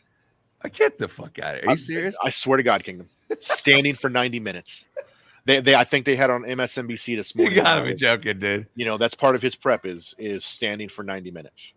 But he doesn't have he's not going to get a drug test. Aren't they just going to drug him up and give him something? Well, yeah, they're going to give him some sort of concoction. That's like they did the last couple of times, and I think that's why when like the State of the Union address is the one where he was really on fire. It was like I haven't seen that before, or since. Would be a better word.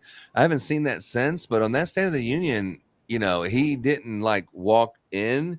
He kind of just went from person to person, where that way they can kind of escort him down the aisle in a sense. But when he went on to the podium, he had a great speech on that particular one. That's where it's like he hadn't been on drugs. There's no way. Well, if you notice when he does some of his speeches, especially the ones where he's on whatever concoction they give him, his levels go up and down. He'll go from being kind of angry and aggressive, and then you see him, he gets down and he whispers into the mic real quiet, and then he goes back to being almost like energetic and surprised again. And I think that's a big sign of him being on something. I think we're going to see that in this debate. You're going to see him very energetic towards the beginning. He's going to fade out towards mid, and then he's going to come back up again, and you're going to see him fade again. Well, I don't know, because he is kind of a little snappy old man, and I'm sure Trump. He's got corn pop. He's got to worry about. Trumpy Trump is going to be throwing some lawn darts at it in his direction, so he can't just sit there like a little wuss and say, I'm not going to address that based on his attitude. I mean, he's going to have to fire back on something, but Trump's mic will be turned off while he makes his point. So, well, there's been speculation that Biden's going to come out, and one of the things that he's going to use is that Trump is a quote unquote convicted felon. Oh, 100%. What I personally would Why do wouldn't is you? Trump should come out with a copy of his daughter's diary, and it says, and you're a pedophile, and hold up the pages where it says he used to go take showers with his daughter. Yeah, I mean, that, and you could talk about, Hunter, of course. I mean, you could talk about that, but at the end of the day, I think that's a lot of reason why people are just sick with politics in general. It's just so much bullshit, and not about, tell me about how you want to affect me as an American. I don't give a shit about all this other stuff. how are you going to affect me as an American, and what can you do for me, and how can you elevate our country? And MAGA, I'm not MAGA. I'm all about making America great again. And I would love to see, pass that on to my children and their children and stuff like that. This awesome experiment that turned into America that's really young compared to other countries. But, this awesome place, America, I'd like to pass on a great one. And I don't like the direction it's going. And making America great again sounds like, what we need. And Trump has adopted that. So at least it looks like he's standing by trying to make America great again instead of Joe Biden was Build Back Better. I haven't seen anything built back. Nothing's better. Yeah, not a bit. Kingdom, have you seen or I don't know if either one of you have seen the Agenda 47? Have you guys looked at that? What is that? My daughter was talking about that. Wait, is that the one with the presidential security? No, that's Trump's 47. I think it's 47 points for when he enters back into the White House. And if you go to his campaign site, you can see all the points listed and what he's doing and how he's going to do it. So exactly what you were talking about, Kingdom, of how are you going to make life better for me? That's in there. And every day, if you follow me, you might want to hit the notification. Well, no, you don't, because I repost a lot. But every day I've been putting up a different point of Agenda 47 and how Trump plans on rectifying the situation. I think yesterday was. You know about the no more federal income tax? Yeah, a little bit. He's been saying that like the last couple speeches. But Yeah, I think he's going to do tariffs, which is what we had prior to income tax. So Big Ron. So instead of charging Americans income tax, he wants to tax people who are bringing the stuff over here and tax them more of tariffs and things for bringing stuff into the country, and not federal income tax the actual citizens. Since there's so many people that are illegal and not paying fucking income tax anyway, but everyone's paying sales tax, so they want to tax it a different way. And it seems like a decent idea. Have you heard anything about it? I haven't heard anything specifically about that, but that's what Florida does. We don't have a state income tax. We have a consumption tax. So anybody who comes into this, so anything anybody buys in the state, taxes are taken from it. And I'm 100% okay with that. I may pay a little bit extra on certain things, but I've got better roads, a better education system, and a surplus of money. So I'm not against it. But this would be also not just no state, there'll be no federal either. So someone who lives in Texas or Florida like us, I don't know about the lump of money you got to give them, but I got to give them one. And it would be nice if I kept it in my pocket. Oh, I completely agree. For real. It'd stimulate the economy for sure. Trust me, I get nailed pretty heavy. Stimulus package. So 1913 is when the federal income tax started. And it was only supposed to be temporary, if we all remember that from history, for those of us that actually had good history teachers. It was only supposed to be temporary, then it was supposed to go away. But like Reagan said, government never gets smaller, it only gets bigger. And, we're never going to get rid of something like that. But to remember, America was founded on the fact that a bunch of us got angry because of a 2% increase in tax on some tea that we tossed in the harbor. And here we are in some states, California and New York to be more specific, where you're paying almost 60% of your total income tax, whether it be federal, state, or local. That's the one of the big reasons that Trump got rid of the salt tax, for those that know what salt is, which is state and local tax. And what was happening is places like New York, California, New Jersey, Pennsylvania that have high state taxes, they were allowed to write that off on their taxes and charge the federal government for it. So the federal government was paying for the state and local tax as part of the write-off for those people. And then Trump got rid of that, and all those states got angry, because now the people were having to pay for that salt tax out of their pocket, and their constituents were mad because now they are actually feeling it, VFX. Wow. So I think things like that need to come about. I mean, if you look at California, it's got, a 16% state income tax along with state and local. And then depending on what your income rate is, most middle class people pay 25 or 26% income rate, I think is what it is, for anybody over 100, and I think it's 115,000 a year or 121,000 a year joint is 26%, and then you throw in state at 16%, so now you're at like 32, and then you throw in local and county. You're already at 50 or 60%. So for that $1 that you make, 60 cents of that goes to the government. You get to keep 40% of it, and everybody's happy about it, and that drives me nuts. I mean, you see a lot of the rappers and a lot of the 50 Cent, like he's here in Houston with us. Yeah, he's like 10 cent now. Well, no, it's like a lot of these guys live in California. Joe Biden said if you make over 400,000, and I'm not saying that I do, but if you make over $400,000, it's 50% tax. And you're like, what? Over 400,000? There's a lot of people making over 400,000. 50% tax? That's 200. I mean, 400,000 is not hard to make if you've got a decent job, your wife works, and you know how to manage your money correctly. I know. 400K is nothing, and with the way inflation is and everything like that, what you get taxed on that is crazy. I mean, what we bring into our household and what we get taxed out, and Georgia has pretty high taxes to begin with too. But 2 points about the taxes. Though one, this lower point is what do you guys think about Trump getting rid of taxes on tips? Yeah, that was a big thing to me, because the IRS goes hard after cash tips. And well, everyone in the club getting tips. Yeah, you're stripping income. You'll finally get the full amount of the tips, right? But the other thing is, it'll be really interesting if he does go with the tariff style, because it won't be those it'll be interesting of how it changes how taxes are passed on to us. So like if you're taxing companies, I think Biden's taxing them 26% now. If you're taxing companies like that, how will that cost filter down to you and me?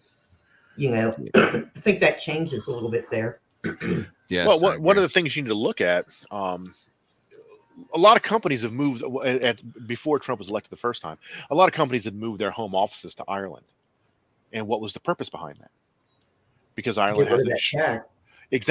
has an extremely low corporate income tax, so they moved their home offices there. That way, they aren't paying American taxes on those companies. So when Trump pushed down, God, you guys are making me sound like a super mega. I know, right? It's just facts, though. I mean, if you have hate in your heart, let it out.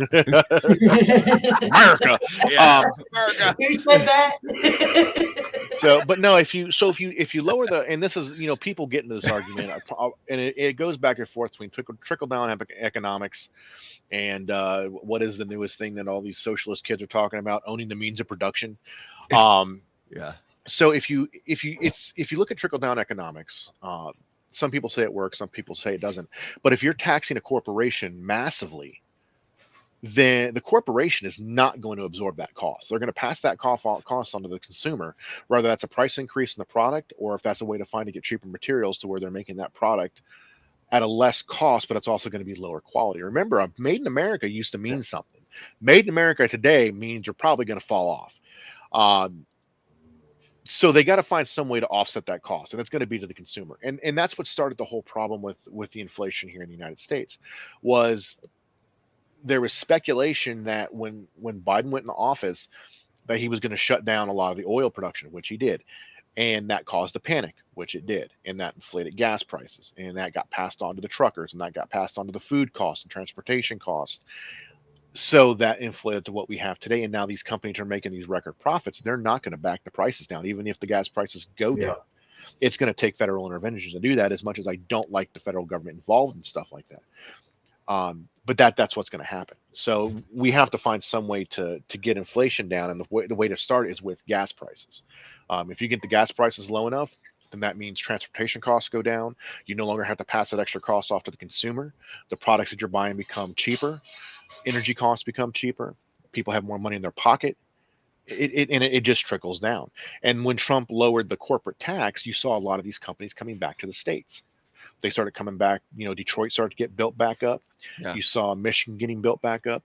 And that's what a lot of people don't understand, is that a lot of these taxes and this, the One China movement, where they started letting China build things and import stuff into the U.S., is when we start to see a downfall of our industry, whether it's steel. In fact, the last steel company the American Steel Company was just bought by Japan. U.S. Steel. U.S. Steel, which is bought by Japan. It's no longer They're American. actually their corporate office is in Pittsburgh. Right. Yep. Right. And it's a nice place. Laura and I have both been there. And when I was like, they got bought by Japan, you're like, what the hell? Yeah. Yeah. If you've never been to Japan, man, that's one of the things that makes Japan. In fact, it's one of the things that make a lot of other countries more prosperous now than the U.S. is they don't do what the U.S. is doing. Japan, everything there is Japanese made, Japanese built, Japanese sold. And that's where it saves their country. When Bonnie and I lived there, we literally watched a 15-story building go up in about 4 weeks.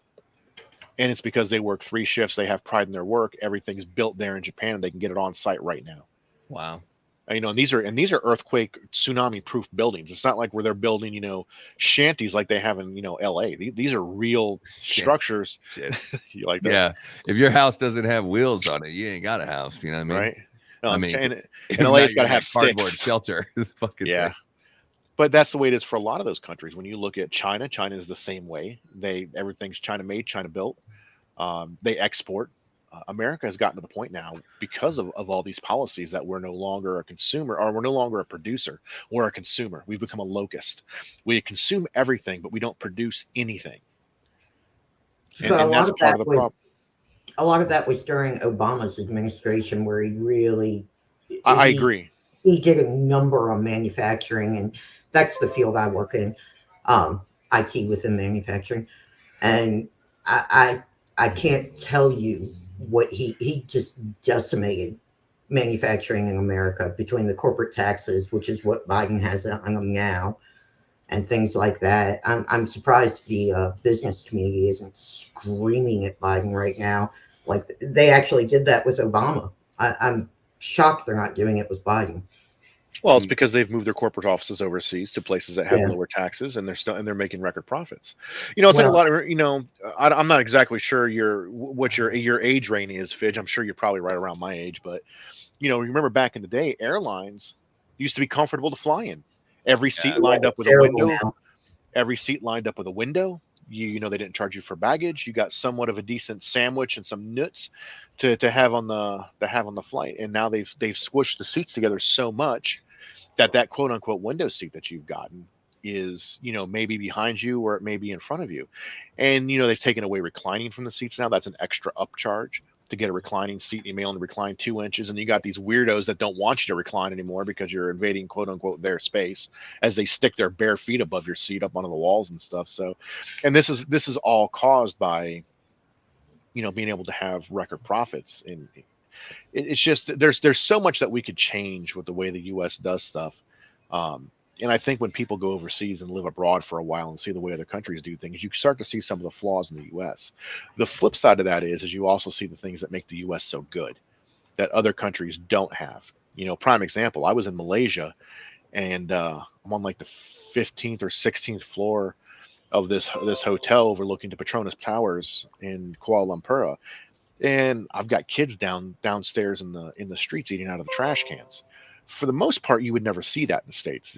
There's programs that we have in place for the most part to help catch these windfalls. Now, I know there's people out there that would say we don't, but for a lot of the cities we do that help with these, whether it be a homeless shelter or food banks at the churches or things like that. We have these windfalls. You don't have that in other countries. You don't have welfare. The poorest people in the United States, the ones that are on the welfare and complain the most in these other countries would be considered middle class, because poor people in other countries don't drive, SUVs with bling rims and cell phones and big screen TVs in their house and, eating steak. These people are lucky if they're living in a cardboard box.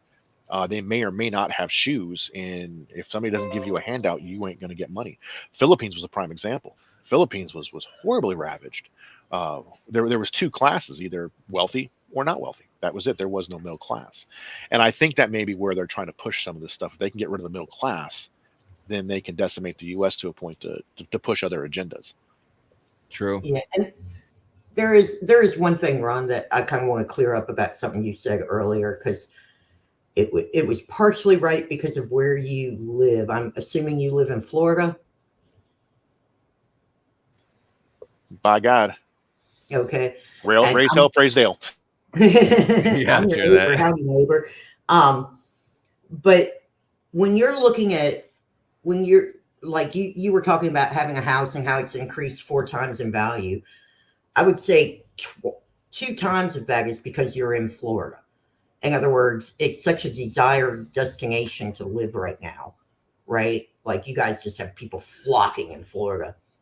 But the other half of that, people kind of lose that. They look at the value of their house and they see this really high value right now, but the value really is no different than it was a few years ago. It's because the value of the dollar has lessened, so you need more to hit that same price. And so that's really what you're looking at. Your value didn't really double because your value of your dollar went down so much.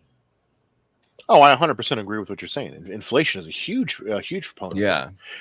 It's also BlackRock, State Street, and then a lot of those other major investing companies that are coming in. They're buying up all Vanguard that are buying up all the housing. I could put my house in the market. So I paid about 180 for mine. About 180. Right now it's listing, if I was to go on Zillow, for like the high 3s, low 4s. This house is not worth that much. But these major companies will suck this thing up above that. I could put it on the market for 4 and they'll give me 450 just to get me out of my house. Yep. And they turn around and they rent it out. You will own nothing and you will like it. We moved You'll like it. We moved to Georgia 3 years ago, right? I think this July is the 3rd year. And we were kind of in a desperate situation when we were looking. Originally we had plenty of time to look, and it was during COVID, and we were looking across 7 states, and we were going, we can work from home, so we could work from anywhere, right?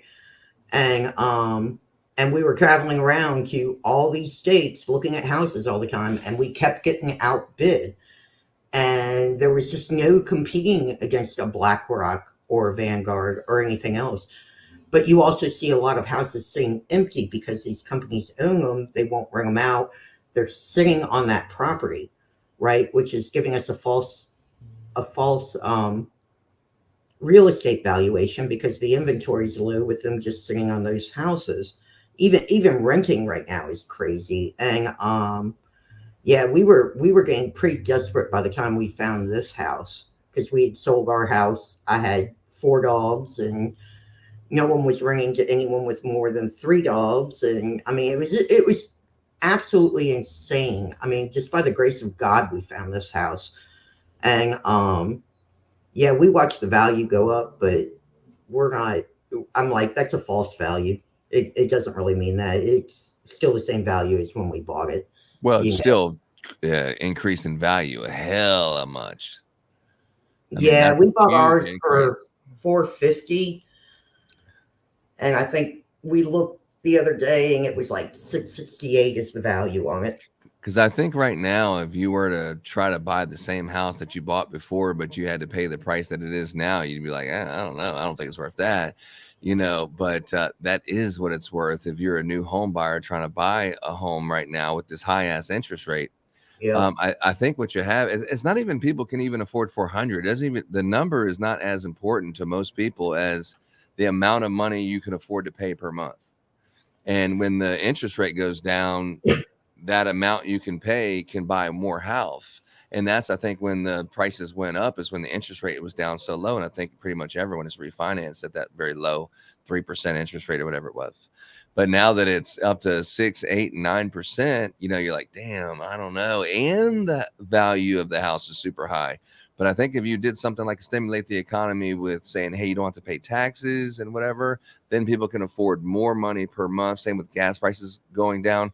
People can afford more money per month, and that's going to make the real estate market boom. And the stock market, but that's so fucking unpredictable. Stock market does good sometimes when the economy is bad, just for different reasons. But I think that definitely now's the time to get into real estate right this second, if you're not already. Well, I don't know. I don't know about that because I was reading an article earlier where they were taking like middle income and median house sales, and they were figuring that you had to put down, like, on a $330,000 house, you had to put down something like $127,000 for your down payment. And people can't afford that. That's like 12 years of just basic. I'm putting 10% of every one of my checks back to buy a house, right? Well, it's somebody who just sold a house has that money to put on the next one. I mean, it's the people who are already in the game can keep playing, and the people who can't afford it, they can't play. And the people who are rich, they're buying the shit with cash. You know, they're doing cash buys. The interest rate doesn't matter. And so they're acquiring all these properties that are lower than they should be because the interest rate's higher, and they're accumulating all this real estate. It seems like that's in every single travesty that happens in life, someone else is looking at the same situation as an opportunity. And I think now is a good opportunity to buy real estate. Or as we get closer to the election. Well, we're looking at buying some real estate. Won't be here though. It'll be in Belize. Belize? I know. Yeah. Belize. Every time I go to Belize, I'm like, why can't we just live here? I mean, I know they don't have a trash service. And, I mean, if things go sideways, that's kind of my thought. If Biden is elected again, we're going to sell this house. We're buying something smaller, and we're buying a house in Belize. You going to move there? Dual citizenship. Yep. Interesting. What about you, Big Ron? You been to Belize? I've been there like 4 times. I have not. All of my travel has been around the Ring of Fire. That ring of fire. Burn, burn, burn. Yeah, at least I ain't a leaky balloon nut. Yeah, when you said ring of fire, that was the first thing that came to mind. So I'll save you with Johnny. Yeah, Belize is very nice. If you ever take you're in Florida, it's weird that you wouldn't get on a cruise ship. Being in the Navy and take a little East Caribbean cruise, 7-dayer. My wife has been trying to get me to go on a cruise. Oh boy, for as long as I can think. It's the cheapest way to travel. I keep telling her I've been on cruises before. Yeah, wait. Hey, Kingdom. Yeah. Have you ever heard Ring of Fire sung by the group Home Free? No. They are an a cappella group, and they are fantastic. Let's see what you're talking about. Oh, it's a YouTube video.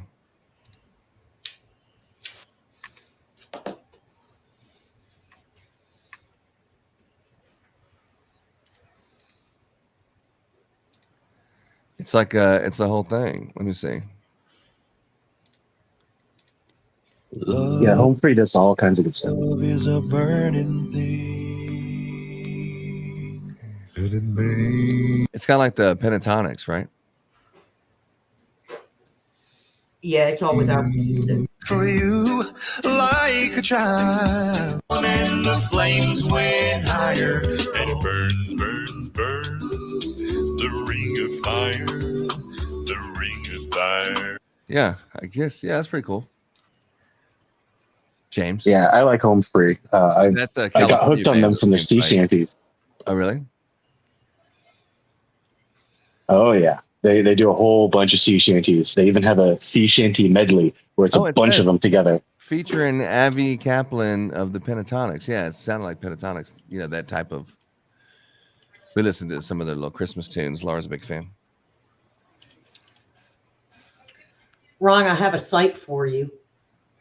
I'm going to DM it to you. It's I'm scared. I know. No. And she also has an air horn. So if you say something I don't like, I can imagine that fucking boat horn, like you're in a public, like she says she's at a shopping mall. You know the fucking boat horn, that loud ass boat horn. So she's in a shopping mall, and she feels like she's threatened in any way or something. She says she pretty frequently she just hits the boat horn just to get people away from her. So, well, you had all those people. You know what made me start carrying that? You remember when I don't know COVID was going on, and you kept seeing videos where, like, just nut jobs were screaming at someone about not wearing a mask. Well, I wouldn't wear a mask, so because it's you too give a hard. little taste of the air horn if they mentioned anything about Yep. So I was like, okay, well, if anyone comes up to me like that, I'm just going to air horn them. I don't understand why people don't understand that that's an easy solution. That's a good way to social distance. I mean, I found out later that Dr. Fauci said that was all bullshit, but that the social distancing, the air horn, I'm sure helps keep people at least 6 feet away.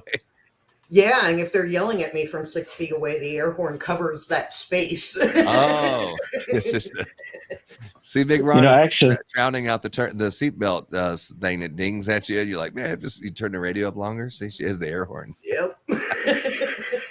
I actually wanted to engrave social distance right here. Oh, that's the social. Is that the enforcer? Yes. Yeah. Well, there you go. See, James ain't afraid to pull his gun out on anybody. We've learned that the last couple of days. Is that a SIG, James? That looked like a what was that? The PMR 22? No, No, 365. That is a Smith & Wesson. Oh, it is 45? No, it's probably 9 mil. 9 millimeter. Yeah, it's the Smith & Wesson Shield 2.0 Easy. My wife carries a standard shield. I actually won that. Wife carries a standard shield. I would have bought the standard shield, but when I held this one in my hand next to the other shield, for some reason, it just fit in my hand perfectly. Like, I don't know why. I just love the way it feels. I'm like that with my SIG. I've got big old meat pads here, but for some reason that 365 just locks into my hand. Yeah, I'm like that with my Taurus. I have a PT 140, and my hands are very small. I have very small hands. I'm like the little SNL skit, with the woman with the little plastic hands.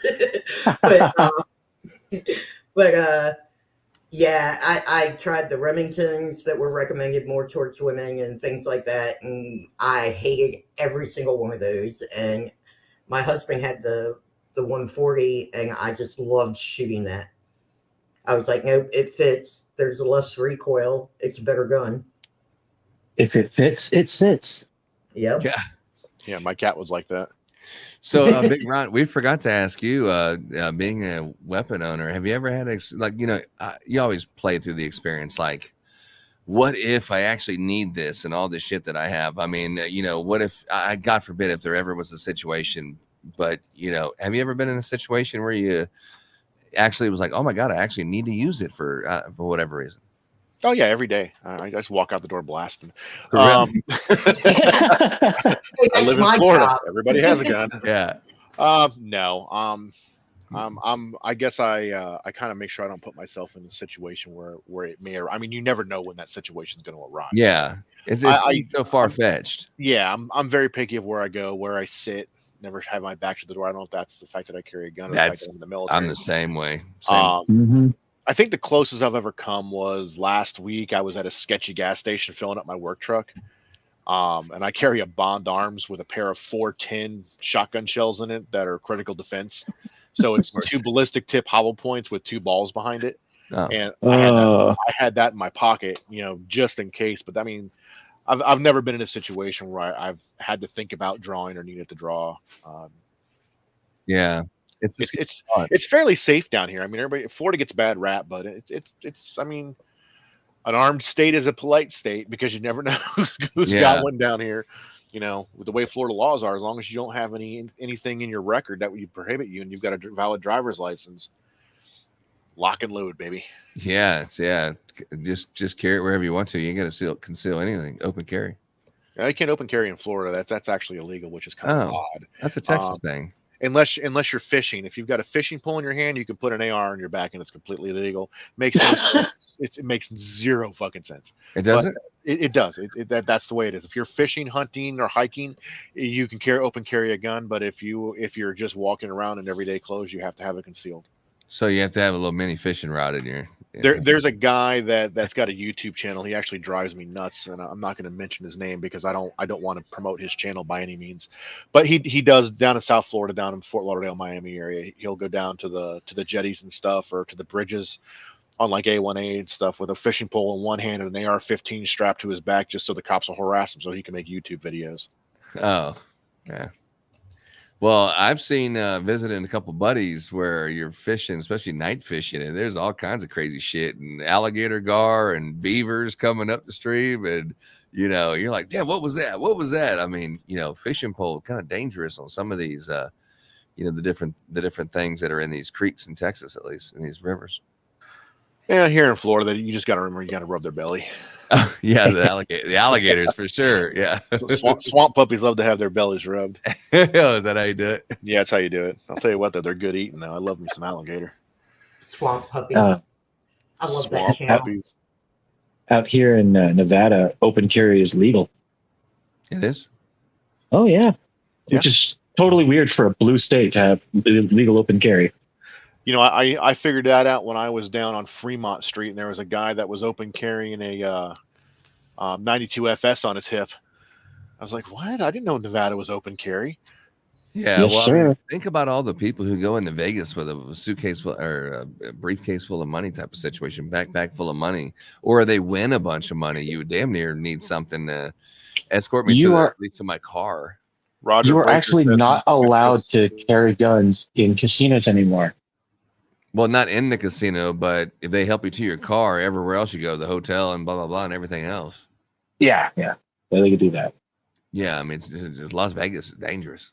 Roger Baker says that it's the same in New Mexico. They can open carry there too. I think it doesn't. Doesn't Phil live in New Mexico, or is that Arizona? Yeah, he lives in Arizona, I thought. Yeah, that's it. I couldn't remember. Yeah. Well, interesting show.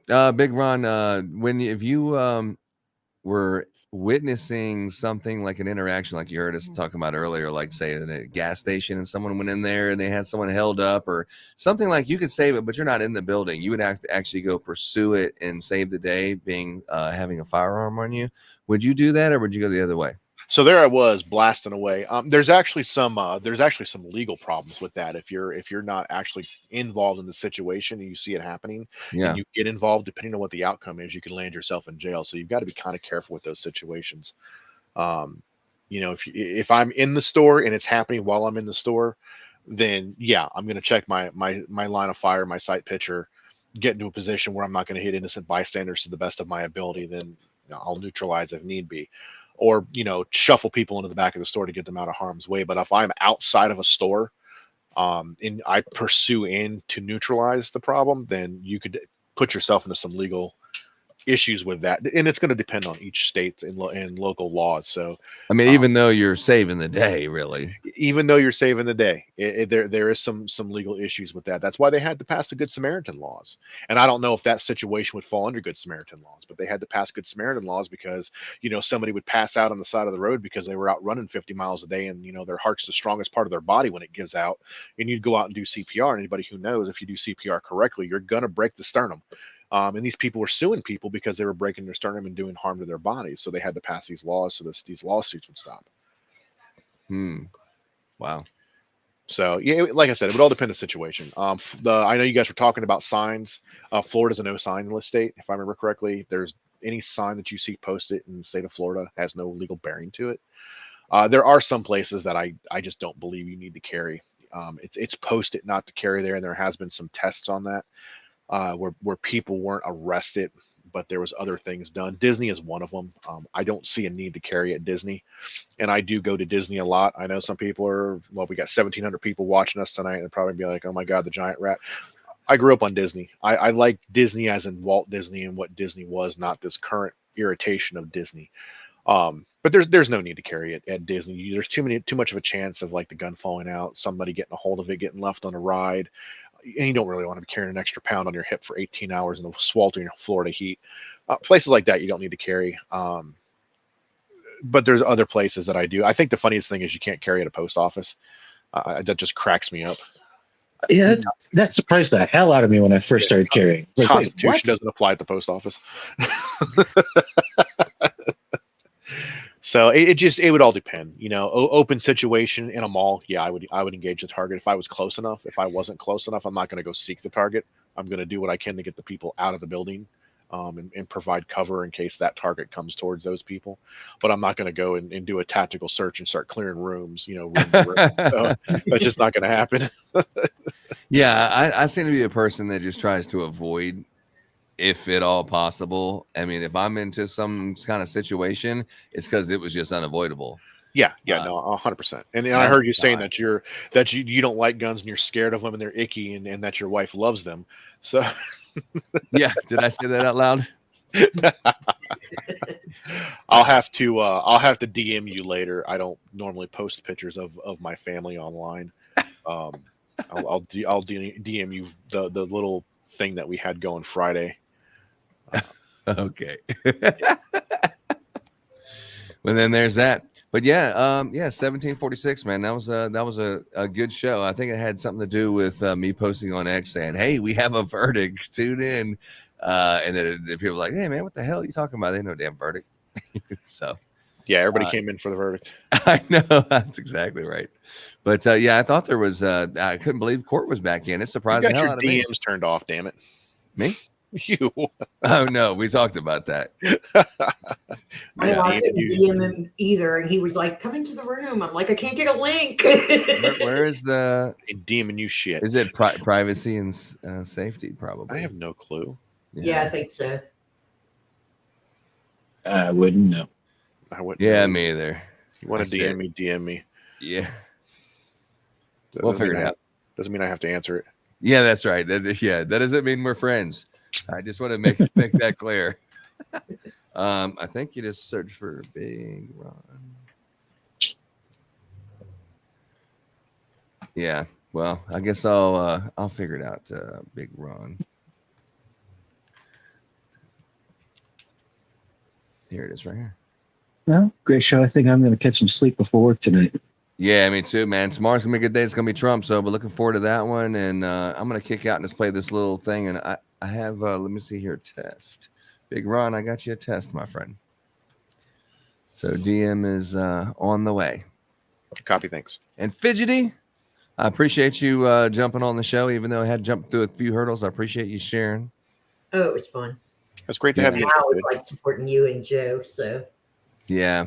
Well, after the Karen Reed trial, I'm not sure how much you're going to see me after that. I got to get back to work and actually work on the OJOB, but we'll see. We'll see. I think I'll cover a little bit about the election. It does have me fascinated, and I think it's a big thing covering the election. But I started covering that like when Trump first was doing his very first campaigns, and then what he did in New Hampshire and all that. And then ever since then, if you ever listen to him, it's like kind of like the same exact speech over and over. And I just got busy and got bored. But yeah, I'll try to get back into it. There you But go. are we going to do a bingo for the as we're all watching the debates together, since you guys are streaming it? Cool. We need to have like a Joe Biden bingo. That's why I don't post stuff like that on the internet. Yeah. That's wait, cool. I thought the debate was Thursday, not tomorrow. It is. It's Thursday. Thursday. Did I say tomorrow? Yeah. All right. Yeah. Verdict tomorrow, hopefully, and Trump on Thursday. Mrs. Big Ron has just informed me that my vittles have made it to the table. 10 for. Have a good one, my friend. All right, guys. We'll catch you tonight. Have a good night.